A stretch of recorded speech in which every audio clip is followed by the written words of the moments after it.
Q Banerjee, consultant dermatologist. I founded the Skin Diversity Subcommittee at the BAD in April 2020. I am passionate about making change in UK dermatology for our patients, for dermatologists, for everyone. This year, as the Clinical Vice President of the BAD, I am the organising chair of the annual meeting. I have invited more diverse speakers and more diverse topics than we've ever had before. On the 5th of July, I'm launching the Ethnic Diversity and Identity Symposium. This year, to celebrate BAD Diversity 2022, the Skin Diversity Subcommittee and I invited BAD members from different cultural and ethnic backgrounds to share their own video clips to tell us who they are and why they feel diversity is important to them and to UK dermatology.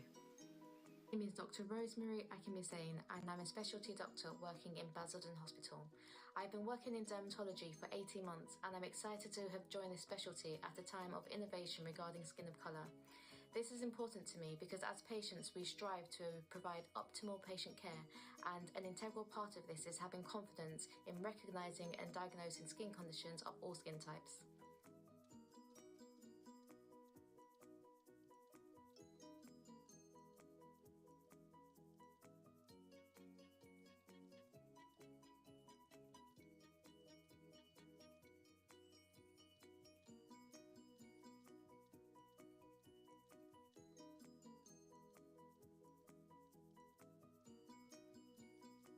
Hello, I'm Anshu Sahota. I'm a consultant dermatologist working for the past 22 years at Barts Health in London, including Whipps Cross Hospital, and I have an interest in surgical dermatology and all aspects of dermatology, including nail and hair disease. I work in a very culturally and racially diverse part of London, and I think the NHS staff who look after patients should reflect their population, and that's why I think diversity is important.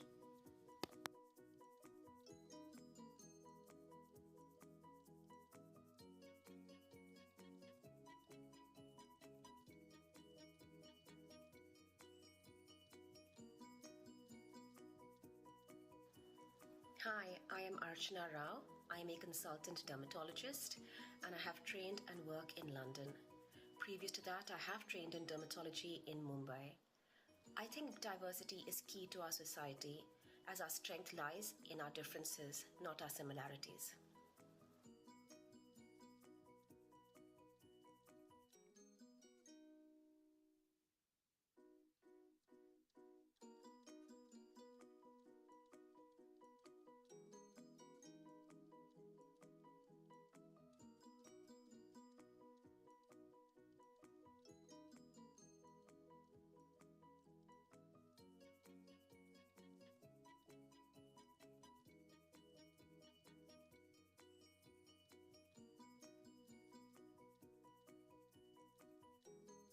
Hello everyone, I'm Dimple Jain. I work as a consultant dermatologist in Royal Shrewsbury and Telford Hospital in Shrewsbury. I completed my dermatology training in lovely North East region and moved to Shrewsbury for family reason. I've been working in dermatology for more than 15 years now, with initial 3 years in India, and been working in the UK for the last 12 years. In relation to my ethnic background, I always felt loved, supported and respected by colleagues and patients. I believe and follow the principle of unity in diversity. Thank you.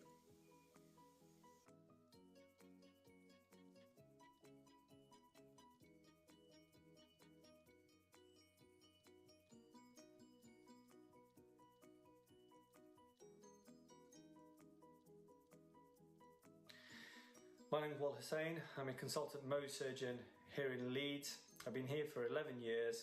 I love my job. I'm a devout practicing Muslim. I pray 5 times a day, and I'm grateful that I've just completed the month of Ramadan.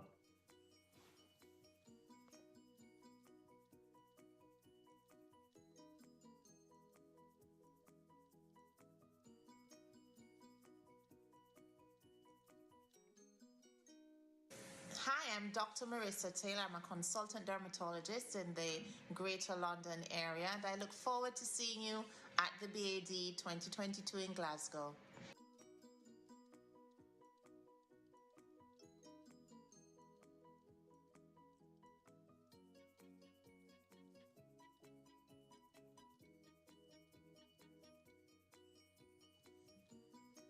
My name is Dr. Mary Summerlad. I am a consultant dermatologist. I live and work in London. I did my dermatology training in the Royal London and Royal Free rotations starting back in 2012. I think having an ethnically diverse dermatology workforce benefits not only our patients but ourselves as a workforce.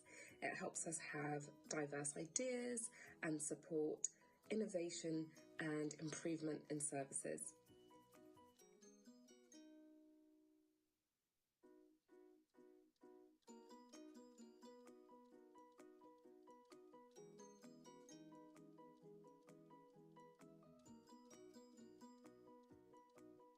Hi, hello everyone. My name is Suan Chan. I work at the Birmingham Skin Centre and I'm a skin of colour dermatologist. Thank you.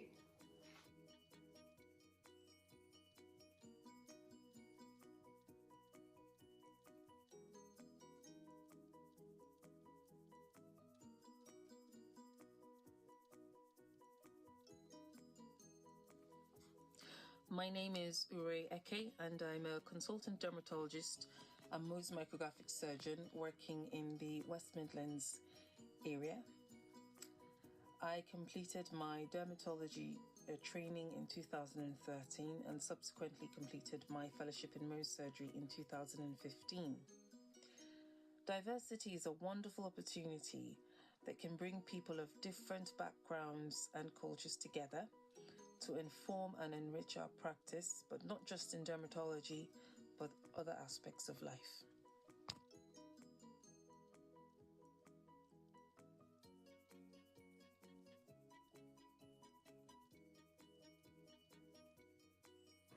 Hello, my name is Ahmed Kazmi and I'm a recently qualified dermatologist. I did my training mostly at the Royal London Hospital and I'm currently on sabbatical in Australia doing a fellowship in hair disorders and alopecia. And skin of colour dermatology is of particular importance to me. Obviously, I'm a man of colour myself, but I feel historically it's been an area that's been neglected, and we've tended to see dermatology and dermatological pathology through a white skin lens and just that perspective alone. And it's great to see that times are changing and that patients are starting to benefit from that wider, more inclusive approach to dermatology. Thanks.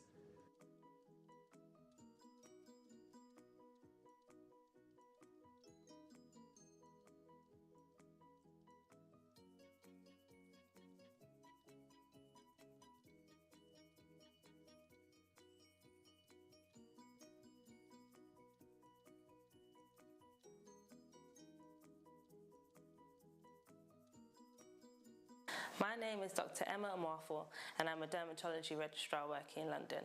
I've been working in dermatology for about 2 years now.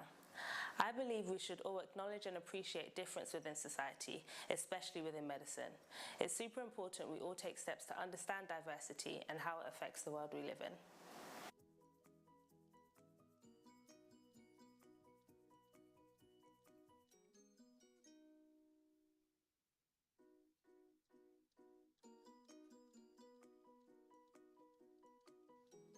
Hi, I'm Mia Jingao. I'm a consultant dermatologist working at Royal Free in London.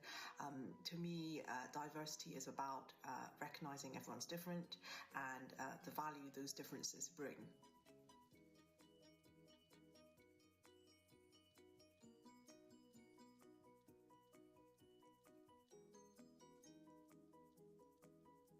From London, diversity to me means working with those with different ethnic racial backgrounds with one common goal.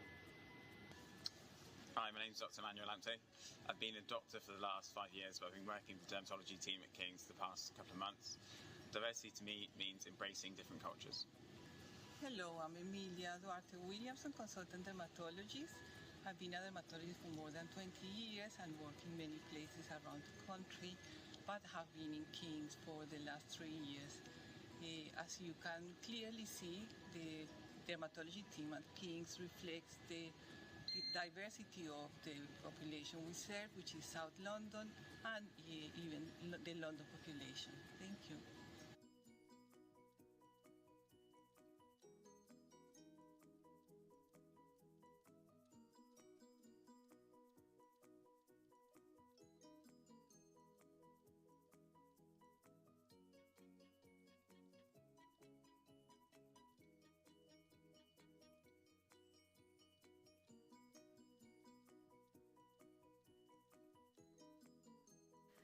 I hope you enjoy the annual meeting.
Hello, I'm Pugh Banerjee, Consultant Dermatologist. I founded the Skin Diversity Subcommittee at the BAD in April 2020. I am passionate about making change in UK dermatology for our patients, for dermatologists, for everyone. This year, as the Clinical Vice President of the BAD, I am the organising chair of the annual meeting. I have invited more diverse speakers and more diverse topics than we've ever had before. On the 5th of July, I'm launching the Ethnic Diversity and Identity Symposium. This year, to celebrate BAD Diversity 2022, the Skin Diversity Subcommittee and I invited BAD members from different cultural and ethnic backgrounds to share their own video clips to tell us who they are and why they feel diversity is important to them and to UK dermatology. My name is Dr. Rosemary Akimisane and I'm a specialty doctor working in Basildon Hospital. I've been working in dermatology for 18 months and I'm excited to have joined this specialty at a time of innovation regarding skin of colour. This is important to me because as patients we strive to provide optimal patient care, and an integral part of this is having confidence in recognising and diagnosing skin conditions of all skin types.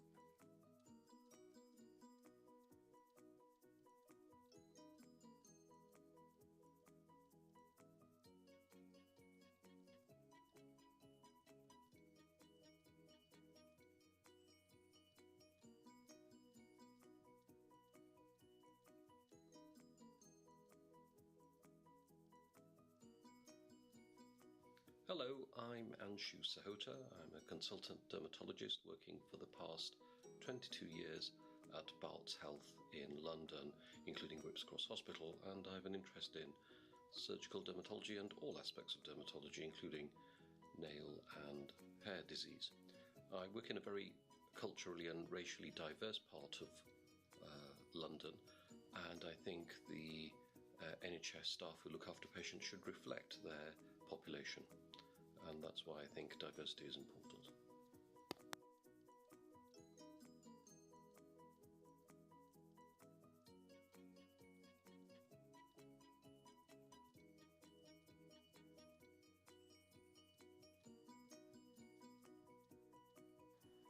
Hi, I am Archana Rao. I am a consultant dermatologist and I have trained and work in London. Previous to that, I have trained in dermatology in Mumbai. I think diversity is key to our society, as our strength lies in our differences, not our similarities.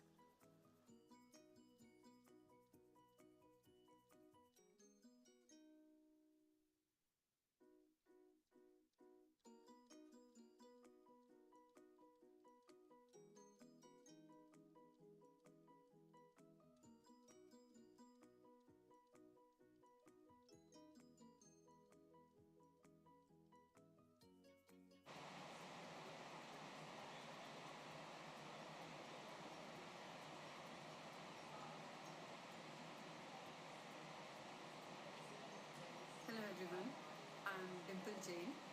I work as a consulting dermatologist in Royal Shrewsbury and Telford Hospital in Shrewsbury. I completed my dermatology training in lovely Northeast region and moved to Shrewsbury for family reason. I've been working in dermatology for more than 15 years now, with initial 3 years in India and been working in UK for the last 12 years. In relation to my ethnic background, I always felt loved, supported and respected by colleagues and patients. I believe and follow the principle of unity in diversity. Thank you.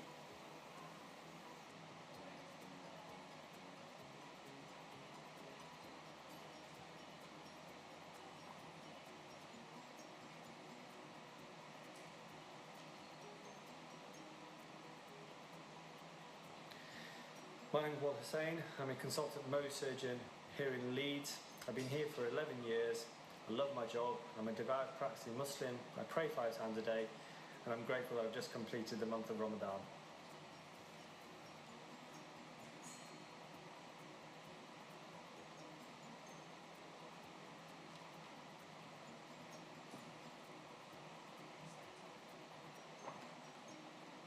Hi, I'm Dr. Marissa Taylor. I'm a consultant dermatologist in the Greater London area, and I look forward to seeing you at the BAD 2022 in Glasgow.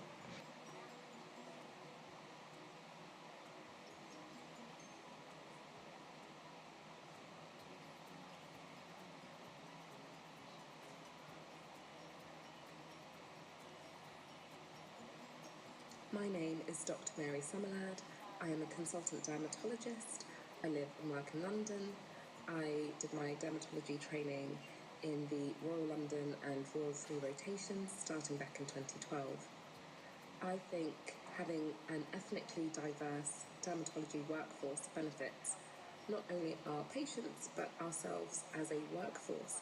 It helps us have diverse ideas and support innovation and improvement in services.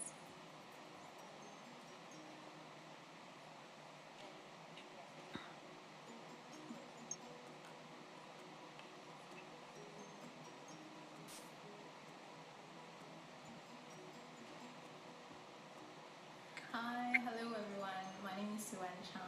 I work at the Birmingham Skin Centre and I'm a skin of colour dermatologist. Thank you.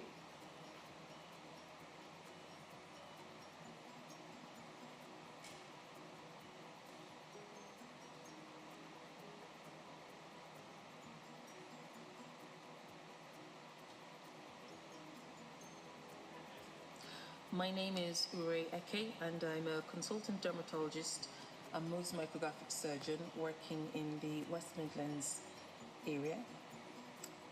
I completed my dermatology training in 2013 and subsequently completed my fellowship in Mohs surgery in 2015.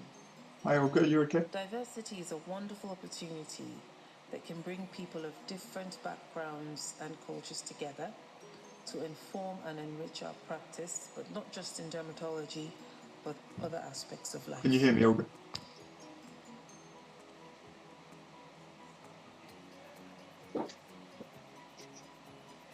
In the chat, write messages. Hello, my name is Ahmed Kazmi and I'm a recently qualified dermatologist. I did my training mostly at the Royal London Hospital and I'm currently on sabbatical in Australia doing a fellowship in hair disorders and alopecia. And skin of color dermatology is of particular importance to me. Obviously, I'm a man of color myself, but I feel historically it's been an area that's been neglected, and we've tended to see dermatology and dermatological pathology through a white skin lens and just that perspective alone. And it's great to see that times are changing and that patients are starting to benefit from that wider, more inclusive approach to dermatology. Thanks.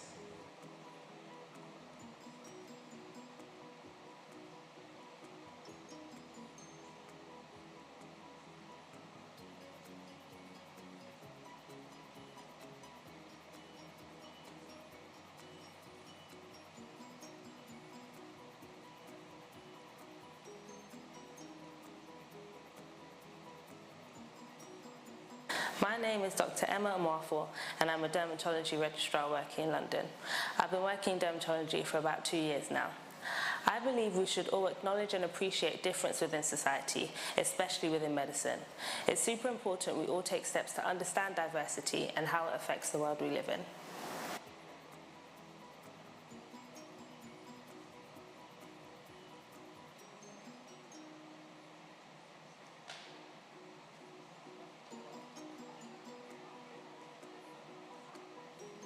Hi, I'm Mia Jingao. I'm a consultant dermatologist working at Free in London. To me, diversity is about recognizing everyone's different and the value those differences bring.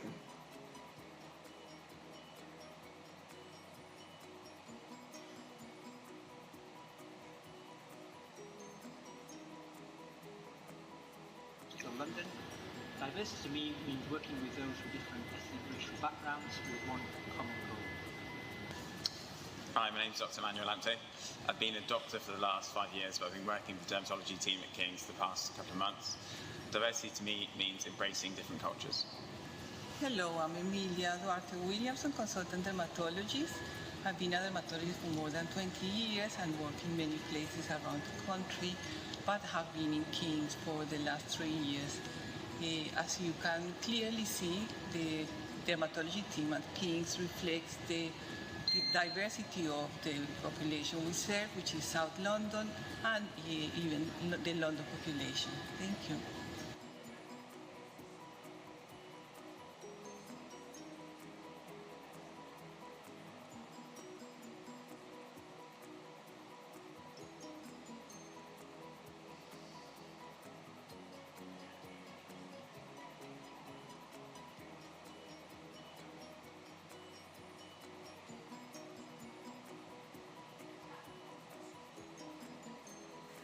I hope you enjoy the annual meeting.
Hello, I'm Pugh Banerjee, consultant dermatologist. I founded the Skin Diversity Subcommittee at the BAD in April 2020. I am passionate about making change in UK dermatology for our patients, for dermatologists, for everyone. This year, as the Clinical Vice President of the BAD, I am the organising chair of the annual meeting. I have invited more diverse speakers and more diverse topics than we've ever had before. On the 5th of July, I'm launching the Ethnic Diversity and Identity Symposium. This year, to celebrate BAD Diversity 2022, the Skin Diversity Subcommittee and I invited BAD members from different cultural and ethnic backgrounds to share their own video clips to tell us who they are and why they feel diversity is important to them and to UK dermatology. My name is Dr. Rosemary Akimisane, and I'm a specialty doctor working in Basildon Hospital. I've been working in dermatology for 18 months, and I'm excited to have joined this specialty at a time of innovation regarding skin of colour. This is important to me because as patients we strive to provide optimal patient care, and an integral part of this is having confidence in recognising and diagnosing skin conditions of all skin types.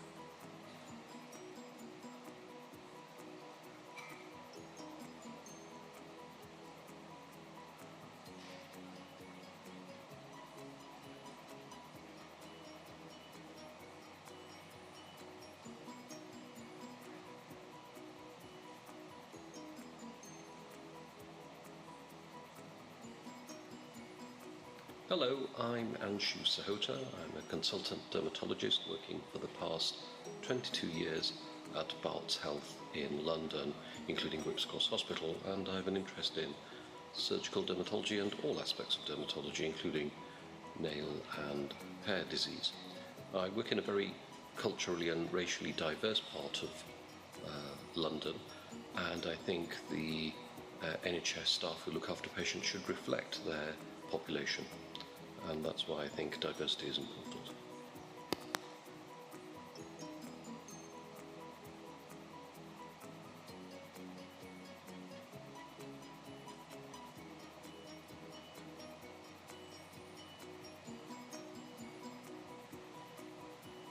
Hi, I am Archana Rao.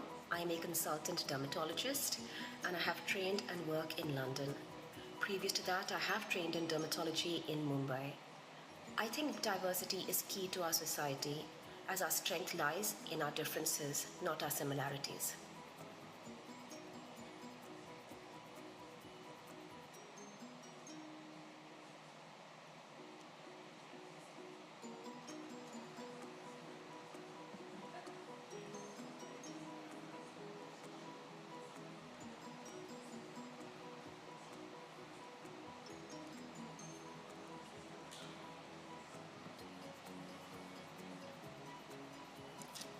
Good morning, everyone, and welcome to the CPC session. Isn't it fantastic to be back in person with three-dimensional colleagues? Couple of things. When we come to questions at the end of each talk, there are 4 microphones at the front, so please come down and use the microphones. And each presenter will be given a very fine BAD mug after their talk to commemorate the event. And our first talk, if we get started right away, is a video. So this is Dr. Volher Sparaduk on behalf of colleagues in Warwick, Coventry and Gloucestershire. So we'll start the first talk now, please. Distinct attributes of histologically confirmed keratoacanthoma and cutaneous squamous cell carcinomas on behalf of the team. There are no conflicts of interest. There is a question, is keratoacanthoma different from squamous cell carcinoma?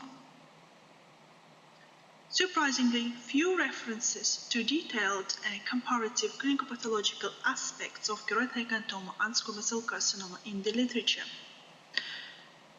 We have conducted an audit of pathology specimens reported between 2019 and 2021. We use the diagnostic criteria described in the United Kingdom Royal College of Pathologists RC-PATH dataset or cutaneous squamous cell carcinoma. That includes the diagnostic categories keratoacanthoma, cutaneous squamous cell carcinoma keratoacanthoma-like, and cutaneous squamous cell carcinoma other type. All cases had been subjected to immunohistochemistry for P16, P53, Ki67, and elastic Van Gieson staining during the routine diagnostic workup. Immunostaining audit data submitted in a separate abstract, CPC 13, which will be presented later in the morning. We also included regressed keratoacanthomas from the last 6 months of the audit period that were not subjected to additional staining. On the right-hand side of the screen, you can see P16 and P53 immunostaining patterns. Results. This is a table that sums up our findings. 497 specimens were assessed. Categories: regressed keratoacanthoma, keratoacanthoma or keratoacanthoma favored, keratoacanthoma like squamous cell carcinoma, and cutaneous squamous cell carcinoma other. Differences were found for median age, sex ratio, head and neck predisposition, anatomical location, and duration less than 5 months. Also presence of severe solar elastosis, which was assessed histologically between the groups of keratoacanthoma and groups of cutaneous squamous cell carcinoma.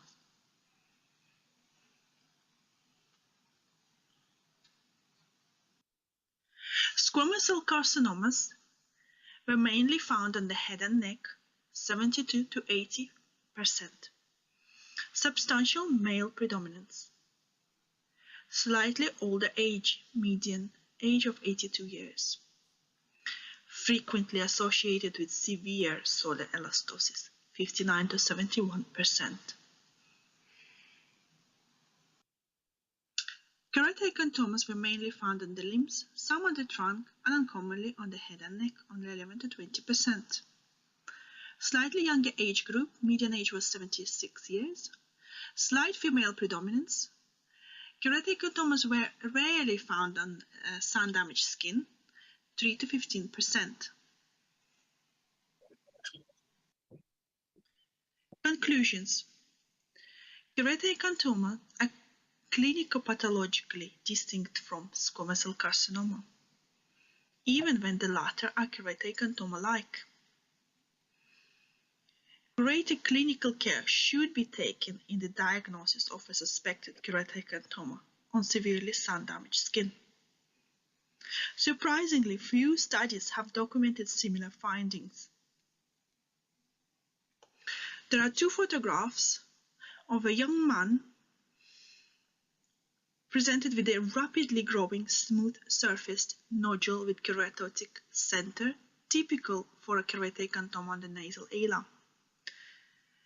Keratoacanthoma on expert review was diagnosed, although it initially was reported as squamous cell carcinoma locally, and successfully treated by shave biopsy across the base.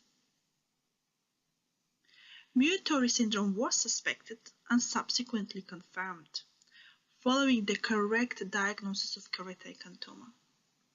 Later, we find out that his father died at a younger age from colorectal carcinoma, and parental cousin had Muir-Torre syndrome. Good cosmetic results 2 years after shave removal and watchful waiting.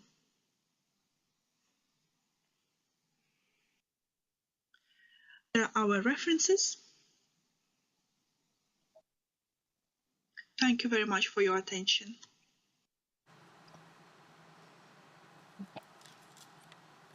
And I think Dr. Sparaduk is available. There she is. Oh, there's Richard. Hi, Richard. Hello. There's an audience full of people eager to ask questions. Eager to ask questions. My first question to get things started is, how did you define severe solar elastosis? You want me to take that, Olga? Yeah, there are papers on grading solar elastosis. We chose a fairly simplistic sort of 3-grade approach. So mild would have been sort of well-defined individual elastic fibers, slightly altered and amphiphilic, and then moderate would be much more prominent but individual fibers, and then severe was when the fibers became clumped and homogeneous. Okay, thank you. And another question, did the differences between the KA group and SCC group reach statistical significance? Yeah, that's a good question. Obviously, when we submitted the abstract, we hadn't subjected this large data set to statistical analysis because we've got a very large database of probably over 800 cases now. So we probably won't do the full statistics until we publish the full data set. But on a much smaller data set, which Olga is presenting in the second session, it was statistically significant for head and neck location between KA and SCCs. The age difference was quite small, but the data set is small, and that wasn't significant in the small data set, but I suspect it will be significant in the large data set, although almost certainly it won't be independent of solar elastosis. So basically the bottom line seems to be, if you've got severe solar elastosis, which typically occurs on the head and neck, you're much more likely to have an SCC KA-like than a KA. And I think this isn't really in the literature. There's a recent paper from a group in Brisbane that found that only 7% of KAs in Brisbane, which is subtropical, were on the head and neck. And I think many clinicians don't realise KAs are actually very uncommon on severely sun-damaged skin of the head and neck. We do see them in the central face in younger individuals, like the young man we showed. He's an extreme example with Muir-Torre syndrome. But the vast majority of KAs appear to be occurring on intermittently sun-damaged skin rather than severely sun-damaged skin. Thank you. I think it is really important. It's such a common clinical problem. We have somebody at the microphone. Anshu. Yes, thanks for that presentation. As a clinician, the main thing I want to know is, do I need to worry about this lesion? And unfortunately, I think every time we have this debate, which is pretty much every week in my department, there's always is it a KA, is it a KA-like SCC?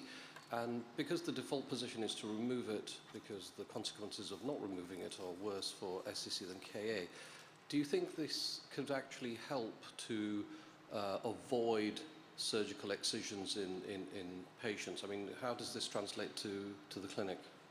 Yeah, I mean, that's a very good question. And that's the big question is this safe in the hands of district general pathologists all around the UK and around the world? We have set out very clear algorithmic criteria on H&E, and then we found 2 immunostains, which Olga will be presenting later in the session, seem to be remarkably good at picking up SCCs compared with KAs that show a reactive pattern, and this has been missed in the literature up to now.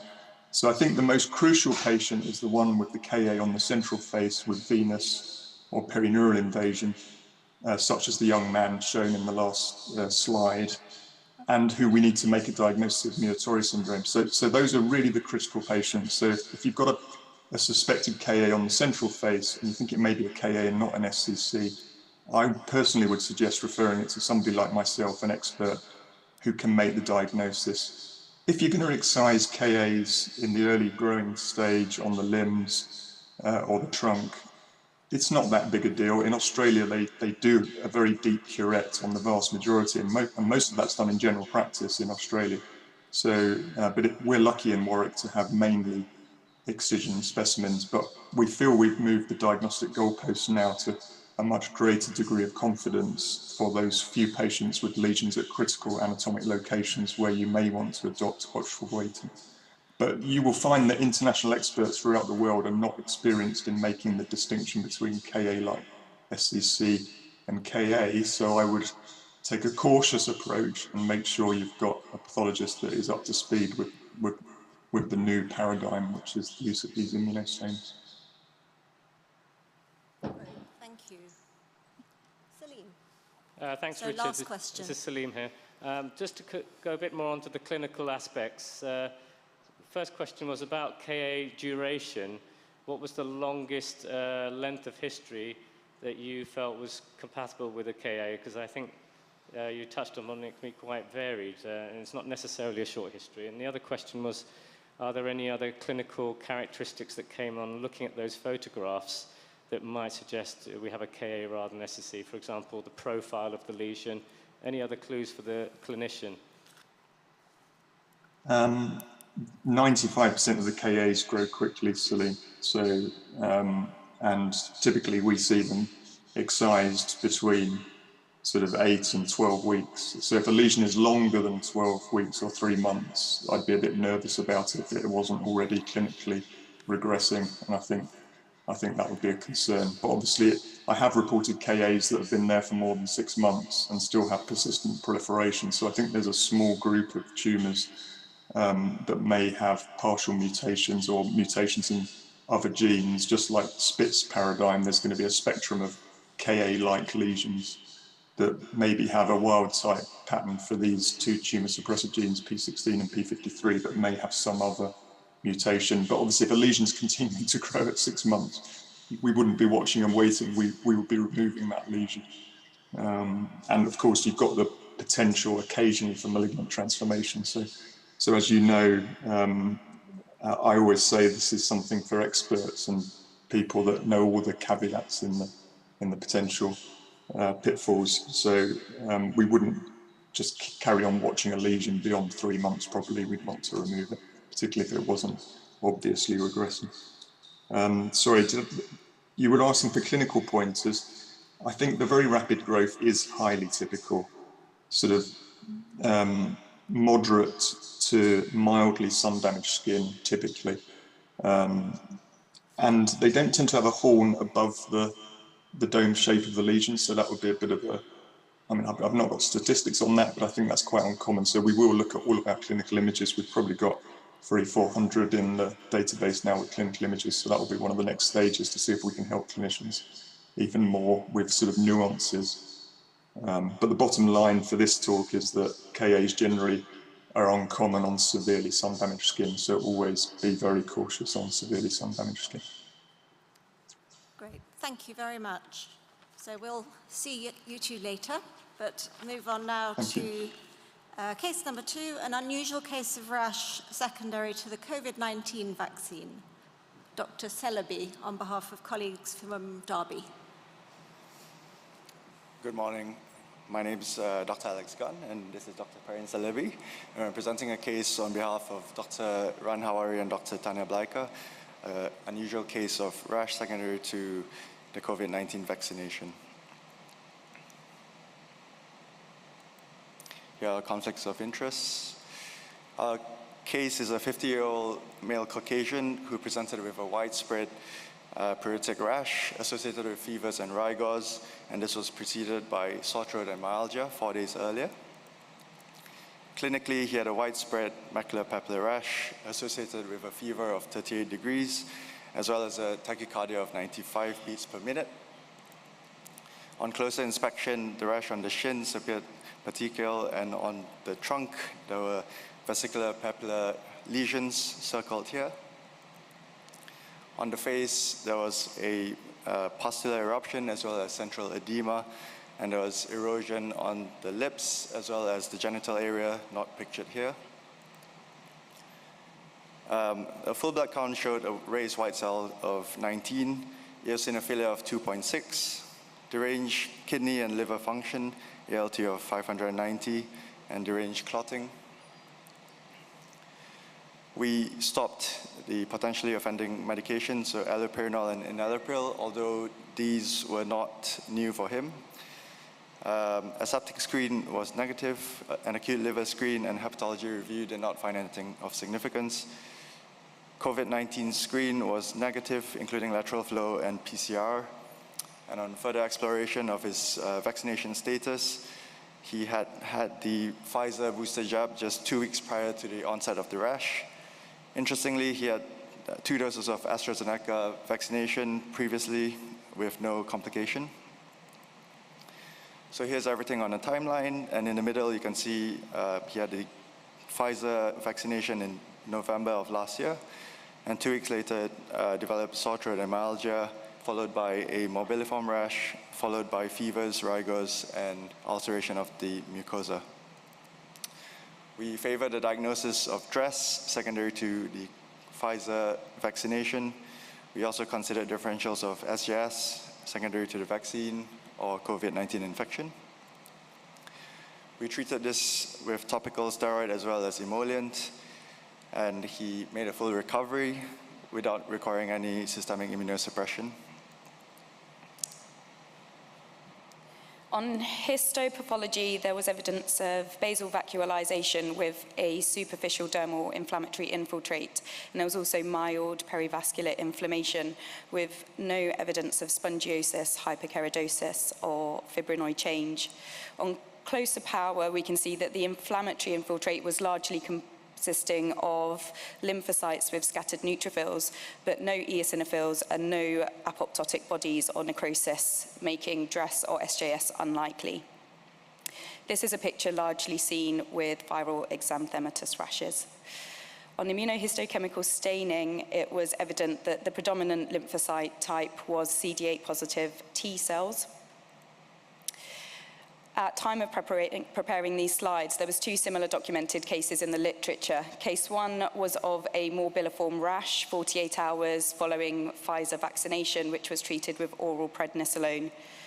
The histopathology in this case was similar to ours, with basal vacuolization, some vesiculation in the epidermis, and CD8 positive lymphocytes. Case 2 was of a similar morbilliform eruption 48 hours following the first dose of Pfizer vaccination, and then again 48 hours following the second dose. A more robust clinical presentation and pruritus following the second dose indicates that this was likely secondary to immune activation. And it is important to note that no viral RNA and proteins were identifiable on any of the biopsies in these cases, similar to what has been documented in the literature. What makes our case different to these other documented cases is that the onset of our gentleman's cutaneous eruption followed 2 weeks following the vaccination rather than 48 hours. The clinical presentation was different, with facial edema and pustulosis and mucous membrane involvement, and he also had systemic involvement with eosinophilia, kidney and liver injury. So we are aware that polymorphic rashes are predictable for COVID-19 infection and vaccine reactions, and we have also been told that viral proteins have not been isolated on skin tissue samples. However, the immune responses raised by the vaccine are mimicking those by COVID-19 infection, suggesting that the cutaneous eruption is secondary to immune activation. What does this mean? So there's been lots of work looking into what could be resulting in the cutaneous eruption and systemic inflammation following COVID vaccination.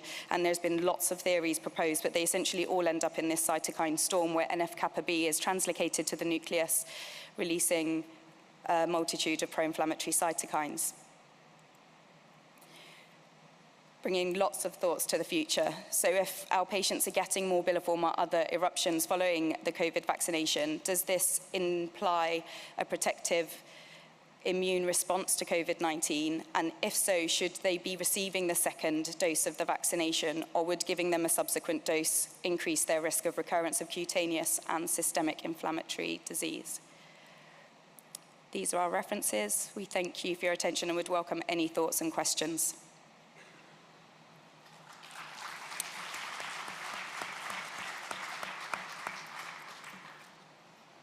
Thank you, and I apologise for not introducing both of you. I'm sorry, Dr. Gell. Questions?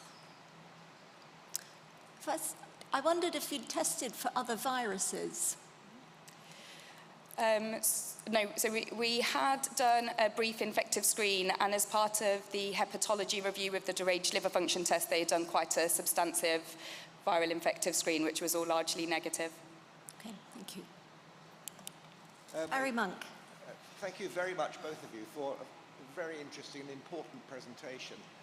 I just think it's important not to attribute everything to COVID or to COVID immunizations. I've certainly encountered a patient who was thought to have COVID and it was leptospirosis. And in this case, did you stop the allopurinol? Because if you didn't, I think you're quite brave, because allopurinol can cause a DRESS-type reaction even in patients who've been on it for quite a prolonged period of time. It's not a drug that causes reactions sort of within a few weeks of onset of the drug. Yes, so the allopurinol and enalapril was actually stopped by the admitting medical team prior to us reviewing the patient. Thank you very much. Very, very good piece of presentation. Great. Thank you very much.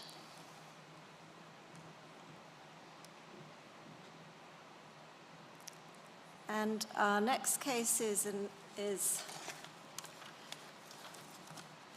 generalized essential telangiectasia response to treatment with oral dabigatran, presented by Miss Elian Kareem. Are you a medical student?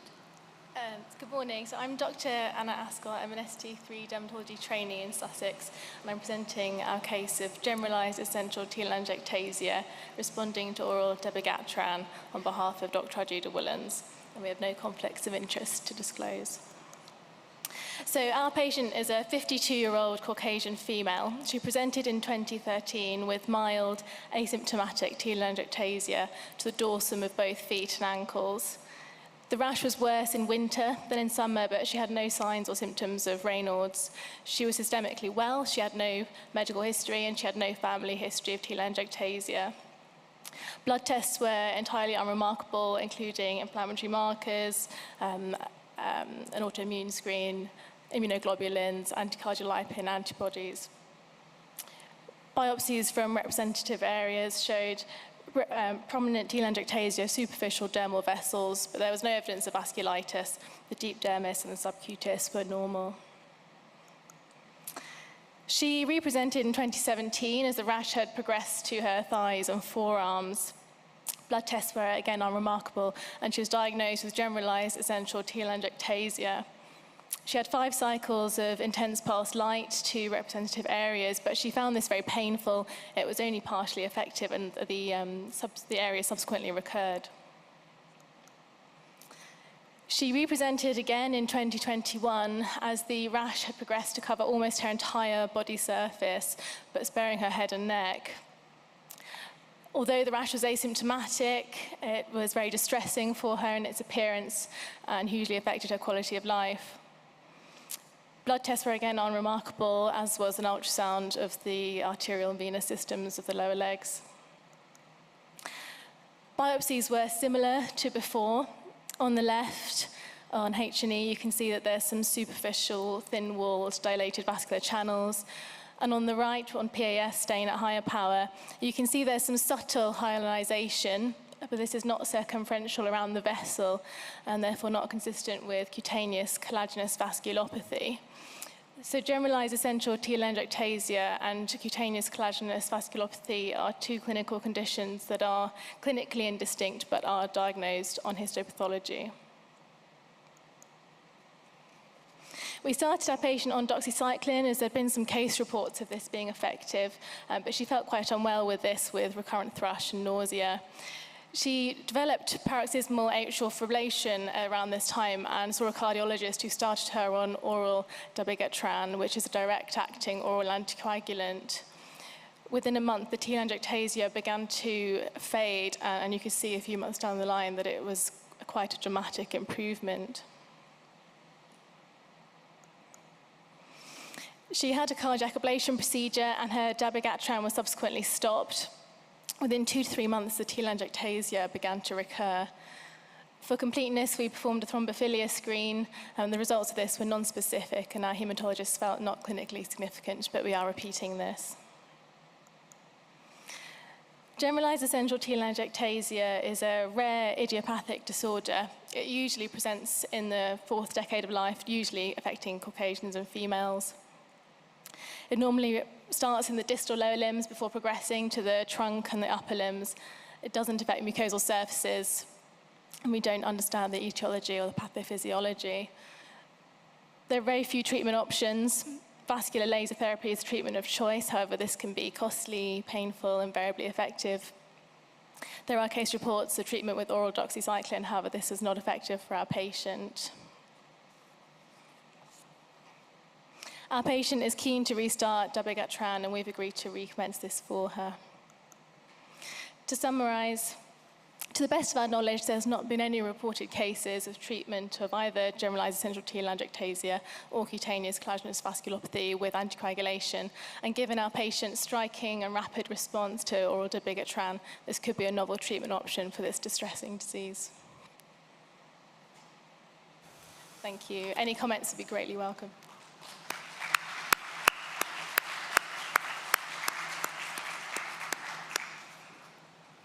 Thank you. That's a really nice and dramatic case with a very dramatic response. Any questions? I wondered if does the mechanism of action of the dabigatran help us to understand the telangiectasia any better? I wondered that too, and I've reviewed the slides with our histopathologist, but there's no prothrombotic features in any of the samples, and when I looked into the literature, again, no prothrombotic tendencies, so at a loss. And no association with other conditions of thrombosis, no previous history? No. No, okay. No, so our patient certainly had no clinical features of that, and then the thrombophilia screen showed a raised DLVV ratio, only very slightly raised. It's a very non-specific test, and her anticardial lipin antibody has been consistently negative. Okay, thank you. Oh, one question, Dr. Sahota. Sorry, thanks. Just thinking about the mechanism, as you alluded to, I'm pretty sure I remember heparins have an anti-proliferative Salim, effect. I can't hear you, sorry. Oh, just wondering about the mechanism again with this case. I thought I'd read about heparins having an anti-proliferative effect because anticoagulating this patient would have prevented thrombosis, but why would that then stop her getting telangiectasia unless it's some sort of a response to ischemia? I just wondered whether you could speculate on any mechanisms that way. I didn't quite catch that, sorry, Salim. So I think the question was whether the antithrombotic mechanism of heparin contributes to its... Is that correct? So it's often drugs have more than one mechanism of effect, don't they? And I'm pretty sure I read somewhere that heparins are anti-proliferative, and I just wonder whether this agent, which obviously isn't a heparin, could have a similar effect. I didn't quite catch that. Sorry. Heparin being anti-proliferative. Very interesting. Maybe we'll try her on that one. Okay, thank you very much. Moving on to case number 4, immune checkpoint inhibitor therapy and psoriasis, a case series. Dr. Karwa Hossain. Good morning, everyone. My name's Carver. I'm a dermatology registrar at Chelsea and Westminster, and today I'll be presenting on immune checkpoint inhibitor therapy and psoriasis. I have no conflicts of interest. So immune checkpoint inhibitors have revolutionized the treatment of cancer, and immune checkpoint inhibitors work by blocking checkpoint proteins, as listed here, from binding with their partner proteins.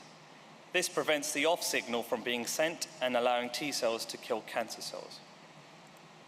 This slide is not exhaustive, but illustrates a huge spectrum of immune-related adverse events, and the skin and GI symptoms are highlighted in red because they're the most common toxicities encountered. Skin toxicities, although very common and affecting approximately 60% of patients on combination immune checkpoint inhibitor therapy, are usually mild and can be managed with topical treatments.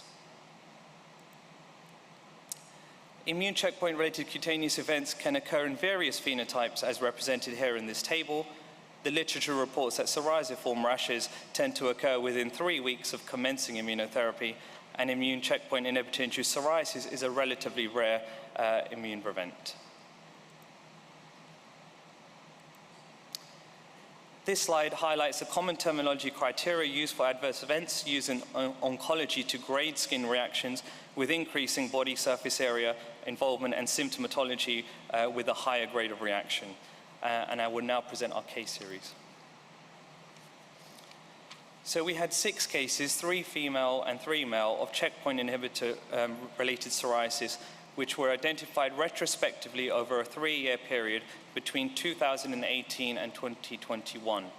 Examples of these cases are seen here, with psoriasis present on the torso and limbs of our patients, including a case of rupioid psoriasis here. However, not all patients presented with typical clinical features of psoriasis, and biopsies were therefore performed in all 6 cases. Histology confirmed psoriasis, and here is an example of our rupioid patient, and on lower power you can see confluent parakeratosis, psoriasiform hyperplasia, and on higher power neutrophils within the stratum corneum, a lymphocytic infiltrate, and a diminished granular layer. Here is a summary slide of all of our cases. I will now highlight the salient points of the results in more detail. There was an equal male to female ratio, and the median age of onset was 70 years. Melanoma was the most frequently observed underlying cancer, and single agent pembrolizumab was the most commonly associated immune checkpoint inhibitor. 4 patients already had psoriasis, a history of psoriasis, which fled within 6 weeks of starting immune checkpoint inhibitors. However, 2 cases were of new onset, and these presented later at an average of 26 weeks. These results differ from the literature suggested earlier in my talk. More than half of our patients had a severe skin reaction grade 3, and 3 of these patients had to discontinue immune checkpoint inhibitor therapy. Oral steroids were very effective to control the flares initially. 4 out of our 6 cases were seen with this, and standard psoriasis treatment options were used after steroid treatment. So current literature suggests that PD-1 blockade appears to cause a shift in pro-inflammatory Th1, Th17 response, increasing levels of interferon gamma, tumor necrosis factor alpha, and certain interleukins. And these changes may contribute to psoriasis in patients undergoing PD-1 inhibitor therapy. From our small case series, chronic plaque psoriasis appears to be the most common form of psoriasis, but guttate, inverse, and palmoplantar presentations have also been reported.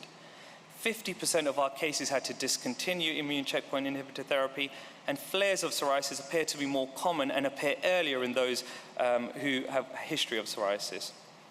This is why it's important to counsel patients with existing psoriasis who are commencing immune checkpoint inhibitor therapies with regards to possible exacerbation. Despite previous reports of onset within 3 weeks, our cases have shown that this can occur later, especially new onset psoriasis, and our data differs from data already published. Another very important point, oral steroids are not traditionally used to treat psoriasis. However, in the context of immune checkpoint inhibitor-induced psoriasis, it is important to control the inflammatory side effects of immunotherapy in the early stage, and importantly, we did not see any precipitation of pustular psoriasis. More traditional treatment modalities, including phototherapy, acitretin, and apremilast, can also be considered where indicated. We leave you with an interesting set of pictures. Rashes in patients on immunotherapy can differ in their phenotypes and may not always resemble a classical picture. So we would advocate doing a skin biopsy to delineate in these cases. Thank you.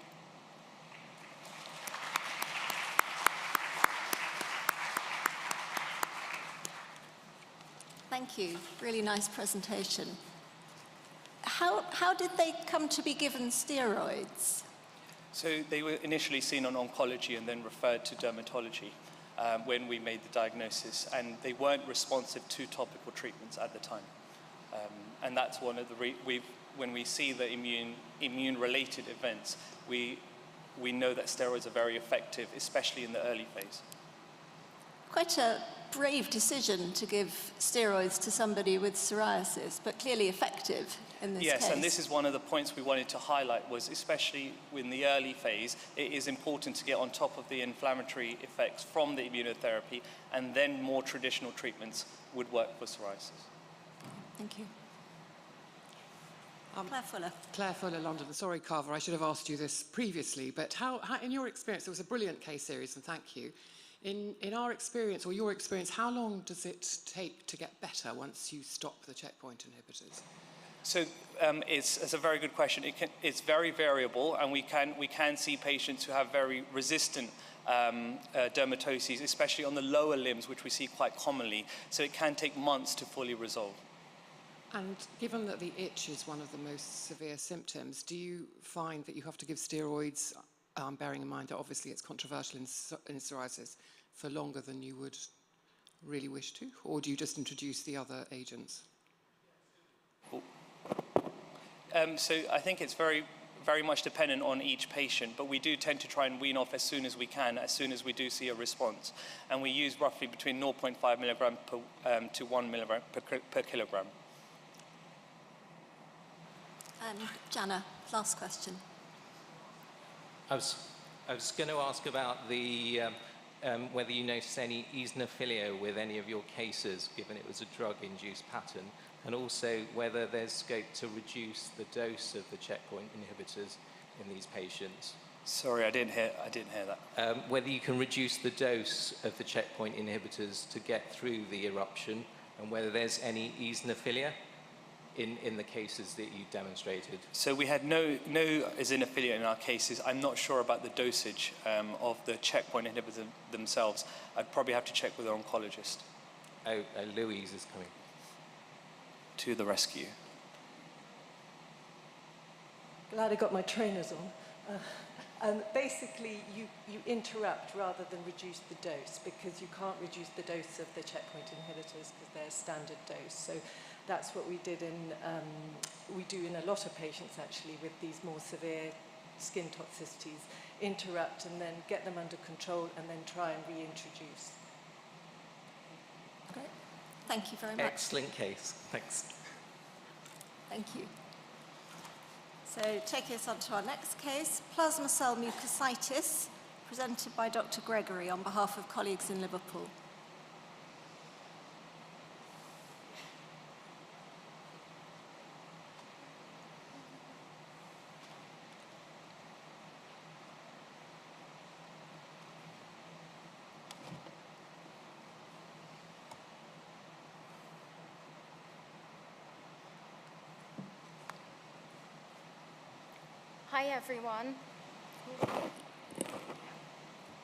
Hi everyone, I'm Magella, a specialty dentist in oral medicine, and this presentation reports a case of plasma cell mucositis from Liverpool Dental Hospital.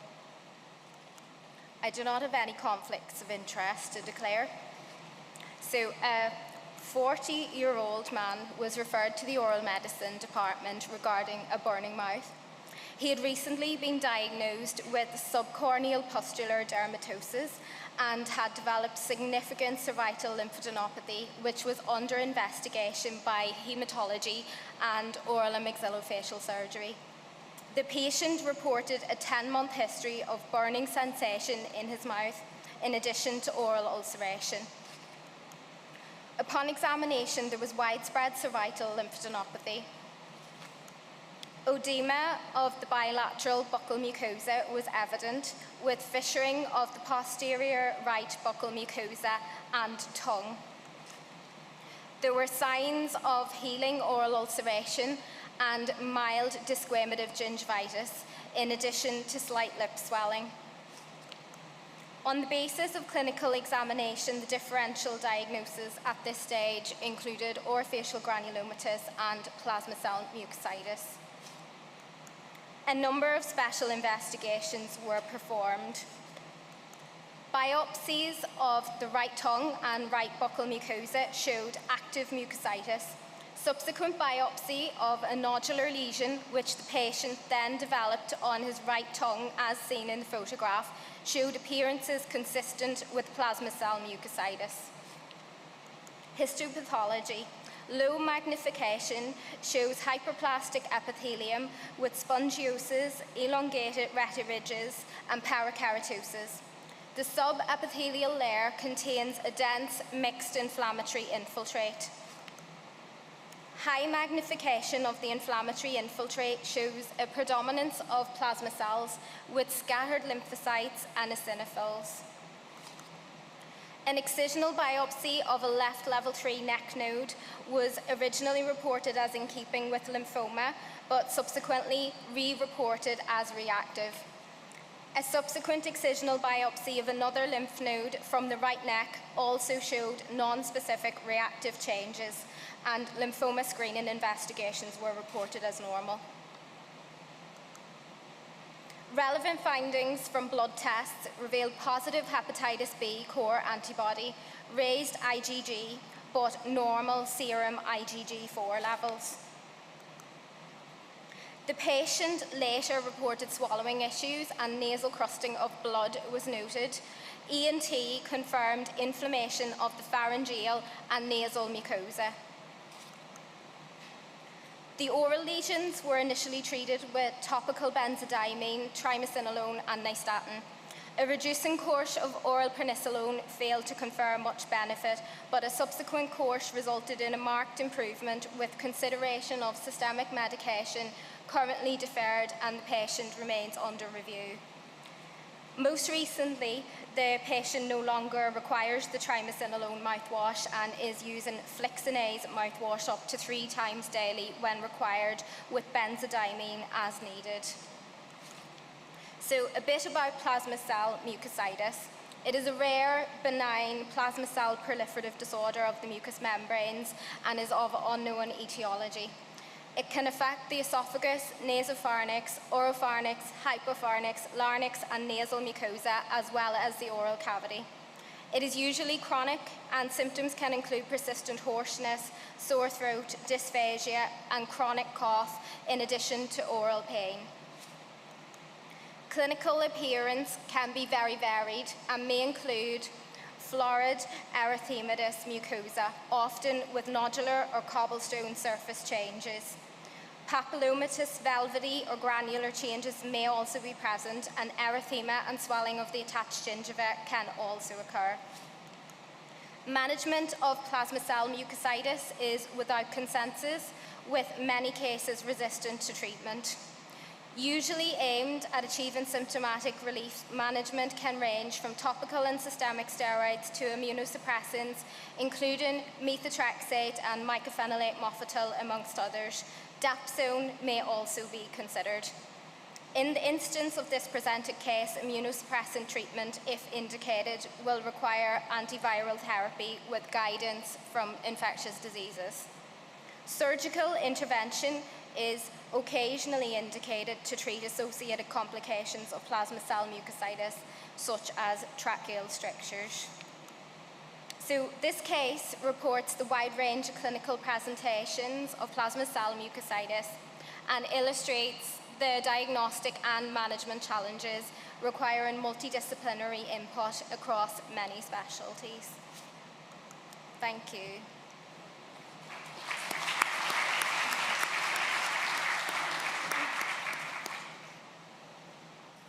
Thank you. I wondered if there was any association between this condition and the plasma cell conditions of the genital skin, so vulvitis and balanitis. I think in the case of plasma cell mucositis, there has been so few reported cases in the literature that I think there was potentially one where there was like a query of genital involvement, but it wasn't really fully established as to whether it was definitely genital involvement of the plasma cell mucositis itself. But again, as so few cases have been reported, you couldn't say for certain. Thank you. All right, no further. Oh, do we have a question? Yes, down at the front. No question. All right, thank you very much. Nice case.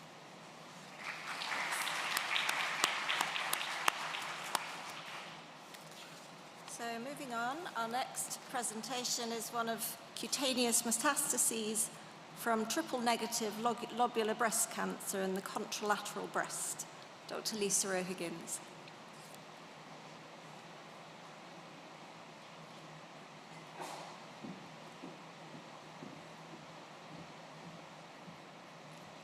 Good morning, everyone. My name is Lisa O'Higgins, and I'm a registrar in Lomond Hospital in Dublin. Thank you very much for inviting me to present this morning. So I'm going to present a case of an unusual presentation of triple-negative invasive lobular breast carcinoma in the contralateral breast in a zosteriform distribution. So we were asked to see a 61-year-old lady on the wards with a 3-month history of progressive annular plaques that presented in a linear pattern on the right inframammary area.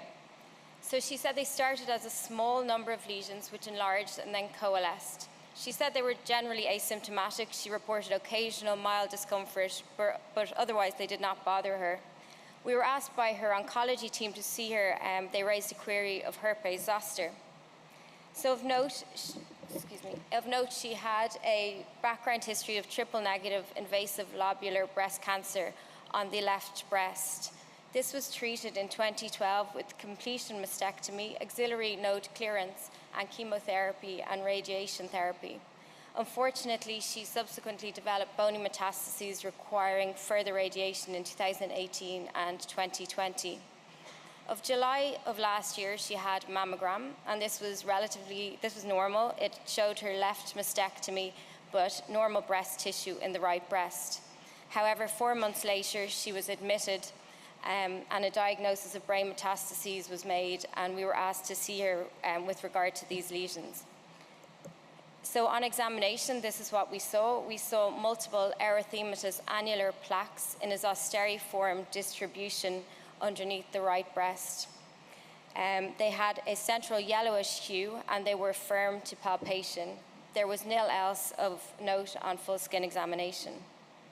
So our differential diagnoses included an infiltrative process, an atypical granuloma annulare, elastosis perforans serpiginosa secondary to her malignancy, or cutaneous metastases.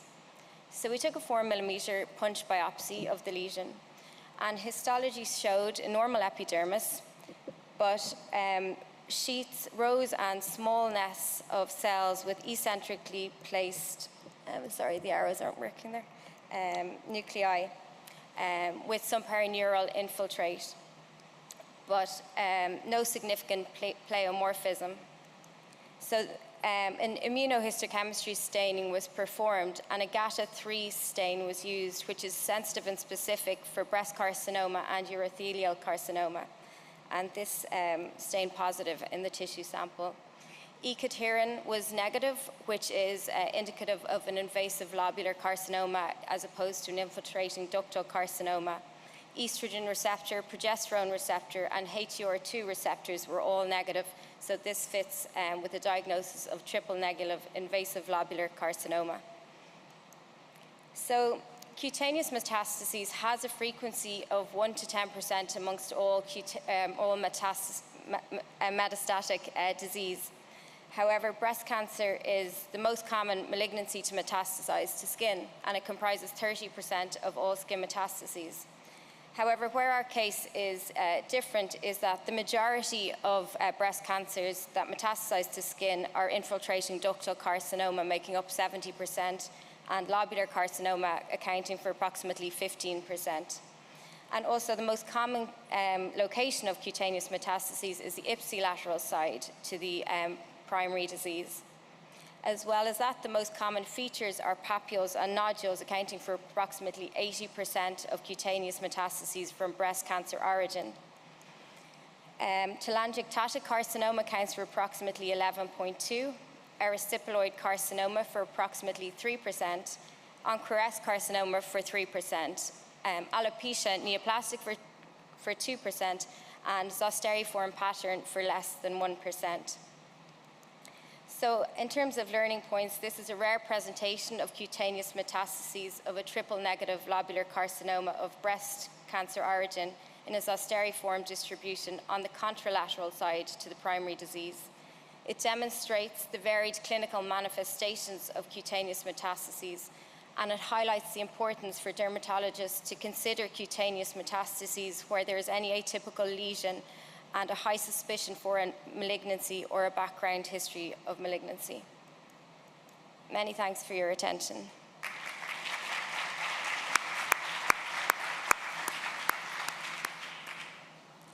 you. Really nice case, beautifully presented. Thank you. Any questions? I was wondering about the mechanism of the development of the metastases on the contralateral side. Do we have any insights? Not really. It is quite an unusual case. As I mentioned, it's more common to see on the ipsilateral side, or even often on the back, on the ipsilateral side. But on the contralateral side, it's very unusual, and we're not exactly sure what caused it. Yeah. Okay. Thank you.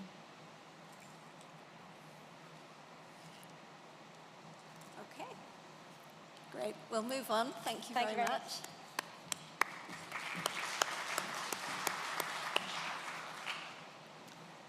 So our next case, number 7, erythromelalgia associated with small fibre neuropathy. Dr. Soriano, on behalf of Dr. Stoneham and Dr. Lotary. Hello, thank you very much. My name is Livia Soriano, and I'm honoured to present our case of erythromelalgia associated with small fibre neuropathy. A 25-year-old lady presented with a 2-year history of recurrent swelling, redness, and burning pain of her extremities, face, and earlobes. These episodes would last between 10 minutes and 3 hours and were exacerbated by heat, stress, prolonged standing, alcohol, and physical activity. These were improved by leg elevation and cooling, and she also had generalized myalgia and fatigue, and we were struck by her symptoms of paresthesia on her feet and also dramatic weight loss. She always had a low mood and had prolonged work absences and attended consultations with a supportive father. Her past medical history included migraines and a family history of Raynaud's syndrome. These were her medications at the time. She was a support worker in a medium secure forensic unit. So on examination, she had erythema and swelling over her knees, ankles, hands, and wrists. Our differential diagnoses included urticaria, recurrent angioedema, myeloproliferative disorder, autoinflammatory syndrome. Was there a relationship with her depression and work absences? And erythromelalgia. We performed a skin punch biopsy, which was normal for both histology and immunofluorescence. And because of a constellation of symptoms, she was investigated by numerous medical specialties, including rheumatology, who ruled out a connective tissue disease, gastroenterology, who ruled out malabsorption and malignancy, hematology, who ruled out myeloproliferative disease, immunology, who ruled out mast cell pathology, and she also had other tests, including Lyme disease and thyroid function tests and diabetes, which were all normal. And therefore, she was given a clinical diagnosis of erythromelalgia. Because of her persistent symptoms of paresthesia, she was referred to our local neurology team, who found no focal neurology on both cranial and peripheral nerve examinations. Genetic testing was negative for the common mutations associated with erythromelalgia, and nerve conduction studies could identify no large fiber neuropathy. And so she was therefore referred to the specialist small fiber neuropathy clinic in Oxford, where they performed a punch biopsy. So this is a frozen section stained with protein gene product 9.5, which stains these intraepidermal nerve fibers, shown in the blue arrows. Her intraepidermal nerve fiber density was calculated to be 4.9 fibers per millimeter, significantly lower than the normal range, and therefore she was given a diagnosis of erythromelalgia associated with small fiber neuropathy. These were her several previously ineffective treatments, and since her diagnosis, neurology have started her on carbamazepine, which have now controlled her symptoms. So now a bit on erythromelalgia. This is characterized by a clinical triad of recurrent redness, burning pain, and warmth of the extremities. These can be primary, and 15% of these are associated with genetic mutations encoding the voltage-gated sodium channel nociceptors and can be hereditary or sporadic. There are also several secondary causes of erythromelalgia, including myeloproliferative disease, paraneoplastic disorders, diabetes, connective tissue disease. Epidemics of erythromelalgia have also been reported in China, as well as mushroom-induced causes. Now, in small fiber neuropathy, this is a form of a sensory peripheral neuropathy affecting the distal nociceptive fibers, causing pain and paresthesia. Interestingly, primary small fiber neuropathies can share the same genetic mutations as erythromelalgia, and of course, there are also secondary causes. Several studies have shown associations between erythromelalgia and small fiber neuropathy. So Davis et al. Processed skin biopsy specimens from 16 primary erythromelalgia patients and found that 81% had reduced small fiber nerve densities, suggesting small fiber neuropathy.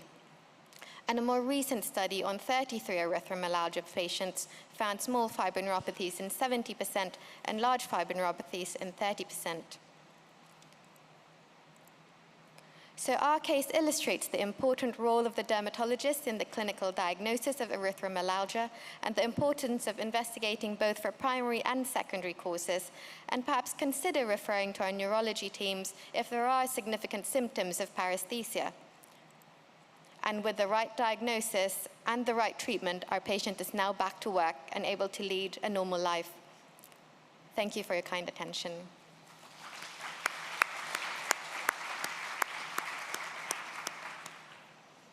Thank you. Very nice case, and hooray for the dermatologists. Any questions? Dr. Monk.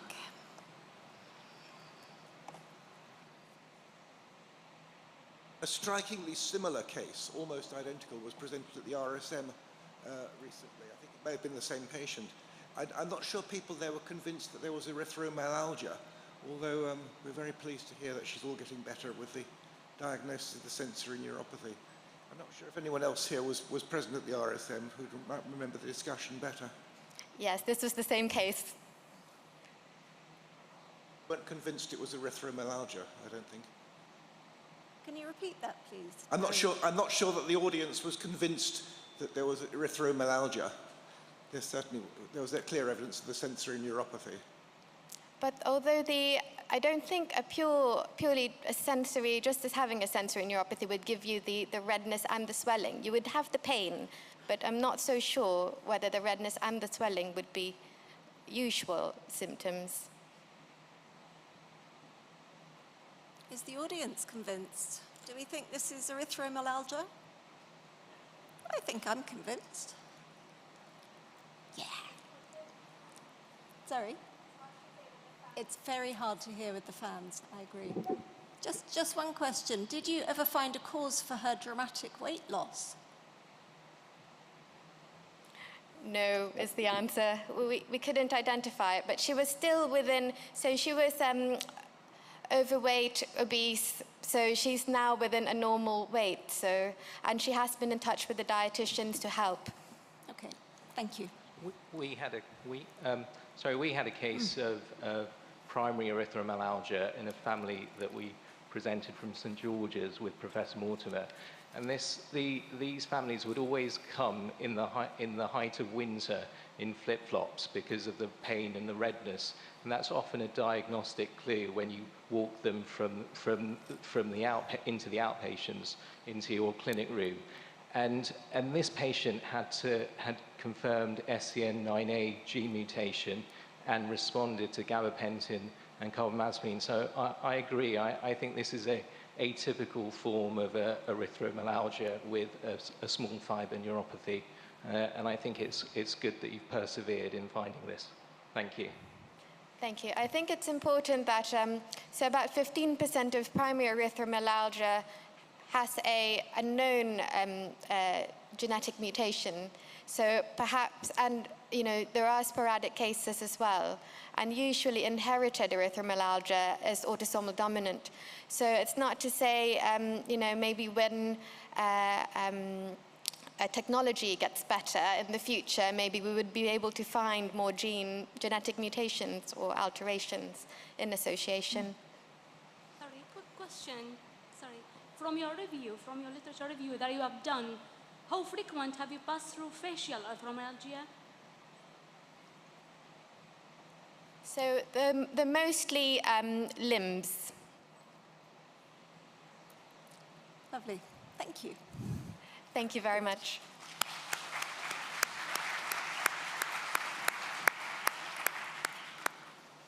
So our next case is a video presentation. So if we can get that started, this is new onset pemphigus foliaceus.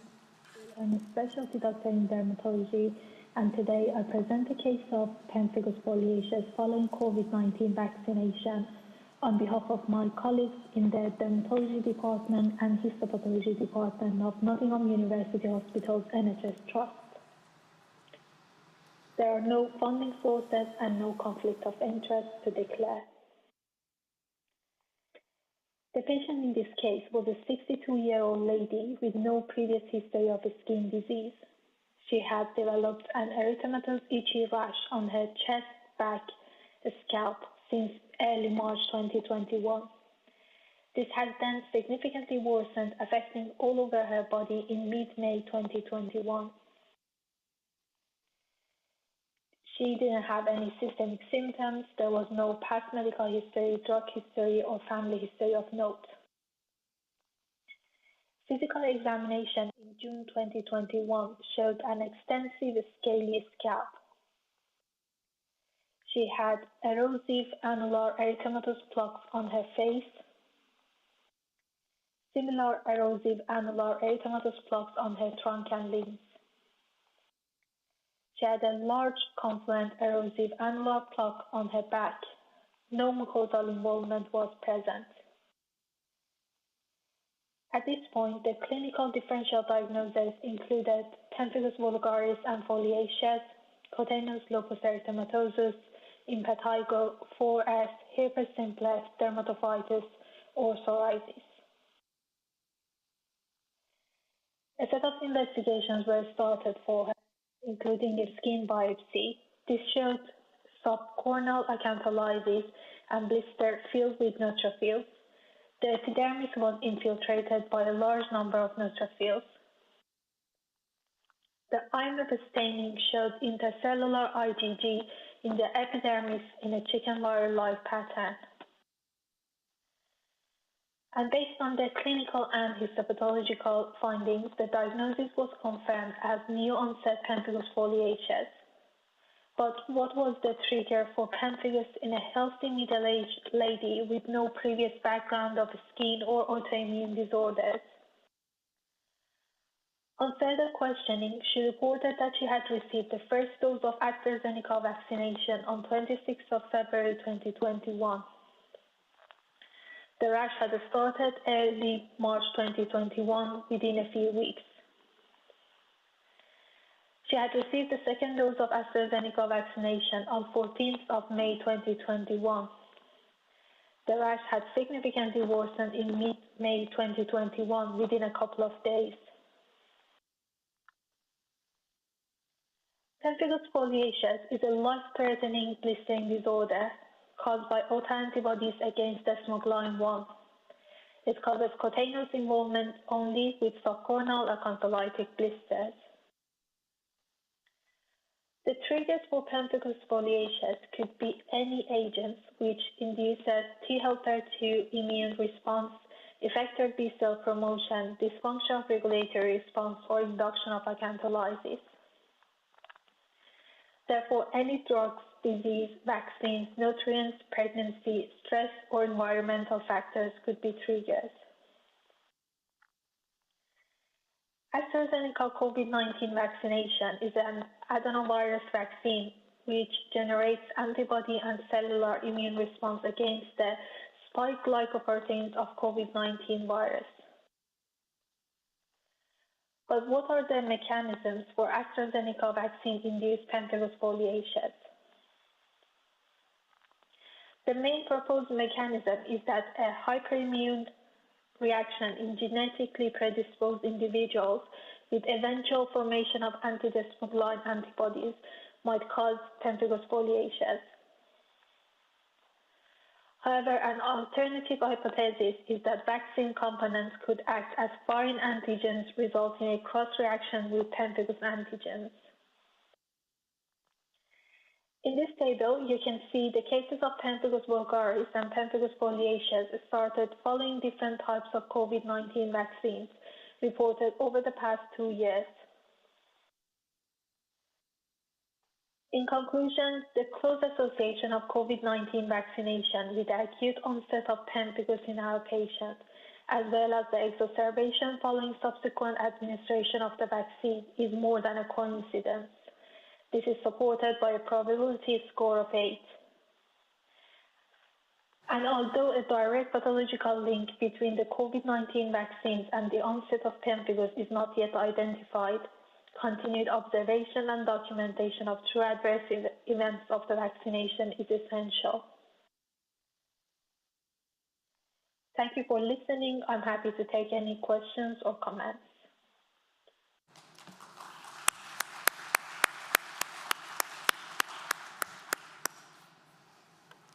Any questions from anyone? I wondered how you were, or what the plan was for her to have future booster vaccinations. Will she have them? Hi. So actually that was very challenging because she was already started on immune suppressant medications, prednisone and mycophenolate. So she was interested to receive a vaccine, but at the same time not sure what happens after receiving the vaccines.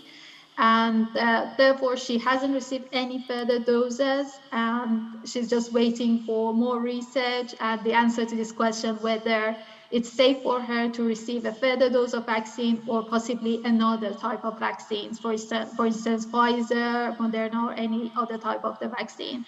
But neither us or herself were brave enough to just go ahead with another dose of the vaccine yet. Sure. Question, microphone 4. That was a wonderful case. I think hats off to the dermatologist for making the clinical diagnosis, because it's such a difficult diagnosis. It was just a comment about the histology. The acantholysis wasn't very obvious in this case. It was very subtle, so it's also a good histological diagnosis. There was a clue there as well, which is the stratum corneum was lifting away from the underlying epidermis. We call that the floating stratum corneum sign. It's a really good clue to pemphigus foliaceus when the acantholysis isn't that prominent. It's a great case. Thank you. Thank you very much. And one further question. Hi, I was just wondering if you did HLA genetics alleles for pemphigus and whether those case reports also showed those susceptible alleles for pemphigus. I've been through all those case reports. It hasn't been checked yet, but in any of those cases, and we haven't done it as well, but that's a great point. So I think we can go ahead and definitely check HLA. Yeah, thank you. Thank you very much for your comment. Great, thank you very much. Thank you. Thank you, bye. So our next case is a nice case, I hope, of iododerma, Dr. Anya Kelly.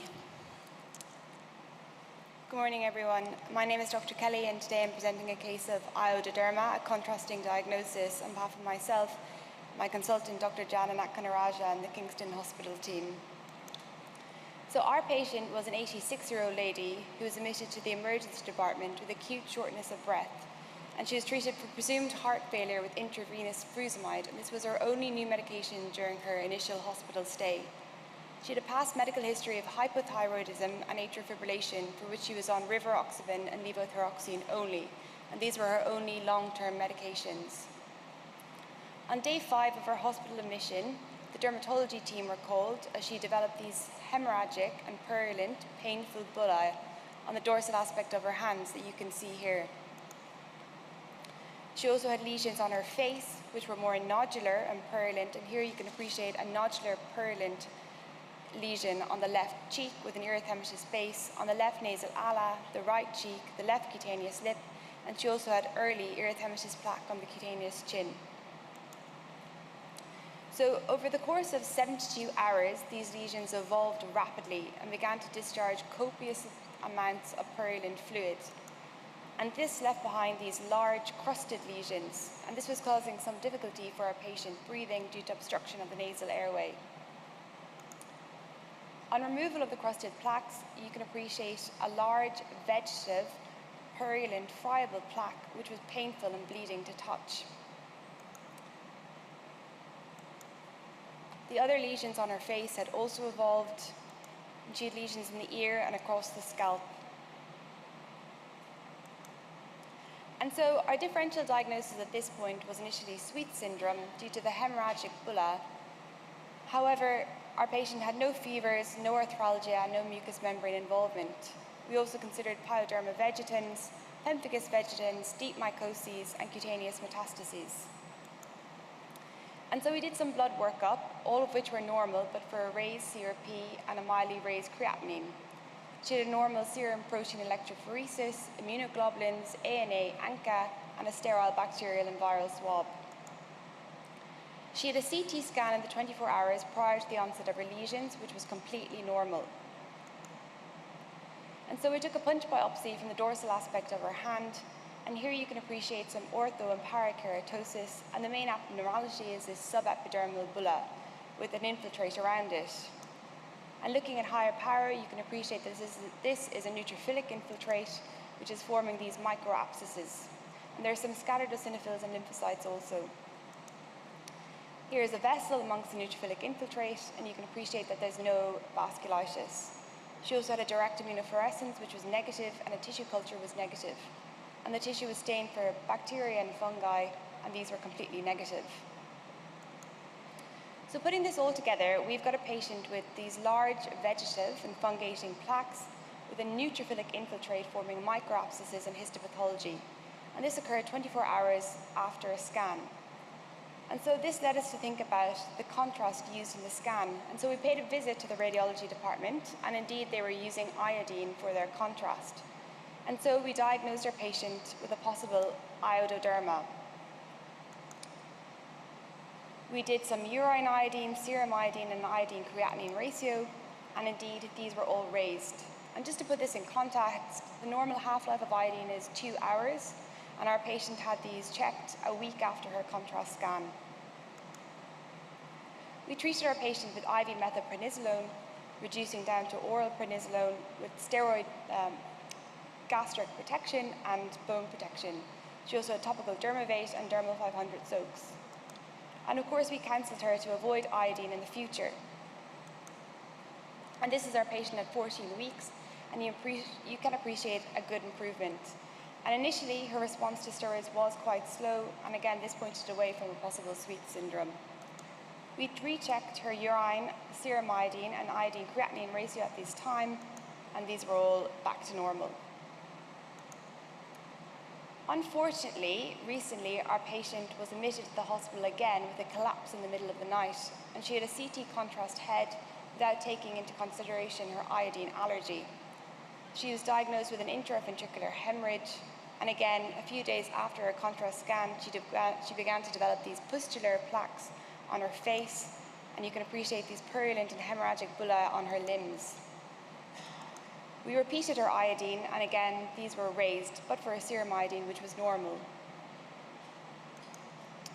So we treated our patient with steroids, but unfortunately, she developed a steroid-induced pancreatitis, and so we stepped her down to colchicine, doxycycline, nicotinamide, and topical Dermavate. We did consider immunosuppression for our patient, but due to an ongoing urosepsis and her frailty, we felt that this was not clinically appropriate. And our patient is continuing to improve, but her lesions are impeding her stroke rehabilitation. So the first case of iododerma was reported by a man called McMorrow in 1887, and here's a diagram from the first case report, and you can appreciate that it actually does look a little bit like our patient. Since this time, there have been approximately 60 case reports, and a large majority of these have stemmed from the early 1900s, when there was a hypothyroidism epidemic in America due to iodine deficiency. And so a physician called Cowie launched a massive public health campaign at the time and added iodine to all table salt in America. And these case reports sprang from this, describing tuberous and fungating plaques on patients. In the last 20 years, the vast majority of case reports have come from IV contrast scanning, and there are approximately 20 case reports in the literature. And the vast majority of these patients have an abnormal kidney function similar to our patient. Most case reports describe acneiform pustular eruptions developing into vegetative plaques. There are some case reports of vasculitis, urticaria, and erythema multiforme associated with iododerma. This is a case report from the Blue Journal, again showing vegetative and purulent plaques with hemorrhagic bullae, and this patient had a CT contrast scan. And again, a case report from the New England Journal of Medicine showing vegetative fungating plaques on the head and neck area after a contrast cystogram. Iodine is a naturally occurring element forming part of the halogen family, which also includes fluorine, chlorine, and bromidine, and exposure to any of these agents can cause a similar acneiform and pustular rash. And collectively, these dermatoses are known as halogen dermas. So in summary, I presented a case of iododerma secondary to contrast scan. And we think that this is the first case of re-challenge in the literature. Thank you so much for listening.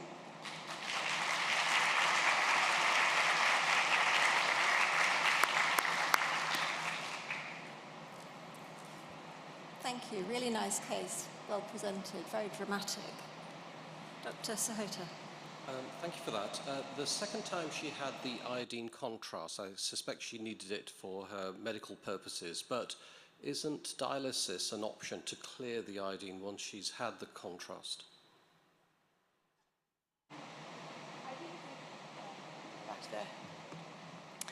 I think it is an excellent point, and it was possibly something we should have considered because iodine is excreted via the kidneys, and the earlier excretion of the iodine will potentially offset the eruption. We're not sure of the pathogenesis of iododerma, so it's possible once the inflammatory cascade has started that it just keeps going, but definitely, God forbid, if she was ever given an iodine scan again, that would definitely be something that we probably should consider, or perhaps some form of frusemide or medical dialysis would also be an option if her kidneys could tolerate it. Thank you. All right, we'll move on. Thank you very much indeed.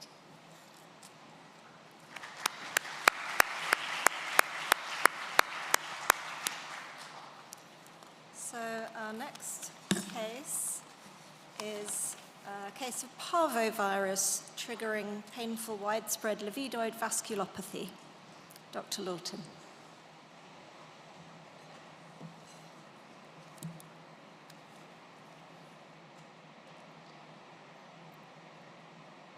Still got.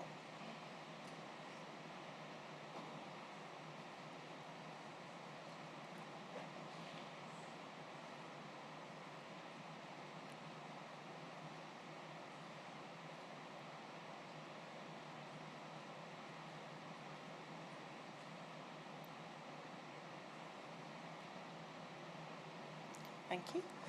So I'm Alison Lawton. This case was managed by myself and consultant colleague James Powell, and we're at Hereford Hospital.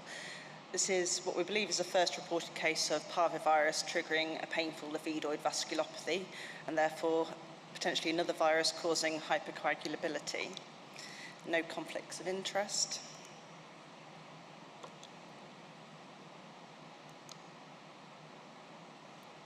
My clicker isn't working.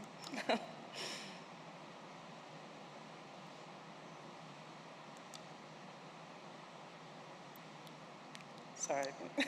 There we go. So this is a 29-year-old lady presented with a livedoid rash, initially over her torso, which then spread to her limbs. She had some other symptoms of swelling of her face and hands. She described burning pain in her legs and feet and myalgia in her legs, and this was causing her reduced mobility due to the pain. She had a raised CK, confirming the myositis. No previous history of any skin disorders and no other comorbidities. She was previously fit and well. No significant family history.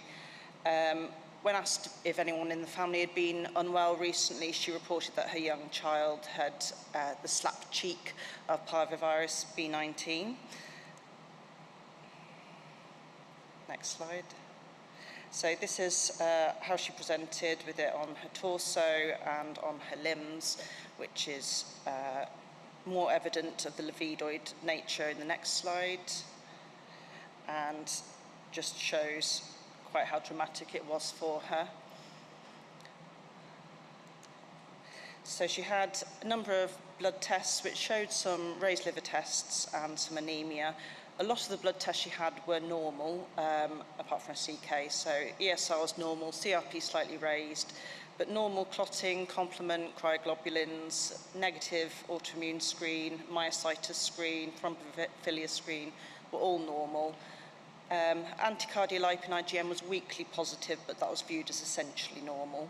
And because of the history of her daughter, we tested her for parvovirus, which showed positive IgG and IgM, indicating an acute infection. And she has since had repeat tests which show she's now negative IgM with positive IgG, showing immunity now. So, next slide.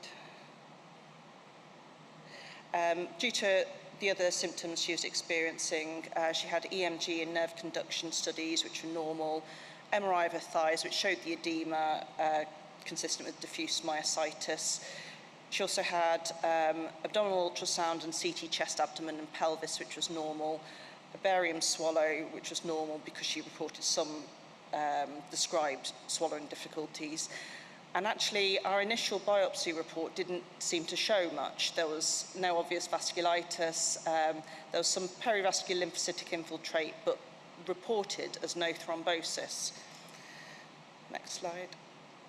So the rheumatologists actually started management as they felt it was a dermatomyositis because of the myositis shown, even though that it didn't have the dermatomyositis presentation in terms of the skin.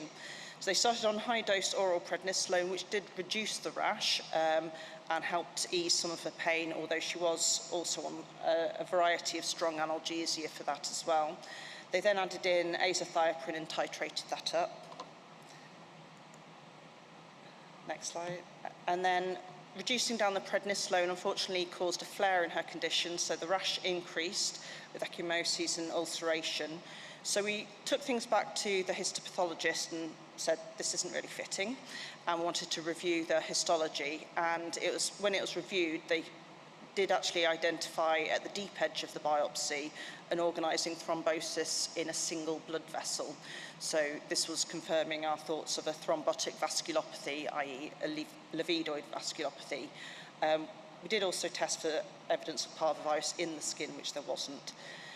Because she was having ongoing colour changes of her skin, particularly when she was cold, and there was delayed healing of her condition with the ulcers, she was started on pentoxifylline to improve her blood flow, which did actually cause a great benefit and helped with her healing.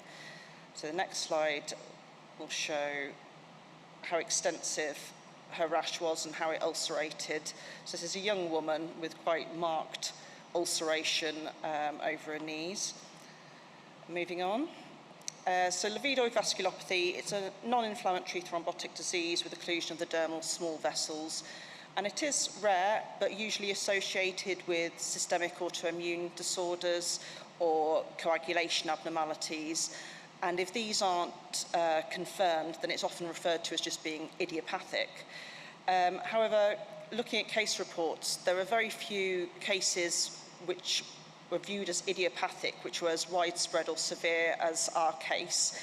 And so we felt that there was this link to the parvovirus that we had confirmed that she had the infection of. Next slide. So parvovirus is a trigger for autoimmune or systemic inflammatory disorders and immune dysfunction. There's a theory that there's molecular mimicry between cellular and viral proteins, in that the immune response to the virus essentially then causes host damage. And there are papers showing links to it causing myocarditis and hypercoagulation events. Of note, it's interesting, because this was pre-pandemic, this case actually, and during the pandemic, COVID-19 obviously developed and in some cases caused rash, but was also known to cause coagulopathy. Next slide. So in summary, with livedoid vasculopathy, you want to look for and rule out any underlying systemic autoimmune disorder and look for coagulation disorders. If those are essentially ruled out, it's could be viewed as idiopathic, in which case we think it would be worth testing for viral causes, particularly parvovirus B19 if there is a known contact, and also going back and reviewing histology if it's not initially fitting with your clinical picture, or potentially a rebiopsy if it wasn't seen on the initial biopsy. Next slide. That's the references. Next slide. Any questions?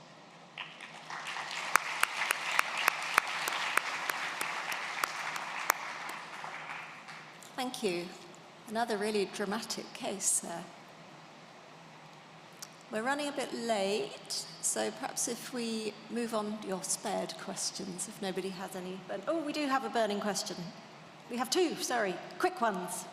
One is, was the original biopsy a punch biopsy, and do you think you'd have got the diagnosis earlier if you'd done an incisional biopsy? Sorry, was it a punch biopsy? Yeah, do you say? the original histology. I think it was an incisional biopsy. It's possible that the biopsy taken wasn't very deep. Unfortunately, the person who took the biopsy was one of our nurse specialists who was actually one of our skin cancer nurse specialists, who didn't appreciate the fact that it needed to be a particular depth. So that was something that obviously we learned from and made sure that we weren't giving inflammatory stuff to our nurses who weren't familiar with inflammatory conditions. Good point. One more question? Thank you very much. How is she doing now? She's doing really well. So she was stopped, the azathioprine was stopped. Prednisolone was weaned down. Unfortunately, because of the high dose, she did actually develop sort of Cushing's effects, in that she had some suppression. It was very difficult to get her off the steroids. But eventually that was sorted. She was just on the pentoxifylline. Then she didn't have symptoms for a long time, weaned off that, and now she's been off any medication for over a year, and she's since been pregnant again, and she's had no problems, so she's completely fit and well as far as we know. Good. Okay. Thank you. Thank you.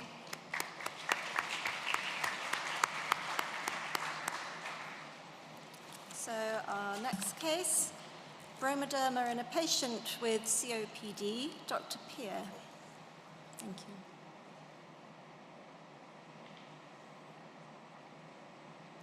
Hello there, my name is Xavier Pierre. I'm an F2 at Dorset County Hospital. I have no conflicts of interest to declare. It's my pleasure to present this case of bromoderma in a patient with COPD. So we have a 79-year-old gentleman who presented with a 3-week history of an asymptomatic purple nodular plaque on his left medial thigh. Over the next 3 months, further lesions developed in the right groin, left axilla, and right antecubital fossa. His past medical history is shown, along with his current medications, which have been on for several years. So this is the first clinical image we have available, which was taken shortly after a shave biopsy. However, can still allow us to appreciate, if it works, the purple nodules here in his groin. These are following photos taken showing left and right groin nodules, as well as the right antecubital fossa. The clinical diagnosis at this point was unclear. However, a cutaneous T-cell lymphoma was also considered. Therefore, the shave biopsy was performed, as shown here. At low power, what you can appreciate is the striking infundibular and epidermal hyperplasia, and this is associated with a dense upper-dermal infiltrate, which is partly obscuring the epidermis. Here, at medium power, you can appreciate the infundibular downgrowths, which are associated with mixed inflammatory cells within intraepithelial collections, also known as microabscesses, highlighted here and here. This slide demonstrates the dense upper-dermal infiltrate, which gives an impression of lichenoid damage with necrotic keratinocytes, as highlighted here. The infiltrate mainly comprises of lymphocytes, eosinophils, and histiocytes. Here is one of the microabscesses, which shows a mixed infiltrate of neutrophils, eosinophils, as well as paler cells, which are likely Langerhans cells. Another microabscess, and here you can see some spongiosis, as well as necrotic keratinocytes, as well as notably rounded acantholytic keratinocytes, as highlighted here. Within the infundibular downgrowths, P16 was wild type, was mosaic, and P53 was wild type, supporting a reactive hyperplasia. Here, the infiltrate was mainly CD4 positive with some CD8 positivity. However, CD30 was largely negative. There was no loss of T-cell receptor, T-cell antigen expression on CD3 or 5 stains. And CD1A here nicely highlights Langerhans cells within the microabscesses. So at this point, our histological differentials were pretty broad. Hypertrophic lichen planus was considered due to the interface reaction. However, microabscesses were not typical. Pemphigus vegetans was a real consideration based on the acantholytic cells. However, a separate sample for direct immunofluorescence was negative. Cutaneous T-cell lymphoma was considered. However, it's an atypical presentation without preceding patches and plaques. There's no lymphoid atypia, and a separate sample for T-cell receptor gene rearrangement studies showed no clonality. In addition, a paraneoplastic syndrome was considered, but the patient was well, and a CT chest abdo-pelvis showed no malignancy. Therefore, we considered halogenoderma, which prompted a careful review of his medications, which are shown here. Of note is the Trimbo inhaler. So the Trimbo inhaler has 3 constituents, one of which is a bromide derivative. Remarkably, after stopping this inhaler, the gentleman reported improvement in his lesions over the next 4 days. Therefore, our diagnosis was bromoderma. And here are pictures showing that the improvement was maintained by the next clinic appointment. So bromoderma is a cutaneous eruption in response to bromide ions and is a subset of halogenoderma, which includes iododerma and fluoroderma. The causative agents in bromoderma are mainly reported are oral. However, topical, IV, and inhaled are reported in other halogenodermas. The pathophysiology is unclear. Perhaps it's a delayed hypersensitivity reaction, or it may be a local inflammatory reaction due to the drug excretion in the sweat. But this may also alter the skin microbiome. Interestingly, in bromoderma, there seems to be little correlation between the serum bromide levels, and chronic kidney disease is a common comorbidity in these patients, perhaps suggesting an issue with excretion of the bromide ions. Bromoderma was first considered based on recollection of this case from Warwick Hospital in 2018 of halogenoderma in a patient on bromide and fluoride-containing inhalers. Again, the presentation was nodular, but a different anatomical location. But bromoderma was really considered considering the similarity in the histological pattern here with pseudoepitheliomatous hyperplasia with microabscesses containing eosinophils, as well as a lichenoid reaction here. Of note, that gentleman had been on inhalers for some time, and it was theorized that it was a cumulative exposure to the bromide ions or the fluoride ions, which may account for the long latency between starting a medication and actually the clinical presentation. Here is a table summarizing selected cases of bromoderma with their clinical presentation in histology. The clinical presentation is pretty varied, really, but you can note that there's nodular and papular presentations, which are similar to our case. Again, the histology is also varied. However, some takeaway points are many mentioned there's pseudoepitheliomatous hyperplasia and abscess formation. The management of bromoderma is cessation of the bromide derivative along with topical corticosteroids. Interestingly, furosemide has been shown to be a useful adjunct in bromoderma, and of note, our patient was on furosemide, which may account for the rapid clinical improvement. So, in summary, this case demonstrates the importance of a clinical and histological correlation in cases of bromoderma. A careful drug history is needed, and you need to consider a long latency between starting a medication and the clinical presentation in bromoderma. A useful clue in bromoderma is pseudoepitheliomatous hyperplasia with microabscesses containing eosinophils, as shown in our case. Here are the references. Thank you. Any questions?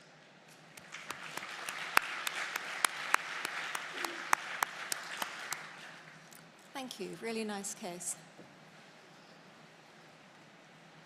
Just one quick question. The chronic kidney disease presumably contributed to the condition, is that right? What was that, sorry? His chronic kidney disease, is that a predisposing factor in the same way as for the iodine dermatoses? So that's what we were thinking. I mean, so because he's got chronic kidney disease, therefore it's the excretion of the bromide ions, which isn't occurring as it normally would, and which is potentially why the furosemide worked so well, actually, in clearing it. Okay. All right. Thank you. Thank you.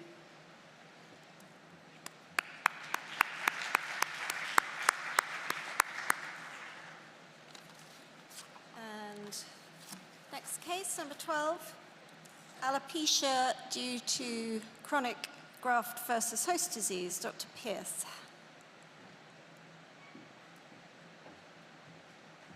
Hi, good morning, everyone. My name is Gabriela Soares. I'm a histopathology ST1. I'm presenting this case on behalf of Dr. Rachel Pierce and Dr. Stephen Walker.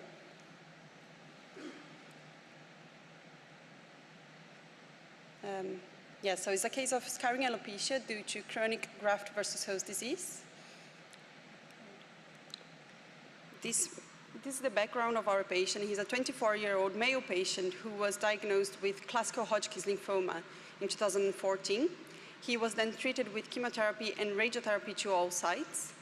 However, he had a disease relapse 5 years later, and this time he was treated with chemotherapy followed by an autologous stem cell transplantation.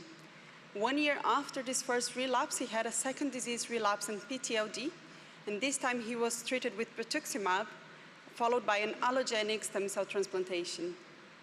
1 year after the allogenic stem cell transplant, this patient was diagnosed with chronic graft versus host disease, and this is the episode which I'm going to talk to you about.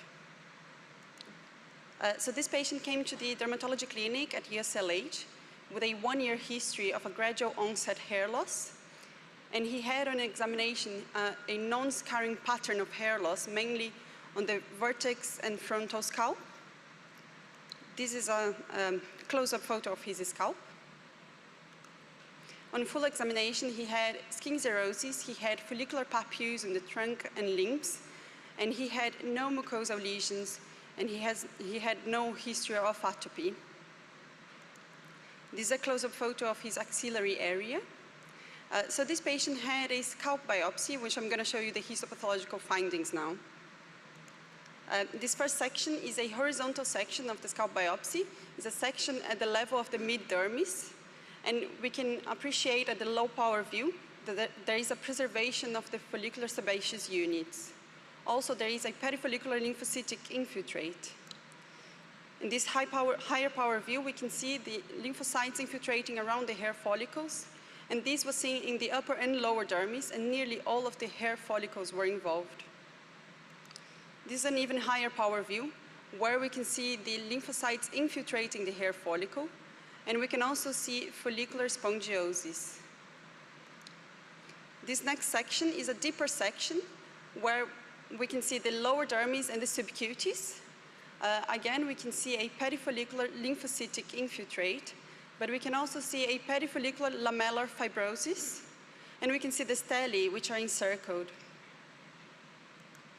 This next section is a vertical section of the scalp biopsy. Here we can see that the lymphocytic infiltrate goes all along the hair follicles, in the upper and lower dermis, and also the epidermis is completely spared. This high power view, again, we can see the lymphocytes infiltrating the hair follicle, and we can also see follicular spongiosis. So we did immunohistochemistry for this case, which confirmed the T-cell nature of those lymphocytes.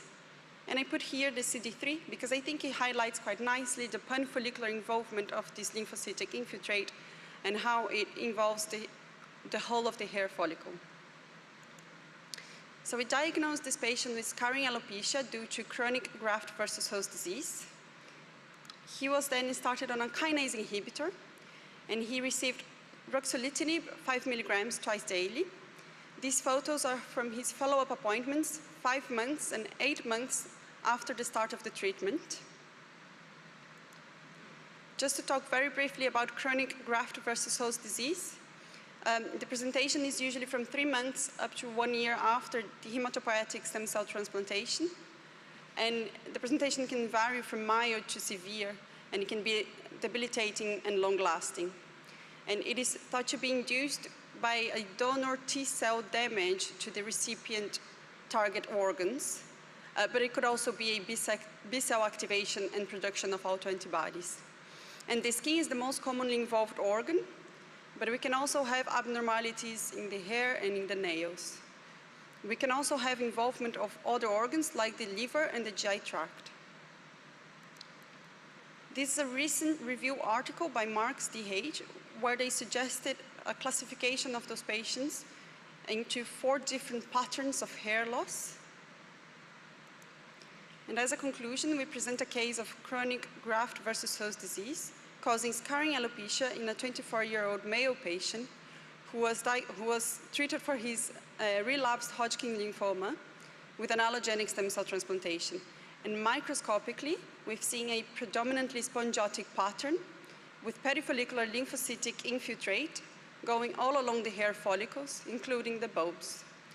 As a recommendation, we would recommend to look for features of chronic graft versus host disease elsewhere in the skin, in the hair, in the nails, and also in the other organs. Thank you very much. These are my references. Are there any questions?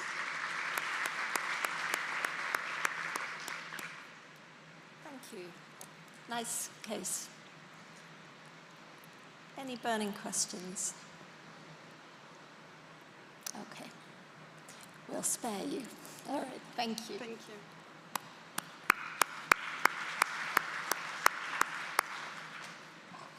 And the next presentation, we're almost there. 2 more to go. Next one's a video. Dr. Spaderak and Dr. Carr again. If we could start, please. Good morning, colleagues. I'd like to present a comparative study of P16, P53, and Ka67 immunostaining indicate keratoconoma and cutaneous squamous cell carcinoma are clinico-pathologically distinct entities. No conflicts of interest. Keratoconoma widely considered benign, self-resolving lesion distinct from squamous cell carcinoma. Some consider keratoconoma indistinguishable histologically from cutaneous squamous cell carcinoma.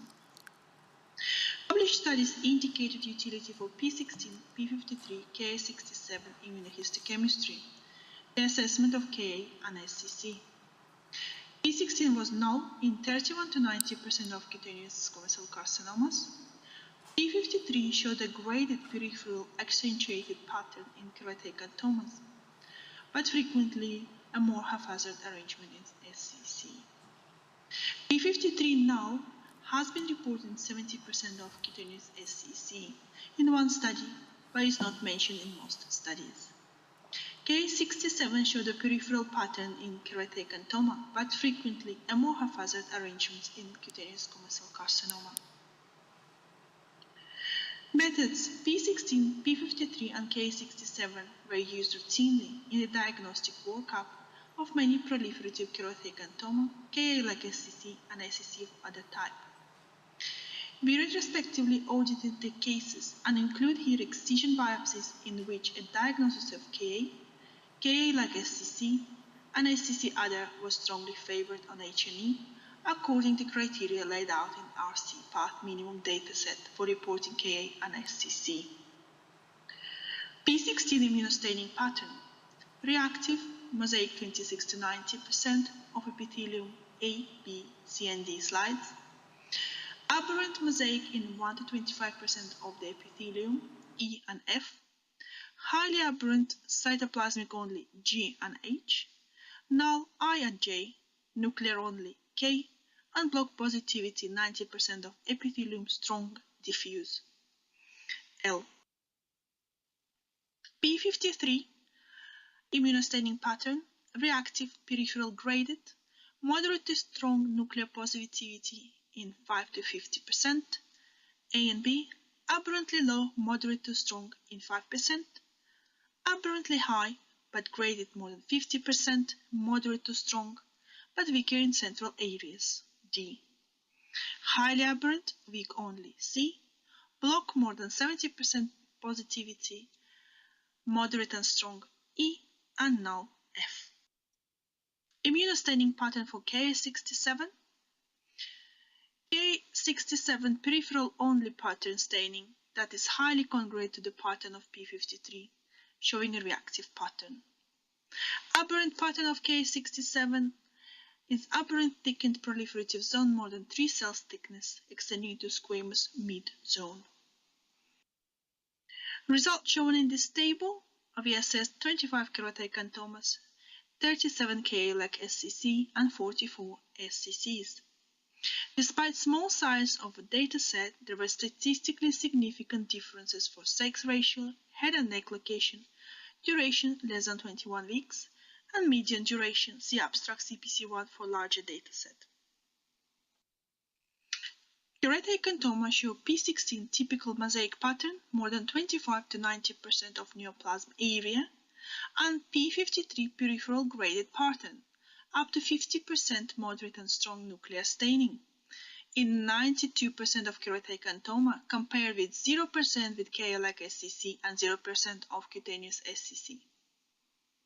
KA67 peripheral only staining in 95% of keratocontomas, compared with 32% of KA-like SCC and only 11.6% of SCC. Cutaneous squamous cell carcinoma P16 highly aberrant pattern, usually null, for one or both P16 and P53, was present in 0% of KA, more than 83% in KA-like SCC, and almost 91% of SCC other. KA67 abnormal distribution beyond the peripheral 1 to 3 cells was uncommon in keratoconoma, uncommon in KA-like SCC and SCC other. Conclusion: keratocontomas are clinically and pathologically distinct from cutaneous squamous cell carcinomas. KA-like highly aberrant abnormalities in the two most important tumor suppressor pathways that are found in most skin cancer, P53 and P16. Combining the refined clinical, histological, and immunohistochemistry features in our study should help to reduce the risk of diagnostic errors and inform future studies to determine the molecular basis of keratoconoma. These are our references. Thank you for your attention.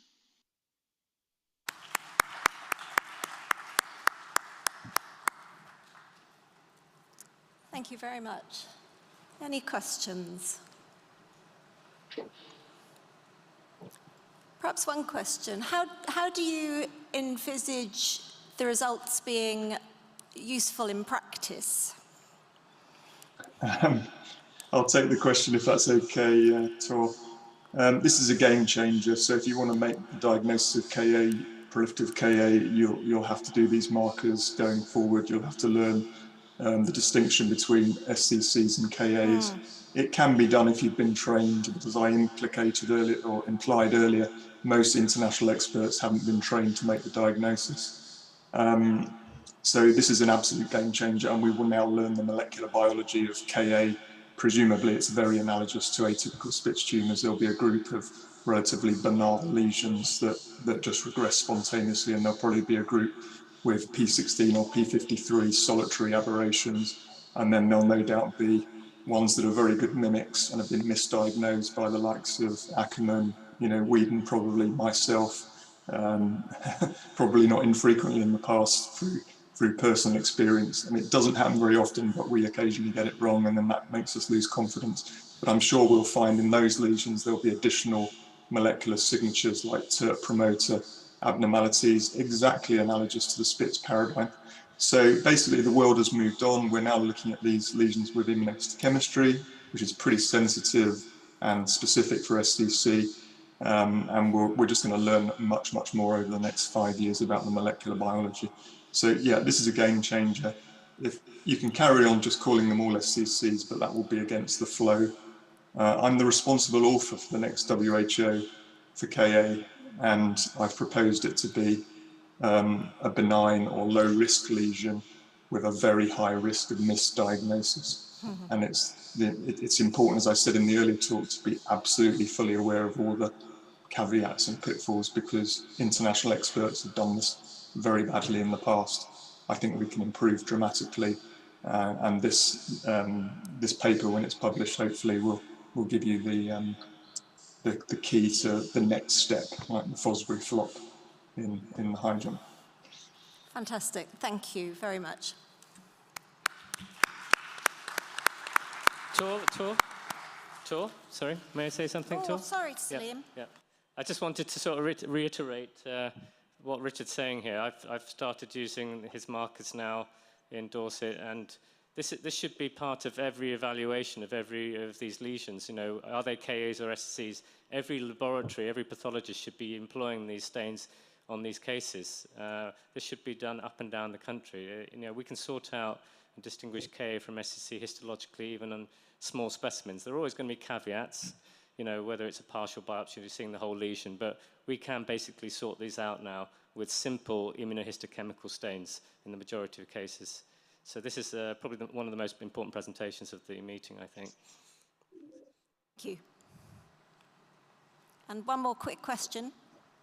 Sorry, it's just a very similar comment. So does this mean that in the future, if you think it's a KA, you could just do a small incisional biopsy, do the immunohistochemistry and reassure the patient and reduce the disfiguring surgery they experience when we get cautious and excise these KAs? Thanks for the questions and thanks for the kind comments of Salim. All the people that have been using the immunos that have fed back to me are finding it very useful. I think if you've got a patient like the young man, the 22-year-old man with the KA lesion on the nose, that was diagnosed in the capital city of another country as an SCC, and he was about to have plastic surgery, which would have probably changed his life. And he wouldn't have been diagnosed as having Muir-Torre syndrome, which could result ultimately in his death. So in the right hands, using the right techniques, I think we can offer greater patient safety for those very difficult lesions at difficult cosmetic sites that do show venous and perineural invasion with no abnormal outcome. And Whedon made this point on about 130 patients with perineural and venous invasion with KAs. Not a single patient came to harm. So I think if you have cases like that, I'd like to collect them. I'd like to study them with molecular biology. I'm sure we will find additional markers, just like the Spitz paradigm, for us to do the pole vault and really sort of sew it up with patient safety. But Salim's comments about small biopsies is more difficult, but actually we're getting very good at it with practice. But we've got over 1,000 cases in our database with these markers now.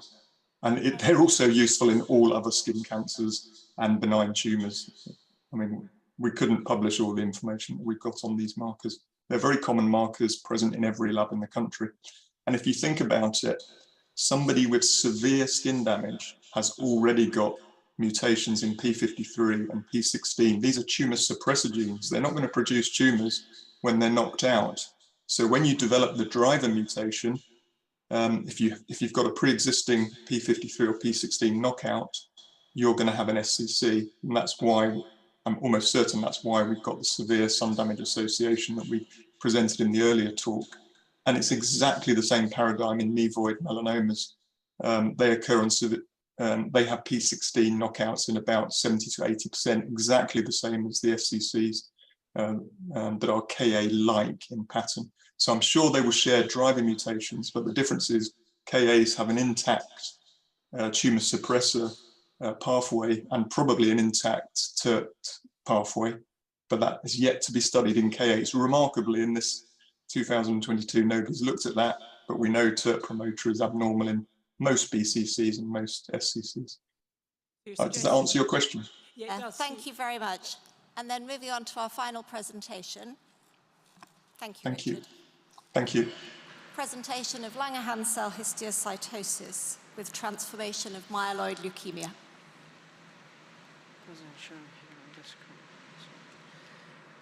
Hello, good morning. Thank you for letting me present today. My name is Ahmed Swain. I'm a dermatology specialty doctor at Dorset County Hospital, Dorchester. And today I'll talk about a rare adult presentation of cutaneous Langerhans cell histiocytosis that's associated with acute transformation of myeloid leukemia. So we have a 90-year-old female who was admitted acutely with vomiting and diarrhea. And then we noticed on admission that she had a high white blood cells, particularly neutrophils and monocytes. She had also a negative blood cultures, and the initial blood film showed there were dysplastic neutrophils with blast cells and monocytes. Unfortunately, during the hospital admission course, the blood picture deteriorated with the flow cytometry confirming myeloid leukemia. The patient was referred to dermatology due to a 6-month duration of rash, and as we can see here, there is an erythematous papular rash, which is confluent in areas with superficial erosions, mainly affecting under the breast surface, extending to the abdominal wall. Given the morphology of the rash, we have opted for a skin biopsy. And here is the histology of an incisional biopsy taken from the left submammary area. And as we can see, at low power, most of the action is within the epidermis and epidermis. Here we can see there is some surface parakeratosis with superficial erosion, as well as there is an infiltrate in the upper dermis, which is partly obscuring the epidermis.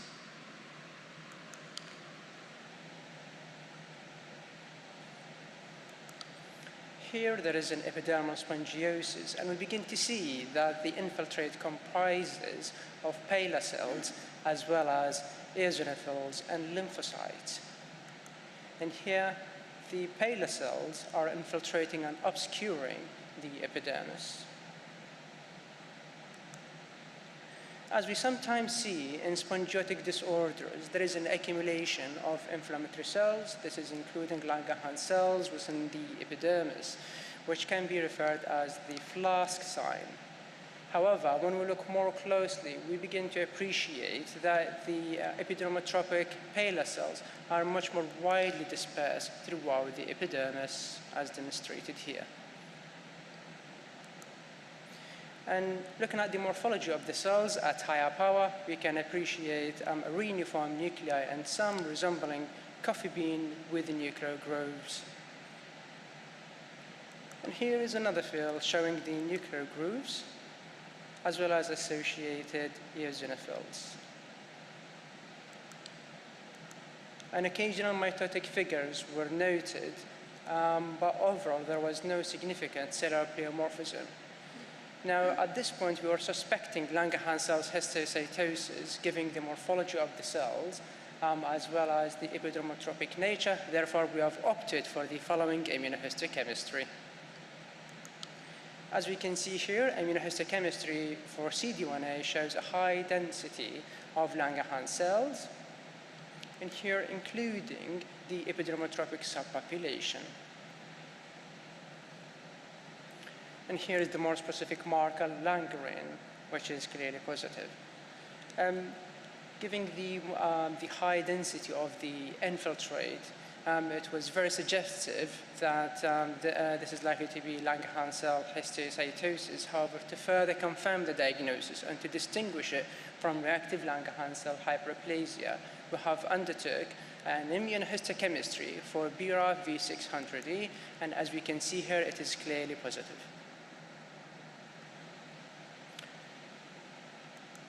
Sparse cells stain for myeloperoxidase, and this excludes leukemia cutis. So what is Langerhans cell histiocytosis? It is basically it is a clonal proliferation of Langerhans cells. It is usually seen in children, but adults are rarely affected. It can be sometimes associated with multiple organ involvement. And when we review adults with Langerhans cells histiocytosis, we need to be mindful regarding a possible association with acute myeloid leukemia or a chronic myeloid leukemia, the former being associated with poorer prognosis. Now, the pathophysiology may suggest that there is may reflect a common progenitor cells in the bone marrow. Regarding mutations of RAS, BRAF, and MAP2 kinase, these are involved in the etiology of Langerhans cells histiocytosis. Now we can use the immunohistochemistry for BRAF V600E and cyclin D1, which would be helpful in distinguishing a clonal proliferation from reactive Langerhans cells hyperplasia. The latter being more recognized in inflammatory dermatosis, skin tumors, including mycosis fungoides. There is also a potential therapeutic target for BRAF inhibitors. Unfortunately, our patient sadly deteriorated and died before we were able to use any potential BRAF inhibitors. So here is a quick summary about our case. that the clinical morphology of Langerhans cell histiocytosis can closely mimic inflammatory dermatosis, and we need to be mindful when we review patients with LCH for a potential association with myeloproliferative disorders. And as we clearly demonstrated that BRAF V600E immunohistochemistry can be useful in distinguishing a true clonal proliferation of LCH from reactive Langerhans cell hyperplasia, and also this can provide a potential therapeutic target for BRAF inhibitors. Thank you for listening. These are my references. Thank you. Another nice case. Any questions? I think we'll end there. I'd like to thank all the presenters for presenting really beautifully. And if you'd like to come and collect your BAD Glasgow mugs. Thank you. Well done, presenters.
Hello, I'm Pugh Banerjee, consultant dermatologist. I founded the Skin Diversity Subcommittee at the BAD in April 2020. I am passionate about making change in UK dermatology for our patients, for dermatologists, for everyone. This year, as the Clinical Vice President of the BAD, I am the organising chair of the annual meeting. I have invited more diverse speakers and more diverse topics than we've ever had before. On the 5th of July, I'm launching the Ethnic Diversity and Identity Symposium.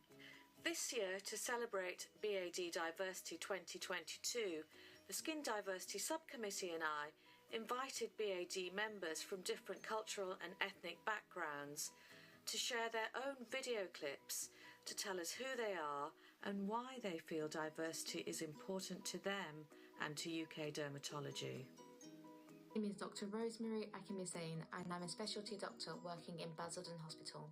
I've been working in dermatology for 18 months and I'm excited to have joined this specialty at a time of innovation regarding skin of colour. This is important to me because as patients we strive to provide optimal patient care, and an integral part of this is having confidence in recognising and diagnosing skin conditions of all skin types.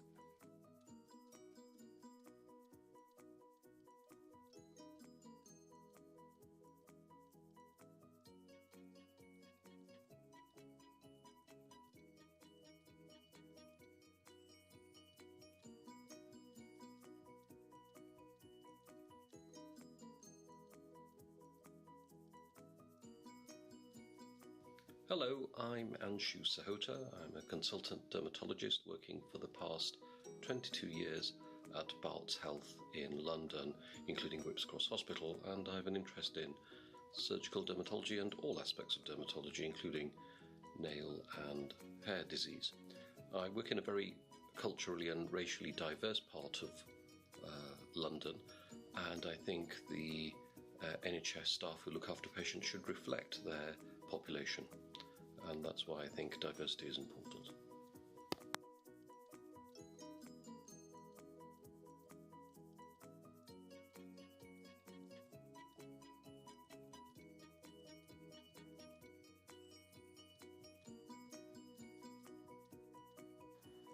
Hi, I am Archana Rao.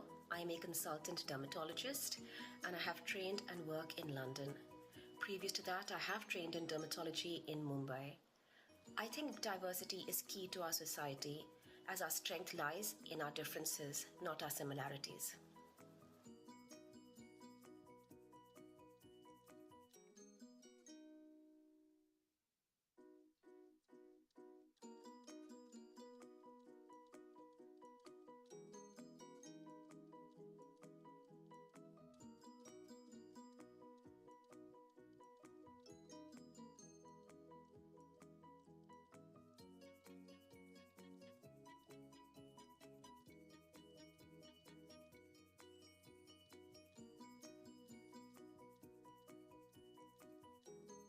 Hello everyone, I'm Dimple Jain. I work as a consultant dermatologist in Royal Shrewsbury and Telford Hospital in Shrewsbury. I completed my dermatology training in lovely Northeast region and moved to Shrewsbury for family reason. I've been working in dermatology for more than 15 years now, with initial 3 years in India and been working in UK for the last 12 years. In relation to my ethnic background, I always felt loved, supported and respected by colleagues and patients. I believe and follow the principle of unity in diversity. Thank you.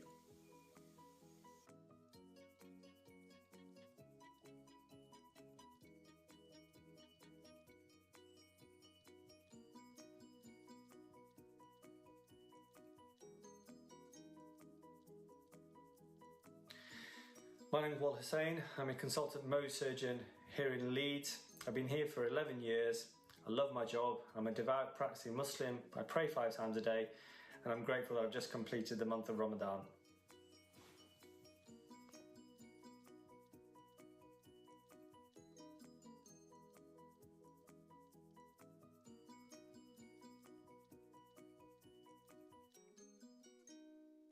Hi, I'm Dr. Marissa Taylor. I'm a consultant dermatologist in the Greater London area, and I look forward to seeing you at the BAD 2022 in Glasgow.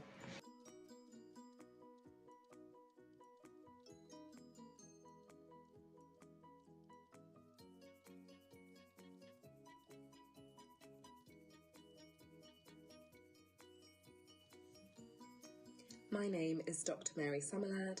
I am a consultant dermatologist. I live and work in London. I did my dermatology training in the Royal London and Royal Free Rotations starting back in 2012. I think having an ethnically diverse dermatology workforce benefits not only our patients but ourselves as a workforce. It helps us have diverse ideas and support innovation and improvement in services.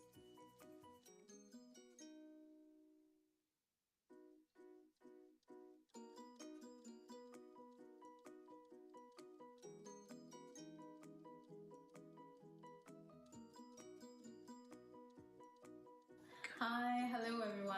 my name is Suan Chan. I work at the Birmingham Skin Centre and I'm a skin of colour dermatologist. Thank you.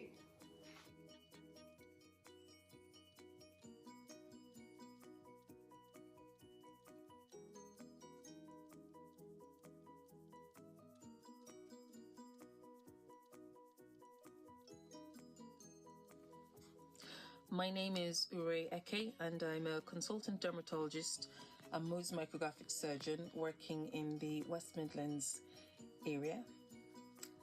I completed my dermatology training in 2013 and subsequently completed my fellowship in Mohs surgery in 2015.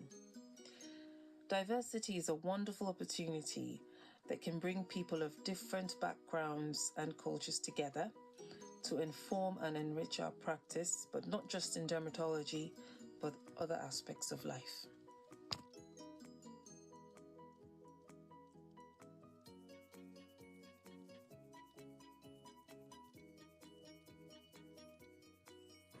Hello, my name is Ahmed Kazmi and I'm a recently qualified dermatologist.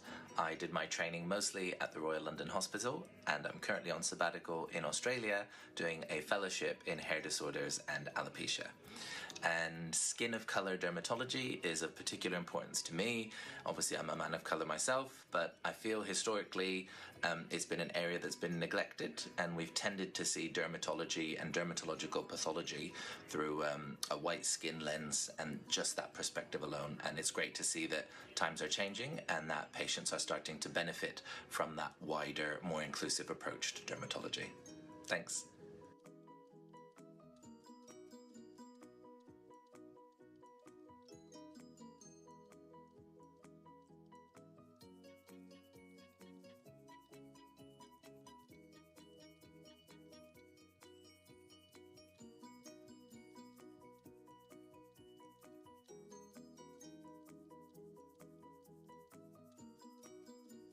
My name is Dr. Emma Amwafo and I'm a dermatology registrar working in London. I've been working in dermatology for about 2 years now. I believe we should all acknowledge and appreciate difference within society, especially within medicine. It's super important we all take steps to understand diversity and how it affects the world we live in.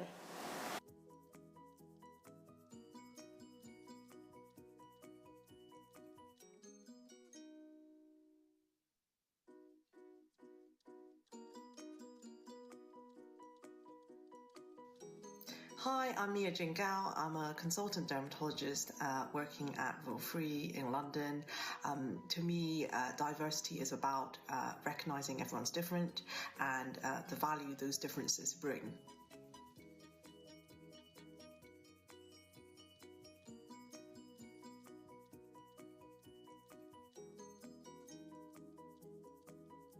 From London. Diversity to me means working with those with different ethnic racial backgrounds with one common goal. Hi, my name is Dr. Manuel Lamptey. I've been a doctor for the last 5 years, but I've been working with the dermatology team at King's the past couple of months. Diversity to me means embracing different cultures. Hello, I'm Emilia Duarte Williamson, consultant dermatologist. I've been a dermatologist for more than 20 years and worked in many places around the country, but have been in King's for the last 3 years. As you can clearly see, the dermatology team at King's reflects the diversity of the population we serve, which is South London and even the London population. Thank you.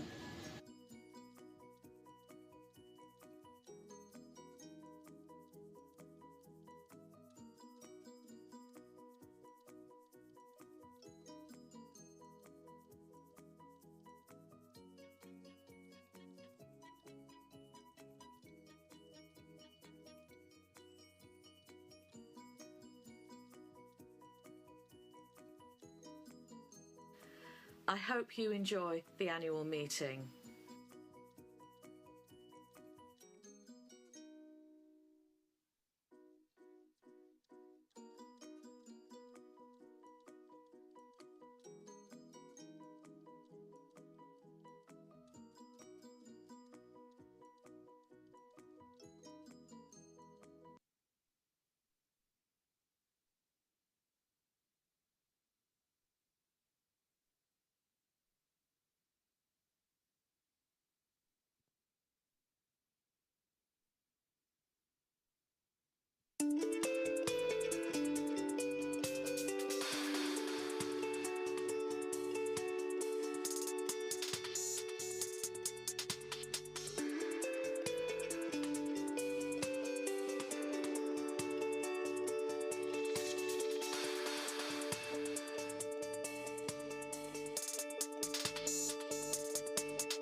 Hello, I'm Pew Banerjee, Consultant Dermatologist.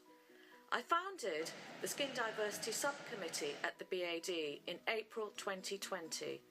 I am passionate about making change in UK dermatology for our patients, for dermatologists, for everyone. This year, as the Clinical Vice President of the BAD, I am the organising chair of the annual meeting.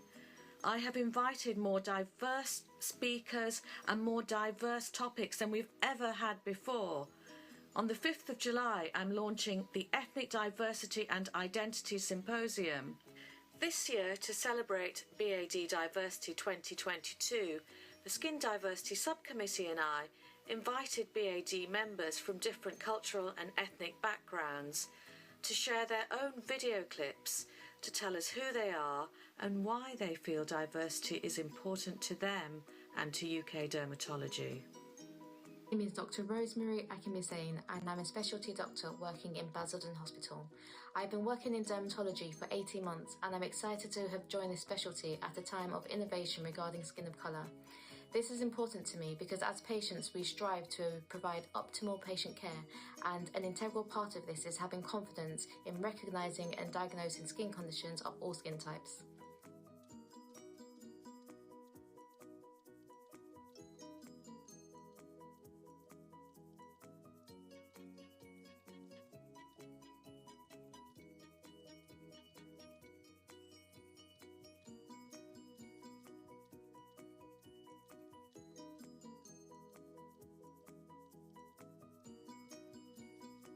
Hello, I'm Anshu Sahota. I'm a consultant dermatologist working for the past 22 years at Barts Health in London, including Whipps Cross Hospital, and I have an interest in surgical dermatology and all aspects of dermatology, including nail and hair disease. I work in a very culturally and racially diverse part of London, and I think the NHS staff who look after patients should reflect their population. And that's why I think diversity is important.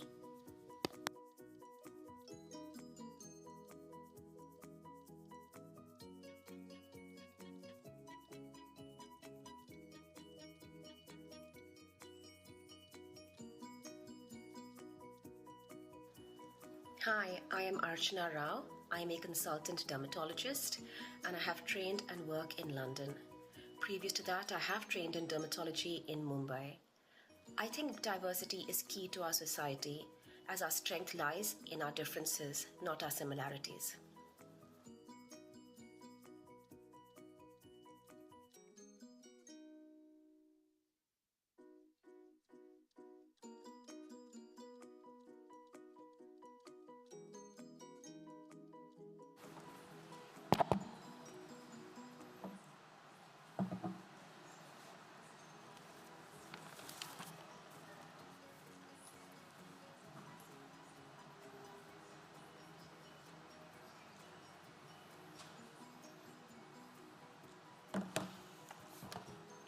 Hello everyone, I'm Dimple Jain. I work as a consultant dermatologist in Royal Shrewsbury.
Do you think we can make a start?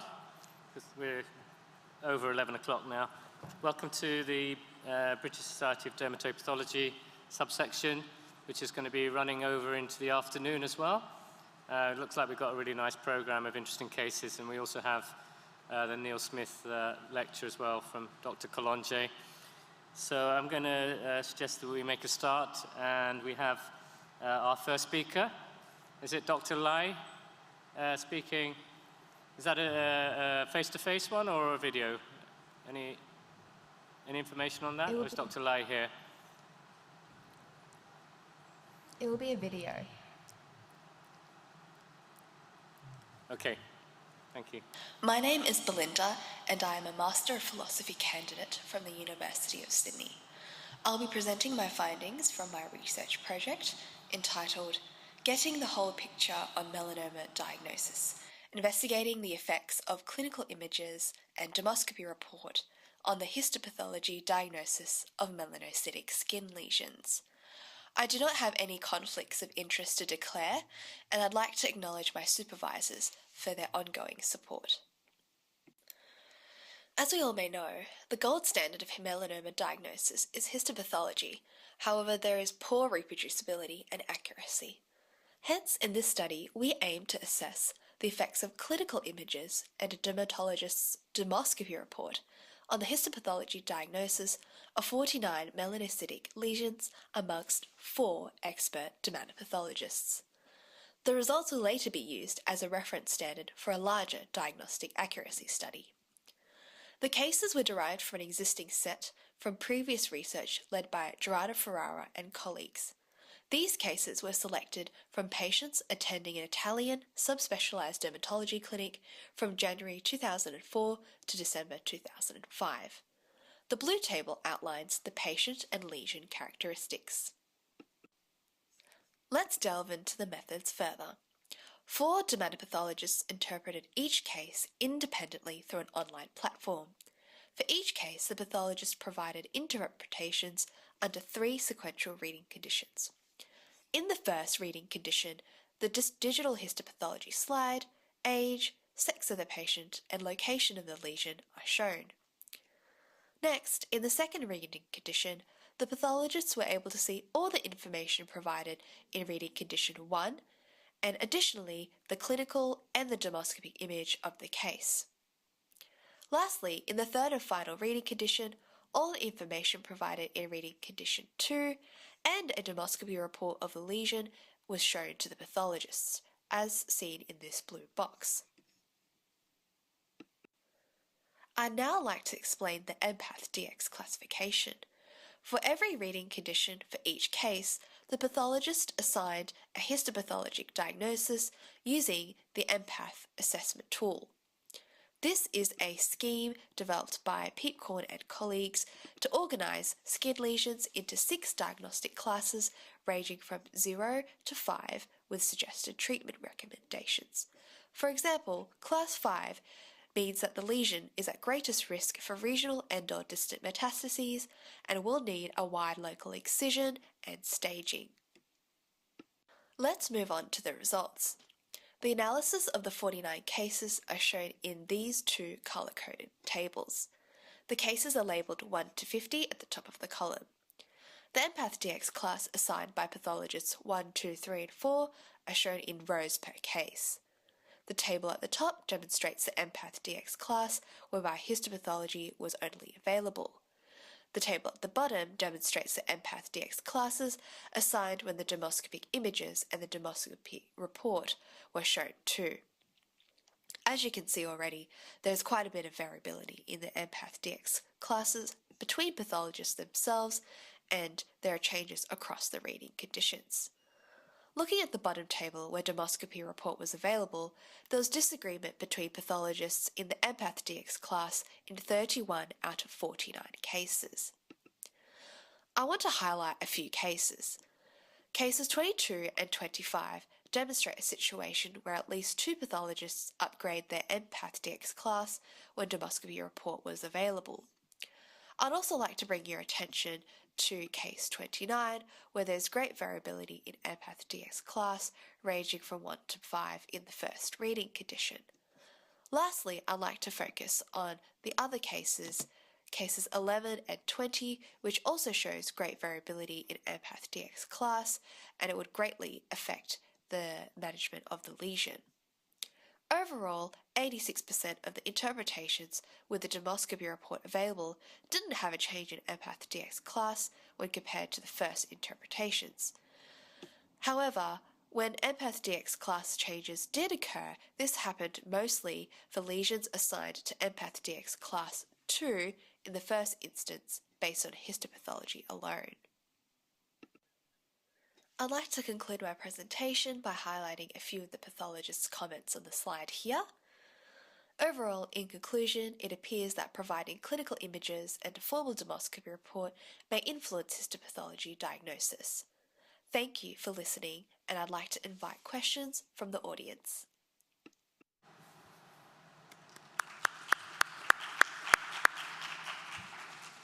Any questions at all?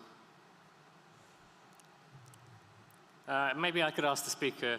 I thought that was a really important talk because we know how important it is to correlate the clinical with histology for melanocytic lesions, and really it should be a widely available resource for the pathologists. I wanted to ask, how do we distinguish from a potential bias that might be introduced by having that clinical information in coming to your histological diagnosis, as opposed to using that as part of integration into formulating your diagnosis? Because that's quite a difficult distinction. So that was one of my questions. Correct, and that's why when we had the demoscopy reports created, we also included a level of diagnostic confidence by the person making the demoscopy report. So that helped in assisting the pathologist in deciding if it would change their histopathologic diagnosis as well. Yeah. Yeah, you touched upon. Sorry, yeah, you touched upon how the demoscopy might influence how you process the specimen. You might take additional levels in that one case at the end. Do you have any comments about using demoscopy to actually select which sections you take from the original specimen? Yes, we didn't look into that in this study. However, it is known where if you have the demoscopy available, you can help mark the areas of concern that you can indicate to the pathologist. That would be quite a useful tool as well. However, we didn't look into that deeply in this study. Thank you very much. Any other questions? Really quiet audience. No? Okay, that's all. Thank you so much for bringing that presentation to us. Thank you. Thank you.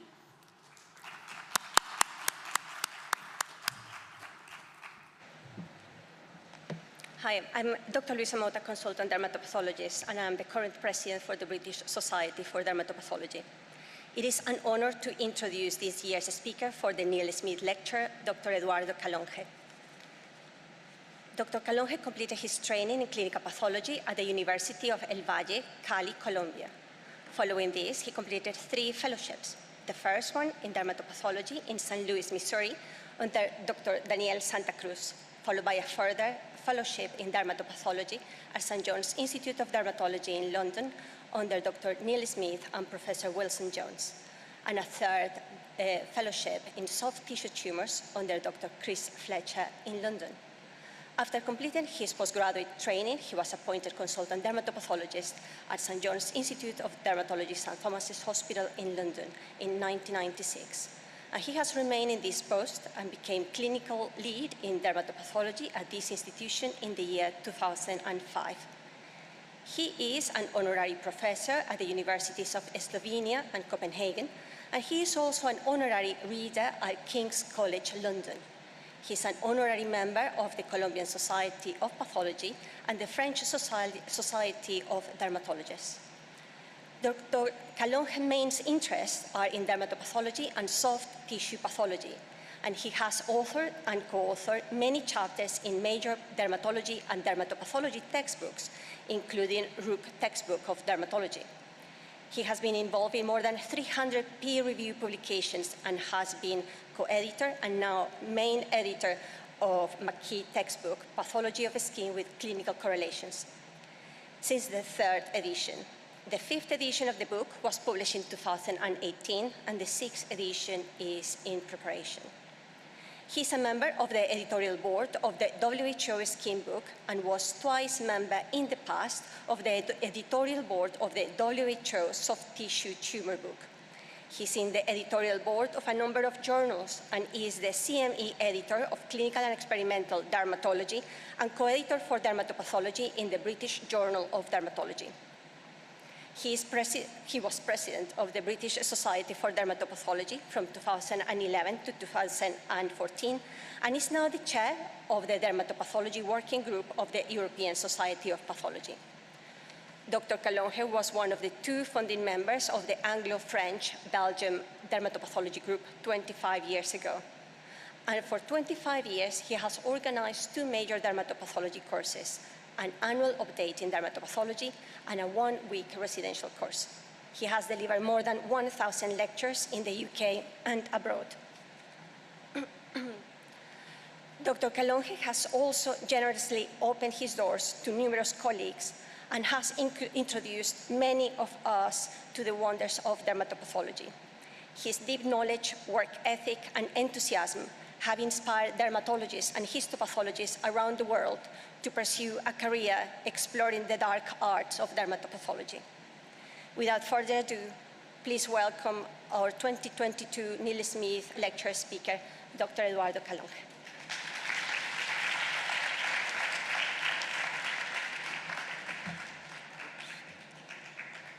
Okay, good morning. Thank you very much for that introduction. I'm very grateful and very honored to be the Neil Smith lecturer this year. And it's a double honor, not because of myself being humbled with this accolade, but also because Neil Smith was my teacher. And without Neil Smith, I wouldn't be here. I think that many people don't know who Neil Smith was, but he was a giant of dermatology and dermatopathology. And I think that we should always honor him. And this is Neil Smith with one of his favorite hobbies, which was drinking a little bit of alcohol every now and then. And he taught me a lot, and some of what he taught me I want to convey to you during this presentation today. And this was one of his cartoons because he was an amazing cartoonist.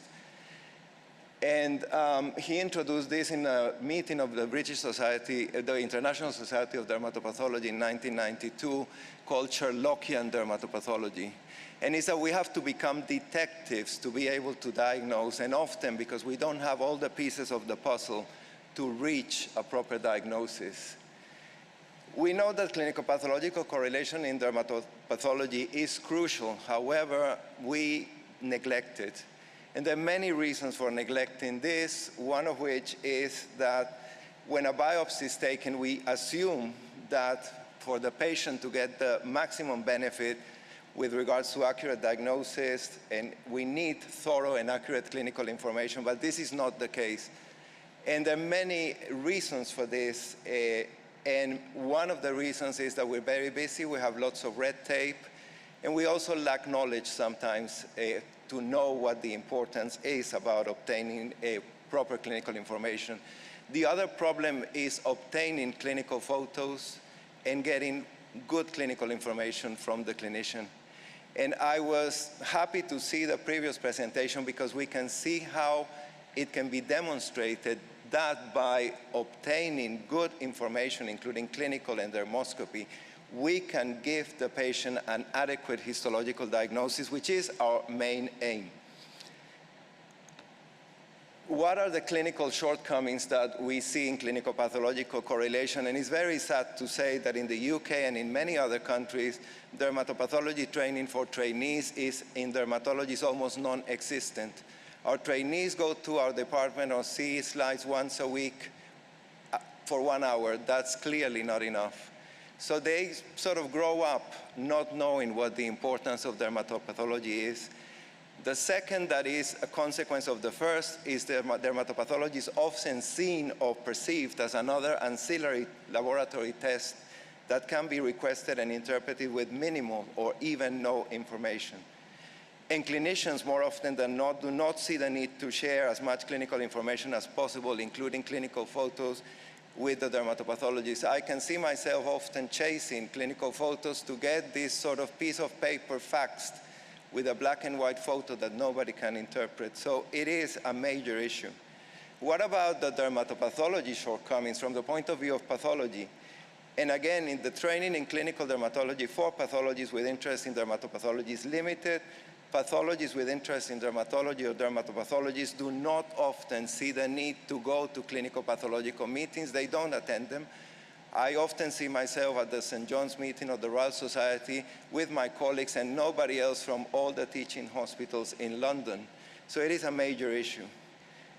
Also, the training and knowledge in tumoral pathology is solid, but in inflammatory conditions as a consequence of the lack of clinical knowledge is very limited. And we tend to like the atlas mentality. We go and chase and look at images and try to couple them with what we're seeing under the microscope, and that usually leads to misdiagnosis. We also fail to recognize that the skin has very limited ways to react to different stimuli and that the lesions have lives. They go through lives from early life to late life, and that's what we're going to see during this presentation.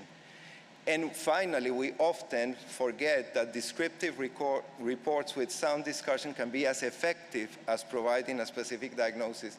That's not to mean that it is nice to write chronic non-specific dermatosis, which clinicians hate and make them not send us any biopsies ever again. So we're going to start with this that I received quite a number of years back as saying that they wanted to write this case report of MF on the vulva. And you can see the lymphocytes that are atypical, they're entering the epithelium, and it was going to be a unique case. And we can see there, you can convince yourself that there's cytological atypia, there are clumps of atypical lymphocytes. And here we forget first that MF in the vulva is almost never seen, except in the context of very extensive MF. And other than that, we don't see it as a unilesional lesion on the vulva, and it's very rare, even in mycosis fungoides, declare elsewhere to see it. And we forget that lesions have lives. And this would have been the classical presentation of this entity. And this would have been the more early lesion with sort of hemorrhagic areas. And this is what we want to see, lichen sclerosus.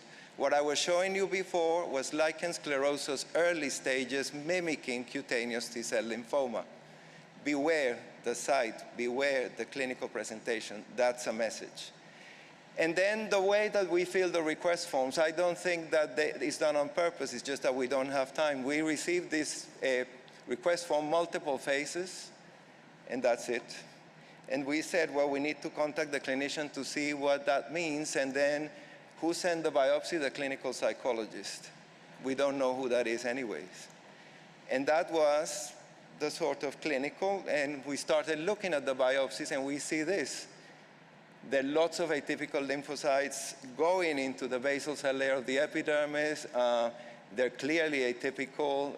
There's some up in the upper layers of the epidermis, and even atypical cells within the dermis. We spent lots of money in immunostains, and we were going to send it to T-cell receptor gene rearrangement analysis because we said this is cutaneous T-cell lymphoma, and we're going to tell them that they have to investigate the patient. We were not told that the patient is a long-standing mycosis fungoides patient. Importance of clinical pathological correlation. That's another one in which observation is quite important. I received this letter in 2015 about a patient that I had diagnosed before, and they were doing a surgery for ectropion on the eyelids, and they thought that the changes were malignant, bilateral. And these were the biopsies. You can see that it's a deep biopsy, and it has these cysts. It's very sclerotic, and you see that on the right-hand panel, there is I think I have the laser here. Yes, we have this skeletal muscle, and there are strands of epithelial cells. So if you see here, that's infiltrative. Those are sweat ducts-like structures, banal looking. They have no cytological atypia. And we see perineural invasion or extension. And we have learned that perineural extension in epithelial tumors means malignancy. Not everything is always that simple. So the question here was, this patient has bilateral microcystic adnexal carcinoma, bland infiltration by gland-like structures with cysts, perineural invasion, and desmoplastic stroma. How often have you ever seen bilateral ectropion caused by 2 microcystic adnexal carcinomas, one on each eye? That doesn't happen, does it? But look at, I mean, this is clearly perineural extension. It couldn't get any better. I could illustrate any book that I want with this. So that's not right. What's the problem? We need clinical information. We need the clinical pictures. We need Sherlock Holmes. And we look into the literature, and we do find that occasionally we see changes in banal entities or entities that are genetic or non-genetic, in which we can see perineural extension, or simulating microcystic adnexal carcinoma, like in the Nicola-Bau syndrome and Rombo syndrome. And we also see occasionally perineal extension in benign lesions like desmoplastic trichoepithelioma. I have seen it in equine spiroadenoma. So let's get the proper clinical history. It's a 79-year-old male that is of Indian descent, but he was adopted, so we don't have much information. And for 5 years, he had presented with widespread keratotic papules, induration, and scleroderma-like changes on the face, neck, and shoulders, and marked secondary cicatricial changes. And then he developed, as a result of this, ectropion. He also had dystrophic nails and significant weight loss. He was deteriorating very quickly. And it's interesting because we see that the ectropion is probably secondary to the scleroderma-like changes. This is the patient when he started developing the papules and the scleroderma. This is the patient 5 years later. And we see the ectropion. We definitely know now that he cannot have bilateral microcystic adnexal carcinoma. He's got keratotic papules that regress, scar, and he's got these sclerodermatous changes. He gets very extensive changes and progressively deteriorated, even without having anything particularly internally, and he died from the disease. And you see the dystrophic nails, and only anemia was found. He had many treatments, acitretin, methotrexate, mycophenolate, mofetil, and plastic surgery for the ectropion. And unfortunately, he continued to deteriorate until he died. And there were quite a number of biopsies from several of the lesions. We already saw the lesions on the eyelids. And we see this. They're like mini keratoacanthomas. That's one of the sites, and this is a higher power. And you can see that in the background there's a little bit of scarring. This is an early lesion. And in the same biopsy, we see one regressing, one starting to form, and another one regressive, and there is syringosquamous metaplasia, another mimic of malignancy. You can see it here. This is what happens at the end. You see the scars, and then the keratin is extruded through the epidermis. We can see the squamous syringometaplasia, very easy to confuse this with a squame, and there's desmoplasia in the background. And transepithelial elimination of elastic fibers, very nicely illustrated here, which we can highlight with an elastic Van Giesen, as we can see here. So this is the eruptive keratoacanthomas of Rivosky. And it's a disease that may be genetic, but starts late in life. And patients deteriorate very quickly. It's severely itchy with nodules and papules that regress. They can also get mucosal lesions. And these horny nodules that persist for weeks, keratoacanthomas that then disappear, they cobnerize, and they have this mask-like facial appearance due to the thickened face skin. Then they develop ectropion, for which they need surgery, and it can mimic microcystic adnexal carcinoma. And they also have hoarseness due to the nodules in the larynx and significant morbidity. And if you look at the literature, they look like brothers and sisters of the previous patient. This is the same, identical. If you've seen one of these cases, you'll never forget it. This patient also died from colonic cancer, and this is another patient that I had an opportunity to see the histology many years ago in Argentina, and it's the same presentation, and nobody knows, but they progress and they die from the disease. And it seems to be genetic. We analyzed samples from our patient, and we weren't able to demonstrate any features. So essentially, I have highlighted the Sherlockian dermatopathology, putting all together in a case where we have been able to not only confirm the changes, but shown changes that look like microcystic adnexal carcinoma, syringosquamous metaplasia, and elimination of collagen and elastic fibers through the epithelium. Can it be then a perforating disorder that is genetic in nature? So we're going to move on with when a negative histology is an important aid in diagnosis. And I learned this from Neil Smith, and I thought he was like a magician when he diagnosed this.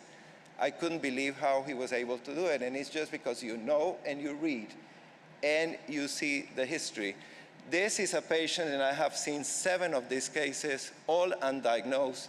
54-year-old female, ulcer, query malignancy, query infection, 3 biopsies, non-contributory. At this rate, we are going to end with the autopsy. And we have a punch biopsy, ulcer, pseudoepitheliomatous hyperplasia of the hair follicles, inflammation, no granulomas, no infection, no cancer. And in 3 biopsies, you expect that if the patient had malignancy, you would have demonstrated it. Again, you have bacterial colonies there as secondary. You see the regeneration of the hair follicles, fibrosis, and inflammation. So this is the patient, ulceration, right ala, NICE, progressive, rapid evolution, indurated base, BCC, malignancy. The patient had a history of Sneddon syndrome. And again, you see how the part of the nose is missing and is progressing.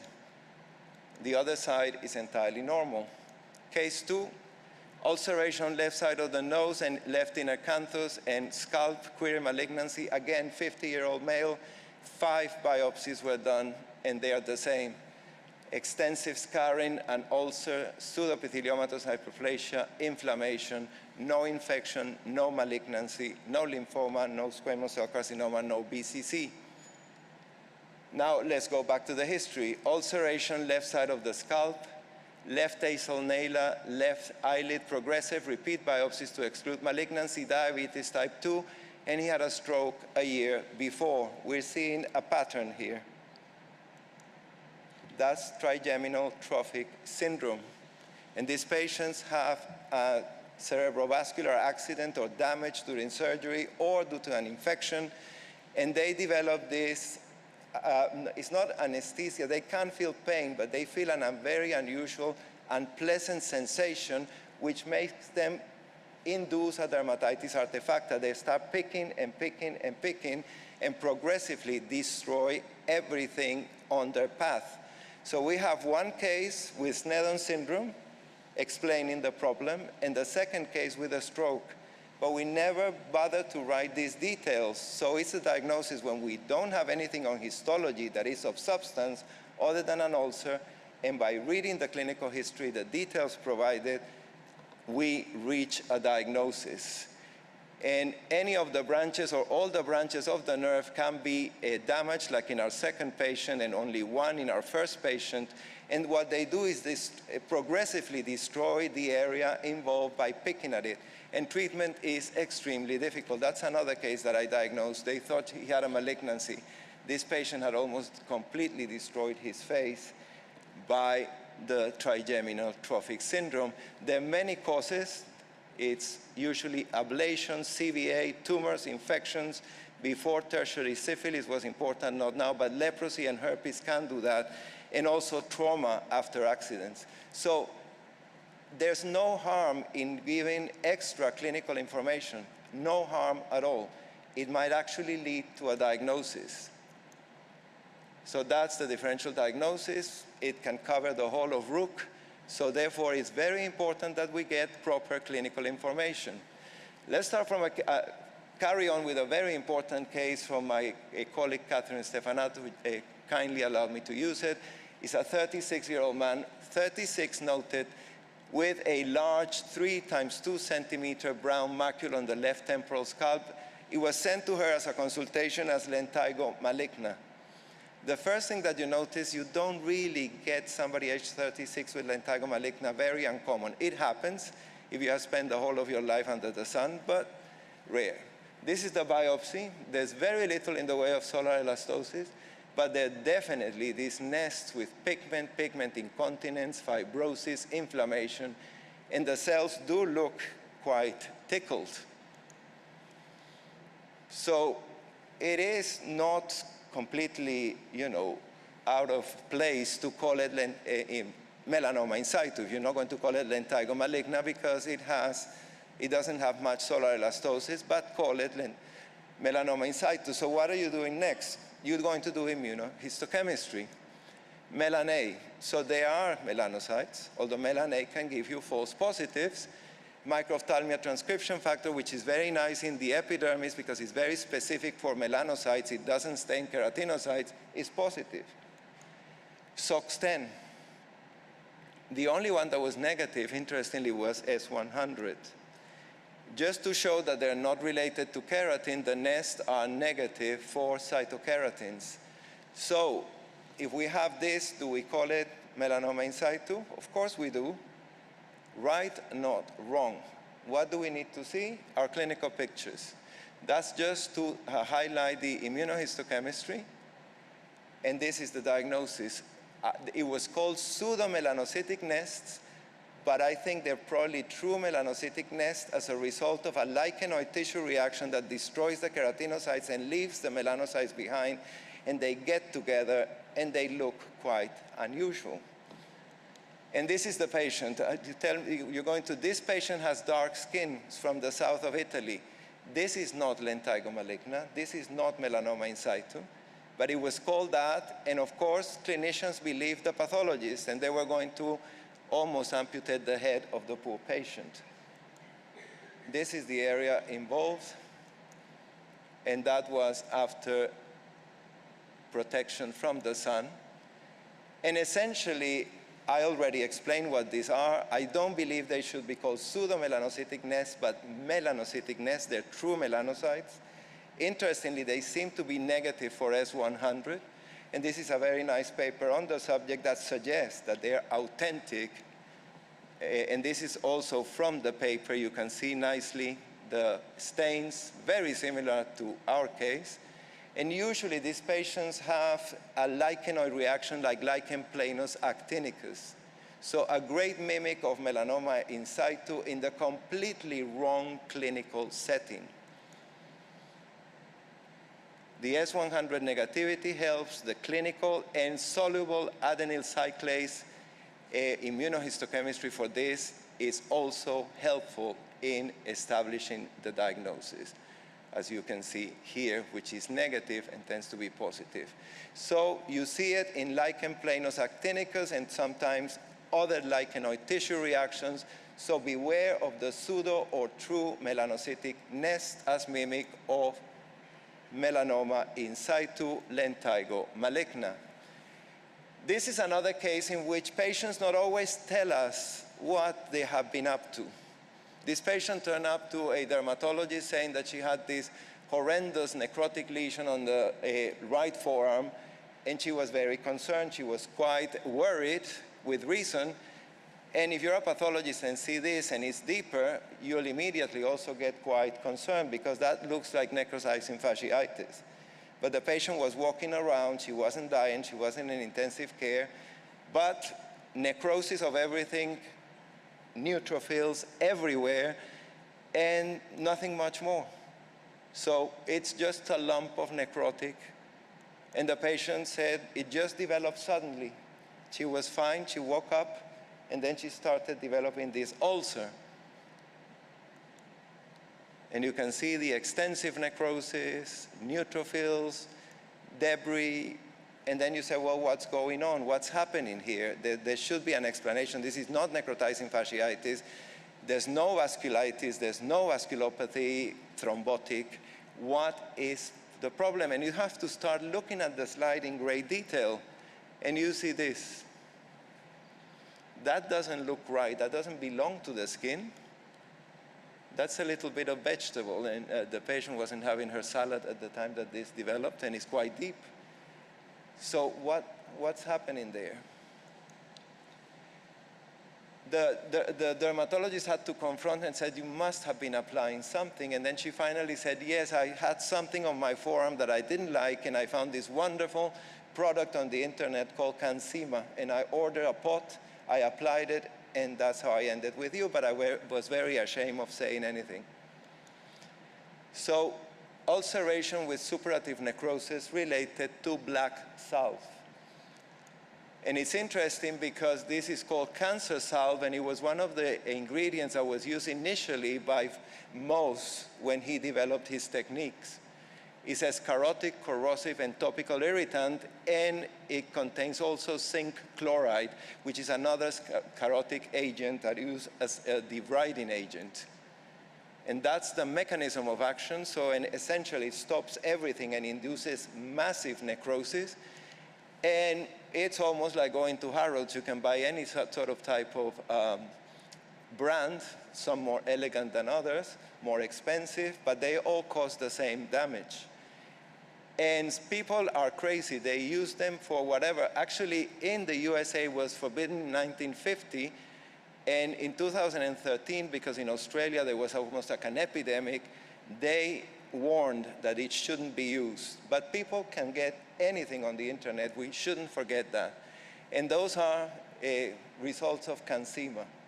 So beware of what you buy in the internet. And for people interested, this is what highlights the diagnosis, when it was possible to make a diagnosis, and what the reason for using it and the histological findings. So it can be quite a destructive agent. Now we're going to move on to the lives of lesions, and this is the best book on inflammatory dermatopathology by Ackerman, who takes the lesions according to their lives, from a baby to an old man that is almost dying. And this book, unfortunately, is not available, but it's an amazing book to learn inflammatory dermatopathology, and I learned a lot. I actually bought it on a stall in the street for $1 many years ago. So nobody wanted it in that sort of place. So let's see this one. It's a 35-year-old woman from the Philippines, plaque on right cheek with multiple papules over the face for 1 month. Again, this highlights, in this case, the fact that we go and biopsy the wrong bit. We don't remember the lives of lesions. If we have many things to biopsy, why do we choose the worst? That's human nature, I guess. What we have here is this biopsy, and it was from the face. She's going to scar. So we have here this epithelium with spongiosis. We have an infiltrate that is polymorphic. It's composed of plasma cells, lymphocytes, and some histiocytic cells. And there is spongiosis with eosinophils. So we have eosinophilic spongiosis, and we have this sort of very wavy, spidery cells that have a nuclei of histiocytes and look very pale with abundant cytoplasm. So that should have been a clue, but because it's so limited, we don't really look much. So it was sent to me and said, well, we don't know what this is. There are lots of plasma cells. Of course, the knee-jerk reaction every time you see plasma cells somewhere is syphilis, and of course it isn't. And then we have these sort of watery cells that are the clue there, like this one. And it seems to be surrounding lymphocytes and plasma cells. And that's the clue. There were very few of those cells, but that's the clue. So what we learn now is that she has lots of lesions on the cheeks. She has lesions on the shoulder, the one that should have been biopsied because it's a gigantic lesion. And she thought it was acne, so she applied the acne product on the face, and they thought it was insect bites. And the eosinophilic spongiosis now is explained after we get the clinical history. She had an irritant contact dermatitis. But what explains the rest? We need another biopsy. That's not acne. And this is a sort of almost like a cake she'd made on her face. And we do have quite extensive change of irritant contact dermatitis, but that's not what we're looking for. This is what should have been biopsied. So a biopsy was obtained from there, the lives of lesions. We go from early, probably learning how to walk, to walking. So this is the early lesion, to recap, going to adult. And this is what we see, millions of these cells with what's called emperipolesis. The cells do not eat the lymphocytes or plasma cells, they surround them with processes if you do electron microscopy. And these cells are distinctively positive for S100 protein. So what is this? Rosario-Dorfman disease. We almost couldn't reach the diagnosis because in the early lesion, and if we see a regressing lesion, it's even more difficult. So we know that it was described in lymph nodes as sinus histiocytosis with massive lymphadenopathy in 1969 by Rosaif and Dorman. But we know that the skin is one of the main organs affected, and often it is the only organ, and it mimics anything. It's like sarcoidosis, from a papule to multiple nodules to tumors, you name it. And it can be progressive, but it doesn't kill, but we kill the patients trying to get them well, because we treat them usually with chemotherapy when it's widespread, but it doesn't seem to work very well. Almost any organ can be affected, and you can have some systemic changes. And this is the paper that we wrote on the clinical and histology of cases that present in the skin with very good prognosis, but treatment extremely tricky. And you can see this mimics, this can be sarcoidosis, for example, this can be leprosy on the left-hand side. It can be anything. So to remind us the clinical history, the number of lesions, which lesions are biopsied, what stage in the development of the lesions. The plasma cells are very important. All the lesions of Rosaif Dorman have plasma cells. And stromal fibrosis and vascularity as it dies, and extremely difficult in a regressing phase to make the diagnosis. The S100 is very classical. So that's just to recall. And we have a further case, female 52. It was sent to me because the pathologist wasn't convinced. Scaly erythematous rash, papules and plaques, trunk and thighs, joint pains. And this is the biopsy, and we see the similar cells, very similar, the cells with the emperipolesis. You can see this one here. It almost seems like somebody having a big lunch.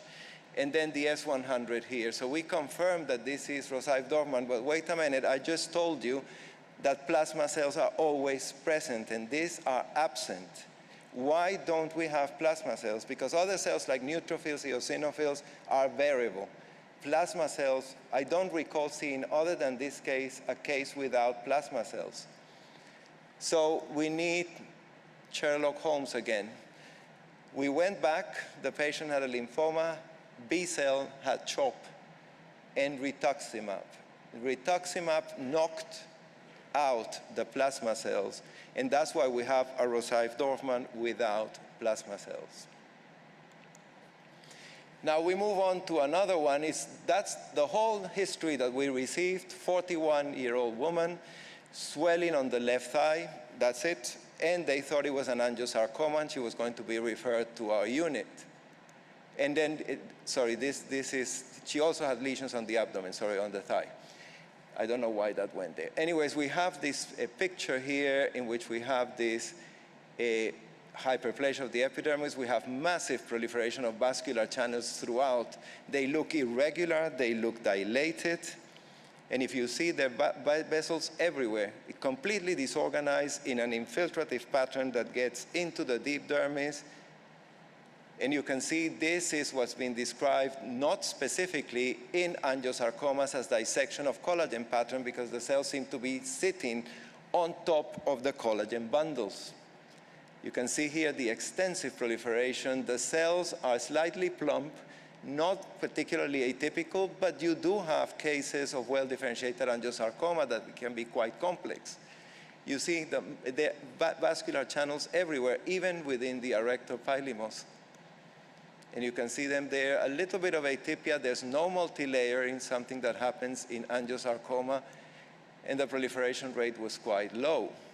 So it does look very wild. It's dermal, it's going into the subcutis, it's all over the place.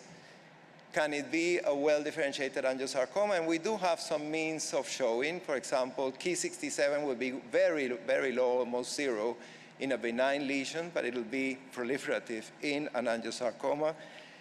And we also have the histology. There wasn't that much cytological atypia, as you can see here, but there was the dissection of collagen pattern. You understand why this patient was diagnosed as an angiosarcoma, but then we need to see the clinical presentation. And this is the presentation. She had had this since 2011. How many of you recall an angiosarcoma coming and going for 9 years or 8 years? It doesn't happen. So histology was a bit iffy, but suspicious, difficult to decide.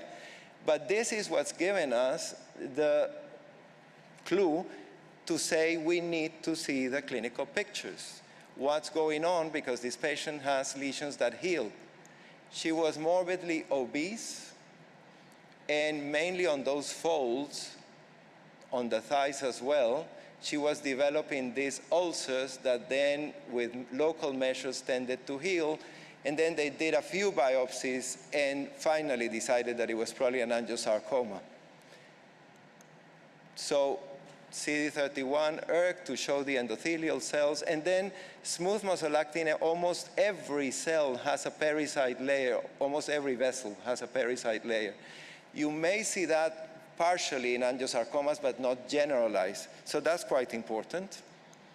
So that's diffuse dermal angiomatosis. It's a form of reactive angioendotheliomatosis that closely mimic an angiosarcoma. So this patient already had been labeled in the main hospital as an angiosarcoma, and it wasn't. Clinical pathological correlation is all. This is the main message of this lecture, and now we need the sort of Sherlockian dermatopathology. And finally, I believe that even though we are obsessed with molecular, with reason, the power of observation or how histopathology still contributes to delineation of new entities. And these are cases that I started putting aside for many years because I used to receive this, a plaque or occasionally more than one, usually around the limb girdles, this sort of lesion that is some red, sort of brownish, with scaliness, with areas that look a bit atrophic. And usually the patients keep on coming back. The diagnosis is sometimes mycosis fungoides is one of the most common diagnoses that people make. And then really it doesn't seem to be mycosis fungoides on histology. And clinically, this doesn't look terribly mycosis fungoides, but it's persistent, it doesn't go away, it grows, sometimes it's more than one. It can be on the shoulders. And this is the biopsy. And I had from one patient about 6 biopsies because the clinician was convinced that it was MF and T-cell receptor gene rearrangement. It is inflamed. The epidermis appears atrophic and a bit hyperkeratotic. We have this band-like proliferation of capillaries in a very edematous stroma with the loss of elastic fibers. You can see here, very distinctive. And it stops. It involves the papillary, superficial reticular dermis. It doesn't involve the deep dermis. It stops there. You don't have involvement of the subcutis.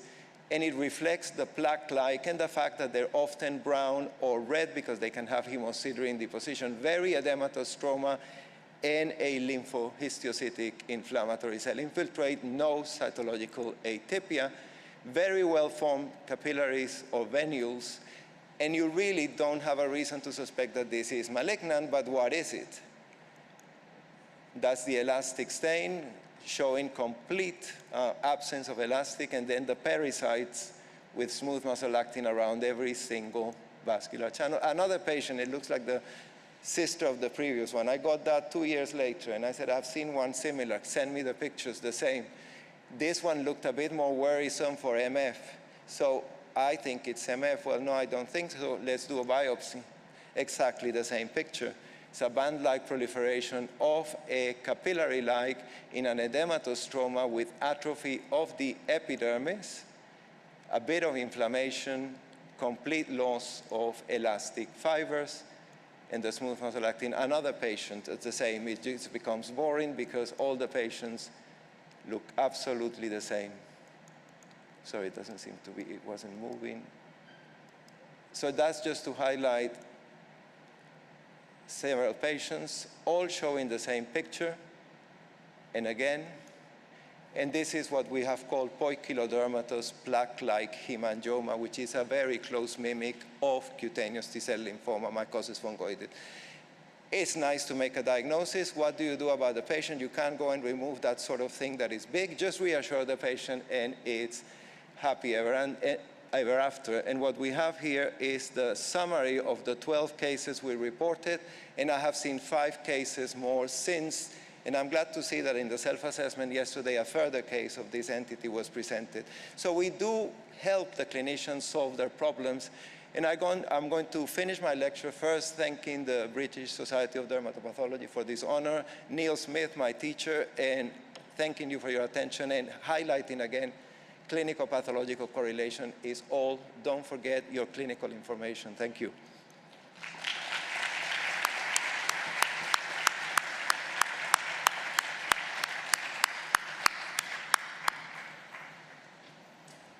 Thank you very much, Eduardo, for a fabulous presentation, as always, very interesting, educational, and very entertaining. Any questions from the audience to Eduardo? I would like to mention, when we talk about like clinical pathological correlation, like dermatology and dermatopathology are all about like visual literacy and the importance of clinical photography in helping that correlation. What is your experience kind of like working with clinical photography and the availability and kind of like...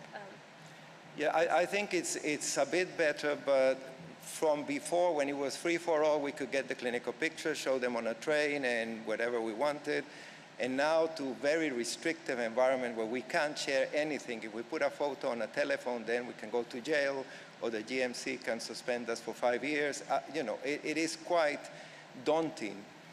And before we had very limited access. Now with digital it's a bit better, but I get lots of referrals from all over the country, and what they do is they photocopy the photograph in black and white, and they send you this thing that you might as well have nothing. So they're very happy saying, I send him the photos, but I can't see anything. Black and white is not the real thing. So I do think we're improving, and one of the calls will be for the dermatologists to try to make the digital photos available to the pathologists.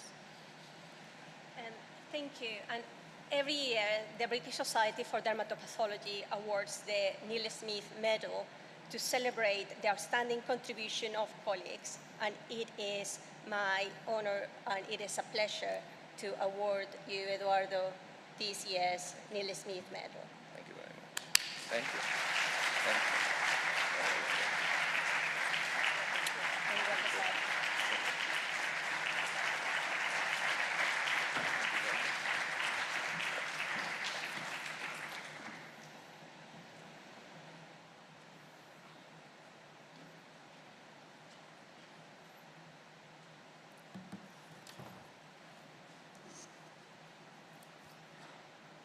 Thank you so much, Eduardo. That was just a fabulous lecture.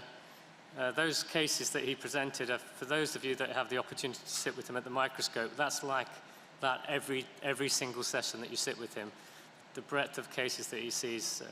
And he sorts out cases up and down the country, difficult cases. Many of you in the audience will have had cases where ultimately the diagnosis has been made by Eduardo. So we've got a huge, huge gratitude to Eduardo. We're going to move on now to some further presentations. So I think we have, is it Dr. Sloan presenting? Thank you very much. Okay, so I would very much like to thank the organisers for giving me this opportunity to talk about a novel biomarker for early stage non-ulcerated malignant melanoma.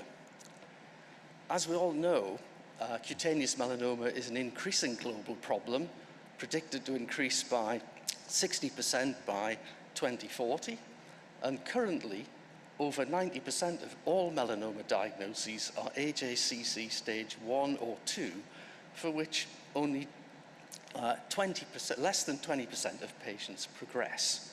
So current AJCC staging is unable to identify those very low-risk patient subsets. And this leads us to a need for credible biomarkers to enable better stratification of patient follow-up based on a more personalized risk. So to address this problem of trying to stratify early-stage melanoma, we've used the combined expression of two proteins in the normal epidermis. These proteins are AMBRA1, which you can see on the left, and this is expressed in the cytoplasm of the epidermis. It's a less intense expression in the basal layer and it increases in expression towards the granular layer.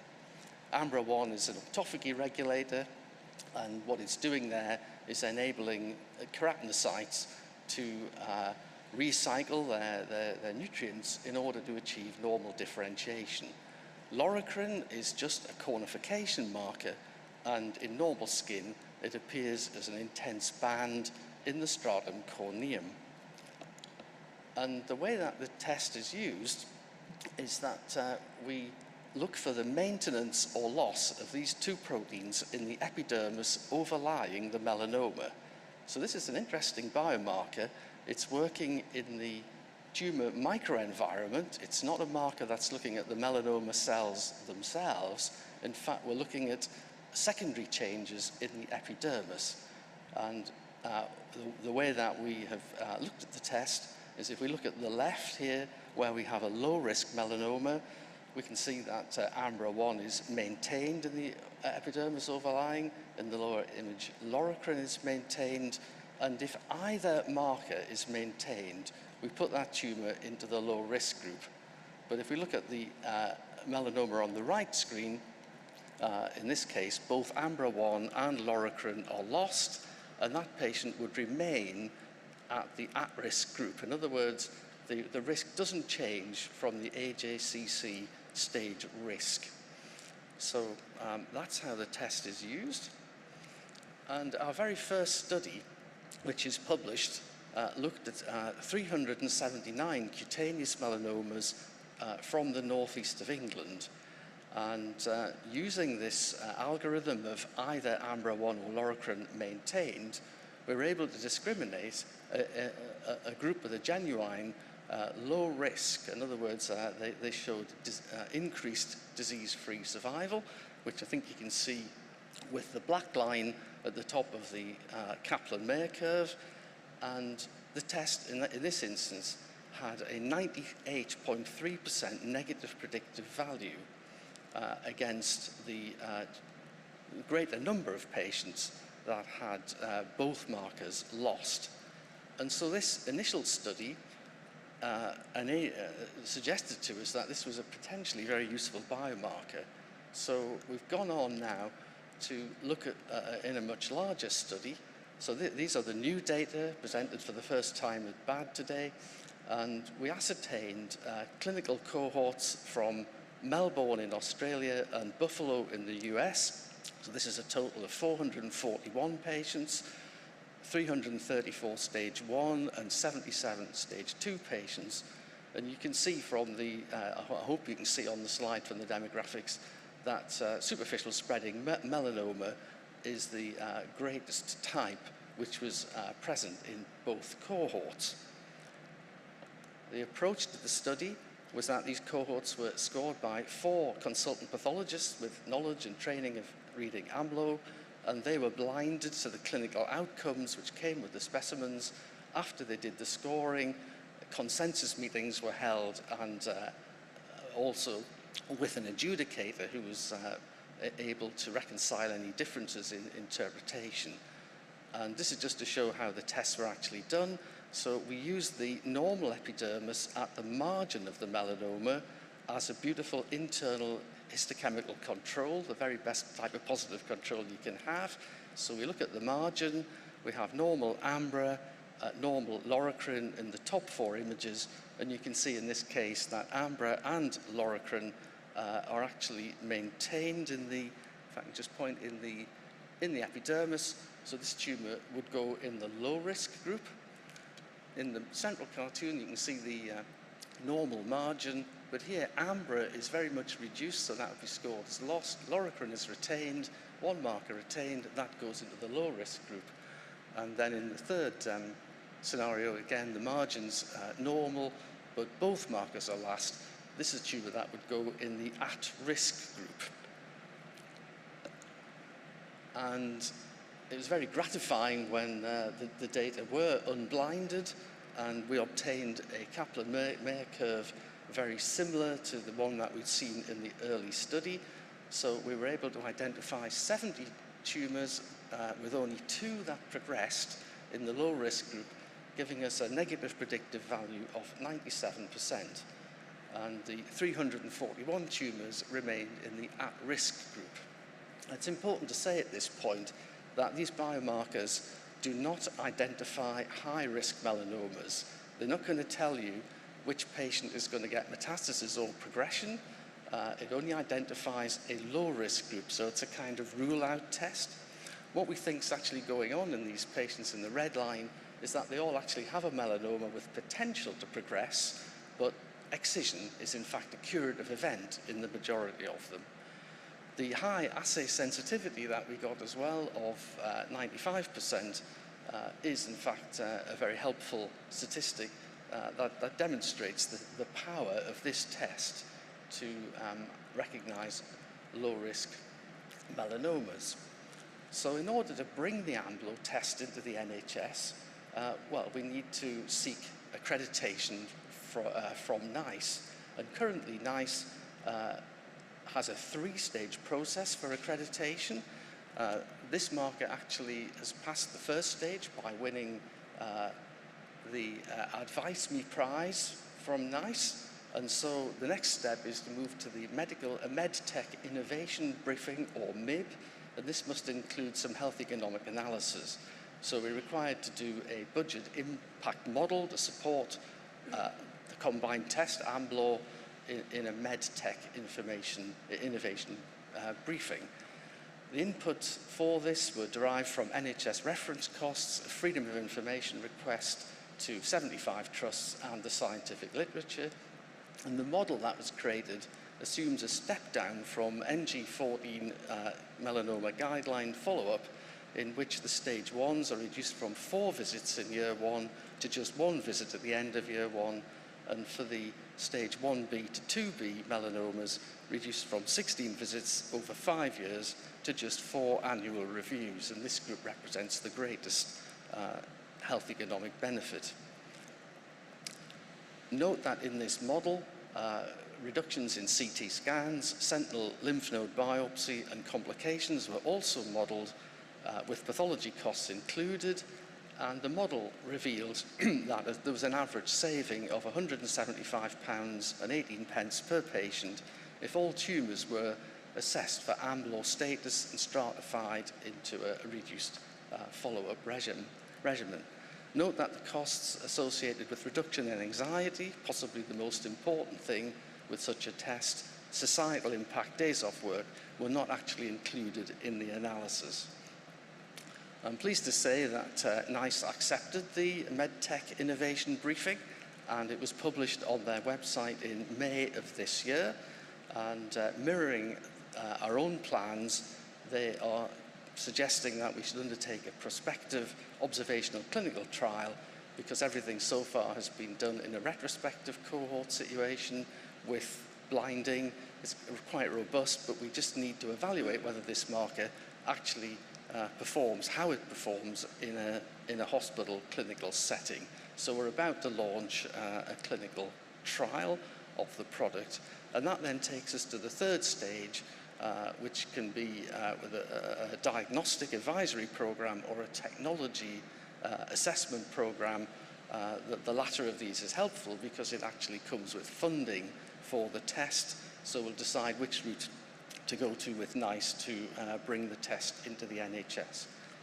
So in summary, AMBLO is a prognostic biomarker able to identify low-risk subsets of AJCC stage 1-2 non-ulcerated melanomas.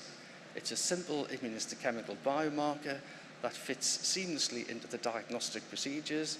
There's the potential there to have the AMBLO result done at the time of melanoma diagnosis and to reach the dermatologist by the time the patient actually comes back for the first consultation. It offers the potential for improved personalized prognostic information. It may aid stratification of patients for either reduced follow-up, or it might inform decisions about sentinel lymph node biopsy in the low-risk group. It appears to enable significant savings in healthcare resources, and perhaps, as I say, its greatest benefit might be for the 20% of patients who would fall into the low-risk group. Well, then their anxiety would be greatly relieved by knowing that their chances of progression were very, very small. So I would like to end by just thanking and acknowledging all our contributors, funders, sponsors, patients in the UK, in the USA at the Roswell Park Cancer Institute, and in Australia at the Peter MacCallum Cancer Centre. So with that, thank you very much.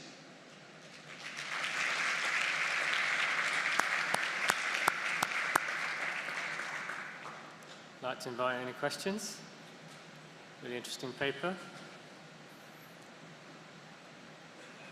Whilst people are thinking of questions, thank you for that. It's nice to see a paper with some cost-effectiveness sort of underpinning as well. Is it an all-or-nothing thing with the expression, or will you get varying degrees of expression in some cases where it may be a little bit diminished? And have you sort of looked at that in parallel with the sort of RNA expression, what's happening at the molecular level? Yeah, so we do understand the mechanism of this process. What's going on here, melanomas, when they're active, secrete TGF-beta isoform 2, and that leads to downregulation of AMBRA1, which subsequently downregulates loricrin. And this actually might be the mechanism of spontaneous ulceration in melanoma, which is itself an adverse prognostic feature. In terms of sort of reading the test and answer the RNA question, I mean, we haven't pursued looking at RNA in situ hybridization. It's a very attractive route to go along, but essentially to bring this test at a cost to the NHS, we need to use routine immunohistochemistry. What we're actually trying to do is to train our pathology colleagues in how to interpret these tests, because there's complete loss, others there's a sort of more subtle loss where there's a kind of threshold, and exactly where you set that threshold depends on actually bringing our pathologists up to speed. So we have a three-phase training program where the pathologist who's going to read the markers actually goes through a 1-hour PowerPoint presentation. Then we give them digital cases to score, and then we feed back, and then we give them more digital cases. And in the end, we produce pathologists who can read the immunohistochemistry. So, thank you. Do you think it's going to be the point where it's going to decide whether to go for a sentinel lymph node biopsy? Sorry, could you repeat that one? Would this get to the point where it's going to decide whether the patient goes for a sentinel lymph node biopsy, potentially? Yes. So we don't have a formal proof of the ability of the test to do that, and that's something that we hope will come out of the prospective clinical trial. But again, it's very attractive. And, I mean, I think the decision to do a sentinel node biopsy is a very individual one, made with the patient. And the aspiration is that an AMBLOR test could put the patient in a low-risk group, and then you would eliminate the need for it. But I think we require a formal proof of that in a clinical trial setting before we can actually recommend a change to the guidelines. Did it correlate in any way with other things that we look at in melanoma, like the Breslow thickness and mitotic rate? Did you look at anything like that? And were the low-risk ones more thinner overall? I know they're thin melanomas you're looking at, but was there any correlation with that? Yeah, I mean, in the stage 2s, you do more frequently come across cases with loss. And the very thin melanomas, and of course, you've always come across, some melanocytic lesions which are kind of borderline things, like, malignant melump, dysplastic nevus, and so forth. And they always come out with a maintained phenotype. So you do sort of see a spectrum there, if that's the answer to the question. Yeah, thank you. Really interesting. Thank you. I think that's all. Thank you very much. Thank you.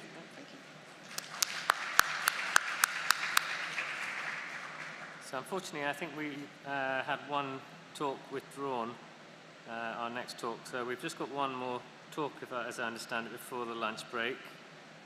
Dr. Naidu presenting for us. Thank you very much.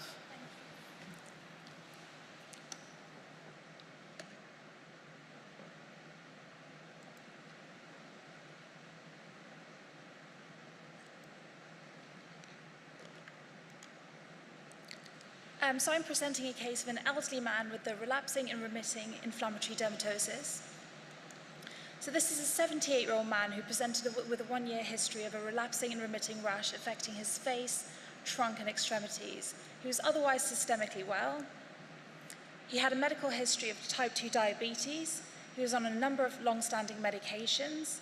There was no relevant family history. He was a non-smoker and he did not drink alcohol. On examination, he had multiple erythematous, slightly urticated plaques situated on his face, upper chest, back, and extremities. And these are close-up images demonstrating the plaques on his left forearm and his right elbow. Blood tests showed a mild normochromic normocytic anemia and mild lymphopenia. Autoantibody screen, complement, immunoglobulins, serum electrophoresis, and LDH were all normal. A skin biopsy was taken from his right arm, and at scanning magnification, this showed marked papillary dermal edema and a perivascular inflammatory infiltrate.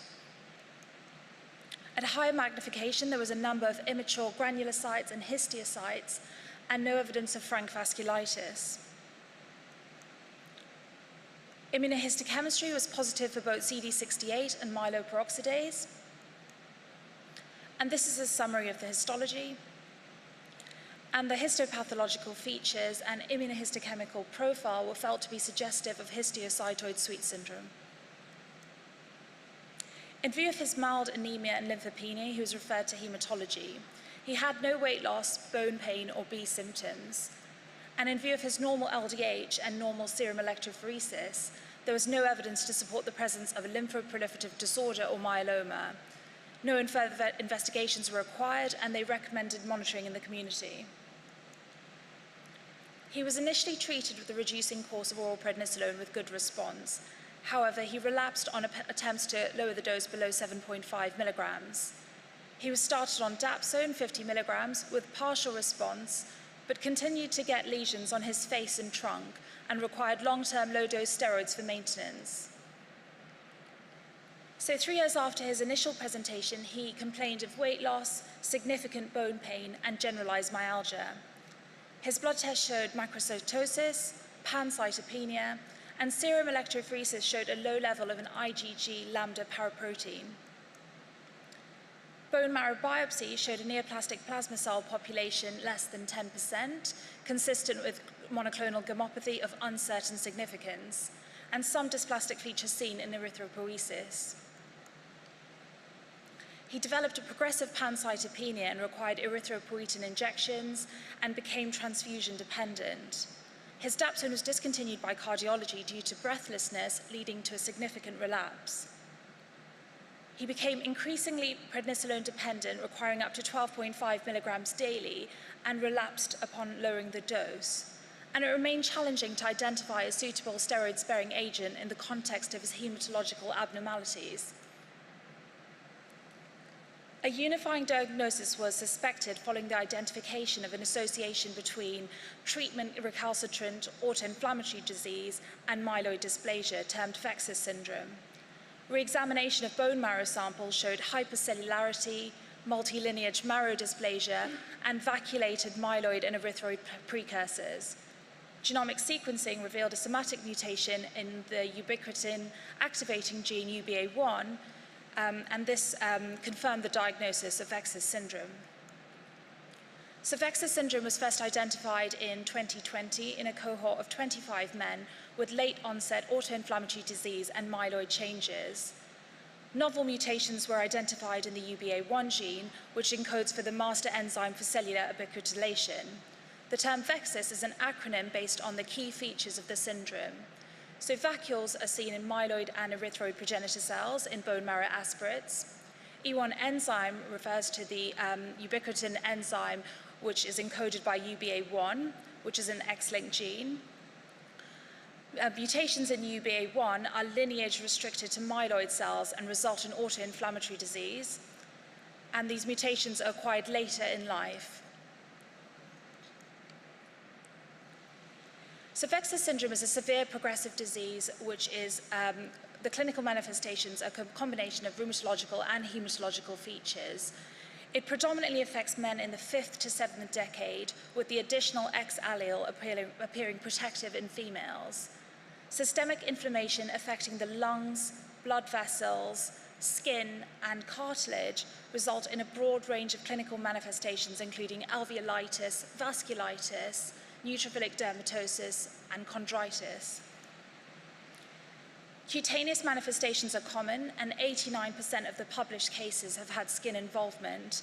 Typical features seen include tender erythematous nodules found on the trunk, limbs, head, and neck. Cartilaginous involvement is also common, involving the nasal and ear cartilage, resulting in chondritis, and this has been seen in around 49% of published cases. And these patients often meet the diagnostic criteria for a number of inflammatory dermatoses, including relapsing polychondritis, Sweet syndrome, and polyarteritis nodosa. Vexer syndrome is also associated with a spectrum of hematological abnormalities, including macrocytic anemia and progressive cytopenia. Characteristic bone marrow features include the presence of cytoplasmic vacuoles in myeloid and erythroid precursors, hypercellularity, increased myeloid to erythroid ratio, and decreased B-cell precursors.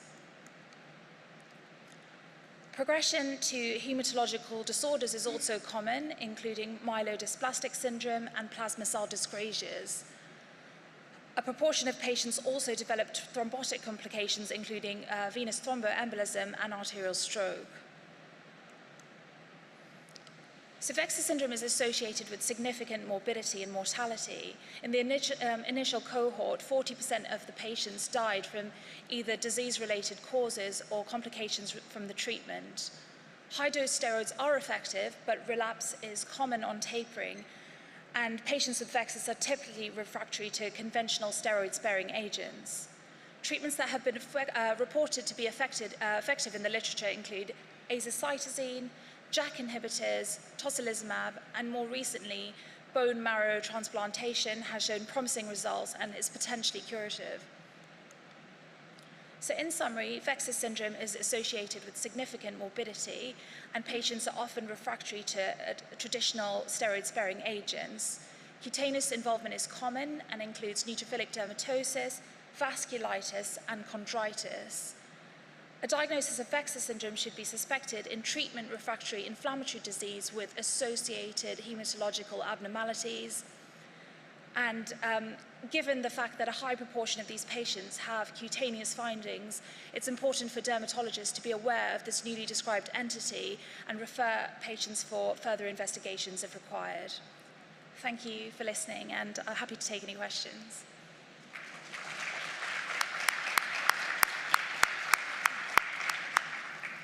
Yeah, it's a super case. I think it's an important diagnosis because it obviously gives you more therapeutic options then. And we've got a similar patient in Dorchester. I don't know if anybody from King's is here, Dr. Bassel or their team, but they've been helping with our patient, and that patient's on azacitidine, and it just gives you more options and probably will go for a bone marrow transplant. So, yes. I think these patients have been out there, but we just haven't recognised this. Any questions at all? I think the sweets can be very florid, can't it? It's almost like sweets on steroids. Our patient's got such florid sweet. I think that must be another clinical clue. Yes, that's right. Something driving it. No, looks like that's it. Thank you so much. Thank you very much. Thank you. So I think that's the end of the morning session.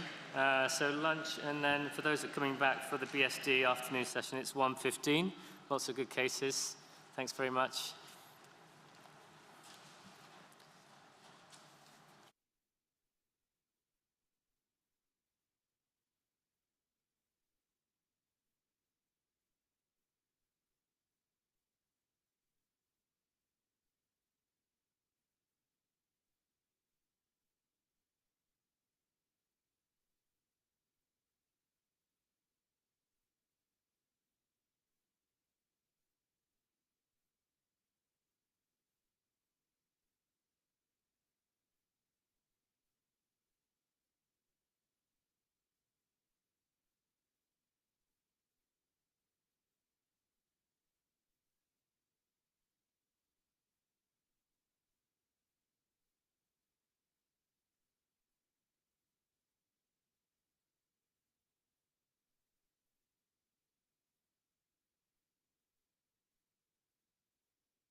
Hello, I'm Pugh Banerjee, consultant dermatologist. I founded the Skin Diversity Subcommittee at the BAD in April 2020. I am passionate about making change in UK dermatology for our patients, for dermatologists, for everyone. This year, as the Clinical Vice President of the BAD, I am the organising chair of the annual meeting. I have invited more diverse speakers and more diverse topics than we've ever had before. On the 5th of July, I'm launching the Ethnic Diversity and Identity Symposium. This year, to celebrate BAD Diversity 2022, the Skin Diversity Subcommittee and I invited BAD members from different cultural and ethnic backgrounds to share their own video clips to tell us who they are and why they feel diversity is important to them and to UK dermatology. My name is Dr. Rosemary Akimisane, and I'm a specialty doctor working in Basildon Hospital. I've been working in dermatology for 18 months, and I'm excited to have joined this specialty at a time of innovation regarding skin of colour. This is important to me because as patients we strive to provide optimal patient care, and an integral part of this is having confidence in recognising and diagnosing skin conditions of all skin types.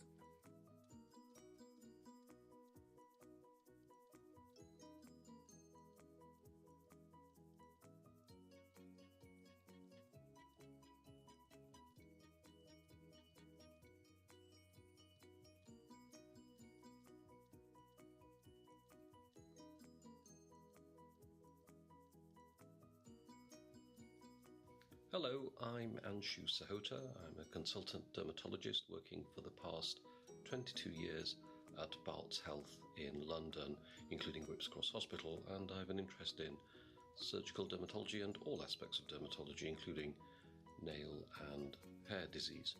I work in a very culturally and racially diverse part of London, and I think the NHS staff who look after patients should reflect their population. And that's why I think diversity is important.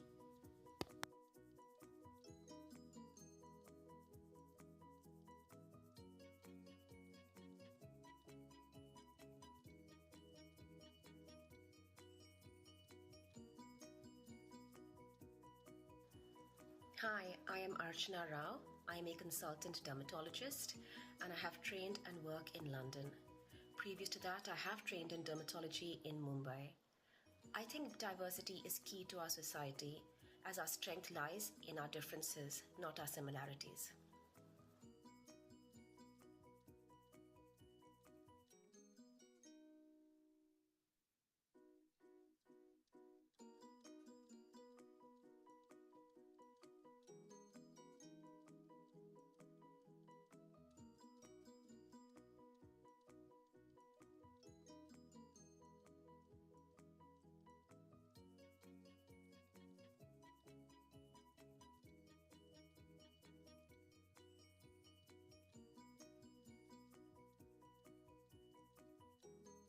Hello everyone, I'm Dimple Jain. I work as a consultant dermatologist in Royal Shrewsbury and Telford Hospital in Shrewsbury.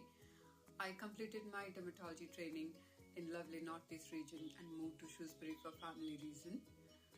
I've been working in dermatology for more than 15 years now, with initial 3 years in India and been working in UK for the last 12 years. In relation to my ethnic background, I always felt loved, supported and respected by colleagues and patients. I believe and follow the principle of unity in diversity. Thank you.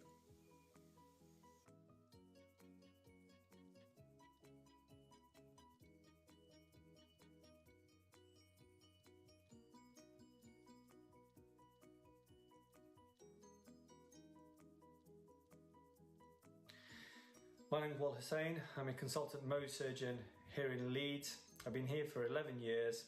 I love my job. I'm a devout practicing Muslim. I pray 5 times a day, and I'm grateful that I've just completed the month of Ramadan.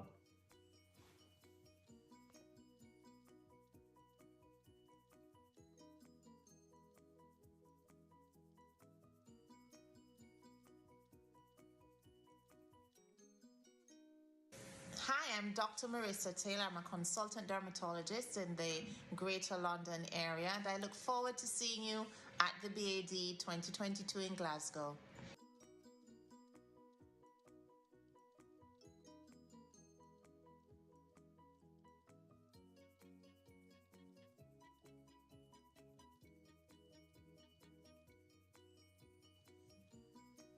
My name is Dr. Mary Summerlad.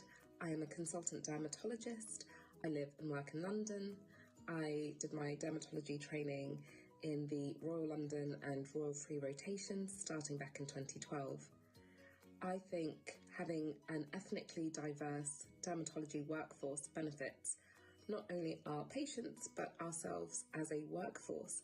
It helps us have diverse ideas and support innovation and improvement in services.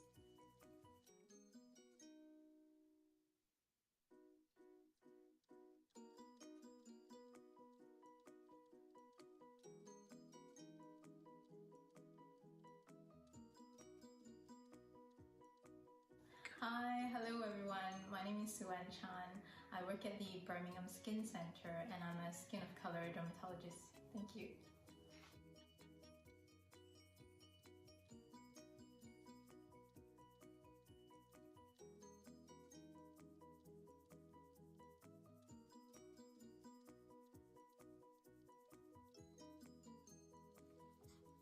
My name is Ure Eke and I'm a consultant dermatologist and Mohs micrographic surgeon working in the West Midlands area. I completed my dermatology training in 2013 and subsequently completed my fellowship in Mohs surgery in 2015. Diversity is a wonderful opportunity that can bring people of different backgrounds and cultures together to inform and enrich our practice, but not just in dermatology, but other aspects of life.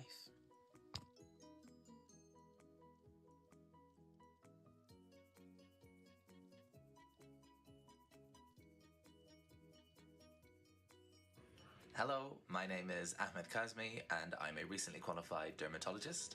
I did my training mostly at the Royal London Hospital and I'm currently on sabbatical in Australia doing a fellowship in hair disorders and alopecia. And skin of colour dermatology is of particular importance to me. Obviously, I'm a man of colour myself, but I feel historically it's been an area that's been neglected, and we've tended to see dermatology and dermatological pathology through a white skin lens and just that perspective alone. And it's great to see that times are changing and that patients are starting to benefit from that wider, more inclusive approach to dermatology. Thanks.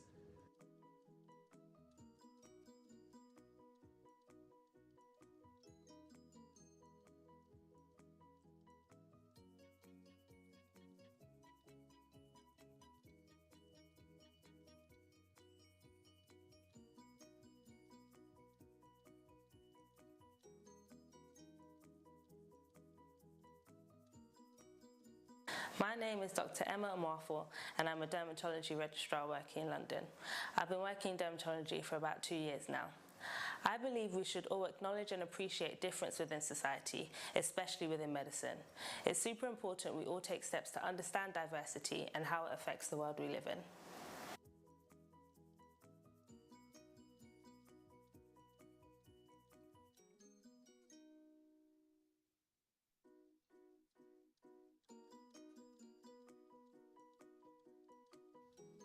Hi, I'm Mia Jingao. I'm a consultant dermatologist working at Royal Free in London.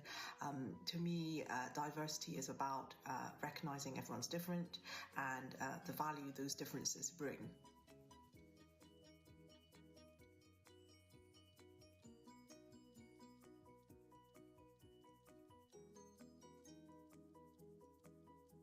From London, diversity to me means working with those with different ethnic racial backgrounds with one common goal. Hi, my name's Dr. Manuel Lamptey. I've been a doctor for the last 5 years, but I've been working with the dermatology team at King's the past couple of months. Diversity to me means embracing different cultures. Hello, I'm Emilia Duarte Williamson, consultant dermatologist. I've been a dermatologist for more than 20 years and worked in many places around the country, but have been in King's for the last 3 years. As you can clearly see, the dermatology team at King's reflects the diversity of the population we serve, which is South London and even the London population. Thank you.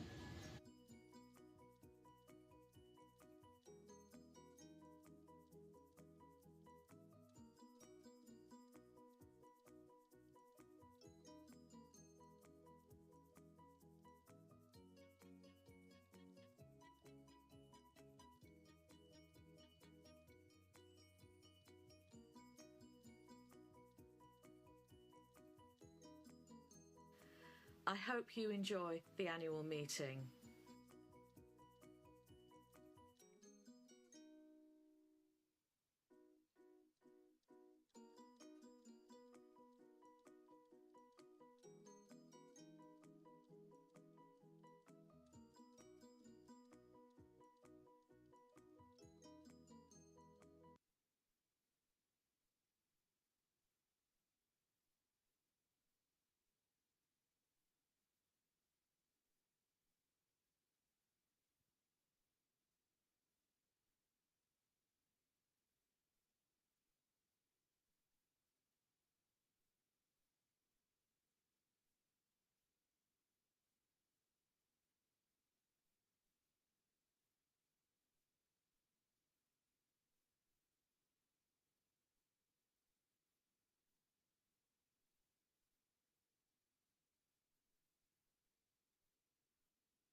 Hello, I'm Pugh Banerjee, Consultant Dermatologist. I founded the Skin Diversity Subcommittee at the BAD in April 2020. I am passionate about making change in UK dermatology for our patients, for dermatologists, for everyone. This year, as the Clinical Vice President of the BAD, I am the organising chair of the annual meeting. I have invited more diverse speakers and more diverse topics than we've ever had before. On the 5th of July, I'm launching the Ethnic Diversity and Identity Symposium. This year, to celebrate BAD Diversity 2022, the Skin Diversity Subcommittee and I invited BAD members from different cultural and ethnic backgrounds to share their own video clips to tell us who they are and why they feel diversity is important to them and to UK dermatology. My name is Dr. Rosemary Akimisane, and I'm a specialty doctor working in Basildon Hospital. I've been working in dermatology for 18 months, and I'm excited to have joined this specialty at a time of innovation regarding skin of colour. This is important to me because as patients we strive to provide optimal patient care, and an integral part of this is having confidence in recognising and diagnosing skin conditions of all skin types.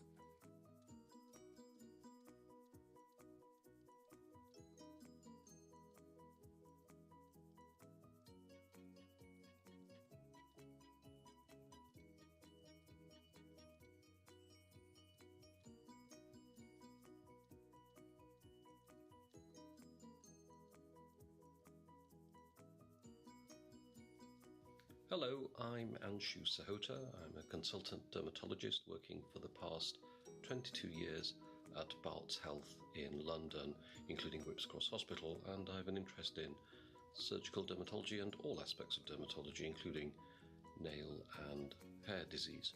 I work in a very culturally and racially diverse part of London, and I think the NHS staff who look after patients should reflect their population. And that's why I think diversity is important.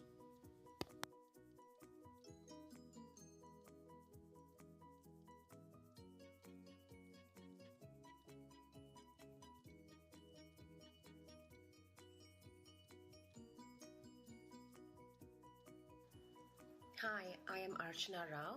I am a consultant dermatologist and I have trained and work in London. Previous to that, I have trained in dermatology in Mumbai. I think diversity is key to our society, as our strength lies in our differences, not our similarities.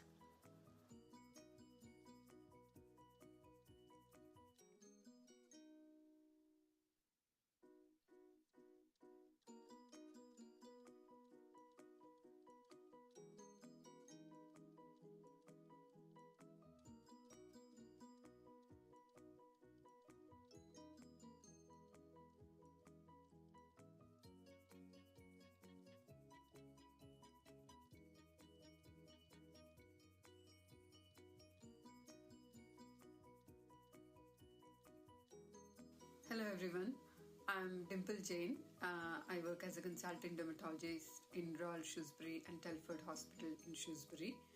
I completed my dermatology training in lovely Northeast region and moved to Shrewsbury for family reason. I've been working in dermatology for more than 15 years now, with initial 3 years in India and been working in UK for the last 12 years.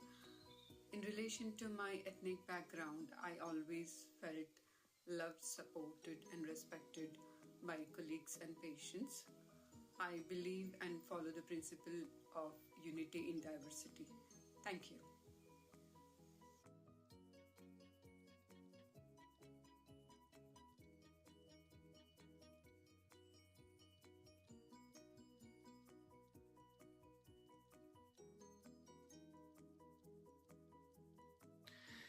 My name's Wal Hussain. I'm a consultant Mohs surgeon here in Leeds. I've been here for 11 years. I love my job. I'm a devout practicing Muslim. I pray 5 times a day, and I'm grateful that I've just completed the month of Ramadan.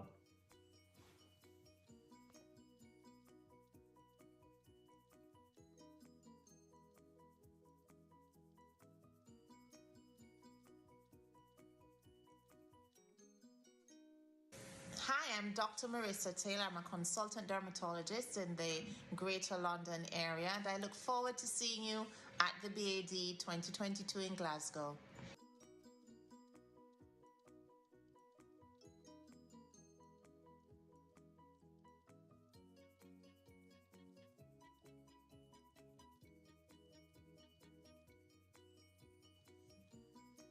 My name is Dr. Mary Summerlad.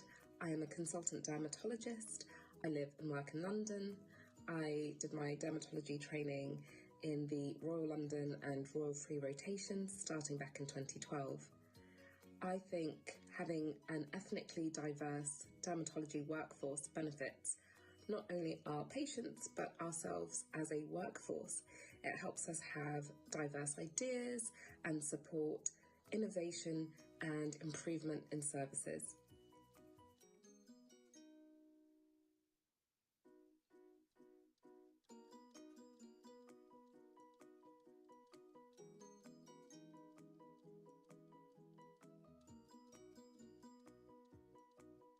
Hi, hello everyone.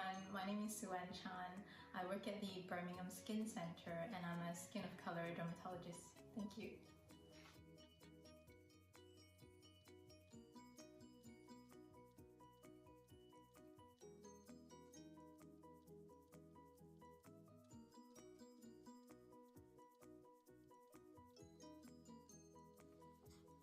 My name is Ure Eke, and I'm a consultant dermatologist, a Mohs micrographic surgeon working in the West Midlands area.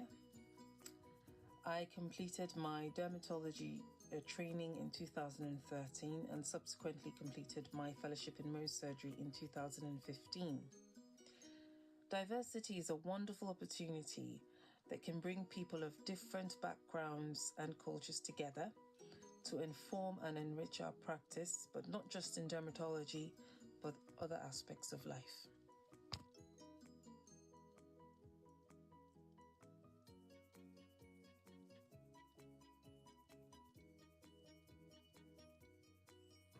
Hello, my name is Ahmed Kazmi and I'm a recently qualified dermatologist. I did my training mostly at the Royal London Hospital and I'm currently on sabbatical in Australia doing a fellowship in hair disorders and alopecia. And skin of color dermatology is of particular importance to me. Obviously, I'm a man of color myself, but I feel historically it's been an area that's been neglected, and we've tended to see dermatology and dermatological pathology through a white skin lens and just that perspective alone. And it's great to see that times are changing and that patients are starting to benefit from that wider, more inclusive approach to dermatology. Thanks.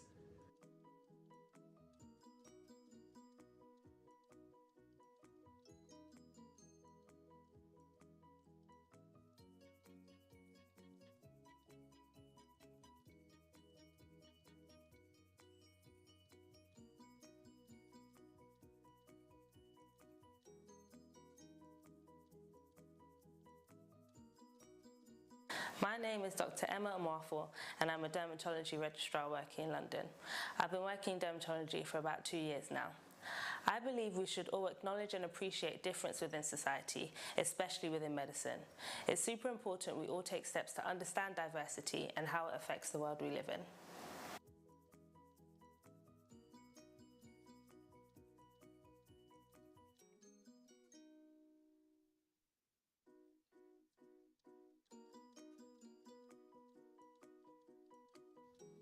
Hi, I'm Mia Jingao. I'm a consultant dermatologist working at Free in London.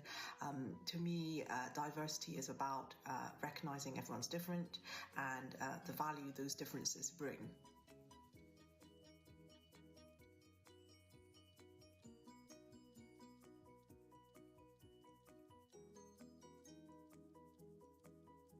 So London, diversity to me means working with those with different ethnic racial backgrounds with one common goal.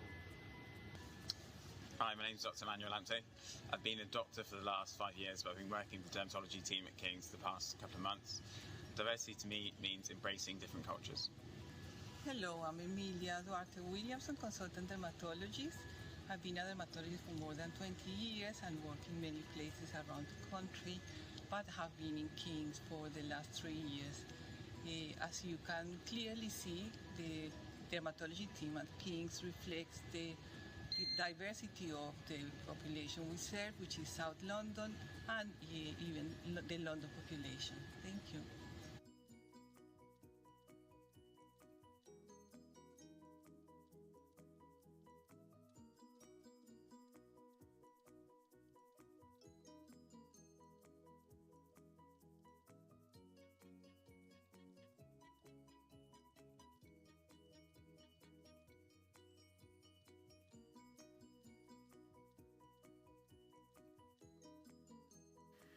I hope you enjoy the annual meeting.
Hello, I'm Pew Banerjee, Consultant Dermatologist. I founded the Skin Diversity Subcommittee at the BAD in April 2020.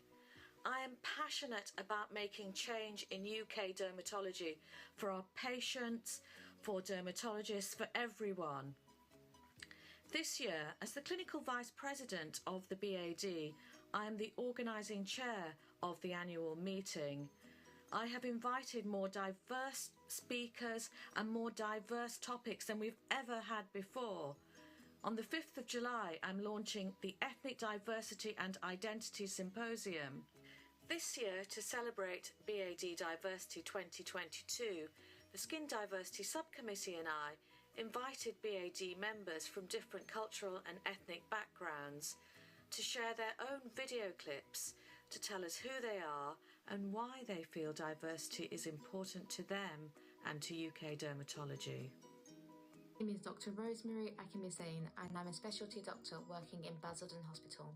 I've been working in dermatology for 18 months and I'm excited to have joined this specialty at a time of innovation regarding skin of colour. This is important to me because as patients we strive to provide optimal patient care, and an integral part of this is having confidence in recognising and diagnosing skin conditions of all skin types.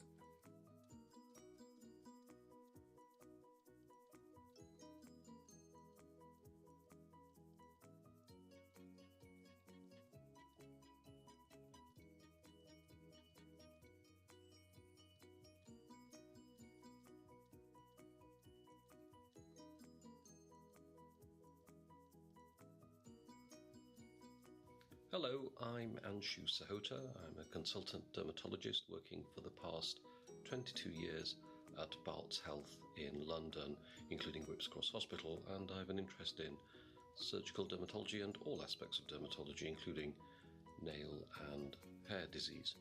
I work in a very culturally and racially diverse part of London, and I think the NHS staff who look after patients should reflect their population, and that's why I think diversity is important.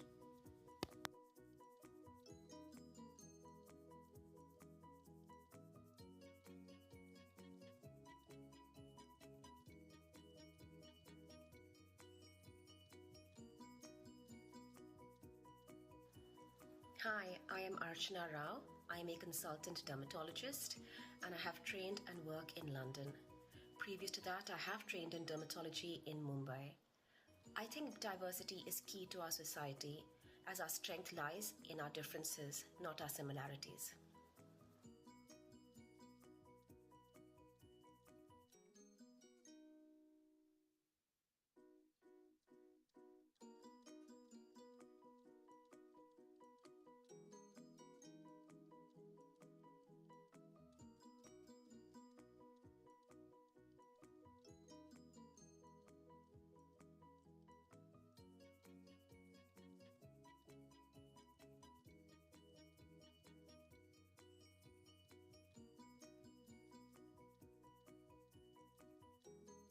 Hello everyone, I'm Dimple Jain. I work as a consultant dermatologist in Royal Shrewsbury and Telford Hospital in Shrewsbury.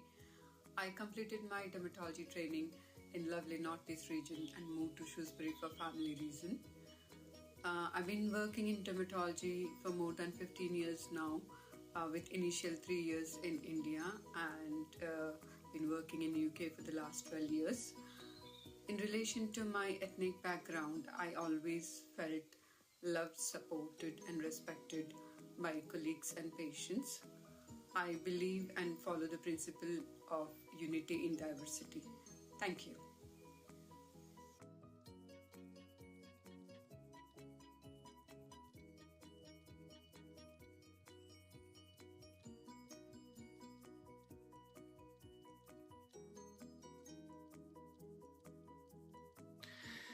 My name's Wal Hussain. I'm a consultant Mohs surgeon here in Leeds. I've been here for 11 years. I love my job. I'm a devout practicing Muslim. I pray 5 times a day, and I'm grateful that I've just completed the month of Ramadan.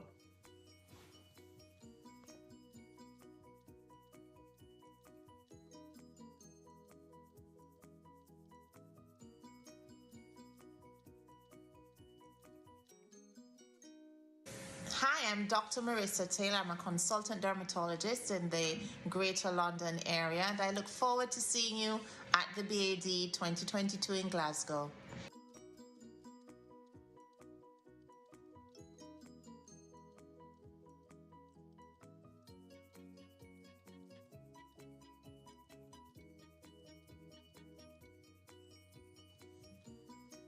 My name is Dr. Mary Summerlad. I am a consultant dermatologist. I live and work in London. I did my dermatology training in the Royal London and Royal Free rotations starting back in 2012. I think having an ethnically diverse dermatology workforce benefits not only our patients but ourselves as a workforce. It helps us have diverse ideas and support innovation and improvement in services.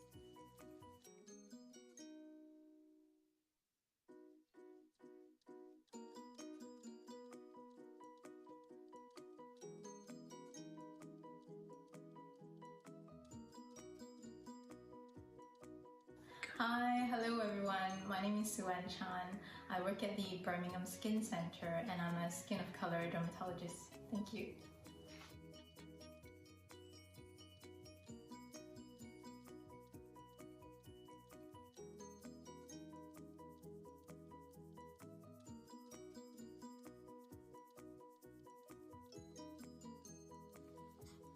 My name is Ure Eke, and I'm a consultant dermatologist, a Mohs micrographic surgeon working in the West Midlands area.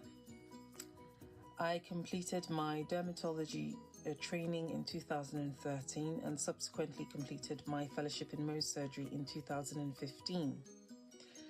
Diversity is a wonderful opportunity that can bring people of different backgrounds and cultures together to inform and enrich our practice, but not just in dermatology, but other aspects of life.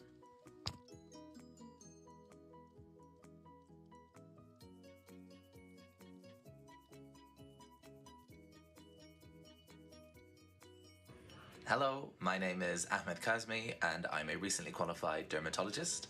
I did my training mostly at the Royal London Hospital and I'm currently on sabbatical in Australia doing a fellowship in hair disorders and alopecia.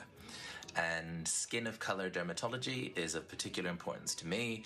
Obviously, I'm a man of colour myself, but I feel historically it's been an area that's been neglected, and we've tended to see dermatology and dermatological pathology through a white skin lens and just that perspective alone. And it's great to see that times are changing and that patients are starting to benefit from that wider, more inclusive approach to dermatology. Thanks.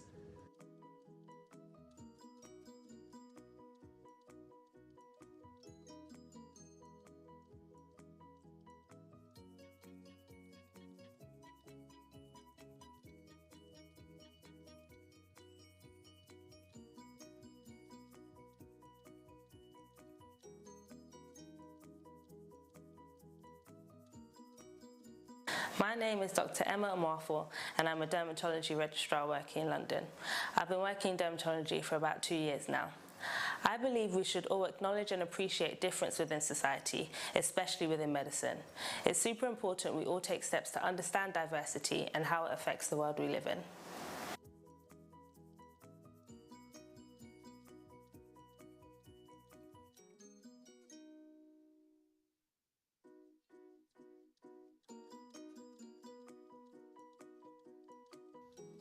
Hi, I'm Mia Jingao. I'm a consultant dermatologist working at Free in London.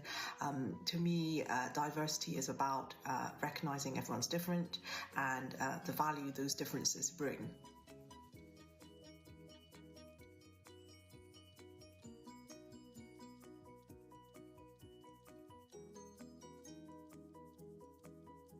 So London, diversity to me means working with those with different ethnic racial backgrounds with one common goal. Hi, my name's Dr. Manuel Lamptey. I've been a doctor for the last 5 years, but I've been working with the dermatology team at King's the past couple of months. Diversity to me means embracing different cultures. Hello, I'm Emilia Duarte Williams, a consultant dermatologist. I've been a dermatologist for more than 20 years and worked in many places around the country, but have been in King's for the last 3 years. As you can clearly see, the dermatology team at King's reflects the diversity of the population we serve, which is South London and even the London population. Thank you.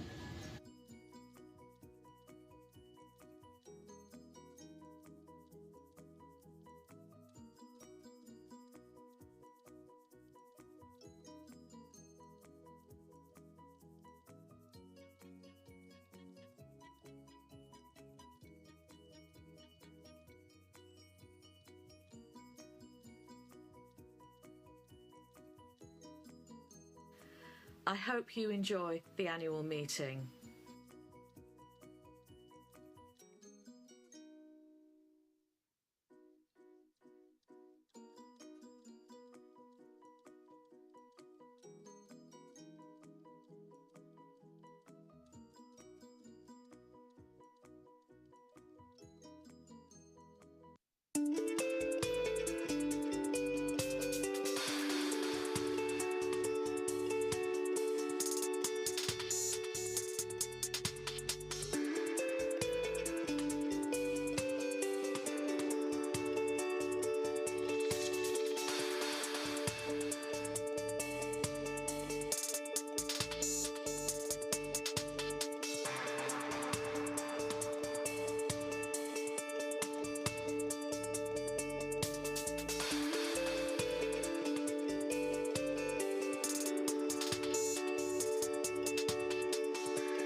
Hello, I'm Pew Banerjee, Consultant Dermatologist.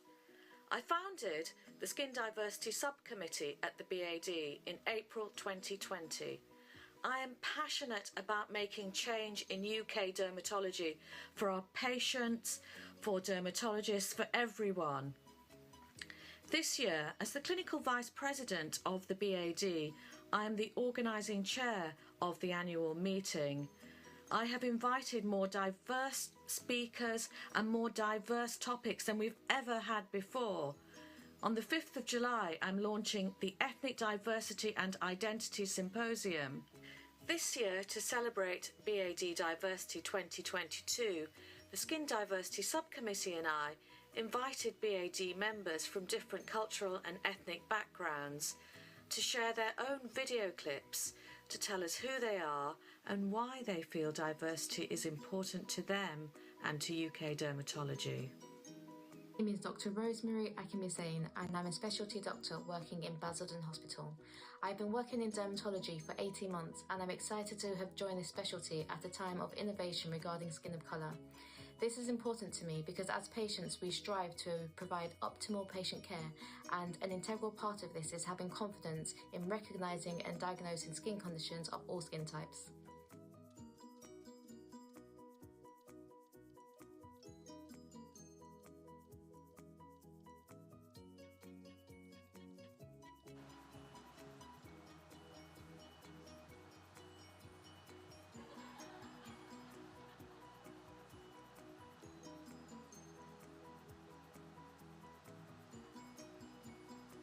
Hello, I'm Anshu Sahota. I'm a consultant dermatologist working for the past 22 years at Barts Health in London, including Whipps Cross Hospital, and I have an interest in surgical dermatology and all aspects of dermatology, including nail and hair disease.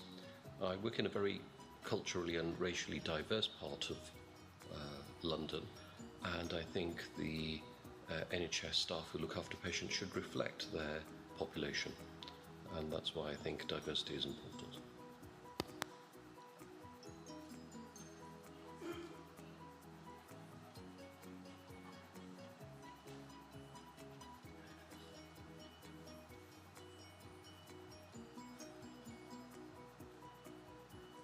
Hi, I am Archana Rao.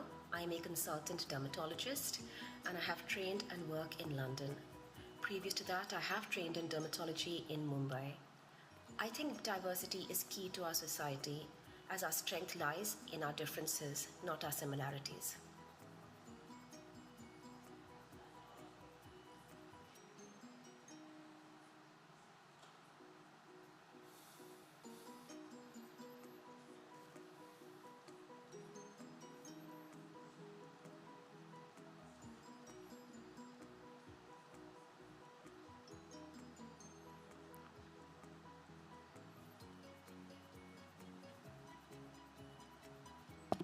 Okay, I think we're going to start this session. It looks like a really good mix of cases. And we're also going to hear from Eduardo as well towards the end. Let's get going, I think. It's quite a tight program. We've got our first presenter, Dr. Khan. I don't know if Dr. Khan's presenting in person or by video. I'm guessing by video. If we can make a start, thanks a lot.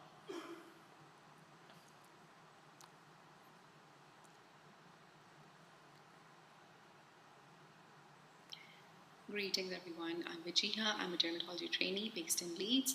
I feel honoured to be presenting these interesting, intriguing and rare cases in British Association of Dermatology meeting. I would like to start by thanking Dr. Naomi Carson and Dr. Christina Robinson for providing histology slides, as well as Dr. Parna Sinha in Bristol and Dr. Natalie Stone Newport for giving me the opportunity to present these cases. I have no conflict of interest to declare.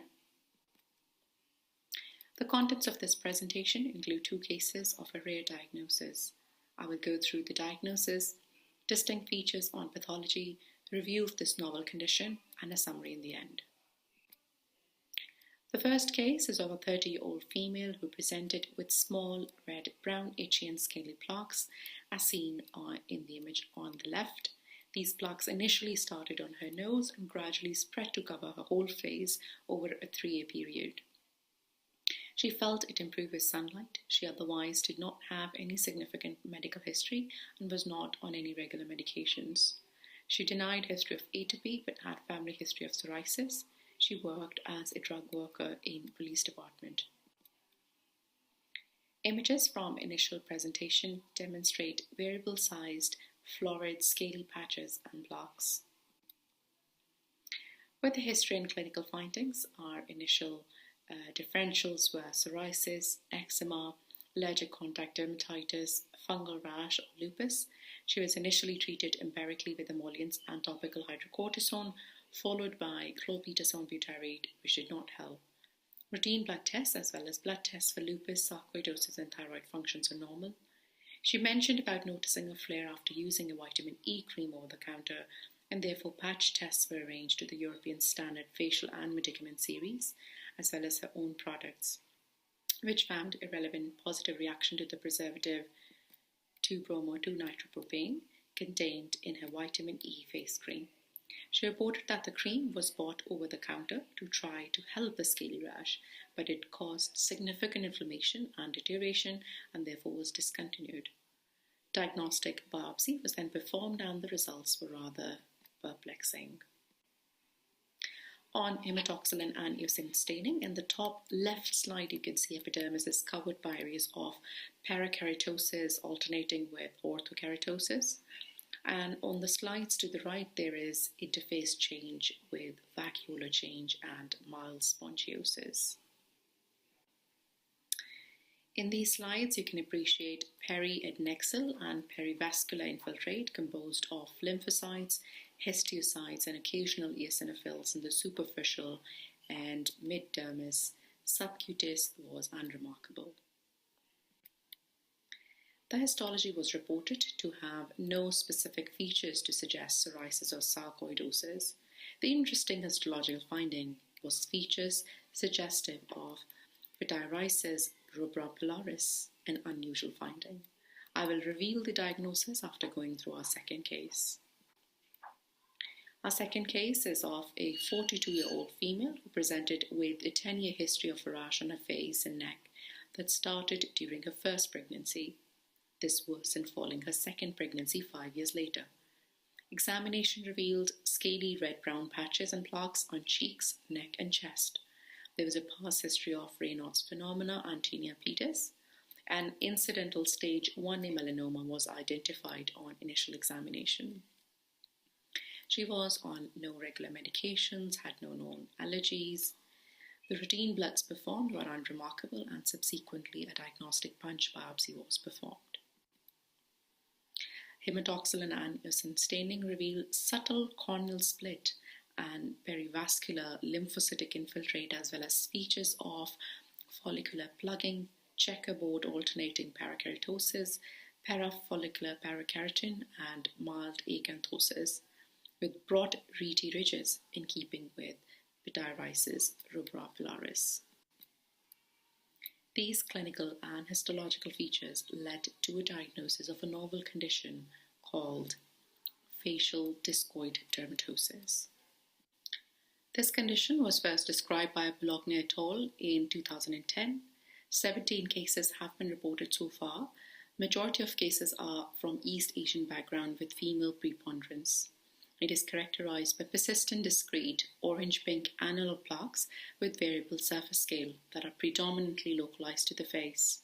They can clinically resemble psoriasis, tinea facie, seborrheic dermatitis, or discoid lupus erythematosus.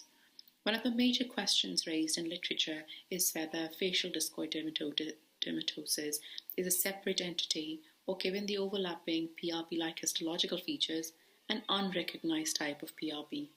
A case series of 8 patients postulated that facial discoid dermatosis may be a new variant of pityriasis rubra pilaris, strengthened by the fact that one of the cases in their series, after years of follow-up, went on to develop type 2 PRP. Histologically, facial discoid dermatosis demonstrates hyperkeratosis, parakeratosis, acanthosis, and follicular plugging, and shows a PRP-like pattern. A lymphocytic infiltrate in the superficial dermis is also commonly seen.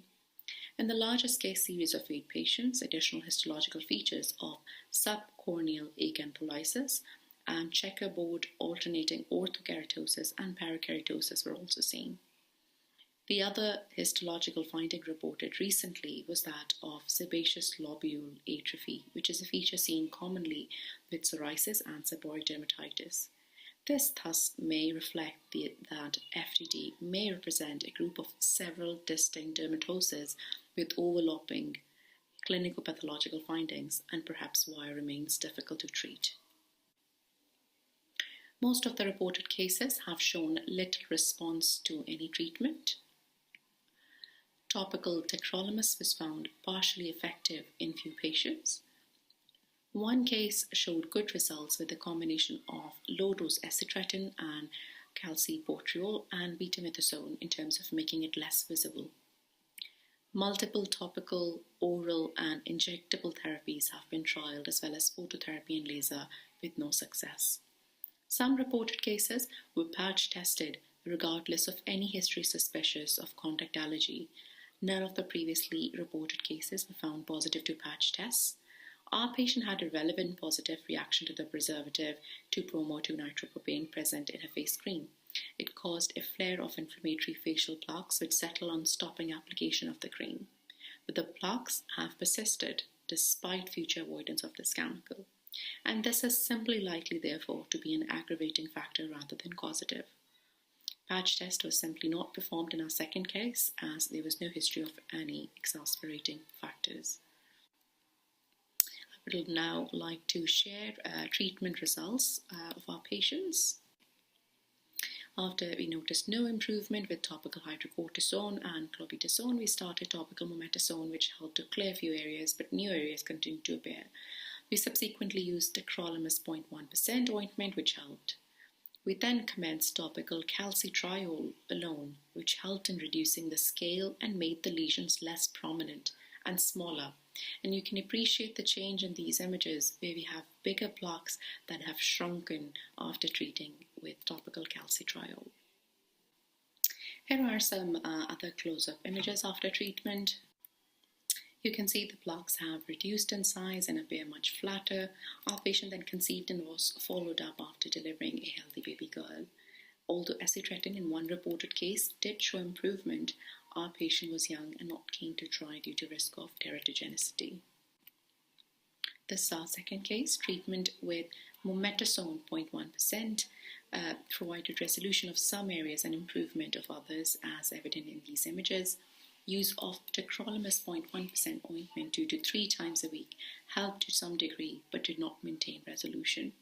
New areas continued to occur and responded to mometasone 0.1% furoate ointment. Some more images to demonstrate results after topical therapy. In the end, I would like to summarize. We report 2 cases of facial discoid dermatosis in type 1 to 2 skin. We highlight that features enabling clinician to make the diagnosis are the fixed recalcitrant nature of plaques, slow progressive development of new lesions, and clinical features that do not fully fit with seborrheic dermatitis, psoriasis, lupus, actinic keratosis, or pemphigus foliaceus. Histology shows PRP-like pattern.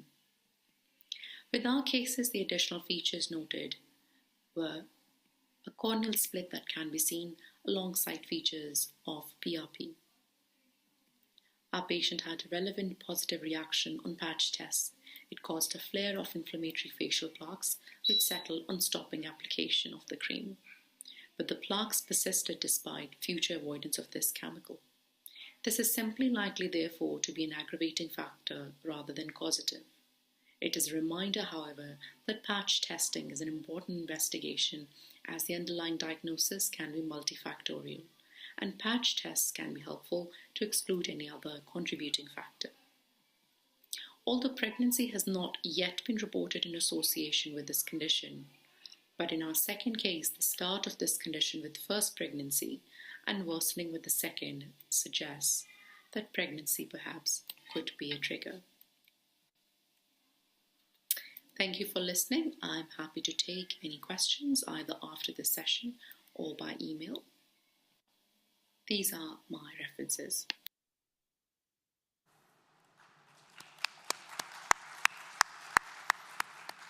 Any questions or comments from the floor? Is our speaker actually with us? Able to answer any questions? Perhaps not.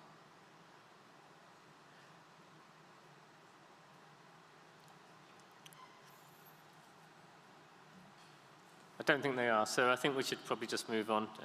Certainly an interesting entity there. So should we move on to our next speaker? It's Dr. Mota from India. Thank you very much.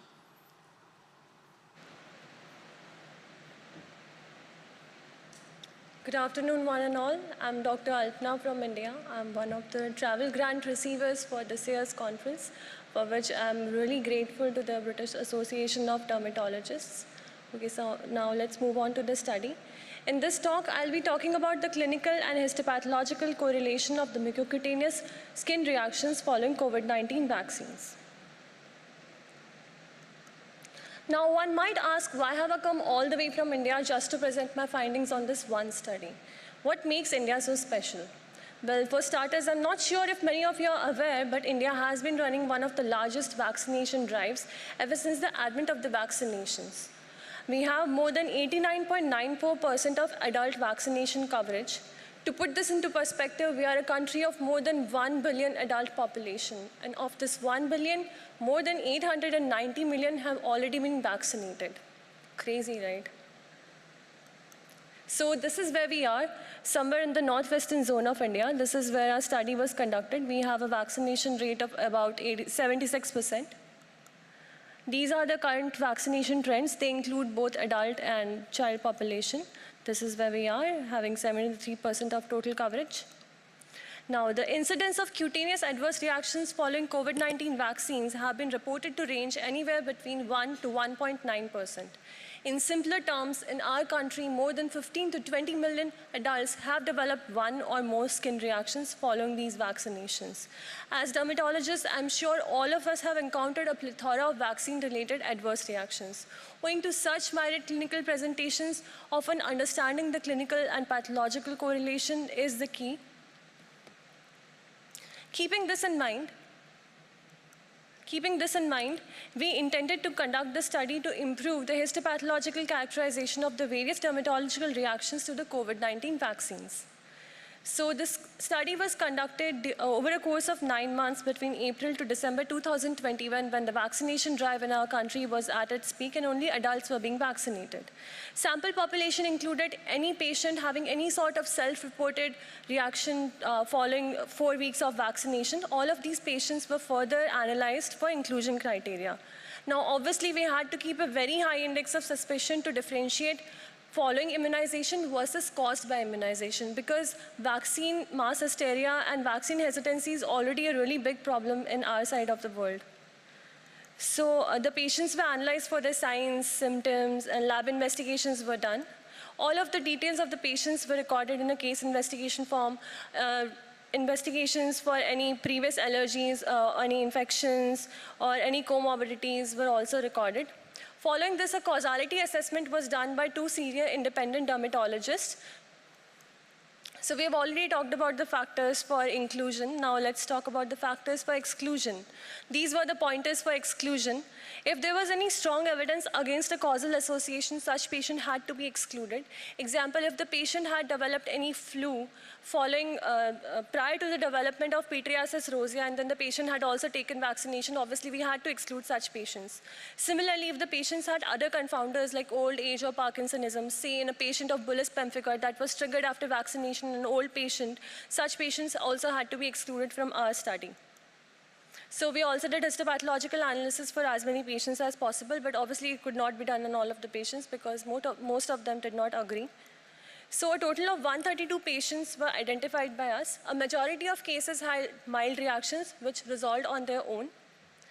32.6% patients had moderate reaction having an extensive body surface area involvement of 50% or more, or a skin disease lasting for 4 weeks or higher. 5 patients also had severe illnesses. Severe illnesses included triggering of any systemic illness or a life-threatening disease. 5 such patients were identified, but one point to be noted over here is all of these patients had an excellent prognosis and there was 0 mortality in our study. So only 57 patients agreed to get the histopathological analysis done. Following 7 patterns on histopathology were identified by us. The most common pattern was spongiotic dermatitis, followed by lichenoid and interface dermatitis, dermal hypersensitivity, leukocytoclastic vasculitis, subepidermal blistering, psoriasiform hyperplasia, and dermal granuloma.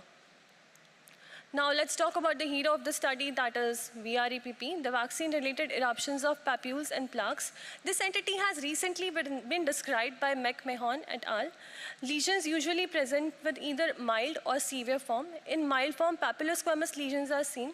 Usually pityriasis rosea or pityriasis rosea-like lesions are seen. Patients might also have papulosquamous eruptions, so were the findings in our study. On histopathology, these patients had some degree of intercellular edema. This particular slide is of a patient who had pityriasis rosea, so we could also appreciate the presence of the salute sign, the red arrows. Then there was some degree of interface dermatitis as well, with involvement of upper dermis. Then on the other hand, on the other spectrum of VREPP, we had lesions of robust VREPP. These patients had papillovesicular eruptions.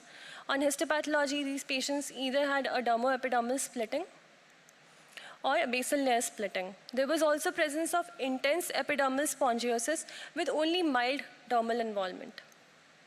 One patient in VREPP spectrum also had DRESS. Now, the second most common histopathological pattern was lichenoid. There was presence of Max-Joseph spaces, the red arrows, civet bodies, the black circles, dermal melanophages, focal hypergranulosis. These are the clinical images of these patients. One patient in the lichenoid spectrum on histopathology also had triggering of SCLE following vaccination. Then one patient had pleva following vaccination. You can see the wedge-like infiltration of lymphocytes into the dermis. The third most common pattern was dermal hypersensitivity reaction. Clinically, most of these patients either had eruptive pseudoangiomatosis or acute urticaria. Now first, let's talk about eruptive pseudoangiomatosis. It is actually a very underdiagnosed entity. Most of these patients usually go misdiagnosed in our OPD as either having papillary urticaria or in some cases, sadly, even vasculitis. But unlike vasculitis on histopathology, there is no leukocytoclasia. Even clinically, if you blanch the lesion, it would blanch completely from center, and it also has a blanched perilesional halo.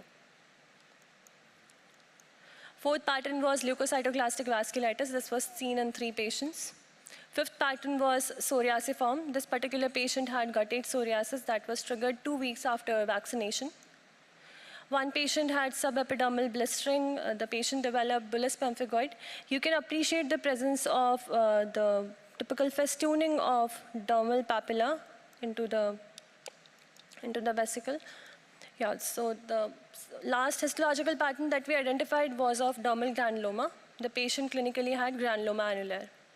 We also identified some other clinical patterns like herpes zoster, pseudoperiosis, trachonikia. One patient had red half moon sign, and erythromelalgia. But unfortunately, none of these patients agreed to get a histopathology done. Other noteworthy findings of the study were formation. We realized that patients having dermal hypersensitivity reaction usually had the onset of their lesions within 3 to 7 days of vaccination. This suggests the role of immediate hypersensitivity reactions. Patients with VREPP, on the other hand, and lichenoid infiltration had the onset of their lesions following 3 to 4 weeks of vaccination. This suggests that delayed hypersensitivity is involved. Secondly, the role of molecular mimicry with the viral epitope of the vaccine can also be postulated. We also noted the formation of papillovesicular eruptions in our patients having VREPP. So on review of literature, we realized that while in COVID infection, these vesicles are usually formed due to direct cytotoxic effect of the virus. In vaccine-induced vesiculation, this is due to an exuberant spongiosis, which was visible in our patients' histopathology having robust VREPP as well. So the novel findings of the study were VREPP, eruptive pseudoangioma, granuloma annulare, one patient of red half moon sign.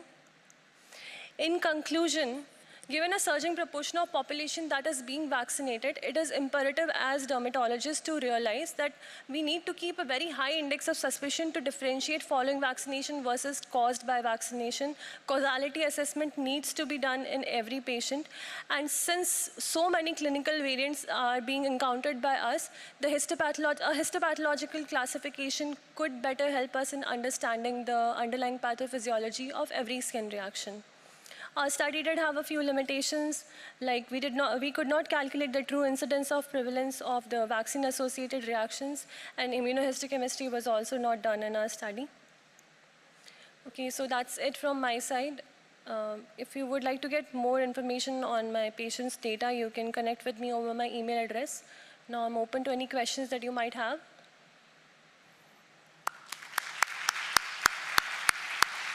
Any questions? Just while anybody else thinks of some questions, that was a great presentation. Thanks for presenting your extensive experience in such a large cohort of patients. I think it's very interesting to see that. Did you say what type of vaccine they've been receiving, and did any of those patients have further vaccines after the initial reaction? Are there any insights to which patients you can safely give the vaccine again to, or those that you may avoid giving further doses? So basically, while this study was being conducted, in the beginning, most of the patients, most of the population in India was receiving Covishield, the AstraZeneca vaccine. So a majority of patients had received AstraZeneca, and I think 30 or 33 patients had also received Covishield. But like none of the patients were advised not to receive further doses, at least not in the mild and moderate skin reaction, but in severe reaction like the patient who had DRESS and bullous pemphigoid, they were advised not to take any further doses. And one patient who had developed pleva following just first dose of vaccination, he was advised against taking any subsequent doses because the patient had already experienced a lot of discomfort due to his lesions. So yeah, in case of mild reactions, according to us, further doses are not a contraindication. And do they tend to get a further reaction with a further dose, those ones with mild reactions, or is it usually just the first dose? In case of mild reaction, further doses are not contraindicated, and even the literature suggests the same. But if any chronic dermatosis is triggered, like lichen planus or anything of that sort, so patients should be advised against taking any further doses because ulcerative lesions can also develop. So yeah, it has to be decided on a case-to-case basis. Thank you. Can't see any other questions, so thank you so much. Thank you.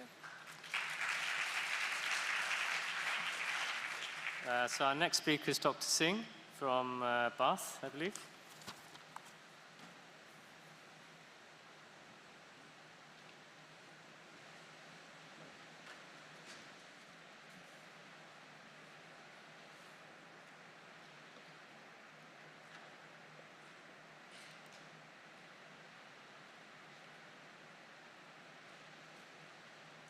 Good afternoon. I'll be presenting a case of granulomatosis with polyangiitis masquerading as pyoderma gangrenosum, hidradenitis suppurativa, and acne, also known as PASH syndrome. I'll be presenting this case on behalf of the dermatology team in Bath. Our patient is a 33-year-old man who was initially seen in October 2021. He had a 10-year history of untreated acne conglobata and hidradenitis suppurativa. He also had a tender ulcerated nodule on his right forearm, which was present for 8 months and was preceded by the presence of a boil. The patient thought that the lesion on his right forearm was part of his ongoing skin issue. In clinic, the lesion was attributed to either a scarring abscess or pyoderma gangrenosum. Our patient had widespread acne, and his HS affected his axillae and groin. Due to the clinical findings at the time, he was thought to have PASH syndrome. An urgent diagnostic biopsy was booked for histological confirmation from the forearm, a PG-like lesion. However, shortly after his clinic appointment, he was admitted acutely with left iliac fossa pain, fevers, arthralgia, and weight loss. There was deterioration in the acute ulcer on his right forearm, with inflammation evidenced by a violaceous edge. He had widespread palpable purpura, particularly affecting his trunk and shoulders, the acneiform rash previously seen, persisted. Due to his symptoms, he underwent a CT thorax, abdomen, and pelvis. It showed a large right upper lobe mass with central necrosis within the lung, hilar lymphadenopathy, and a right kidney lesion. He had markedly raised inflammatory markers, an elevated protein creatinine ratio, and hematuria. He was thought to have a malignancy or infection. However, his bronchoscopy was normal, and an infective screen, including for atypical culture, was negative. As he had a raised PR3 anchor, a possibility of anchor-associated vasculitis was raised. The position of the lung and kidney lesions made diagnostic biopsies difficult. A biopsy taken from the forearm PG-like ulcer showed medium to large vessel vasculitis. The vascular lumen is surrounded by granulocytic and histiocytic inflammation. It does not have any evidence of folliculitis or sinus tract, thereby clearly depicting it as a separate entity from the underlying follicular occlusion syndrome. As his skin biopsy confirmed vasculitis, a diagnosis of granulomatosis with polyangiitis was made according to EULAR and American College of Rheumatology criteria. Therefore, a lung and kidney biopsy was avoided.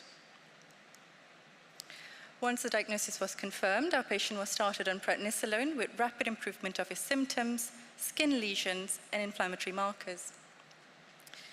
Interval imaging showed a reduction in both the sizes of the lung lesions and kidney lesions. He was given 3 pulses of methylprednisolone, followed by commencement of prednisolone and cyclophosphamide. Untreated GPA has a 1-year mortality of 83%. Thankfully, most patients who receive treatment enter remission, and therefore it's crucial to make an early diagnosis of GPA. PG-like ulcers have been reported to be a rare manifestation of GPA, and even more rarely as the first presenting feature of GPA. When atypical PG is encountered, it should prompt anchor testing. Atypical PG would be PG on the head, neck, or upper limbs, or if it's associated with purpura. Histology would show vasculitis or granulomatous inflammation. It's important to note that in 20% of patients with GPA, anchor testing is negative. In our patient, the PG-like ulcer was masked by its background follicular occlusion syndrome and could have led to a delay in diagnosis. HS is thought to be due to abnormalities in the pilosebaceous unit, as well as immune response dysregulation. Vasculitis, on the other hand, is usually the result of immune complex deposition, either due to drug, infection, or tumors. It's also possibly due to production of autoantibodies, such as MPO or PR3. Interestingly, the adhesion molecules L-selectin and E-selectin have been reported to be present in higher numbers in both patients with anchor-associated vasculitis and PASH syndrome. A case series in 2019 reported 3 cases of patients with both HS and GPA. The association between HS and vasculitis warrants further research. In summary, I've presented a case of a 33-year-old gentleman with acne conglobata, hidradenitis suppurativa, and a tender PG-like lesion on the right forearm. He became unwell shortly after he was seen in clinic and was subsequently diagnosed with granulomatosis with polyangiitis after a biopsy of a PG-like lesion on the forearm confirmed vasculitis. He's currently on maintenance immunosuppression therapy, and clinically his GPA is in remission. Thank you.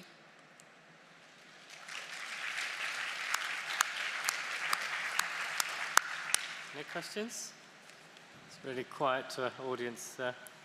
We had a patient from Dorchester who had this condition, vasculitis, and he presented with facial pyoderma gangrenosum, so I've certainly seen that, and I think that's quite a useful clue, the anatomical site of the pyoderma. I think you brought that out as well. Is that the case? The anatomical location of the pyoderma gangrenosum can be a clue to granulomatous polyangiitis as the underlying cause. Absolutely. So PG, as we know, tends to be located predominantly on the lower limbs. If it presents on the head, neck, or upper limbs, that should be a prompt to think maybe this isn't normal PG and whether it's a presentation of vasculitis. Thank you. Well done. Thank you. So our next speaker is Dr. McCusker from our local delegate.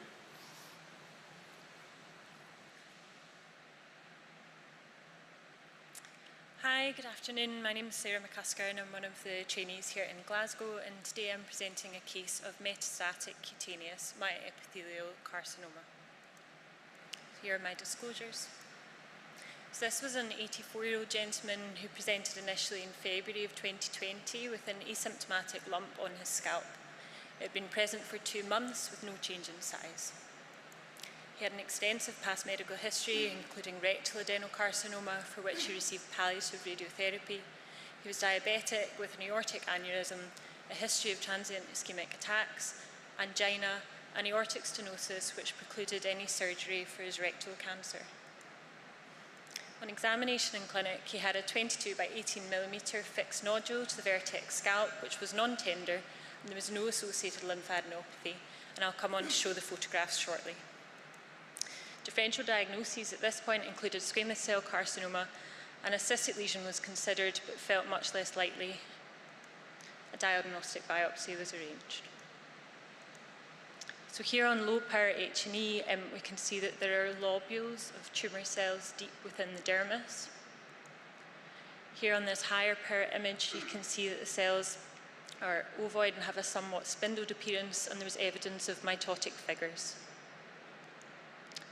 This high power H&E, sorry, I think it's a bit blurred on this screen, but shows there's a vacuolated myxoid cytoplasm with extensive necrosis. An immunohistochemistry was performed, which showed positivity for S100, but negative for HMB45 and MELAN-A. There was positivity for epithelial markers AE1/3, and also positivity for smooth muscle actin. Ewing sarcoma region 1 break-apart FISH test was negative, and his previous colorectal cancer morphology was reviewed and felt to be different. So given all these findings, a diagnosis of myoepithelial carcinoma of the scalp was made. His case was discussed at the National Sarcoma MDT, and further imaging was arranged and surgical excision considered at this point. Unfortunately, on review in June of 2020 in clinic, he had evidence of multiple subcutaneous lumps surrounding the index lesion, which is marked 4 here, consistent with cutaneous metastases, and he also had palpable lymphadenopathy. Imaging revealed multifocal scalp lesions and one infiltrating into the skull but not the inner table, which is marked here by the arrow. The CT demonstrated, again, these multiple scalp lesions with multi-site bilateral neck lymphadenopathy, and he also had evidence of a left lower lobe pulmonary metastasis. Multidisciplinary review indicated that surgery was not appropriate in this case, and during this time his rectal malignancy had also progressed, for which he was receiving further radiotherapy. He was referred for consideration of radiotherapy to the scalp, but following discussion it was decided he was for best supportive care, and unfortunately he passed away 11 months after the diagnosis of myoepithelial carcinoma. So myoepithelial cells are specialised basal epithelial cells, and they're present in a variety of tissues, including salivary glands and sweat glands. These cells express epithelial and muscle-specific immunohistochemical markers, and those marked in bold here were present in our case. Rearrangement of Ewing sarcoma region 1 can be seen in cases of myoepithelial carcinoma, but only in 44 to 50% of cases in the literature. Cutaneous myoepithelial carcinoma is exceedingly rare, and this is the only case we've encountered in Glasgow over the past 10 years, and the only case over the past 3 years in the National Sarcoma MDT. It's an aggressive tumour, it has a high rate of recurrence and metastases, though these rates are hard to characterise given how rare it is. It tends to present as painless nodules on the extremities or head and neck, and there's a female predominance with a bimodal distribution in age. Management of choice is surgical excision, which has been combined with chemotherapy, and isolated limb infusion has also been used in those occurring on extremities. Radiotherapy is another option. Genetic testing has been suggested in these tumours, and there is one case report of response to BRAF and MEK inhibition in a BRAF mutated tumour. And of those with metastases in the literature, there is a quoted 11% mortality rate, but again, these numbers are very small. So in summary, we present a case of metastatic cutaneous myoepithelial carcinoma with a poor outcome in a patient with multiple comorbidities. These tumours express epithelial and muscle-specific immunohistochemical markers, and it's an aggressive tumour with high potential for metastatic disease, which we wish to highlight. Surgical excision is the treatment of choice, which unfortunately was not possible in our case, and this patient presented during the height of the COVID-19 pandemic, which resulted in a delay to his initial biopsy, but was felt overall to would not have had an outcome and an effect on the overall outcome. Thank you, and I'll take any questions.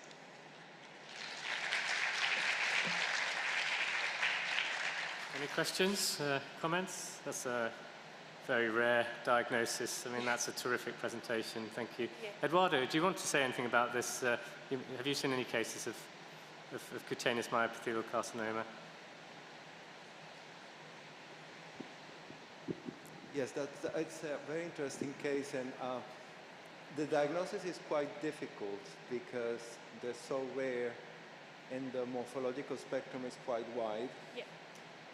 And they have lots of mimics, and the myoepithelial markers are not consistent. So essentially one says one has to find 2 myoepithelial markers in the tumor to be able to say, you know, more conclusively that it is a myoepithelial carcinoma. And I noted you did S100, which can be positive in other adnexal neoplasms, and you did, the SMA was very focal, but some other markers that are quite useful are P63, particularly glial fibrillary acid protein. Did you do those?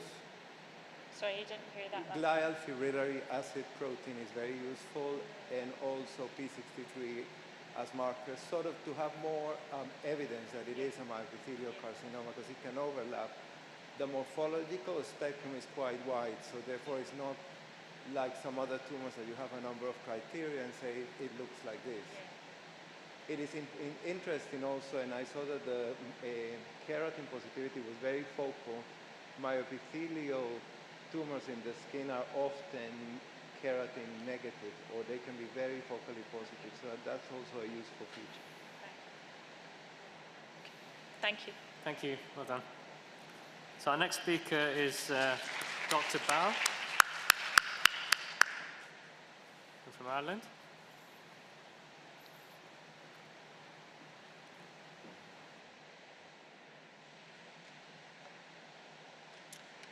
Hello, my name is Dr. Stephanie Bowe, and I'll be presenting a case of cutaneous collagenous vasculopathy with concomitant gastric antral vascular ectasia on behalf of the Dermatology and Dermatopathology Department in Our Lady of Lourdes Hospital, Drogheda. We present a case of a 65-year-old male with a diffuse telangiectatic rash affecting his arms, abdomen and lower limbs. This began when he was age 14, and sheets of blanchable telangiectasia became widespread and progressed. He was asymptomatic and so never pursued treatment. His sister did develop an identical rash in her early teens, and no other family members were affected, including offspring.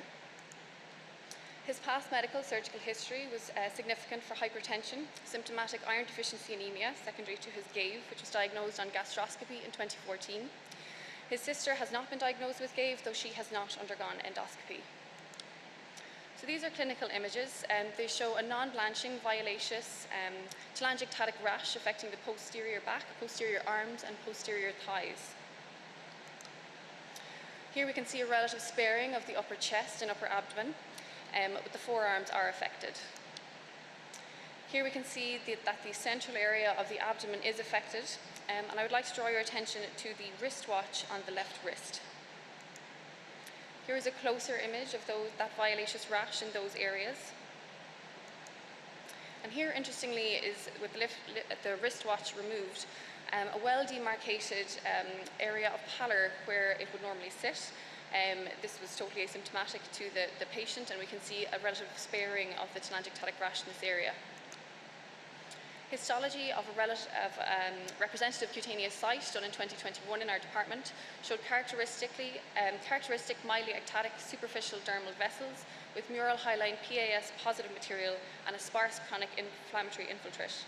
This was consistent with the diagnosis of cutaneous collagenous vasculopathy. So this is a cutaneous punch biopsy, a H&E stain. It's actually done in 2011 in a different department and was requested to us when the patient presented to our service. So here, as indicated by the arrow, we can see an ectatic vessel in the superficial dermis with some inflammatory infiltrate surrounding. Here is a H&E stain done in our department of a cutaneous punch biopsy in 2021, and the ectatic vessel, as indicated by the arrow, has a thickened wall with mural deposition. The endothelial cells are slightly swollen, and there is an inflammatory infiltrate surrounding. We did a light microscopy on these slides, and you can see that it is negative for amyloid. And similarly, on polarized light microscopy, there is no birefringent material seen. CCV does stain positively for PAS stain, or periodic acid Schiff, and this was similar with our findings, and this all contributed to a diagnosis of CCV. We reviewed the histology of a gastric biopsy, which was done at 2014 at time of endoscopy, and vascular ectasia was also noted in this biopsy. Here is the endoscopic image from his gastroscopy in 2014, and you can see the classic watermelon stomach of Gave. So this is a biopsy from the gastric antrum done in 2014, and here we can see some inflammation in the lamina propria, and the vessel indicated by the arrow has a prominent wall. We did stain this for PAS, but it was negative, as indicated by the arrow. CCV was first described in 2000 by Salama et al.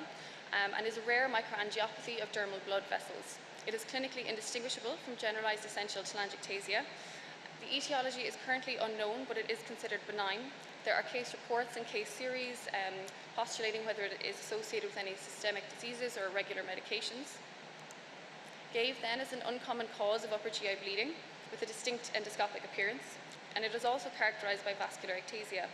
It is not generally related to systemic diseases. To conclude, the cause for CCV remains unclear. We recommend a skin biopsy for consideration of CCV in those patients who present with a diffuse cutaneous telangiectatic rash. We recommend a detailed past medical, family, and medication history for these cases. Our case was CCV which presented in adolescence in a young man who subsequently developed Gave, which has a similar histological appearance.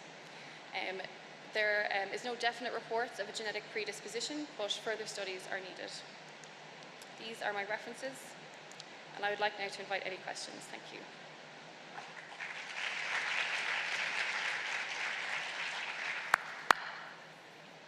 Any questions at all? It's really quiet delegates this afternoon. And I thought it was a fascinating case. It's tantalizing because you almost wanted the gastral histology to show the PAS positive material as well, and it just wasn't there from the sounds of it. No, and we weren't sure, was it just that it was gastric mucosa as opposed to a cutaneous? If you go to the microscope. Oh, sorry.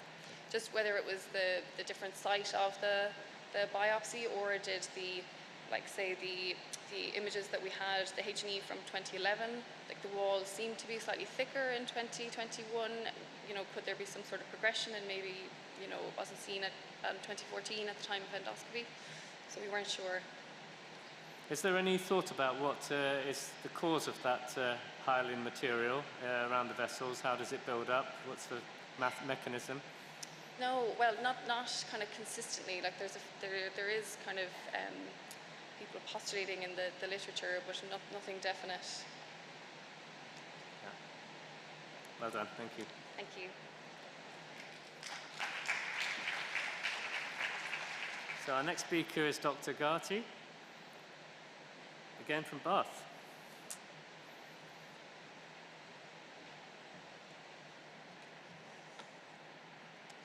Hi, my name's Florence. I'm one of the trainees in Bath and Bristol. I'm presenting a case today on behalf of the Bath team. I have no relevant conflicts of interest. So this is a case of an 88-year-old male with type 5 skin who presented to dermatology with a 6-month history of multiple firm pruritic lesions. They started on his thighs and spread to affect the antecubital fossae and torso. The lesions occurred spontaneously, and over time a few had resolved without treatment. He had a background of ischemic heart disease, hypertension, poorly controlled diabetes, and previously treated prostate cancer. His medications included a number of oral hypoglycemic agents and antihypertensives. He was born in Jamaica and had moved to the UK 60 years ago. He was an ex-smoker. On examination, he had hyperpigmented polymorphic plaques and smooth papules affecting the arms, trunk, and torso and thighs. At the time, the differential diagnosis included possible granulomatous pathology and Kaposi's sarcoma. A skin biopsy was taken from a typical lesion on the forearm. Histology showed mixed lobular and diffuse dermal endothelial proliferation that was not dissecting the background stroma. There were clusters of small and well-developed patent vascular channels lined by bland monolayered endothelium. There was no intravascular endothelial cell proliferation or microthrombi. However, there was prominent intravascular congestion with red blood cell rouleau formation. Amyloid material deposition was ruled out with a negative Congo red staining, and the PAS stain was not suggestive of cryoglobulin material. No atypical lymphocytes were seen. Kaposi's sarcoma was considered, but there was no evidence of atypical endothelial cells, and the vascular spaces were well formed, and human herpes virus 8 stain was negative. In summary, there was no evidence of a malignant process or atypical vascular proliferation. In light of the patient's history of some lesions having self-resolved and a background of chronic medical conditions, it was felt to be a reactive phenomenon, and a diagnosis of reactive angioendotheliomatosis was made. A comprehensive workup was undertaken to look for potential underlying systemic conditions. No significant findings were observed other than a raised HbA1c level. His reactive angioendotheliomatosis was attributed to poorly controlled diabetes and probable associated atherosclerotic disease. Changes due to his history of atherosclerotic disease due to his history of cardiovascular disease. Initial treatment with topical steroids was ineffective. At 5-month follow-up, some lesions had flattened, but he continued to experience new symptomatic areas. Optimization of his diabetes control was recommended and insulin was commenced. 1 year on, and his HbA1c had dramatically improved to 69 from a peak of 100. The majority of the lesions were flatter, leaving hyperpigmented macular areas. Several had completely resolved, and there were no new areas, suggesting optimization of his diabetes may have contributed to his improvements. Reactive angioendotheliomatosis was first described in the late 1950s. It's a rare, benign, usually self-limiting condition. To date, in the literature, approximately 101 cases have been reported, 75 of which were a diffuse dermal angiomatosis subtype, 3 of which cases were in black skin. The clinical presentation is often of erythematous nodules and plaques with overlying ecchymosis that has a propensity to affect the limbs. It is classically described histologically by intravascular endothelial cell proliferation. However, findings in reported cases are variable, as demonstrated in 2002 by McMillan et al., who reviewed 15 cases, none of which showed intravascular endothelial cell proliferation. Reactive angioendotheliomatosis is frequently idiopathic, but may be associated with systemic disease in up to 75% of cases, including infection, lymphoproliferative disorders, and renal failure. The diffuse variant is often associated with cardiovascular disease. Diabetes and hypertension are often listed as comorbidities in case reports, but are not linked as a direct cause. Furthermore, it's not reported if severity of such diseases correlates with disease progression. The pathogenesis is unknown, but it often occurs in the context of occlusive disorders or those that cause inflammation of the vascular lumina. Suggested etiologic factors include hypoxia, causing release of angiogenic factors, or a hypersensitivity reaction affecting the endothelial cells due to foreign antigens. One could postulate that the chronic vascular inflammation caused by diabetes and cardiovascular disease in our patient may have played a role in his condition. Reactive angioendotheliomatosis is regarded as a reactive phenomenon, and as such, lesions may resolve spontaneously or on resolution of the underlying stimulus. Treatment tends to focus on resolution of the underlying cause, but case reports have shown improvement with isotretinoin and laser. In summary, I presented a case of reactive angioendotheliomatosis in a patient with poorly controlled diabetes and a background of ischemic heart disease.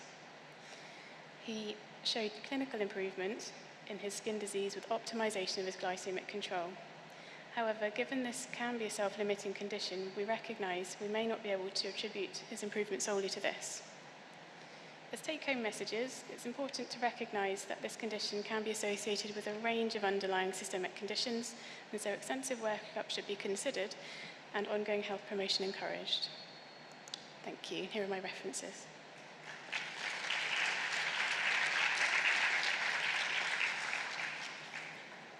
Any questions?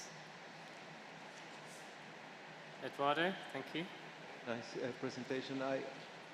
It's an interesting case in the sense that it doesn't seem to be quite typical of other cases reported in the literature, either the localized or the more disseminated variant. But it is indeed what can be regarded as an angioendothelomatosis because there's proliferation of vascular channels. I noted in the histology that looks very much like stasis. Obviously, it isn't stasis, but it looks almost as if you were reproducing multiple capillaries throughout the dermis. And also, the clinical presentation is usually more widespread with sort of livedo-like pattern in the wrong location, which this one didn't have. But it is a form of it, and I think we have to recognize it as we recognize the diffuse dermal angiomatosis. I think what you highlighted is quite important, and it's that sometimes it may be associated with the diabetes, but it may be that it's something brewing underneath, and follow-up is very important because it might manifest itself sometime down the line. Thank you. Thank you. Okay, thank you. Well done.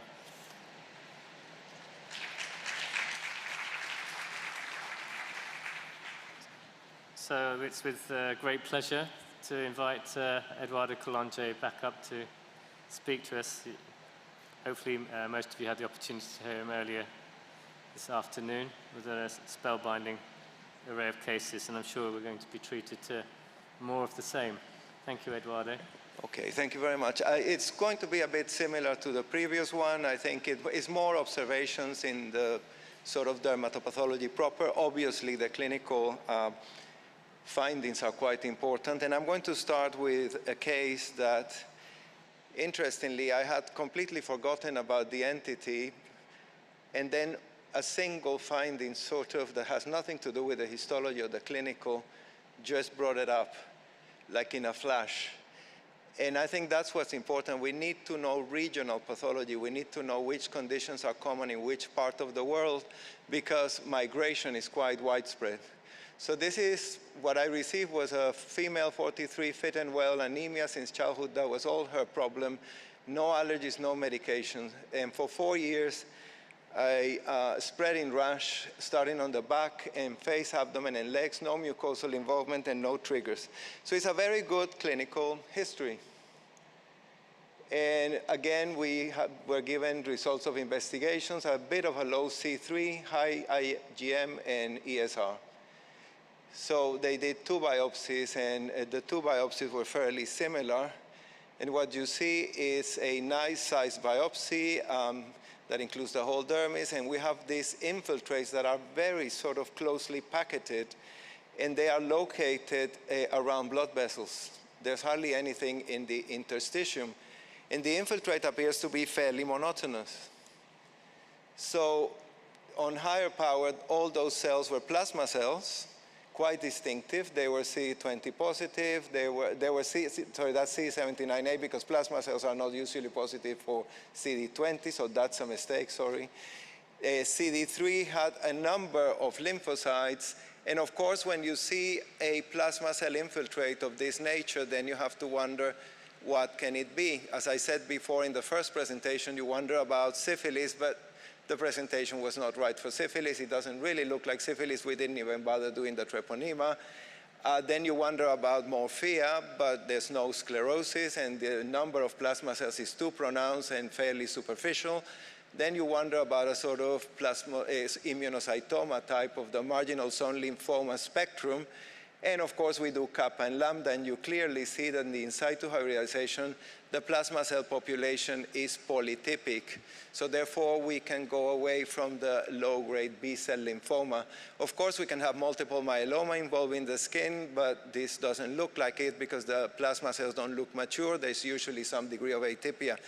So I had a big problem knowing what this may be. And I just didn't know.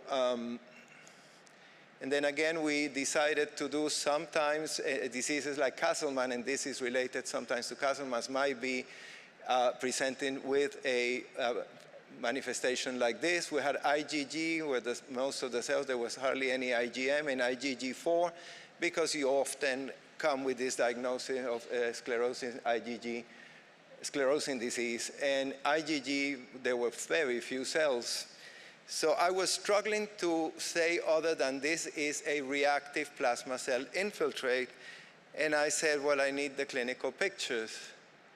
And these were the clinical pictures. And then before that, I read the surname of the patient.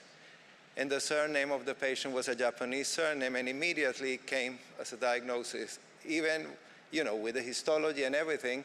And this presentation with these hyperpigmented lesions that look linear or papular or nodular is very distinctive of what this is, which is, sorry, that went, I don't know, there, which is the summary here of the presentation, and that's called cutaneous plasmacytosis. And is relatively common in the Far East. And only by seeing the Japanese name, I remember that I have seen a couple of cases in the past. Otherwise, I was completely lost about it.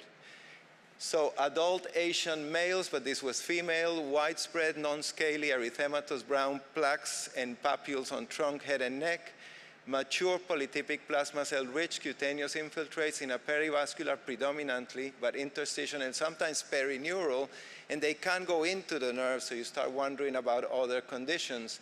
There is a polyclonal hyperglobulinemia that she had systemic manifestations sometimes, and superficial lymphadenopathy, potential to involve notomelanoma myeloma sometimes, systemic plasmacytosis, at least 2 organs involved, and distinction between the cutaneous and systemic. So it's quite important. This patient has the localized variant in the skin, and I went and looked for my previous 2 cases, and this is one, identical.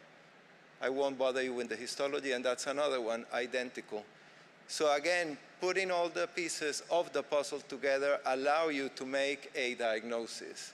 Now we're going to go on to some other cases, and this is quite interesting. I have seen about 4 cases of this, and it's a 67-year-old female, multiple asymptomatic, pale, soft papules all over the body for 37 years, otherwise well, trunk and limbs, and they thought it was neurofibromatosis, but she didn't have any plexiform neurofibromas, no café au lait spots, no other stigmata of neurofibromatosis.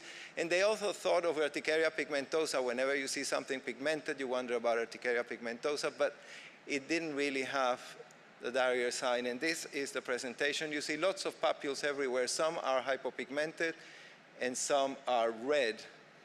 And they were completely asymptomatic. They were on the trunk and limbs, to a lesser extent on the trunk than on the limbs. And you can see the papules there. They're not confluent, they're quite isolated. So a couple of biopsies were performed. And this is what we observed. It's very unusual, and I don't recall, this was the first case that I saw. I didn't recall seeing this before. And what you see is as if you had thrown nerves into the dermis. You never see nerves of this caliber close to the epidermis. It's something that you don't see normally. So the nerves were there, but they looked like normal nerves. They had a perineurium. They were branching quite nicely. They were even following the path of normal nerves as some sort of hyperplasia of nerves in the dermis. And all the biopsies were exactly the same. You can see there they look like nerves. You might want to call it neuroma, but it seems to be that the normal nerves have just increased in size. It's not a traumatic neuroma, obviously, because there's no scar. So we do have a condition in which you have proliferation of nerves within the dermis, either by hyperplasia or by de novo. But the fact that they follow the usual path means that it's probably hyperplastic. Again, you have the same picture. Another case, multiple papules, very similar picture, nerves all over where you shouldn't be seeing them. They're usually tiny. The subcutaneous nerves also become a bit more prominent than usual. And sometimes you have a little bit of a thickened membrane. And the immunostains confirm that this is a nerve because it has S100 positive cells. The perineurium is EMA positive. And another case with more depressed lesions. all over the trunk and limbs. And this was associated with inflammation, and because there were lymphocytes extending into the nerves, and the nerves were prominent, they thought that this was leprosy. Obviously, not the clinical or the histological findings are consistent with leprosy. You see the inflammation there, and you see the cells going into the perineurium, inflammatory cells, which can be seen in many conditions, not necessarily leprosy. And you have the S100 protein, which stains dendritic cells also in the background, and you have neurofilament. So that's a confirmation that they're nerves. They're just either too many or too big. So how do we call this condition? It's called dermal hypernuria. And you go and investigate in the literature, because obviously there's nothing completely new under the sky. Everything has been described before. And then you find the neuromas in men 2B. They're called multiple mucosal and sometimes cutaneous neuromas. And that's just an example of dermal hypernuria. There are papers back from 1982 and even older in which you can see exactly what I have been showing you. That's what's called a cutaneous neuroma in men 2B. So now we have an idiopathic variant, the one I have shown you, with generalized papules, not associated with any syndrome, and we include our list, expand our list with men 2B, and only one, not men 1 or men 2A, is going to be associated with the neuromas, only the men 2B. And there may be a form frust of the disease that will present with these neuromas. To remember, they can be seen in mucosal surfaces as well, more common than in the skin. And in our cases, they were limited to the skin with no mucosal involvement. This is from 1987, in which we probably have a form frust of men 2B, again, with dermal hypernuria in a linear fashion following the Blaschko's lines. And that's the paper from 2007. You see very distinctive dermal hypernuria. And it's a pattern that I had never come across. And then you carry on researching the literature, and it can also be a feature of Cowden syndrome, which is quite important because it's a family cancer syndrome in which you see mucocutaneous so-called neuromas and are seen in the patients, but interestingly, they're not part of the diagnostic criteria. And that's what you're going to see in Cowden. That's a paper from 2006. So sporadic, generalized, non-syndromic, syndromic meant to be, and Cowden. And since then, we have seen also the classical one that we look for and never find is the hypernuria in nodular prurigo. In 33 years, I have seen it once. I think it's vanishingly rare. In notalgia paresthetica, hardly ever seen. And incidental, since then, I have found dermal hypernuria in a dermatofibroma, in basal cell carcinoma, and in a re-excision of a melanoma. So it's something that might alert you to the presence of a syndrome, a more generalized condition, or incidental. Now we're going to move on with another observation, 30-year-old female, 1-year history of an enlarging nodule left thigh, and then the surgeon noted that she had a lymph node and removed it. Cutaneous lesion, obviously removed piecemeal because the surgeon thought it was a cyst, which is not uncommon. And then it came out in pieces, but fairly preserved. And we see a tumor that has lots of glandular spaces, ductal spaces, and dark cells and pale cells, very clear cells. It's a very monotonous tumor. Between the tumor lobules, the collagen is very hyalinized, and you have cells with pale pink cytoplasm and cells with clear cell change. That's very distinctive, and we all recognize in dermatopathology this tumor, a lobulated, well-defined tumor, usually dermal that may abut into the subcutis with a combination of clear and pale cells, and sometimes completely formed by clear cells. No mitosis, entirely benign. Now we go to the lymph node. This is what remains of the lymph node, and we have the same tumor in the lymph node. Look at the lymph node normally here, and then the tumor, which is very cystic, but nonetheless the same lesion. And if we go closer, it's exactly the same tumor as if you have taken it from the skin and put it in the lymph node. That doesn't look malignant.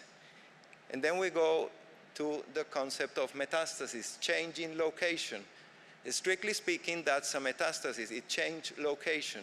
But it is not a malignant metastasis, and now I have seen a number of cases, small number of cases, none of which behaves in a malignant fashion. So that introduces the concept of benign metastasis. We know that some tumors that metastasize to the lymph nodes do not behave in a more aggressive fashion, the atypical SPITs, the pigmented epithelial melanocytoma. And we also have variants of fibrocystic dermatofibroma, the cellular variant, the aneurysmal variant. Some of them can kill, but they don't look malignant histologically. This is, I think, unique, and is that hydroadenoma can present with a lesion in the lymph node and is entirely benign. None of my cases has metastasized, and we have performed molecular analysis in 2, and they have entirely normal molecular. That doesn't rule malignancy, but the follow-up adds up to the fact that they're likely to be benign. So cutaneous lesion, benign metastasis. I always remember when I presented this first many, many years ago in an international meeting, and various people stood up and said, "You're completely mistaken, this is a malignant hydroadenoma." I said, "Well, you haven't seen the slides." And 12 years later, I can say that this lesion is likely to be benign. We move on to something similar regarding the hydroadenoma, again, benign. Clear cells, pale cells, no atypia, hardly any mitosis. It recurred, more like persistent, and it looks the same. It has no features to indicate malignancy, but it does have massive, you can see here, lymphatic invasion. You can see very clearly lymphatic involvement. It's probably the first step in the hydroadenoma going to the lymph node. So again, we have been taught if you see lymphatic invasion, it's malignant. Well, this one is not telling us that, because again, after 10 years, the patient is well, never developed a metastasis. Similar, from the hand, a very solid nodular hydroadenoma, not particularly clear cell, a little bit of atypia, but not much, fairly monotonous, very low mitotic activity, and you start seeing lymphatic invasion again. And finally, another lesion, very similar, with clear cells, darker cells, and lymphatic invasion. So we have a setting of a tumor that is a clear cell hydroadenoma or nodular hydroadenoma that can present with lymphatic invasion and or lymph node extension without implying a malignant behavior. Now, this is quite interesting. This is something that I came across, and they usually come in groups. After seeing this, I saw 3 more cases, and now I have 4. It's a 74-year-old female, rapidly progressing hardening of the skin. You see this patient, and you really have the diagnosis. This patient has pansclerotic morphea. It's all over the place. It's limited her movements. She doesn't have any systemic evidence of involvement, but you can see how the whole trunk is completely solid. So pansclerotic morphea, not a problem in diagnosis. And then they did a very good biopsy, and that was involving everything except the digits. You don't really need much of a higher power to know that this is morphea. You see the massive hyalinization. You lose these entries of the dermis into the subcutis, and they become like a straight line. And also, instead of having this sort of contour when you do a normal biopsy of a normal skin not affected by sclerosis, you see a straight line. So that's clearly scleroderma morphea, localized pansclerotic clinically. But then I want you to concentrate on the epidermis. That's the morphea. And let's go to the epidermis. The epidermis is infiltrated by lymphocytes that look atypical, and there is tagging. So we have the string of pearls. We have convoluted and large lymphocytes. It looks very much like mycosis fungoides, and they were clearly atypical. You see them there. Those are all lymphocytes. So then we do immunohistochemistry. There's CD3, loss of CD7, which is not specific because it can be seen in lots of reactive conditions. CD4 shows mainly cells in the dermis, and there's CD8, another abnormality. So atypia, quite substantial loss of CD8, which is not that important, and CD8 positivity, which you hardly ever get. And then you decide, well, I need to do T-cell clonality. Surprise, there's a T-cell clone. So this case was diagnosed as morphea with cutaneous T-cell lymphoma, mycosis fungoides.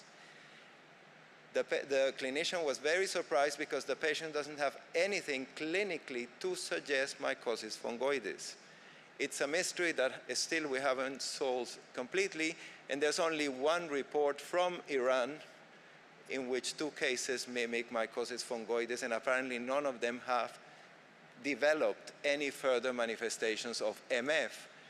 Just to show you examples of further 2 cases, now we have 4 of all the types of morphea, pansclerotic, more localized, single patch, and they all have the same. You see the morphea, you see the plasma cells, and look at this. This looks very scary as MF. They're all CD8, and in 3 we have been able to find a T-cell clone. Look at that. That's almost a Potria microapsis. So we do have a dilemma here because the clinicians won't believe you. Look at the CD8 positivity. That is very unusual. So what is this? And that's for you to take home and see if you can find another case that we can sort of add to this small cohort. Coexistence between morphea and localized mycosis fungoides is not supported by the clinical pseudolymphoma T-cell variant overlying morphea. And what about the aberrant phenotype with CD8 and the T-cell clone, which essentially means a single feature does not make something malignant. Sorry, I keep on doing this. There.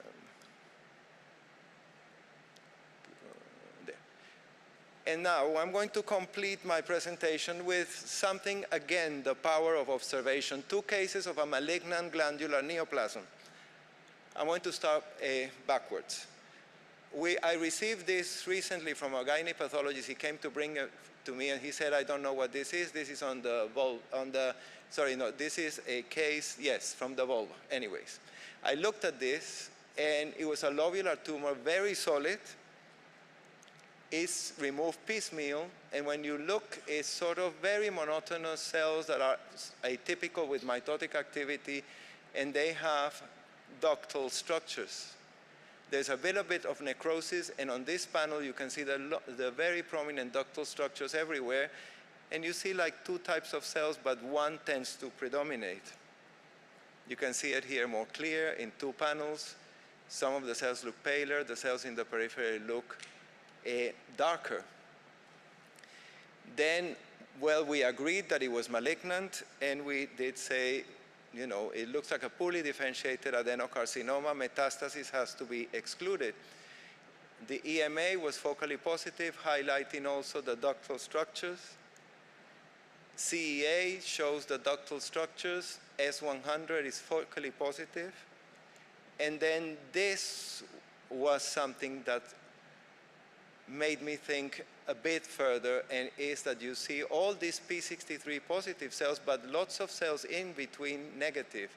And it seems to be lining these aggregates of cells as if it were an external layer. So that is something to keep in mind. And P40, which is very similar to P63, reproduce this much better. You have the rim of cells surrounding tumor cells in these solid aggregates. Then, as they come in pairs, 4 weeks later, another case came. And it was again removed piecemeal, very solid, but very tubular, much more tubular than the other. And there is nothing much more that is different, other than you can tell more the 2 populations of cells, one in the center, one in the periphery. You can see it here. You see the peripheral cells and the central cells with the ducts. So it's much sort of better differentiated in many ways, but it's still malignant looking. The previous one had also been diffusely positive for SOX10. As you can see here, and then SOX10. The CEA, similar, the EMA and S100. The P63, the same pattern of the cells around the aggregates of more solid cells that defines the two populations of cells.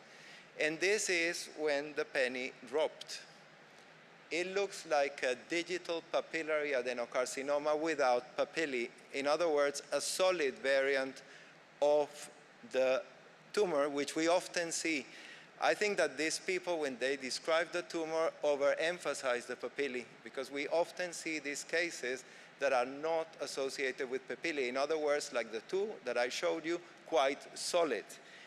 This tumor was first described in a long time ago in the Armed Forces Institute of Pathology, you can see here, and they divided it into two, adenoma and carcinoma, because some look more benign than the others, and they had an aggressive behavior. However, when they reviewed this data in the year 2000, they concluded that some of the adenomas had metastasized and some of the carcinomas hadn't. So the conclusion was they're all malignant, and they call it digital papillary adenocarcinoma, aggressive. We don't believe that calling it something aggressive is worthwhile, because it's already an adenocarcinoma. So we propose the name digital papillary adenocarcinoma. And this is what they concluded based on the evaluation. So histological parameters not predictive of metastasis, in all cases classified. And this is very similar to the one I showed you with preservation of the architecture. It has very little in the way of papillae, but this one has papillae. So I think, and this is identical to the tumor that I showed you before. The two populations of cells, the ductal glandular structures, the cells with a variable cytological atypia and mitotic activity, and this one does have papillae. So that is where the name goes a bit wrong, because it's not a consistent feature. But if you look at other areas of the papillary tumor here, you see identical to the tumor I showed you before, to the two tumors I showed you before. And the immunoprofile is very similar. You have the EMA, the S100 patchy as the first case, the SMA, which is for myoepithelial cells, following very closely the calponin for myoepithelial cells, and P63 for myoepithelial cells. You usually say if glands have myoepithelial cells, that means that it's in situ. In this tumor, it's wrong, and it happens in the breast. These tumors, even when they have a myoepithelial layer, they metastasize and they kill sometimes 20 years after. So what is the catch here? We have the papillae here, just to highlight you, the papillae, and then to show you the glands. And again, the very wide morphology of this tumor. And we come to this paper that has recently been submitted to Nature Genetics, in which all the viruses available that infect humans were screened, and it was found by Thomas Wisner, and we contributed to cases. They have consistent presence of human papillomavirus 42, a virus that until now was not regarded as oncogenic. It's a virus that is more common in the genitalia, but interestingly presents more on the digits. And this paper proposes that the virus should be regarded as oncogenetic, and the etiology of digital papillary adenocarcinoma.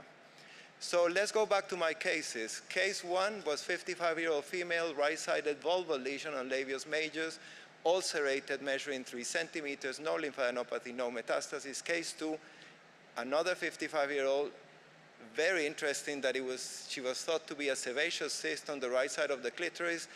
The surgeon removed it and threw it to the bin. It still happens in the 21st century, believe it or not. Recurred in April 22, and it is when we got our samples. And when I looked at these cases, I said, this looks like the solid variant of digital papillary adenocarcinoma occurring at an extra digital site. Logical, because the virus is present often in the genitalia. So I sent it to my colleague Thibaut Kerverac in Tours in France, and he performed PCR and RNA scope, which is an in situ hybridization for RNA, very useful and very specific. And this is HPV42 in our cases, confirming the presence of 2 cases of extradigital digital papillary adenocarcinoma. And I want to thank you for your attention.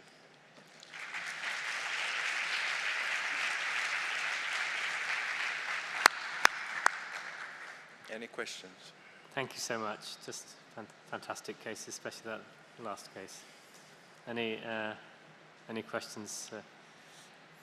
I don't think there's. You floored the audience. I think. Thank you so much for coming today. Thank you.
Check.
Back.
Maybe.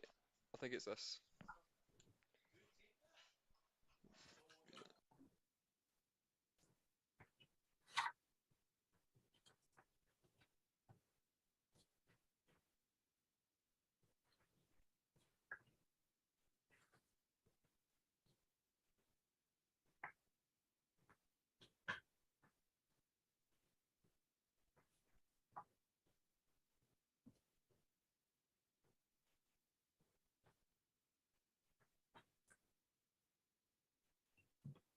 Can you see my screen share or do I need to do it again?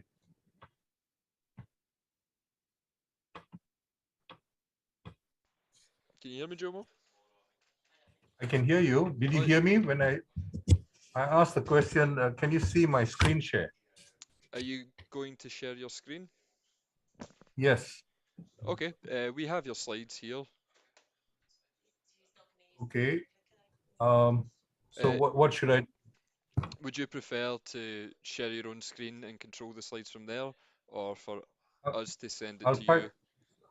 I'd like to try that if I can. It just makes it much more smooth. It makes it smoother. Okay. And if that fails, then I've got my OctoQ set up, and I'd like to make sure that it's working. But let me just make sure that the screen share is working. A little bit less quality. Sure, you go for it.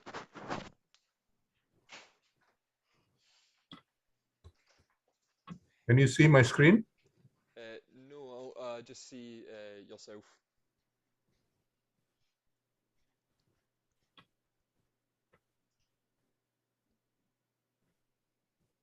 You see, and you see the screen? Not yet. It's just your camera I can see.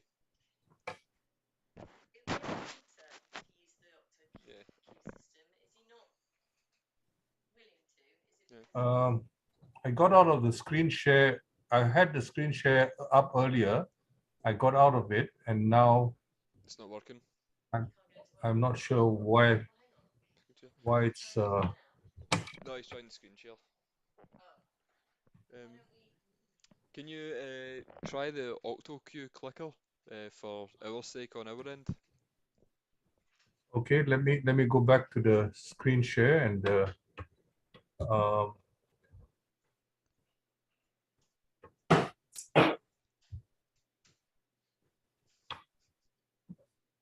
um, okay, I'm going to use the OctoQ now. Okay. I've just it's not doesn't seem to be moving. I think you need to activate him. Okay, try it now. Yep, that's working. Yeah. Yeah, and you can I don't see. see it changing though. No. Nope. Let me go back. I think I'm not in screen share mode yet. Let me So you should be seeing try. your slides from me.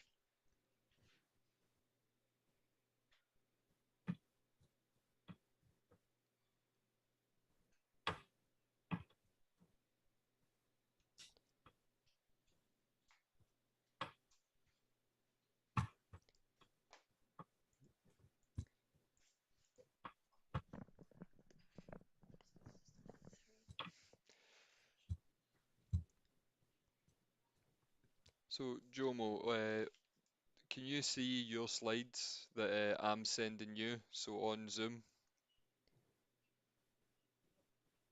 I'm sort of trying to get mine to work. Just give me a minute. Let me.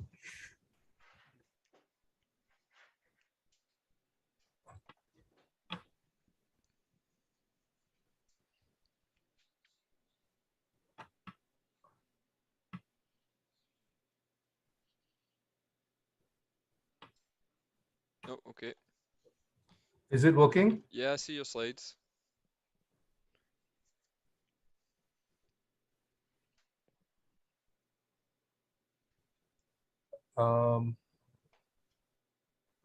Okay.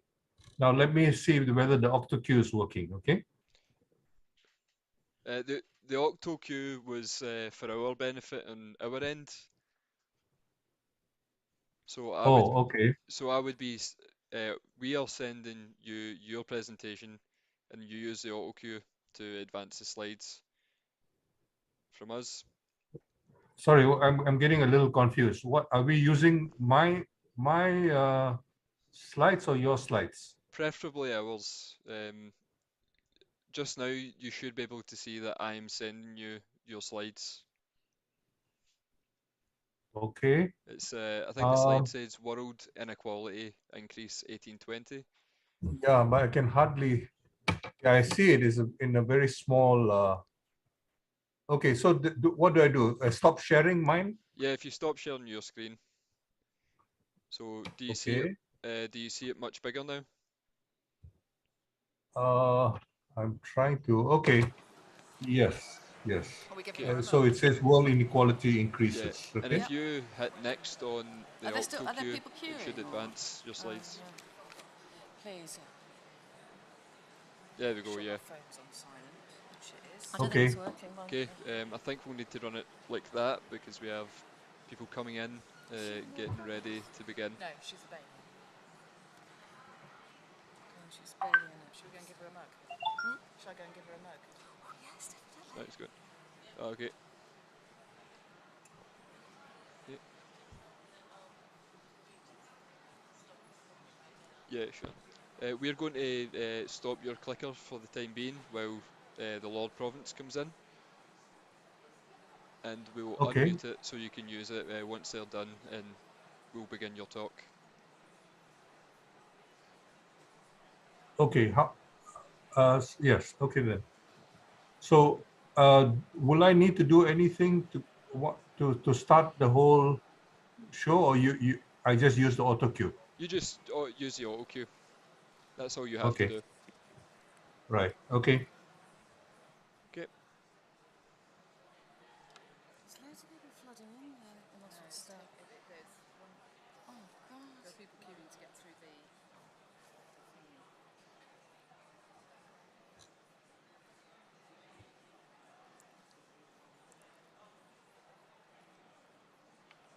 Good afternoon, everybody.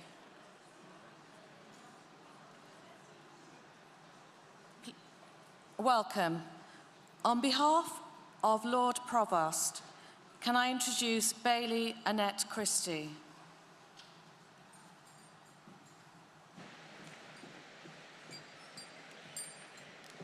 Thank you. And ladies and gentlemen, on behalf of the Lord Provost and the people of this city, I wish you a very warm welcome to Glasgow. Now, we're gathered here today at the hugely successful Scottish Events Campus, which is located on the banks of the iconic River Clyde, a river that's synonymous with the history of this city, its fortunes, and of course, its people. A river that's been a constant, a part of our DNA, if you like, which allowed merchants to buy and sell and others to travel to far-flung parts of the world. Proud Glaswegians who took their wit, wisdom and learning across the globe. Now, I'm sure you'll agree it's so life-affirming to be able to get together in person as we move beyond COVID-19, a pandemic that has profoundly affected us all, both personally and professionally. So it's also my opportunity to thank you on behalf of our city for your commitment to furthering our understanding of dermatology and bringing it here to Glasgow. And I believe this is the British Association of Dermatology's 102nd annual meeting. Now that's an incredible milestone in your illustrious history. And I'm sure, as you know, Scotland has a long and proud history in dermatology. Many of the great 18th century physicians concerned with maladies of the skin were graduates of Edinburgh.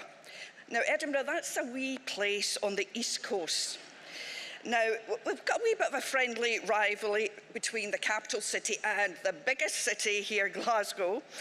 But those graduates from Edinburgh include people like Robert Willan and Thomas Bateman, who devised the first widely used international classification system for skin disease.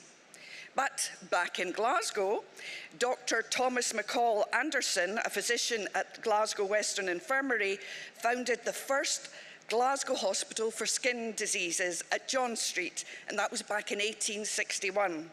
And his talented pupil, Henry Purdon, moved from Glasgow to Belfast, where he pioneered dermatology in Northern Ireland. Indeed, Scotland's expertise and influence in the sphere of dermatology saw Edinburgh host your association's second ever annual meeting, and just a few years later, the Scottish Dermatology Society was formed in 1924.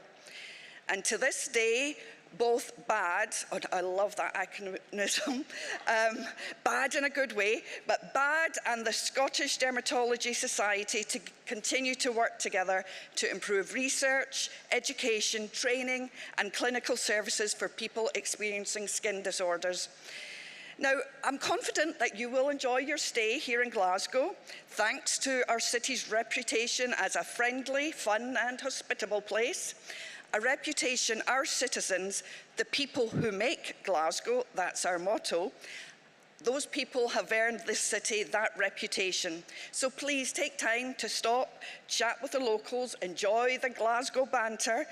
You'll get many a good story from Glaswegians who are also well known for their straight talking and honesty. So be prepared to get your ear talked off.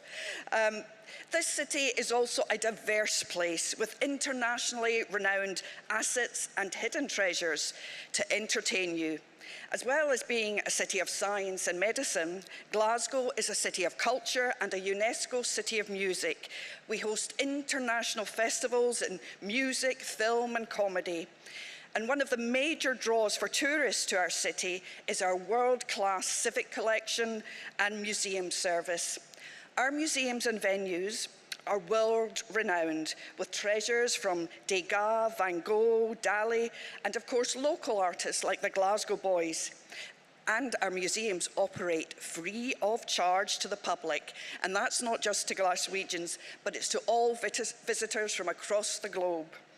So, while the sun is shining, I would also hope you have the opportunity to enjoy the outdoors. We have over 90 parks in this city. Glasgow Green is close by, and that is the spot where James Watt had his eureka moment and came up with his idea to improve the steam engine. And it was those improvements in steam engine technology that drove the Industrial Revolution. At that time, in the late 18th century, setting off the process of industrialization, no one knew that this was also the start of human-caused climate change. Glasgow now is a world-leading event and conference city, and I hope you will enjoy your conference here. And we were honoured last year to host the Conference of the Parties, COP26. We are a city committed to achieving net zero carbon neutrality by 2030 and freeing our city from its fossil fuel past. So on that note, I would invite you to enjoy all that is sustainable in this city and what we have to offer, come rain or shine. Glasgow means dear green place in the Gaelic. And we've got the rain to thank for that, to be honest, keeping our city lush and green. But it's sunny today, so please get out and enjoy the wonderful outdoor spaces that we have. But always make sure you've got an umbrella close at hand, because you just never know. So, ladies and gentlemen, I hope your conference is fruitful, and you will enjoy the city's hospitality this evening. And I trust you'll have fond memories of Glasgow. But I invite you to return to enjoy all our city has to offer. So don't be a stranger. Please, haste you back. Thank you.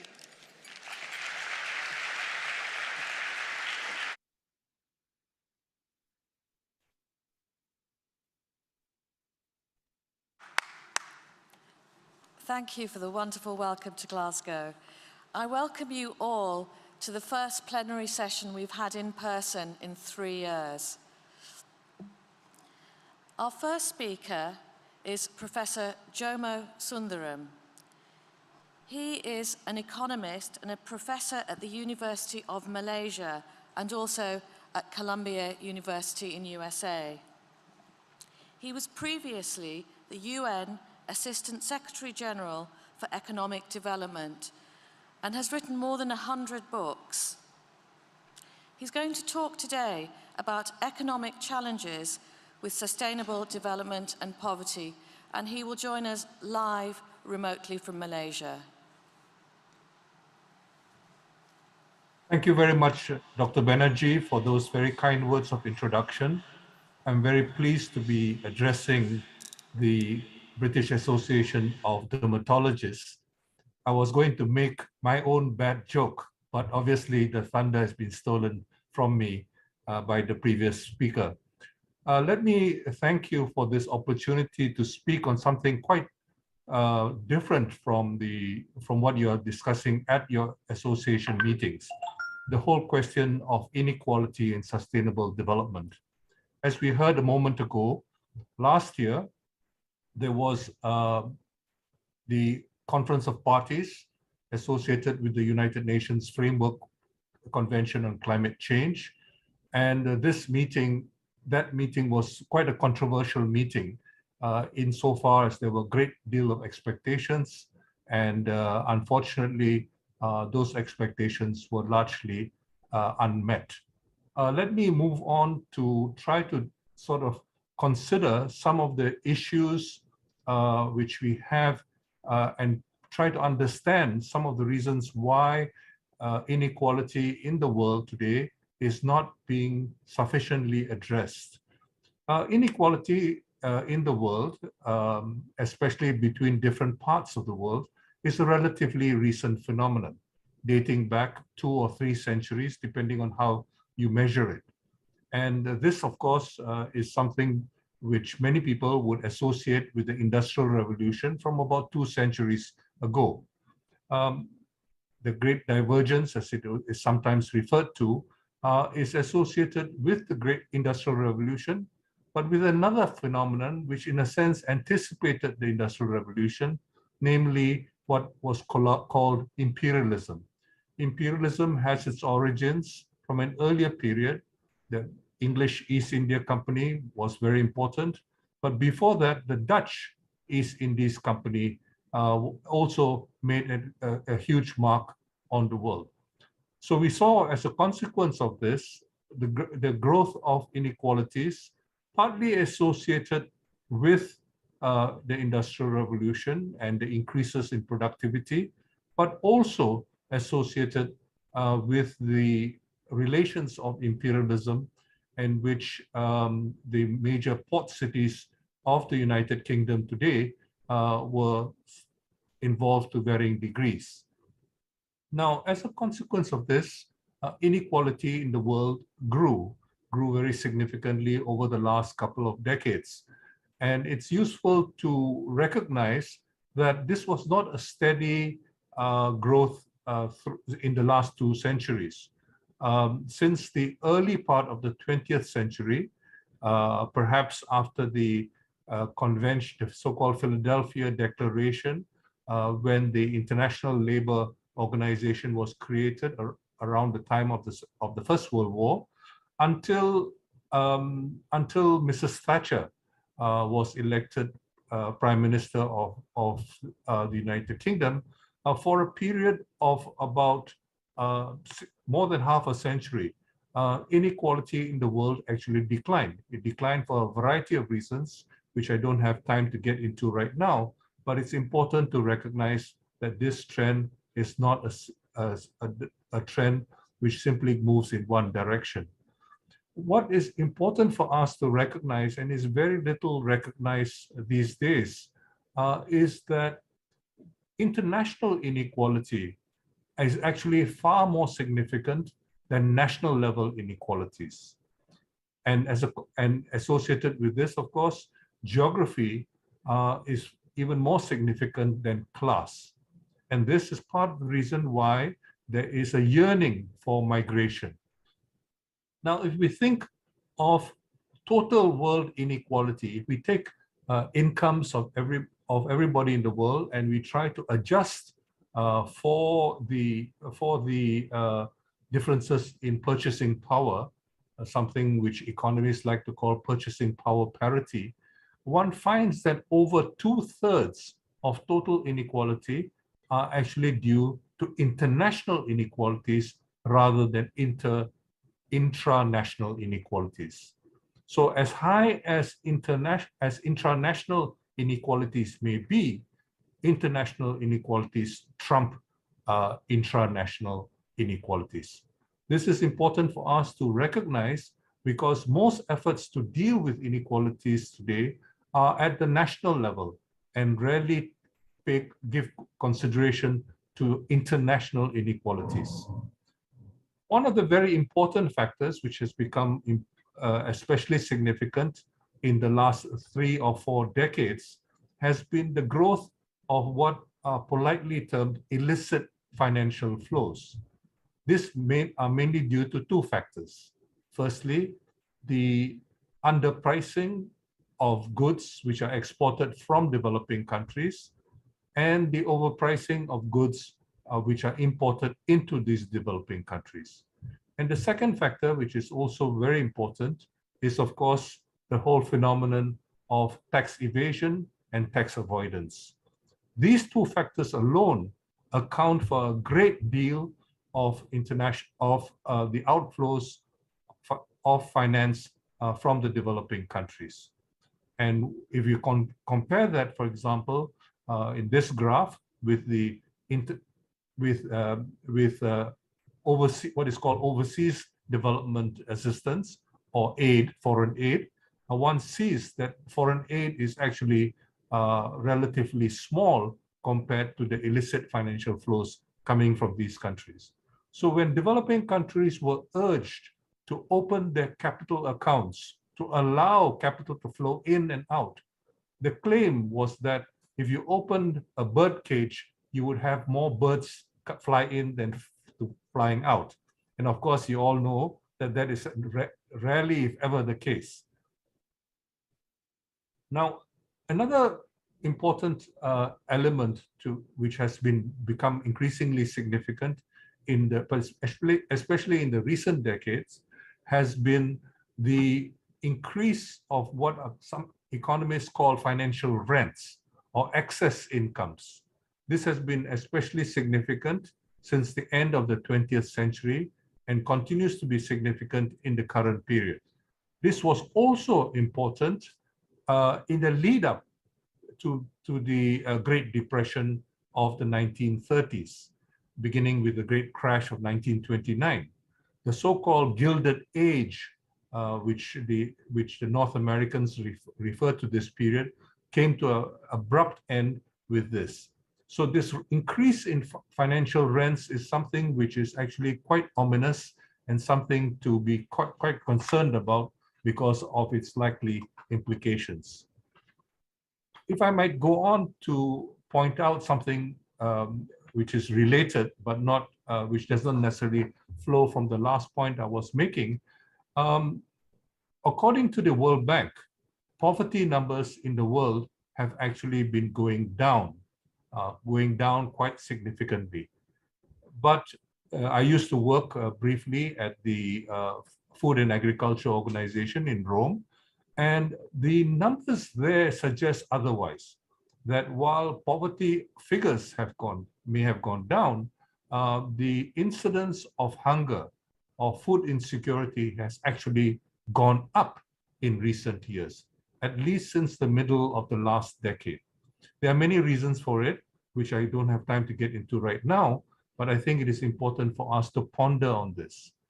Now, in response to many of these problems, in 2015, the international community came together to organize what is called Agenda 2030 for sustainable development, to try to achieve sustainable development, to try to achieve economic progress,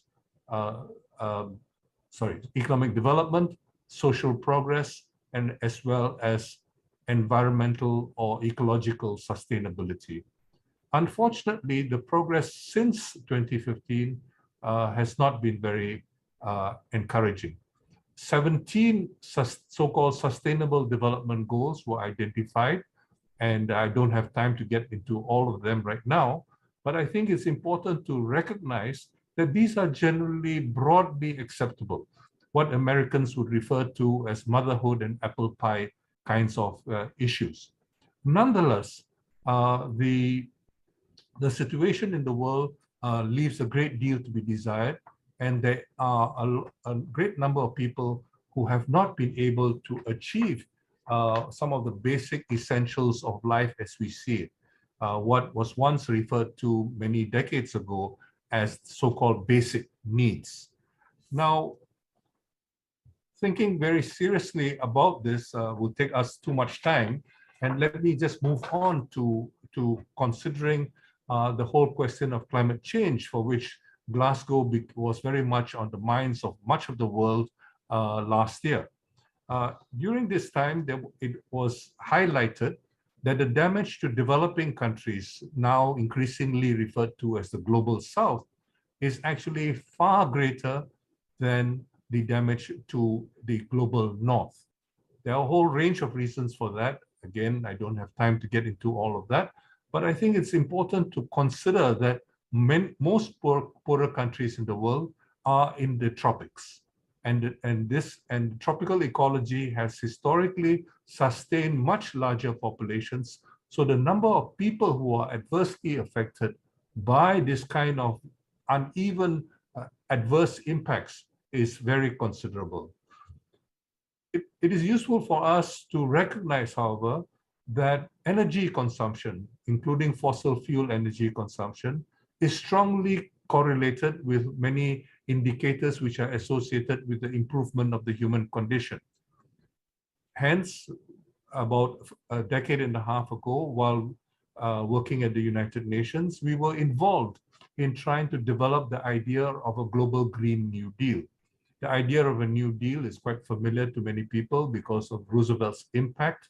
And what green means, of course, needs very little explanation. But basically, the novel aspect was the international aspect, the cross-subsidization of poorer countries, those countries which cannot afford, for example, to move to renewable energies by countries which can afford to do so. This would involve massive public investments to induce the needed changes. But unfortunately, much of this has not materialized for a whole variety of reasons. Now, the situation which we face in the world today is quite disconcerting, to say the least. As you know, we have a situation where, unfortunately, for the last half century or so, we have had economic policies which have emphasized private profitability and so-called market forces at the expense of the human condition. We have also seen, ever since the Falklands War involving the UK and Argentina, and the Iraq War more recently involving the United States, that regimes are wont to resort to war as a means of legitimizing their rule. And we have also seen how the early enthusiasm for what was called globalization has now turned very, very sour. And as a consequence, we see rather nasty consequences in terms of identifying the other, the foreigner and minorities as the source of many problems which we face in the world today.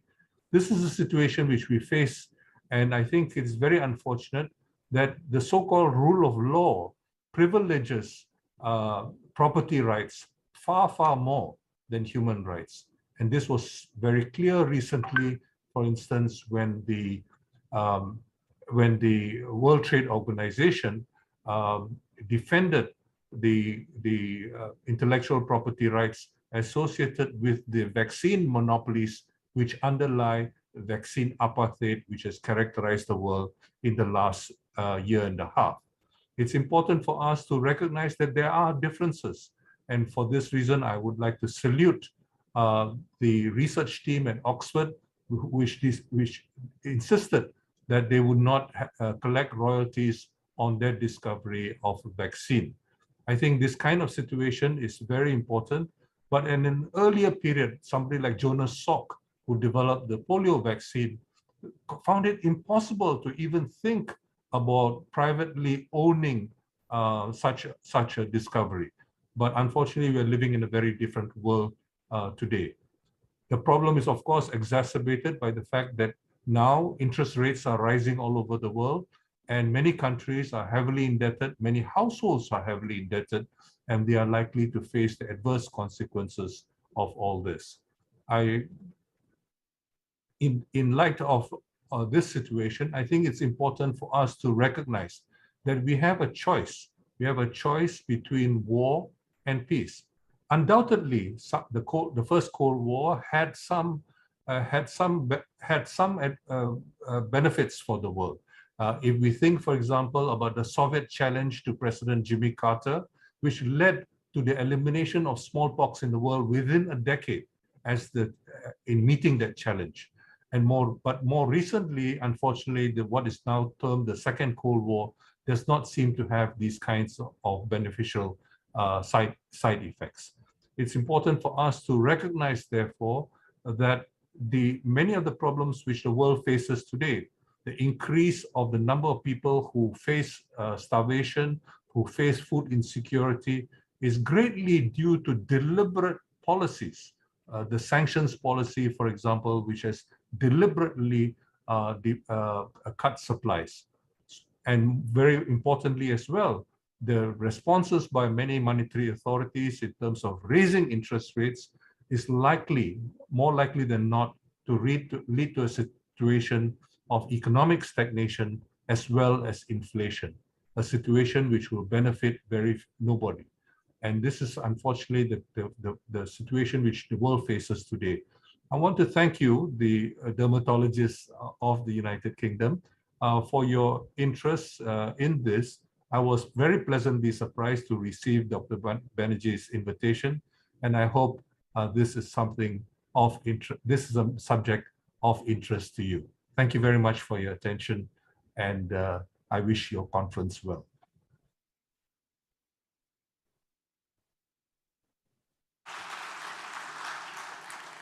Thank you, Professor Sundaram. That was an amazing talk, and to distill so much about global inequality into one 20-minute talk is amazing. And we can take some questions. If people would like to come to the microphones, 2 at each side, please come close to the microphone and ask your questions.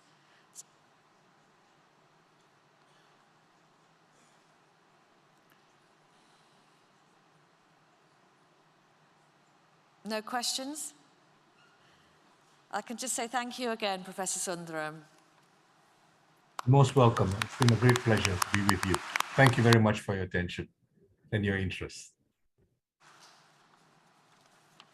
Good afternoon.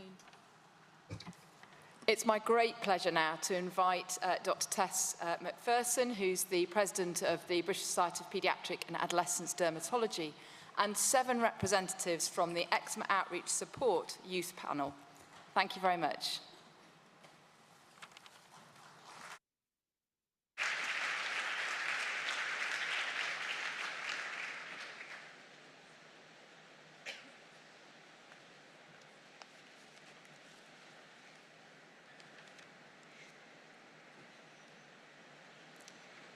Welcome everyone, my name is Sylvia and I am a member of the Eczema Outreach Support Youth Panel. I am joined by my fellow panel members, Daniel, Catty and Lucy, and of course consultant dermatologist Dr. Tess McPherson. We're delighted to have this opportunity to share some of the findings, our work on young people with eczema from across the UK and particularly here in Scotland. We will share with you some of young people's shared issues, struggles and experiences, and provide some solutions and tips that can be used by dermatology teams to address and enhance young people's needs within all services. We will only scratch the surface today, but we hope that we can give you some insight that you can take to your work. EOS is based in West Lothian, Scotland, and provides practical and emotional support to over 3,500 children with eczema and their families across the UK. Our service development and delivery is underpinned by evidence-based research, particularly in the field of health psychology, and we also influence policy and represent our members in a range of eczema-related research. Young people are at the heart of everything we do at EOS. The youth panel was formed just over a year ago now, and we've been involved in many different projects and are really happy to be here speaking to you all today. I will now pass on to Dr. Tess McPherson. Thanks so much. So hi, I'm Tess. I'm a consultant working in Oxford and I'm currently president of BSPAD. So you might have recognised that BSPD has got a new A in its name, and that's to include adolescents in what we do. And we know that young people at this sort of critical time, skin conditions can have a massive impact. And we also know that their experience isn't always great of health services and of dermatological services. So at BSPAD, along with BAD, we're really sort of stressing the importance of trying to improve this, trying to improve services, resources, and also address, importantly, the emotional impact of skin conditions in all ages, but particularly for young people. So it's been a complete privilege to work with the EOS Youth Panel to develop this session, and I know we'll all come away with some really important lessons. So I'm going to hand to Lucy. Thank you. So eczema is often a major struggle for many of us in many of our lives, and it's easy for us to feel overwhelmed in the treatment of our eczema in the interactions that we share with dermatologists. It can be really hard to compress all of our struggles and concerns to do with eczema into a 10-minute appointment, especially when they're often spread far apart or once our flare-ups have passed. limitations are also faced, especially in a Scottish context, in certain contexts of location in the Highlands and Islands, where young people struggle to access the care that they need due to location and travel challenges. Such obstacles can become inundating, with young people feeling burdened by the responsibility of managing their treatment, knowing when their appointments are, as well as juggling the rest of their young adult lives, school, GCSEs, etc. Such feelings of responsibility, sometimes even morphing into guilt, can result in severe psychological impacts, which Sylvia will discuss now. When we think of skin conditions such as eczema, we tend to think about the physical symptoms. What we don't do is recognise the mental health side of having such a condition a lot. There's a lot that comes with having a chronic condition such as eczema.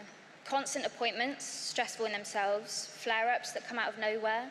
There's not always an identifiable trigger, and they can last for days or weeks at a time. The uncomfortable and unavoidable chore of having to apply moisturisers and steroids every day, and trying to find different treatments that don't always work, but still being told to give them another go. There's also no aspect of life that's not affected by it.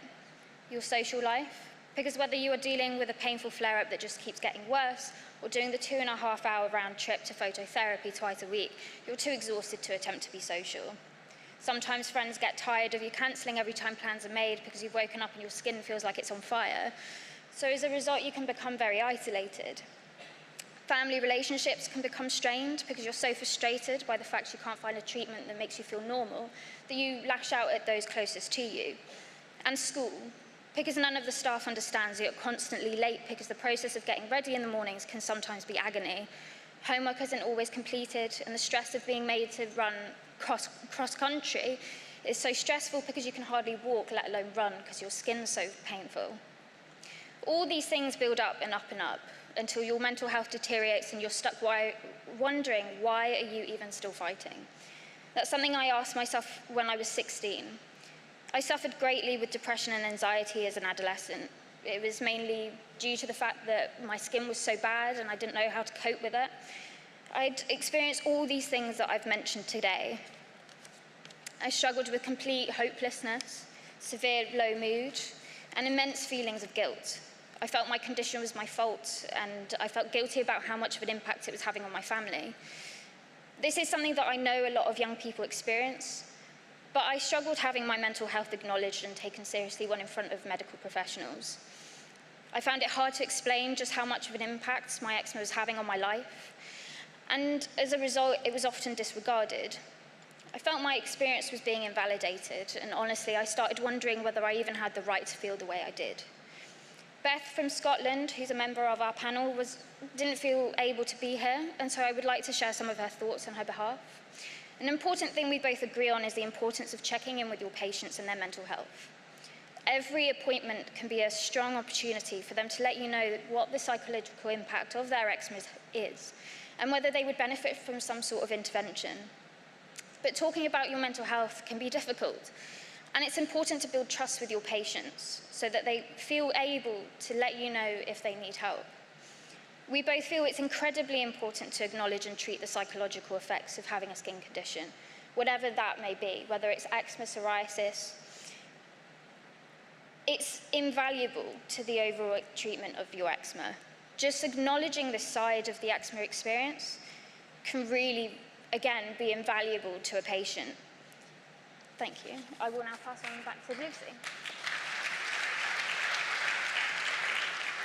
Thank you. So I'd like to start this section by saying that the youth panel really does understand and appreciate the efforts and sacrifices that are being made by dermatologists, especially for being here today and providing us with a voice. However, I would like to use this time to share some personal details of my own experiences with dermatology and to highlight the multitude of ways that these experiences have detrimentally impacted my eczema journey and how I approach my eczema now as a 20-year-old. So as I said, I've personally had very limited positive experiences with dermatologists.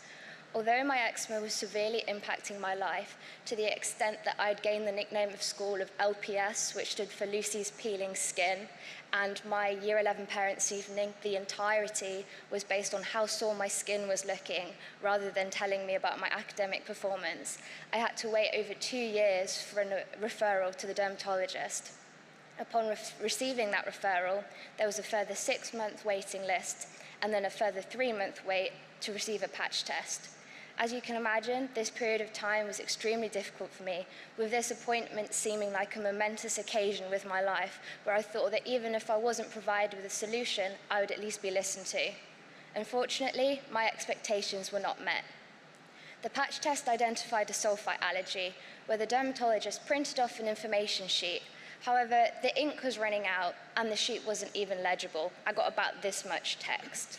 Before even being provided with the opportunity to read or process the information, the dermatologist asked if I would like to be discharged and told me that if I had any questions or if my problems persisted, I could rejoin the waiting list and wait another 18 months to be seen again. I tried to ask questions and was met with more questions than answers when I left. The appointment that I had waited all this time for, the 20 years of suffering that I'd had with my eczema, was not listened to. Having waited such a long time for an appointment, it was extremely hard to deal with such an abrasive experience where I wasn't listened to. I could tell that the dermatologist was in a rush. She just wanted me out. I left, feeling so upset. I still feel distressed today. The message of this story is that I am not alone with such experiences. Your words hold such great value with young people that last long after the appointment is completed. One consultation that I had when I was 17 still affects me today, to the extent that I can tell you the date that it happened and almost exactly word for word what the dermatologist told me. In conclusion, I urge you to bear in mind the magnitude that these appointments may hold for young people and the importance that it may hold in your life, even if it is just a 10 minutes in your schedule or if you're having a bad day or you're in a rush. The tone and language that are used in these appointments truly have the power to shape the way that young people see their eczema and how I see my eczema today. And a positive appointment and experience truly can have transformative implications for young people, which is what Daniel will discuss now.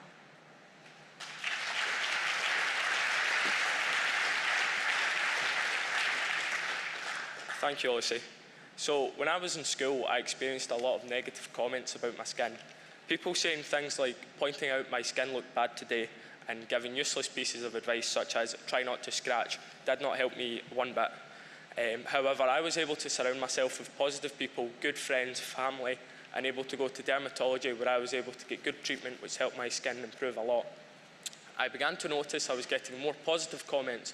People were saying that my skin was improving a lot and that my skin was looking good. I managed to get this positive change through getting the UV treatment at dermatology, which I feel should become more available to young people across the UK.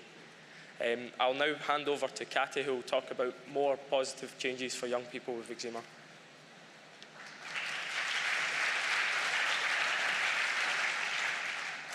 So, as we've heard from Daniel, there can be some positive experiences, but we want to know what dermatologist teams can do to improve experiences for more young people. So within existing teams, we can better support young people. We can also provide additional services directly addressing psychological impact. And finally, providing better resources and information. So Tess is going to talk you through some of this now. So hi. Yeah, in Oxford, we've set up a young person's clinic with psychological support. And we've been able to help support the emotional impact and the psychological impact of young people. It's had proven results, and it's been a real honour to be part of a successful journey for many young people. So Devonte is a young man who did not feel comfortable presenting to such a large audience, but wanted us to share his story. So he had had eczema all through his childhood, which was really severe, but things really came to a head in his early teens, because unfortunately, many of our patients, his eczema did not disappear. He did not grow out of it. In fact, it became more severe. He was sent away on a camp, and while trying to get his asthma inhaler out of his brother's tent, he was punished by having to do the washing up for a week. So he returned home, his eczema was a mess, and he was struggling with his skin and his life, which is when his GP referred him to us. So this is him today. He's applying to do philosophy at university, and some recent reflections talk about remembering feeling cursed while his clothes stuck to his eczema skin. And now he feels more prepared for the future, and as I said, he's doing so well. And this is him with Sue, the nursing clinic, who's been an amazing support. So developing services, developmentally appropriate services, ideally with psychological support, is important. But what we want everyone to hear is what we can all do wherever you're seeing young people. As you've heard, we can all listen, we can all ask the right questions, we can all provide information, we can all appreciate the emotional impact, and we can all direct young people to the increasing resources which are being developed. So we can all see young people not just as a piece of skin, but as a person with a whole life with eczema. So I'm just going to hand you back to Kathy. So it's also really important to acknowledge patient research. Young people in particular have a really wide range of knowledge about their own skin. So asking questions like, what do you know about your skin? Or what's worked in the past? Can really help to ascertain knowledge levels. Young people may never have had their skin conditions properly explained, as doctors often only address patients when they're younger children, and then they suddenly have an expectation that they should know everything about their skin condition because they've lived with it their whole life. So asking these questions can help empower patients to take responsibility for their own skin. So for young people, if we don't have the answers right at our fingertips, our immediate instinct is to scour the internet for information. This can open us up to unreliable and unregulated information that can not only be inaccurate, but also capable of causing real harm. There's a lot of myths about eczema online right now that are very popular, and young people are particularly susceptible to these myths as they're still learning to recognize misinformation. So there's no real way to combat this, to stop this from happening, but the best way to combat this is to provide really reliable information options for these young people. So there are lots of options that exist.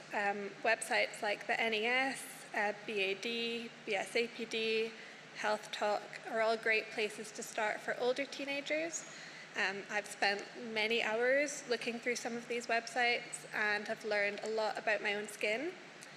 But unfortunately, there has been a historic dearth of information for younger patients. So the EOS is now carrying out a review to try and address this and set a precedent for providing appropriate information for all patients. Thank you all for listening. We'd like to end by sharing a clip from our eczema More Than Itchy Skin animation, which was developed by young people with eczema for young people with eczema. Eczema is more than itchy or dry skin. It can have a huge impact on a person's life, affecting their self-esteem, stress levels, mood, feelings, relationships, self-image. Having a better understanding of the condition, showing empathy, listening to young people, helping them to find solutions, and communicating effectively can make all the difference. Everyone has an important part to play in creating a supportive environment in which a child or young person with eczema can thrive.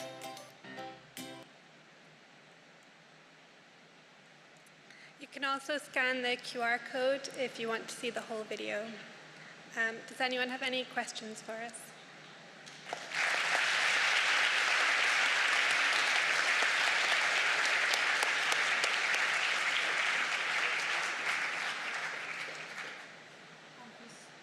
Thank you so much for presenting to us today. It's been humbling to listen to your stories, and I hope we've all taken away the importance of listening.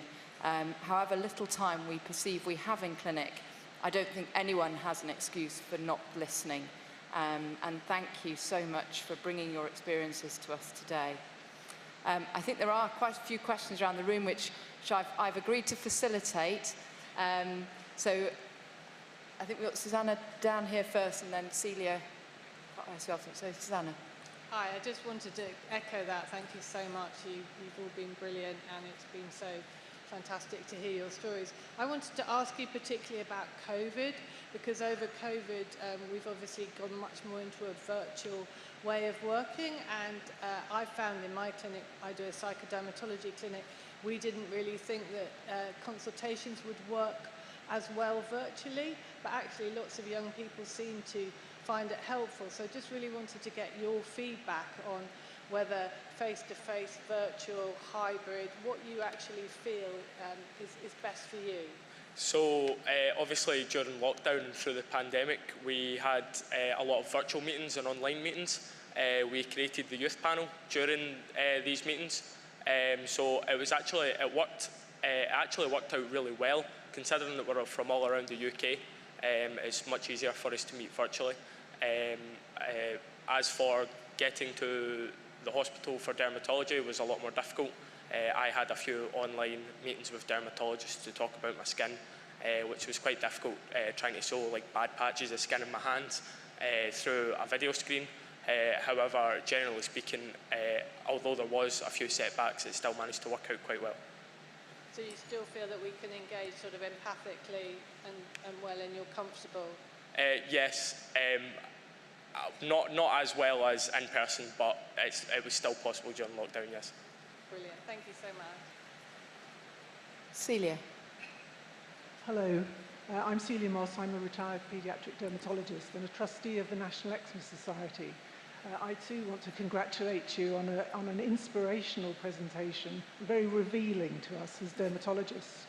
My question is about something which is a problem for National Eczema Society, and I think probably also for EOS, and that is the phenomenon of steroid phobia and topical steroid withdrawal syndrome. There's an awful lot of public anger against people who recommend and prescribe topical steroids. We're led to believe that we're negligent, we shouldn't be doing it, they're dangerous. And I just wonder what your experience is and how you respond to people who tell you these things about topical steroids.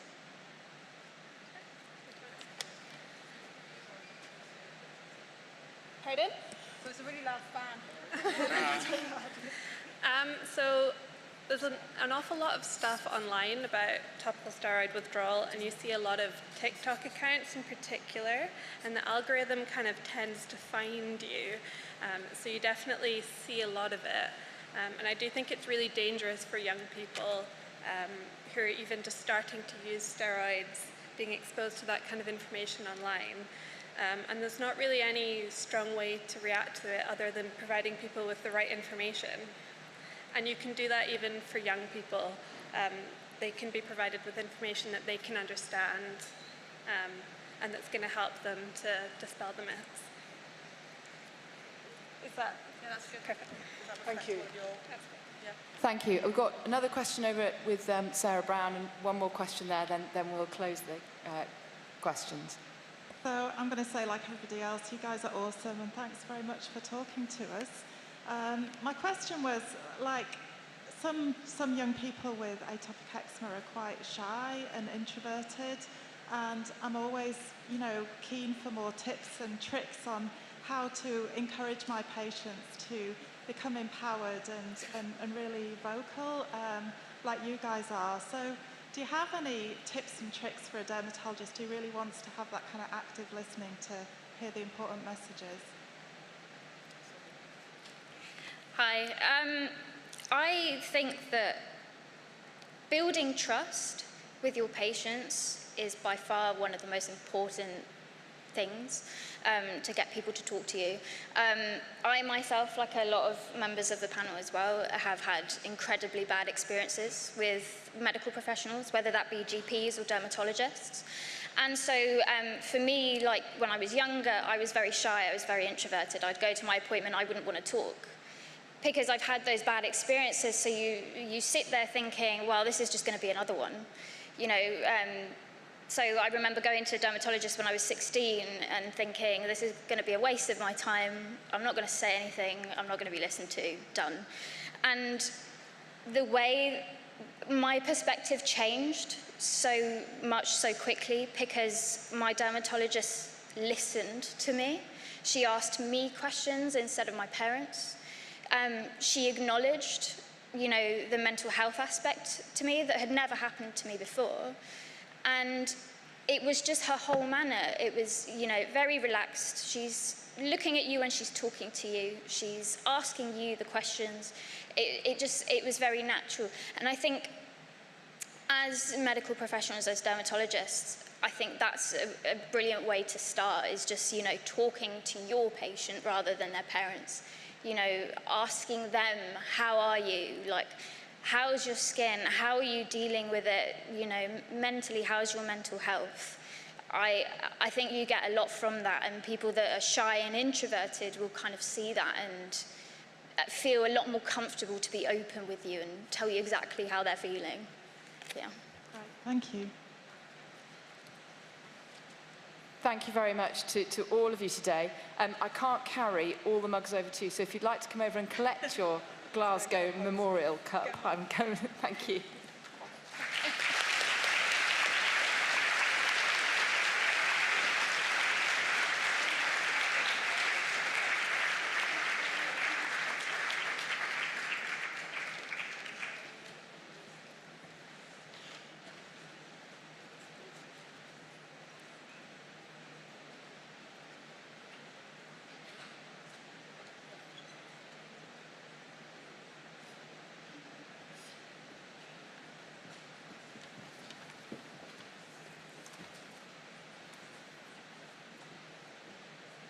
Thank you again to the youth panel of the Eczema Outreach Support. I think they deserve another clap. Thank you so much for coming.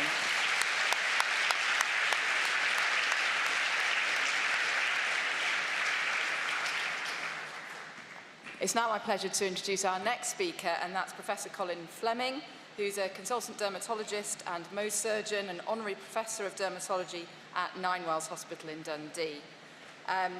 He is the innovation lead for NHS Tayside and research lead for NHS Scotland AI Skin Cancer Consortium, which seeks to establish diagnosis by AI of skin cancer in NHS Scotland. Thank you, Colin.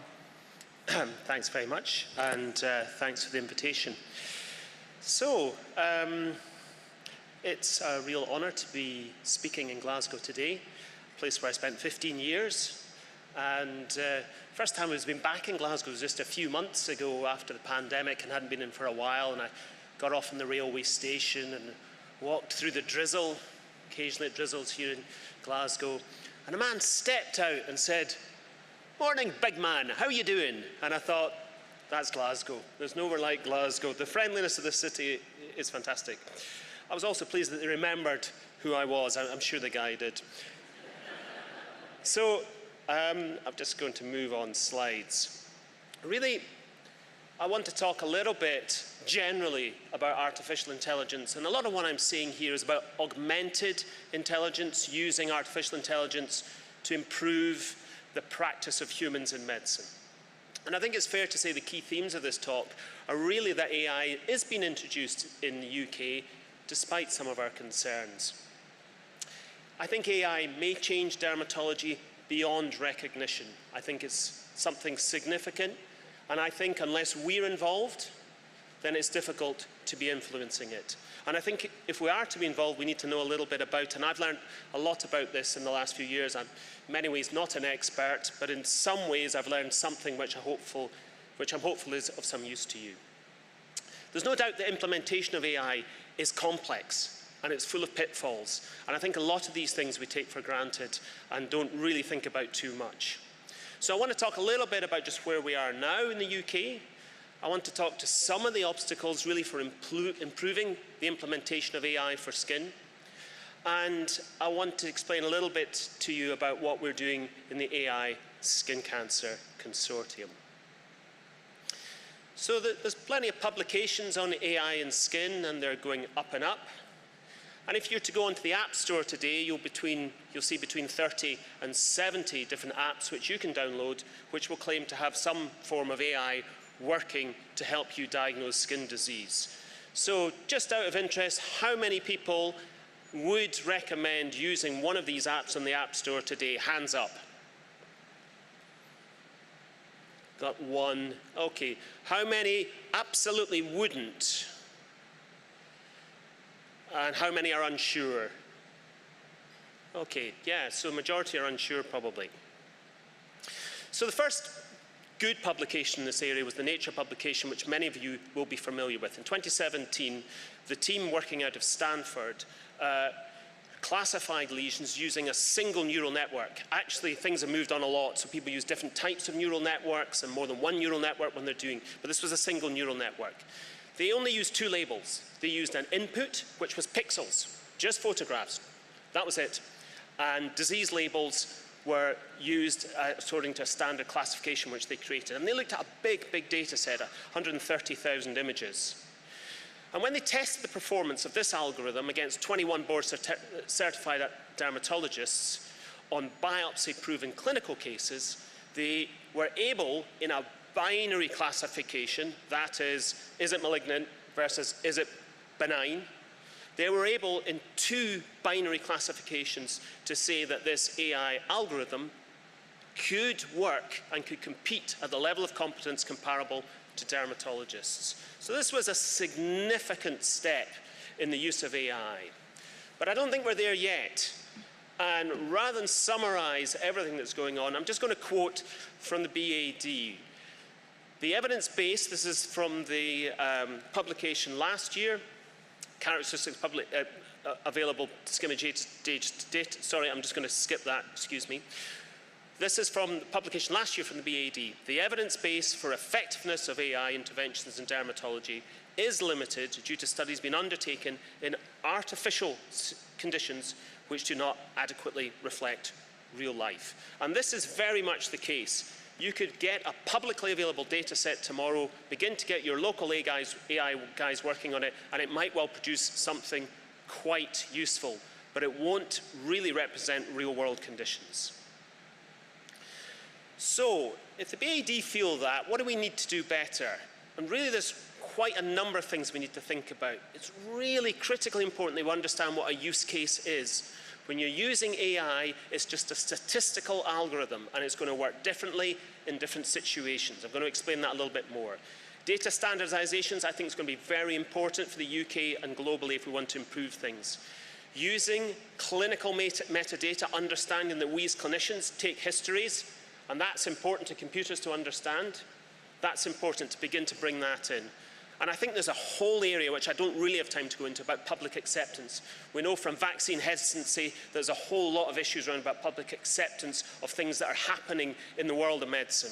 There's a lot of other issues I'm not going to be able to talk about. Advice, support versus decision-making AI, meaningful clinical studies, how the regulatory environment is or isn't suitable at the moment, and how you might begin to create big data storage around about this area. So I want to talk you through a little bit about how it's important to understand use case understanding.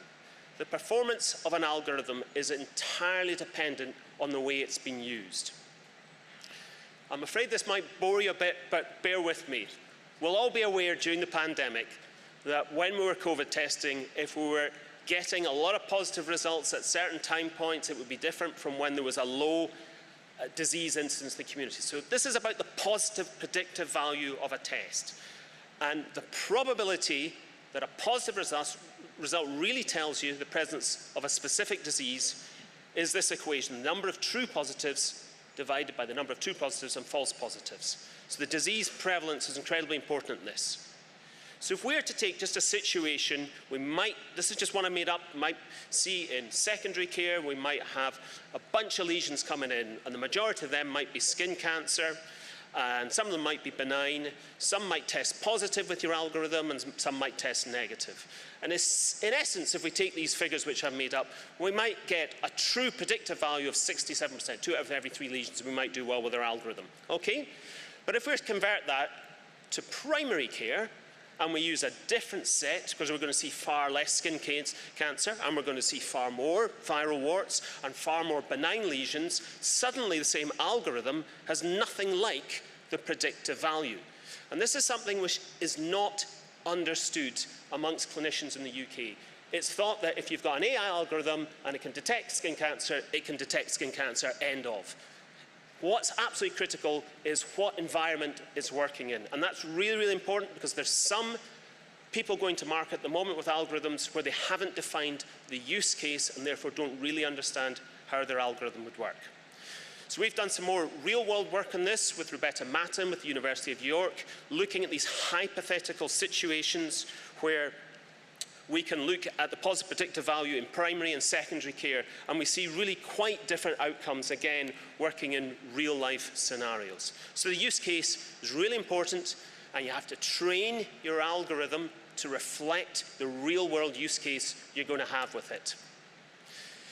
Second point here that's really important is about data standardization. If we look at radiology, if we look at pathology in Scotland in recent years, radiology in recent years has moved forward very quickly with AI. And the reason they've done that is because they have a standard method of capture of information which was created long before we were using algorithms. That's called a DICOM standard.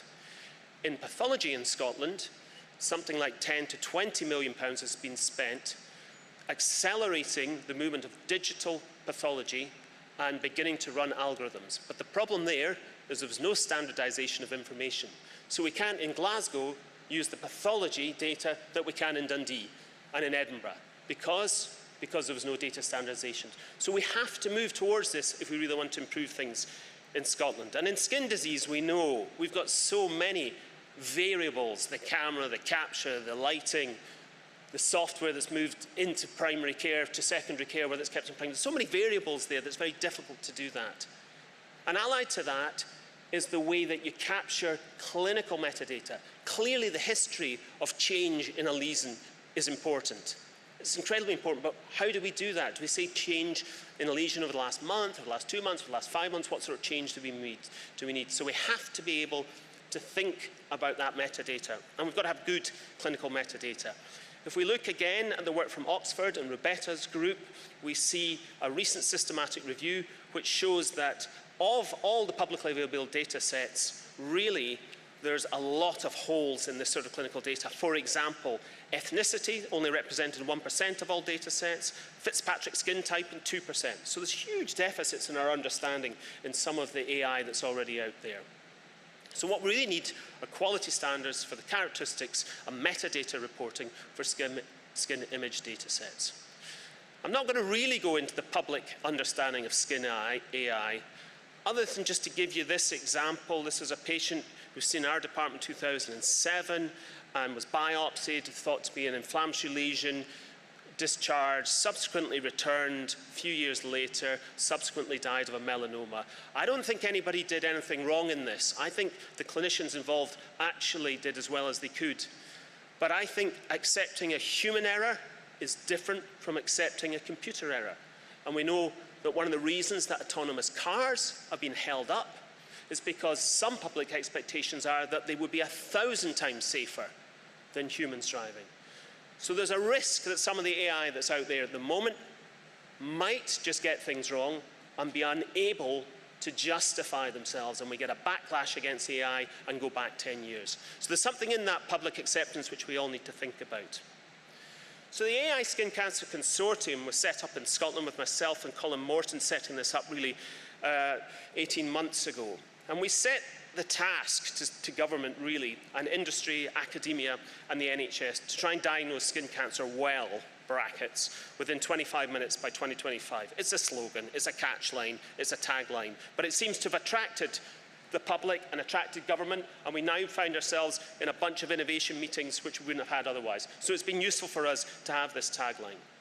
And what really we are thinking about with this is something that Scotland, and in many cases UK-wide, we want high-quality AI to support that. We want to co-design that with the people that matter, particularly patients. We want to identify the use cases for the reasons I've already alluded to. We want to standardize data. We want to standardize metadata. We want to start from the opposite direction for most people. We want to start from the NHS and work in the opposite direction, using real-world data. And we want really to think of it as whole system change, where AI is just one of those cogs within the system. So what have we done so far? Well, one of the things we've worked with Deloitte to provide a whole variety of use case definitions, and they really defined what AI is going to work on and what we want it to work on. We've worked on new models of image capture. We've really thinking about standardizing training for image capture. We've created DICOM standard for clinical use of images, which we think is a world first. That's sitting with the BAD-AI committee at the moment. We've agreed the final draft of that, and that's getting written up. We think that that will be a standard which will be really useful for AI in the future. We've created a DICOM app, which is linked to existing medical image databases, and we're piloting that. And we've done a number of exercises using real-world AI with the University of Dundee AI team, as well as technically mapping a lot of requirements required for big databases. So the Deloitte work is just an example of a number of industry partners which have been involved in this. The image capture stuff is very obvious and very simple quality improvement stuff, but it's useful to standardize. And this is an example of the type of thing when you're working on metadata to create a DICOM standard to standardize this. In terms of the AI that we've been working on, with Manuel Trucco and his team at the University of Dundee, colleagues of mine, who are really producing high quality data sets. So there's around 2,000 groups internationally working on AI, and the University of Dundee team was the winning team in 2018 on the main international challenge for lesion diagnosis. So they're a high quality team. And we've done some work funded by the NIHR on using AI as a triage tool for the real world, so going back to starting with real world images, and I'll show you a little bit of data from that. Things we've learned: data preparation is incredibly key. It's not straightforward. You have to think very carefully about what images you're going to use. The preparation of data sets is time consuming. It's not straightforward. It might take us 10 to 15 minutes per patient. Here's an example here. It was vetted as urgent. It was thought in clinic to be squamous cell cancer. On pathology, it was venous eczema. What do you diagnose it? Or do you just say skip it? Send it to the dermatologist. They worry about it. That might be what your algorithm says. So we're left really beginning to spend time looking, as we've gathered data, looking at the outputs of the algorithms. And there's a lot of data sets out there, public available data sets, 21 international available data sets, which you can begin to create your algorithm. I was chatting to some guys from Edinburgh just a couple of weeks ago, working on a laptop, 72 million calculations per unit of time that they're working on. Enormous processing power required in all this. And you can begin to create these sorts of curves. And this is our data from Dundee. If we train on one of these publicly available data sets, ISD 260, we can get an almost perfect, this is an almost perfect curve here, which is a right angle, basically saying that your true positives are very, very high and your false positives are very, very low. But you know what? There's a 20% coverage of that. That means we exclude 80%. We just send them on to the dermatologist, the live person. And that's the sort of thing. If you begin to manipulate this data, every one of those 72 million calculations you can set or change or manipulate, then you can get curves like this too. And you can present this to data experts and they'll say you're doing very well. So you've got to be really aware of this. I'm telling you this isn't good data, but it looks good data. We've done some changes, so some of the clinical influences which we want to have in this are about saying, listen guys, we know what's important. We know if we miss a basal cell papilloma, it's less important than if we miss a melanoma. So we can begin to attach costs to that, and that's one way of improving the data when you take the clinician's views about what's an interesting result, what's a useful result, what's a seriously bad result.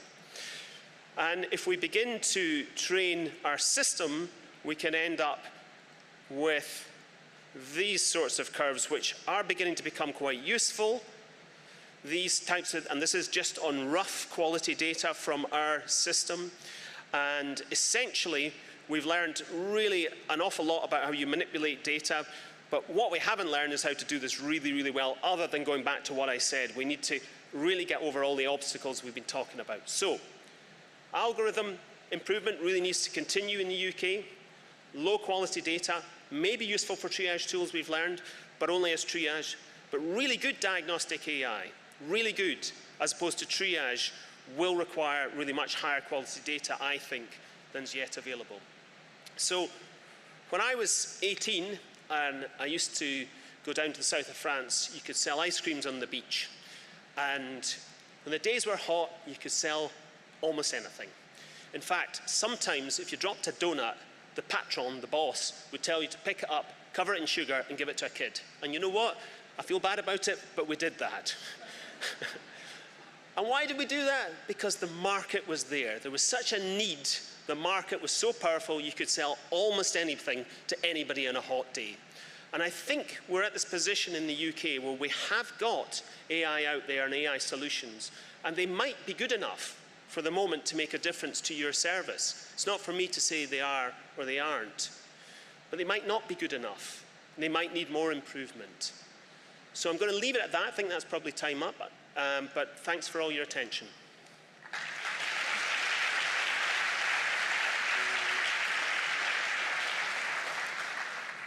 Thank you, Colin. That was great. Do we have any questions, please?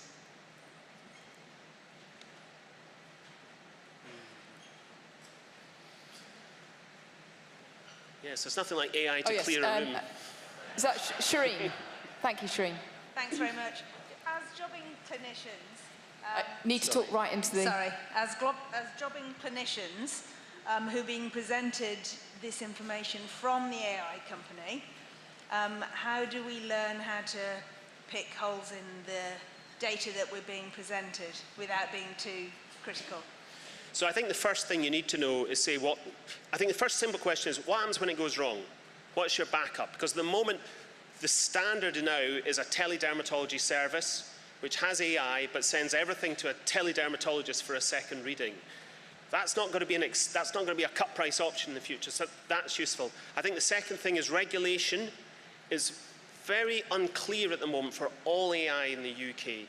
You can get a Class 2 license without publishing data, and we don't even at the moment know where in Europe that Class 2 license has been granted from. So if you can ask for the data, and if you can send it to somebody like Manuel, who I work with, then at least you'll get somebody who's working in a database of 1.5 million retinal images who really understands about AI. You can get a view about that. I think, I should also say from the AI committee, that's what we're trying to develop, that expertise and get the right people to assist with that sort of casual question. Great. Thank you very much, Colin.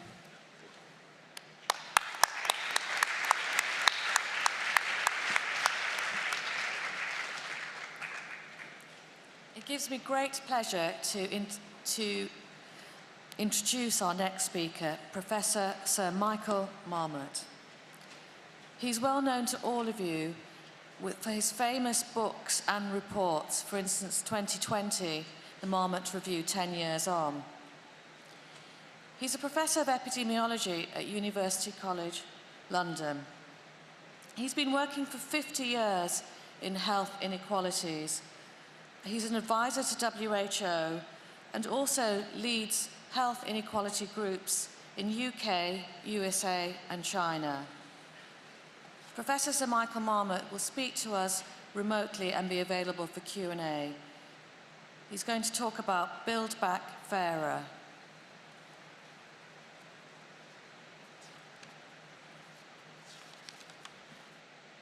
It's a great pleasure to speak to you. I won't pretend that I know anything about dermatology, and I'm not going to speak about dermatology. I'm going to talk about health inequalities more generally, and in particular, the social determinants of health.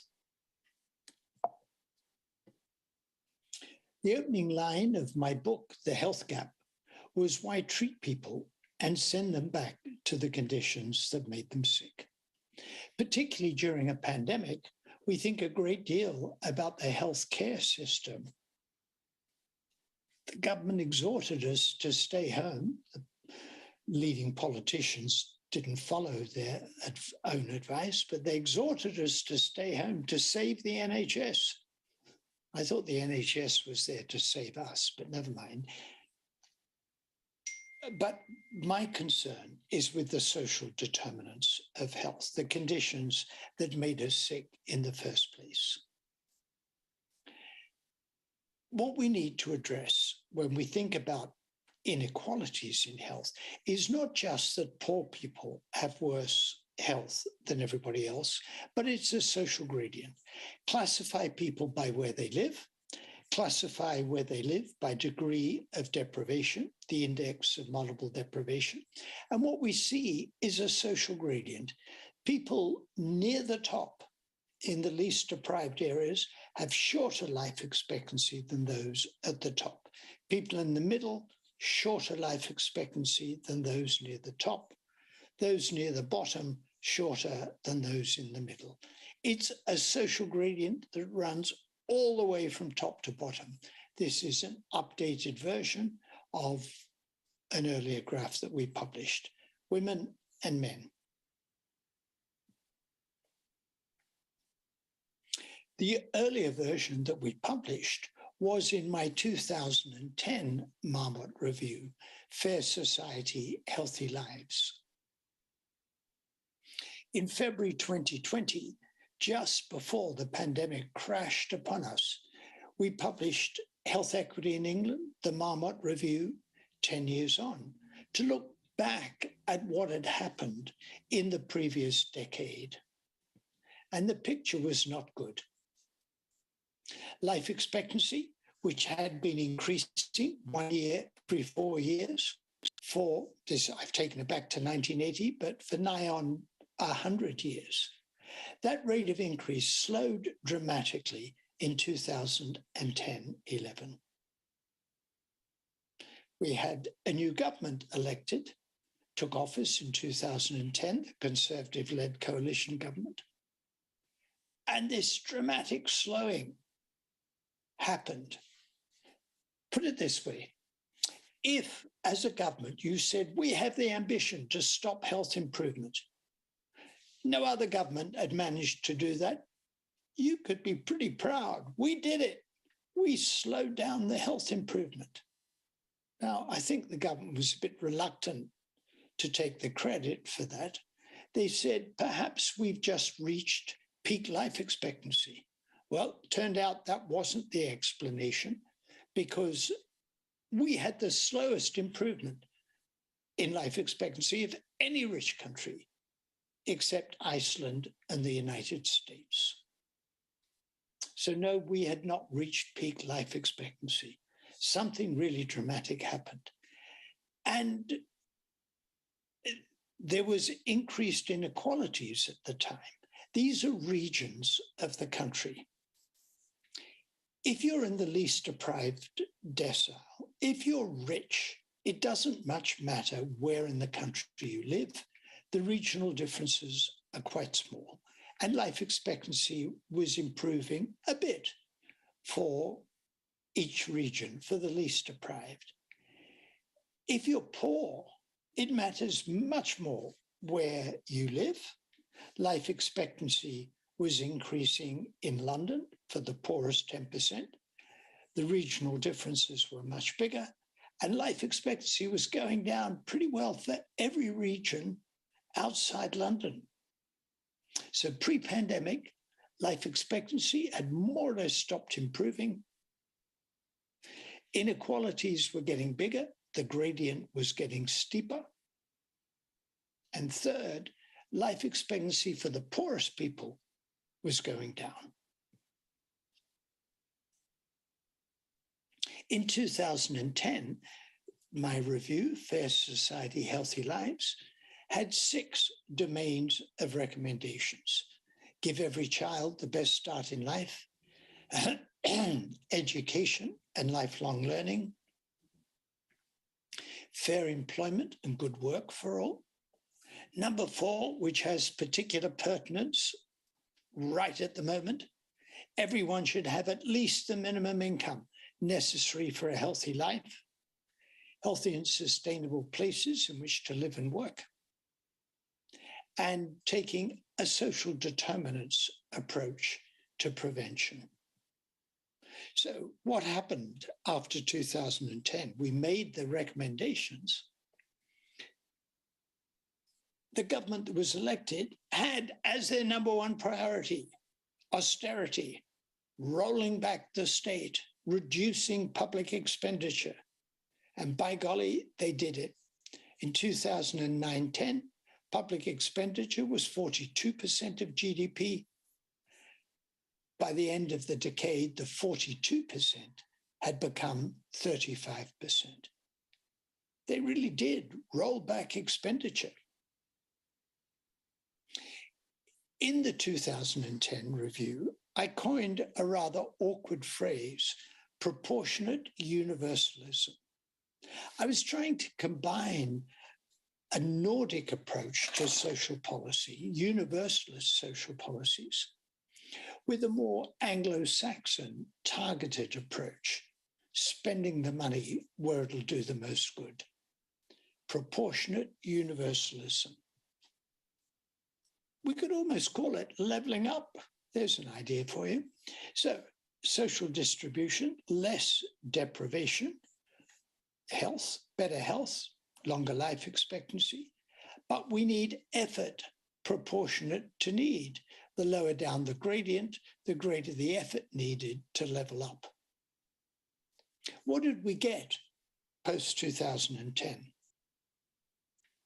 This is spending by local government, by level of deprivation. In the least deprived 20% of areas, the grey bar is total local authority spending per person. In the least deprived 20%, health expenditure went down by 16%. And then the more deprived the area, the greater the reduction. In the most deprived 20%, expenditure per person went down by 32%. What we've got here is effort inversely proportionate to need. The greater the deprivation, the greater the need. The greater the need, the greater the reduction in spending. Could this have played a role in the slowdown and improvement in health and the increase in inequalities? Yeah, I think it could. I won't go through all 6 domains of my recommendations, but a few examples. Child poverty. Child poverty is defined as in a household at 60% or less of median income. Before housing costs, child poverty was 18%. After housing costs, 27%. And over the decade, that 27% became 30%. Child poverty went up. That's quite an achievement. How is that achieved? Changes to net household incomes due to tax and benefit reforms introduced by the Chancellor after 2010. The red is working age families with children. So by household income decile. If you were in the poorest 10% of household income, as a result of changes the Chancellor made to the tax and benefit system, your income would have gone down by 20%. If you were in the next poorest 10%, your income would have gone down by 12%. And then the richer you were, the less the reduction.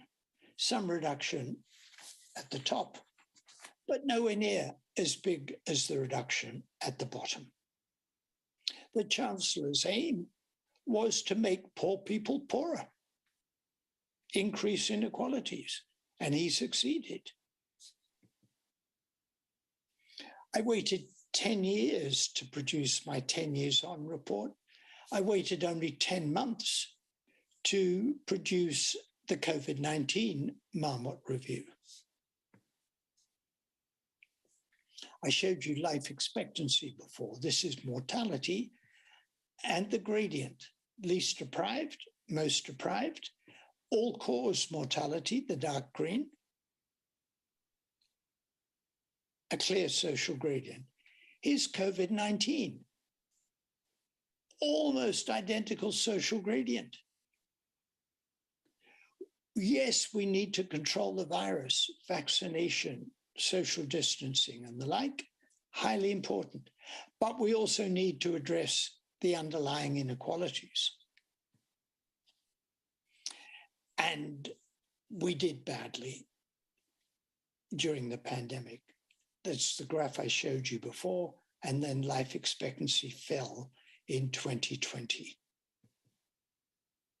And in fact, recent ONS data showing life expectancy by deprivation for the 3 years, 2018 to 20, compared with the previous triennium, life expectancy fell, for the bottom 4 deciles, and in fact for men it didn't really rise anywhere. For women it rose in the upper 6. But for men and women, life expectancy fell for the bottom 4 deciles. And what I didn't show you before, the social gradient in healthy life expectancy is steeper than the social gradient in life expectancy. So that's life expectancy, and this is healthy life expectancy. And so what you can see is that not only do poor people have shorter lives, they spend more of those shorter lives in ill health. And we said women living in the most deprived areas of England expected to live 1/3 of their lives in poor general health.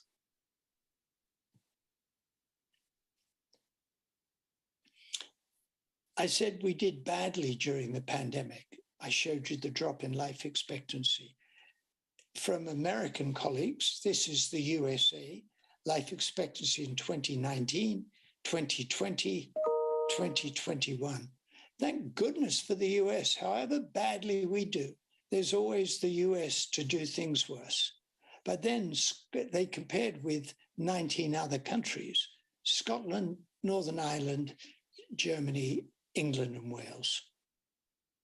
So we didn't do as badly as the US, but we did pretty badly. We're among the worst countries. Switzerland, Korea, Norway, Sweden, Spain, Italy, France, all did much better than we did. We did really badly in handling the pandemic. Some of his defenders say, yes, but the Prime Minister got the big calls right. What? What? Are they implying we somehow did well in the pandemic? We did appallingly badly. So what happened after 2010 and going on? We just don't invest in the social determinants of health.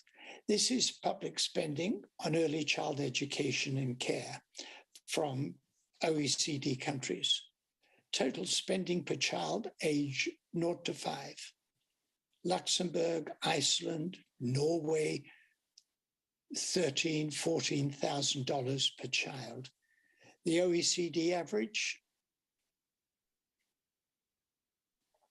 around $6,000 per child. The UK, more like $4,500. Worse than average, not the worst. Thank goodness for the United States, Mexico, Turkey, Colombia, in the OECD countries. The US, more like $2,000 to $3,000. So there we are, limping along, worse than average, not the worst. The US is pretty bad. Is this our ambition as a country? Our life expectancy improvement pre-COVID, not the worst. The US, that management during COVID, not the worst. The US was worse than us. Investment in early childhood, child poverty, Iceland, Czech Republic, Denmark, Finland, 10, 11%, Korea. And there's the UK. Slightly different way of calculating it to the figures I showed you before, so slightly different measure. And pretty bad. There's the average for rich countries. We're worse than average, but the United States is worse.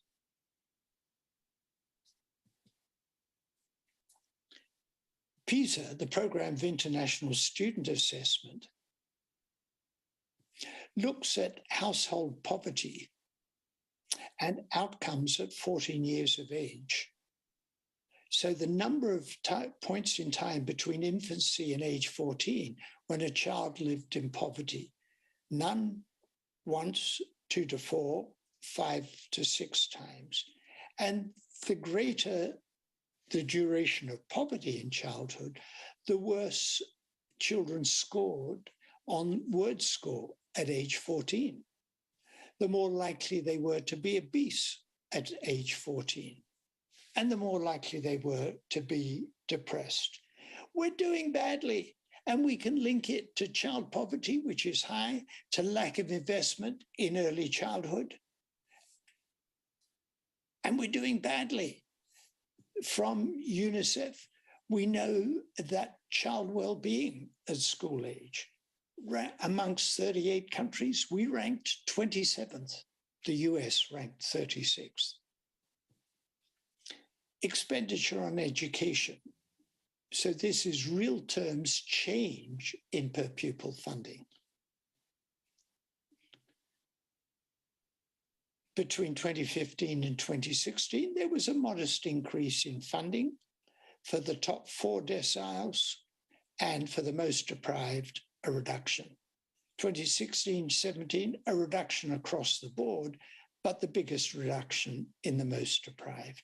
2017-18, 2018-19, these are year-on-year changes. 2019-20. Then during the pandemic, there was an increase, but more in the more affluent areas.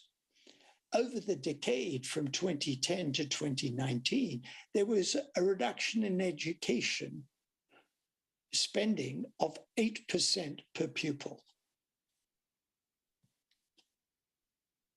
And children in low-income families are more likely to be exposed to pollution. This is PM 2.5 levels and child poverty. The greater the child poverty, the greater the exposure to PM 2.5. And we have a cost of living crisis, which I described as a humanitarian calamity. During 2020, there was actually a progressive improvement in household disposable incomes. The furlough scheme, other government changes, people at the bottom had an increase, people at the top had a decrease. 2021-22, normal service has been resumed. The lower, it's remarkably neat. The lower you are, the bigger the reduction in household income between 2021 and 22. Universal credit, £20 a week uplift, £1,040 extra. That uplift was withdrawn. And then universal credit was increased by 3% at a time when inflation was thought to be about 8%. It's now closer to 10%. So there's a real term reduction in universal credit, 8.6% below the pre-pandemic level and 17% below the third quarter of 2021. And that throws people into real poverty. This is from the Resolution Foundation.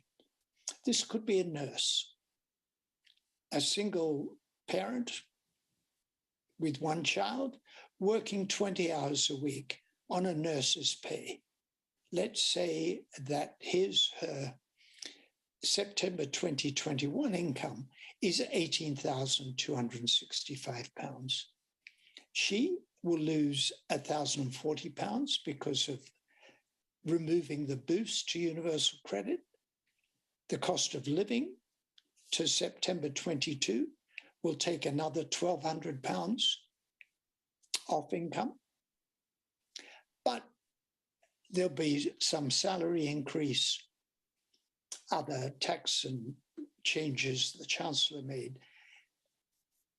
Her income a year later, between September 2021 and September 2022, will be £584 less, a drop of 3%. If you're a single person out of work, you get a 15% drop. £584 a month, £584 a year, lower income, £11 a week, let's say.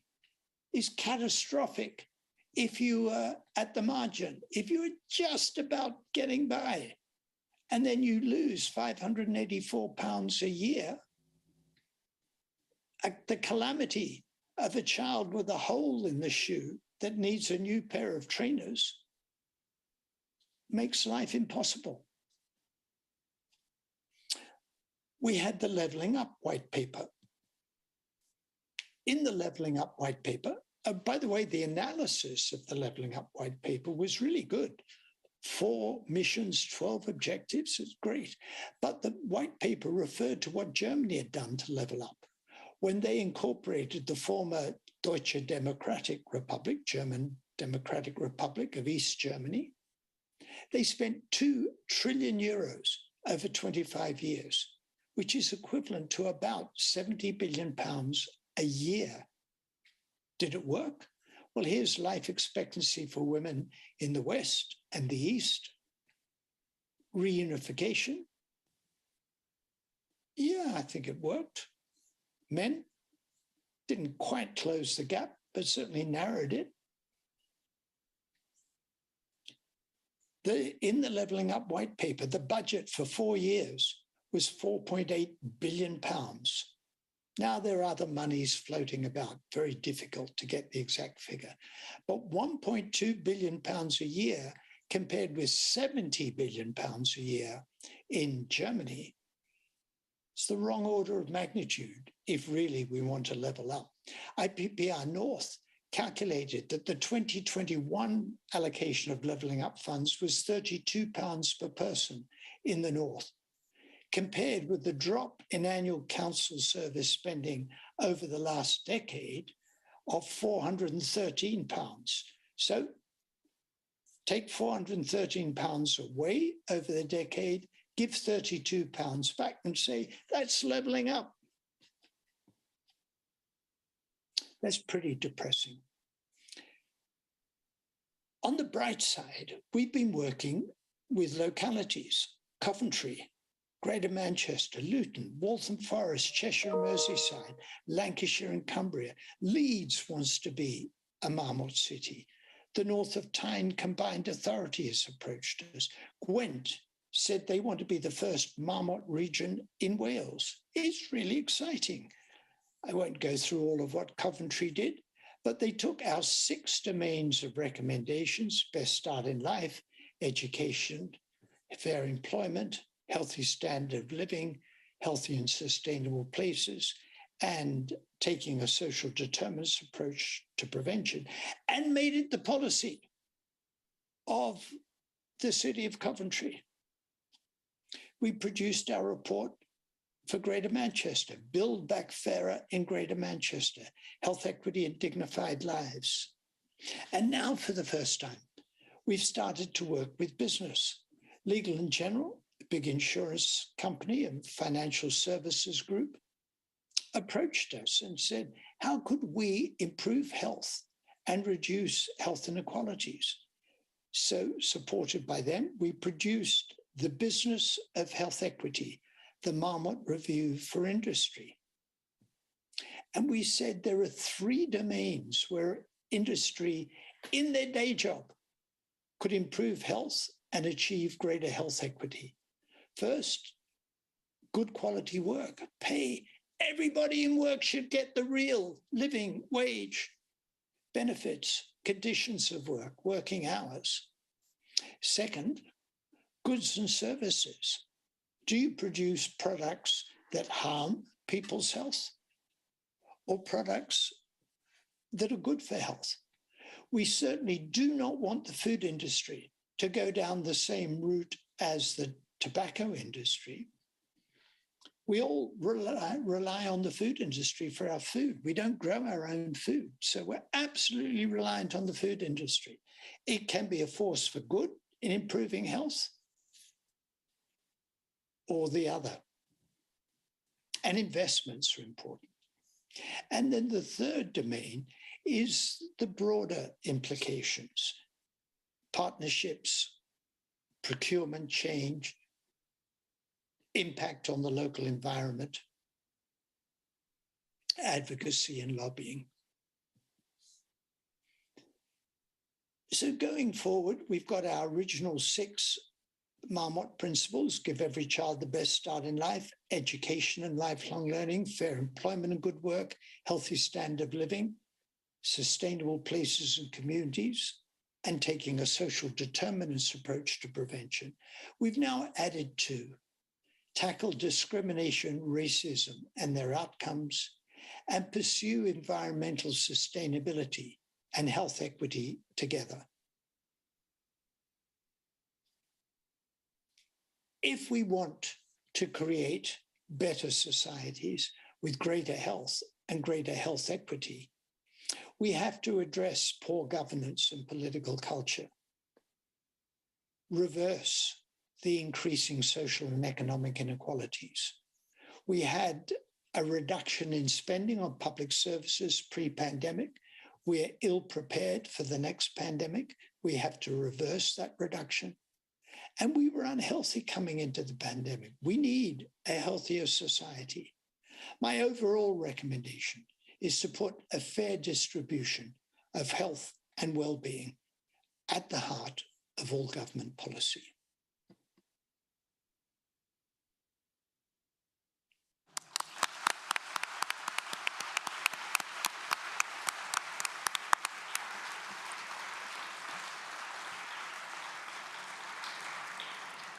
Thank you, Professor Marmot. That was amazing. Thank you for sharing all that information about the stark inequalities that exist. We have time for some questions. There are 2 mics each side, so please come forward and please speak close to the mic. Oh, we have someone over here. Thank you so much. It's Tamara from Manchester. Tamara, thank you. Sir Michael, thank you very much for that important but very sobering lecture, which is also aligned to an earlier lecture we had from Professor Sundaram speaking about global health inequalities. He highlighted that international inequalities even far surpassed intranational inequalities. My question for you is, it makes us feel very overwhelmed and anxious to hear about. So I'm asking you as an expert, what you could recommend to the BAD as a professional society, actions and tactics we could take to help address these issues that are very distressing. Is there any advice you could provide? I know you talked about sustainability and tackling discrimination and health prevention. Those are all things we are trying to include, but just wondering if you had any pearls for the dermatologists that we might be able to implement to try to turn these words into action. Thank you. Thank you.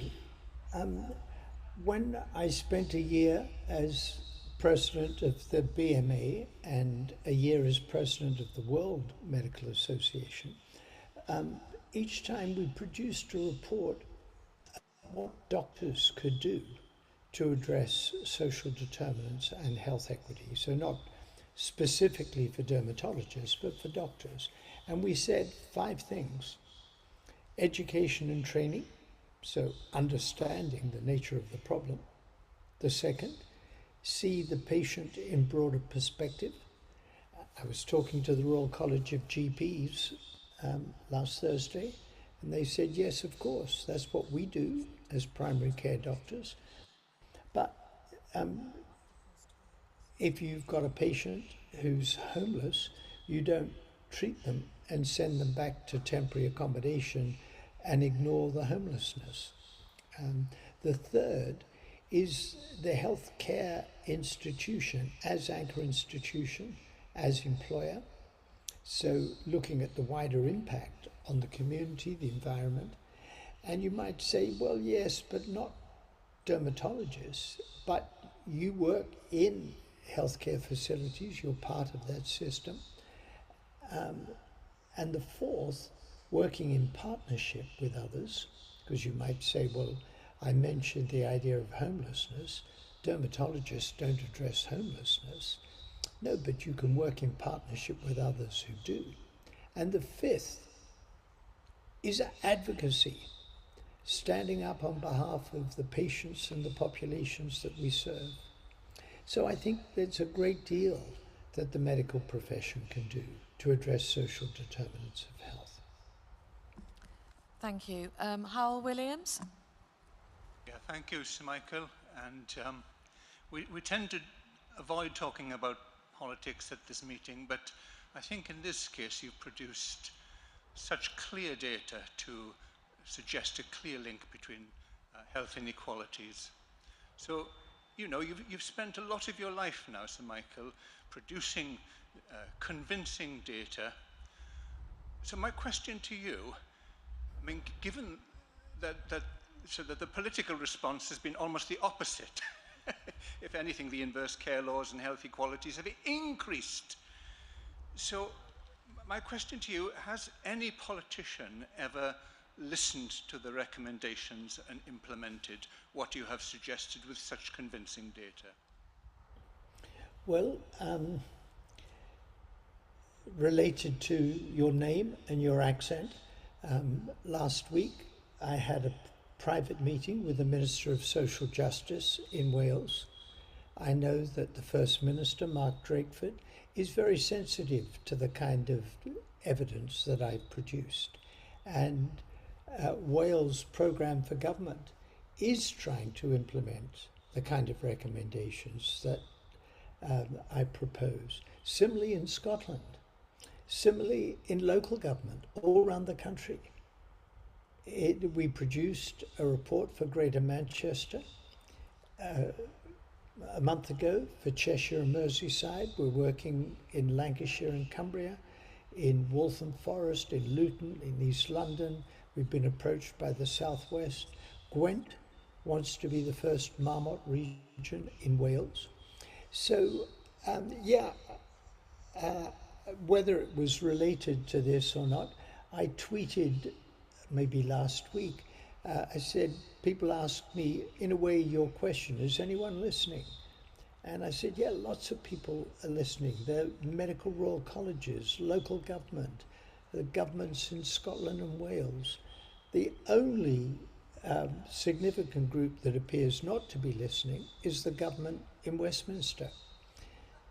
So I got, whether for that reason or for some other reason, I got an urgent message last night saying the Secretary of State for Health would like to see me. I think it was a bit late in the day, really, but given what's happened in the last 12 years, that they've not been interested, but still, better late than never. So, yeah, I'm bullish because a lot of people are listening, but regrettably, it hasn't been the central government in the UK. It's been local government or government in Wales and Scotland, a bit in Northern Ireland. Thank you. One last question over here, please. Hello, thank you very much for your talk, Prof. Marmot. I'm Gillian Chin, one of the research fellow from Dundee, and there was a graph that you showed about the differences between Scotland's health versus the UK, and I wondered, what do you think is the driving force behind that differences in health, and what can Scotland do to maybe level up, I suppose? Yeah, I'm on I'm advisory group of an inquiry that's seeking to answer your question, looking a bit like we did health equity in England, the Marmot Review 10 years on for England. There's a review going on in Scotland. My own view about it, and there's been some really interesting reports from Glasgow, my own view, as I've said, if you look at the link between the index of multiple deprivation and life expectancy, the gradient is steeper in the northeast and northwest of England than it is in the south. In other words, the implications for health of living in a deprived area are bigger in the north of England compared to the south. And that appears to be true in Scotland. Scotland appears to be like the north of England, only more so when it comes to the link between deprivation and ill health. And that's really interesting. What's going on? clearly austerity, I mean, it's been going on for a long time, but austerity over the last dozen years has made it worse. We know that austerity, as I said in my lecture, over the last, since 2010, has been bad for health and bad for health inequalities, and it seems to have affected Scotland and Wales more than England. It looks more like the North. And I think the structure of advantage and opportunity makes things worse in Scotland. That if you're in a deprived area, it's really deprived. And the opportunities to get out of it are much more limited. And that works right through the life course, from early childhood on. So I think we're seeing deprivation have its negative impacts on health in Scotland squared or cubed, I mean, even more so than it does in England. Thank you, Sir Michael. That's been phenomenal. Lots and lots of questions. And I hope to welcome you back at the BAD meeting in the years to come in person. Thank you very much. My pleasure. Thank you.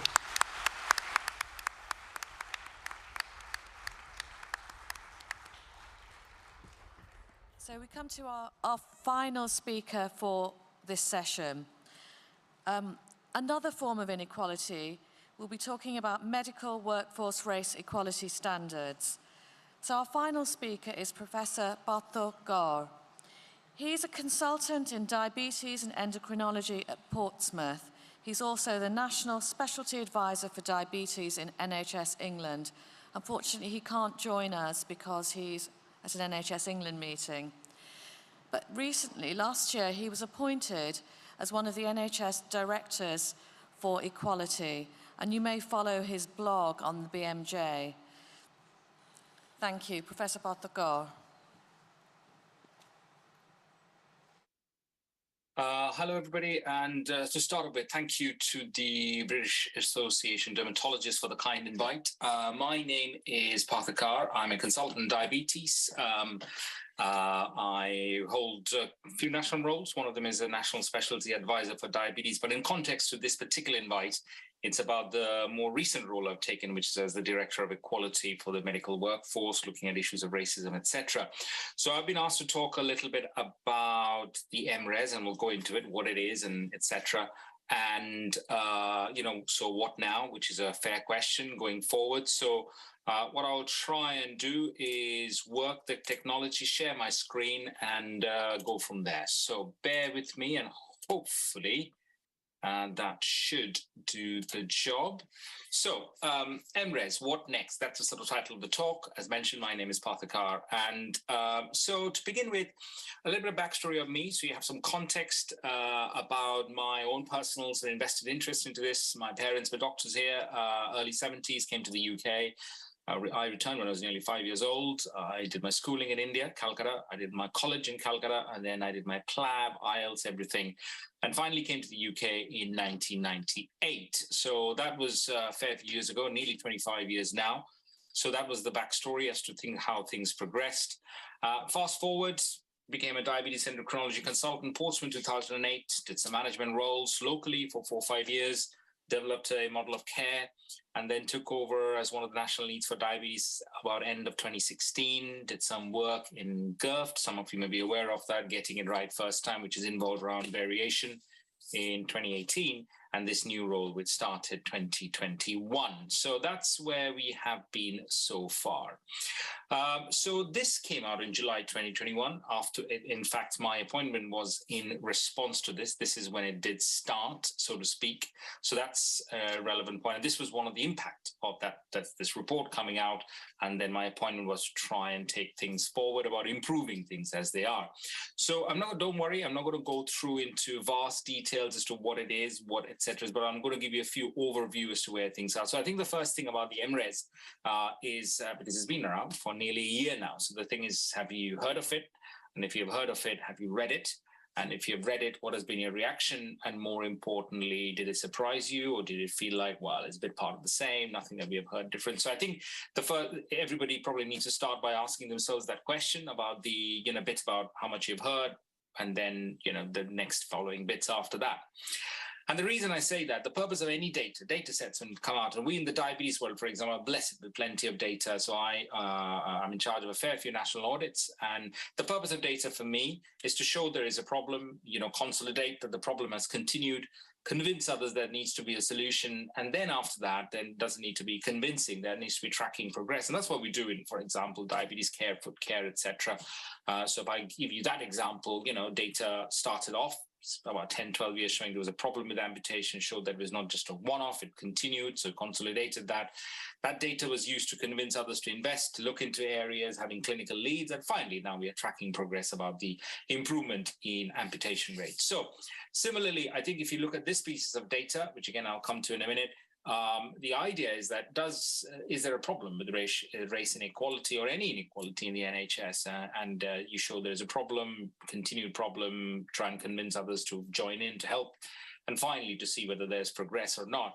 And I think with the issue of race, I think people are more open and talking about it, but I suspect we're still sort of hovering between 2 and 3, where you're still looking for data, you're still looking for more people to be convinced. So I don't think we've still quite got to the point of tracking progress, so to speak, which probably explains why if you look at the RES data, which is the workforce race equality standards, that's been there for 7-8 years, and it's basically been flat as a pancake. If you look at nursing staff, their progression in their career, senior bands, very much sort of not progressing based on ethnicity, etc.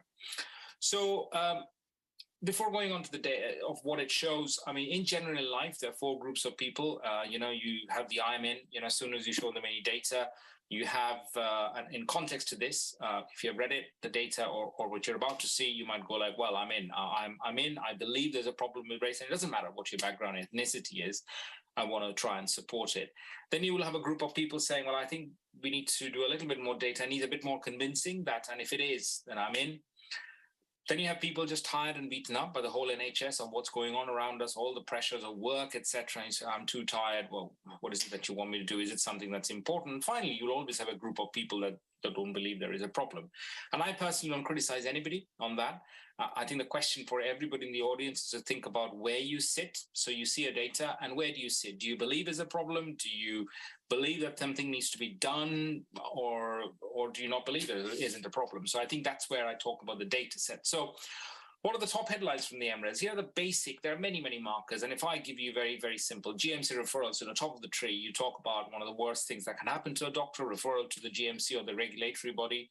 You talk about career progression, whether it's a consultant role, whether it's a clinical director role, medical director role, whether about progression in your training career, ARCPs and all that, feeling of being valued, bullied, harassed.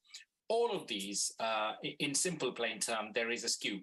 And it's based on your ethnicity. So it depends on your ethnicity, you get more referrals, you get less chance in a leadership post, less chance of being shortlisted in consultant post, training progression. Just to give you some basic headlines along those lines, 40% of your medical workforce are non-white, and the more you go into senior leadership posts, it sort of drops off. So medical directors across the country, very low, it's about 18% of them. So it does drop off. And there are many, many reasons, understandably, which are given.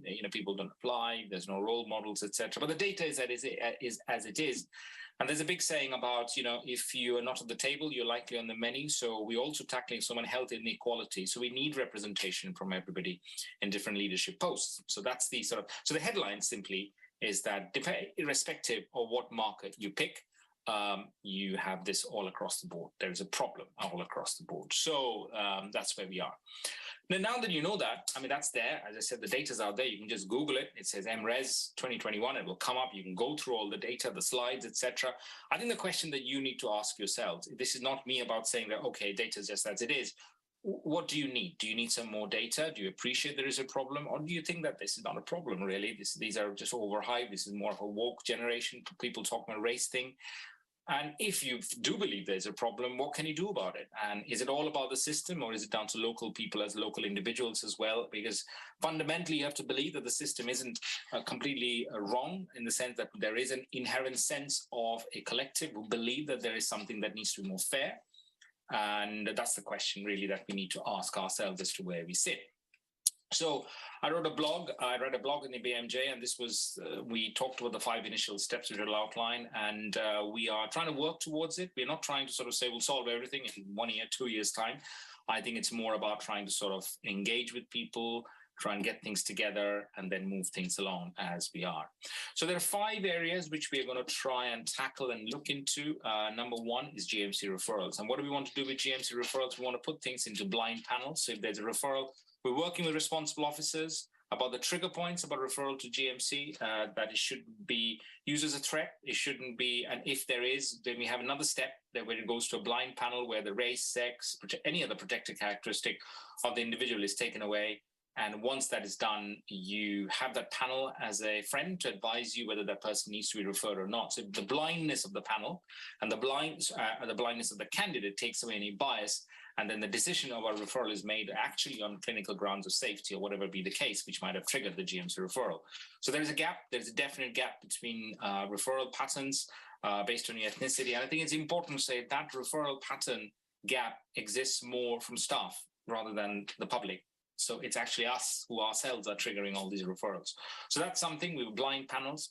Representation, we're looking into medical director roles, whether we introduce a variation of what we call the Rooney Rule. So we have more the panel and the shortlisting being more representative of the workforce or the background population. So you have more of that. So you get this, not having quotas into jobs itself, but having more options on the recruiting panel, and more options on the shortlisting process, etc. So that's something which we're working on. Colleges and societies, just like yourselves, we are saying that you also all need to be more representative of your own workforce. So leadership starts from all of us. So colleges and societies, which we're going to push people to do that. SAS doctors, very undervalued force. A huge proportion of them come from international medical graduates or indeed people of other ethnicities. We need to value them into leadership posts. We need to get them into senior posts. They're well, trained, educated, fantastic individuals. We need to have more of them. That in itself will also tackle the bias. And finally, a big thing is about international medical graduates. So coming up personally, I am an international medical graduate, and I think I've been very fortunate in my career to have fantastic support. It's not always possible in modern times, so we need to have a very structured approach about pastoral support for these people coming.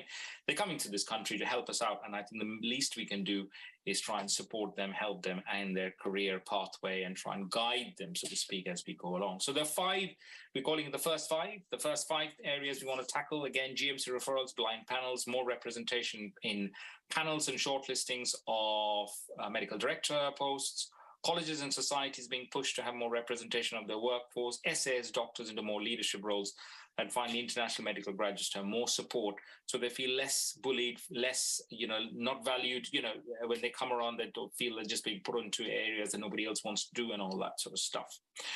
So we're building a collective. We've got broad agreement. I represent NHS England. So we've got Health Education England, which are now part of NHS England. We've got the NHS employers. We've got Medical Royal Colleges, General Medical Council, British Medical Association, all of them together into this space so we can try and do this together. We all as organizations have our faults, and I think that's important to mention that. So rather than finger pointing at each other, I'm quite keen to try and get everybody onto one table, one plate, so we can do this together if we all believe in it.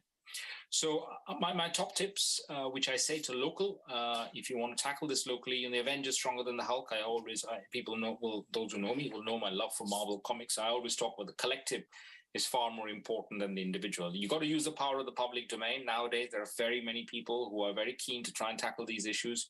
Some of you may have heard about the case of Manjula Arora and how that's been overturned by the whole public pressure, involvement from all national bodies. That's been a fantastic example of what can be done. Clinicians have power. I would say that I think it's very easy to believe that as the learned helplessness we've all been driven into, but we still have a lot of power. I personally believe so. I personally would like to think that we do that in our work. And the bigger debate of whether it's a job or a vocation keeps coming up, whether, what do we do when we're tackling these issues? Is it part of our job? Is it part of our vocation to improve it? And I think what I always say is that if you tackle this, you tackle health inequalities, which is our part of our role, I think. And I think when you're doing these sort of roles and stuff, it's important to have some downtime because it's quite scorching, so to speak, the word I would say, for the soul as well, understanding what's going on. So these are all very important. You learn to have fun and don't take yourself too seriously because it all gets too much otherwise. So I think those are the viewpoints I have. And finally, as I said, I mentioned to you about the 4 groups of people who are convinced, people who need more data, people who are just tired and will join on a bandwagon, and finally people who are not. And I don't think you can bring everybody on board. You need to have a strategy for each of them. You might need to accept there are some people who will not believe that racism is a problem or sexism is a problem. And you work but I think there's a greater numbers that do. And thereby it's about activating them, trying to get them in the space of being more comfortable with you, taking things forward. And I think that's very, very important. But it's not easy, and it's not supposed to be, tackling these big things which have blighted not just us, but the whole world. And I think I'll make a very, very clear point at this stage. This is not a white versus non-white simplistic narrative. If we're saying that, then I come from a South Asian community.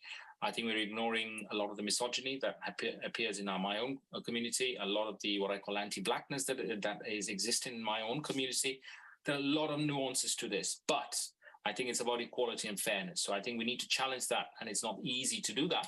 But if it's a big enough issue, then we should do it.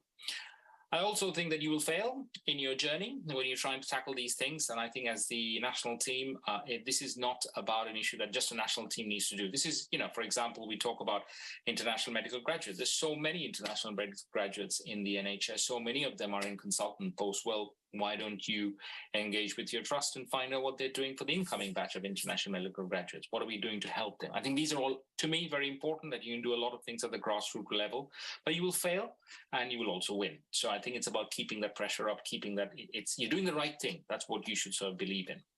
So a little bit of, I'll sort of wrap up with this, because I fundamentally believe in this sort of big mantra that we're all somewhat courageous and we're all somewhat considerably cowardly, from Sidney Poitier, one of my favorite actors. I think that's important to remember in mind. We are tackling issues of racism, but we all have our own bias. We all have our own issues that we need to tackle. And we need to have a very open mind about that when we're challenging people and when we're taking things on. My personal view is the majority of people are quite keen to do the change, but it's about what they can do to impact the change. I mentioned to you about the 5 things we're going to do. To me, they're quite measurable, easy measures to begin with, and see what we can change. It would be amazing that even the next 3 years or so, or whatever, or less, if we can turn around and say that, let's say, TMC referrals, are at par. They are not more based on where you come from, but not based on the color of your skin and all that. So I'll finish there, but I thank you very much for your time.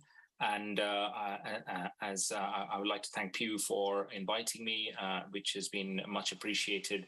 And in a different world, I definitely would have turned up. Unfortunately, I've been sort of called into other sort of areas. So next time, I would love to be amongst you and talk to you and take questions, etc. as we go along.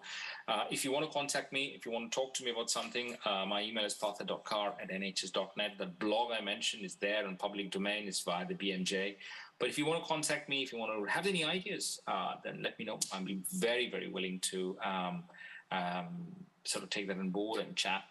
I can't promise to solve everything, but we can definitely try. We can definitely try. And I think that's the important bit, that we are trying at this point of time to tackle this, and data will tell us whether we're succeeding. And I think that's important. We shouldn't sort of say that, oh, we've done a few projects and I've done a few. And I certainly would say that, my role, whether it's successful or not, is going to be dependent on the data. In the next few years, if the data doesn't change, then whatever I've tried hasn't worked. And I think it's important to be open about it as well. So I'll finish here. And again, thank you everybody for your time. Hugely appreciated. Thank you. Bye.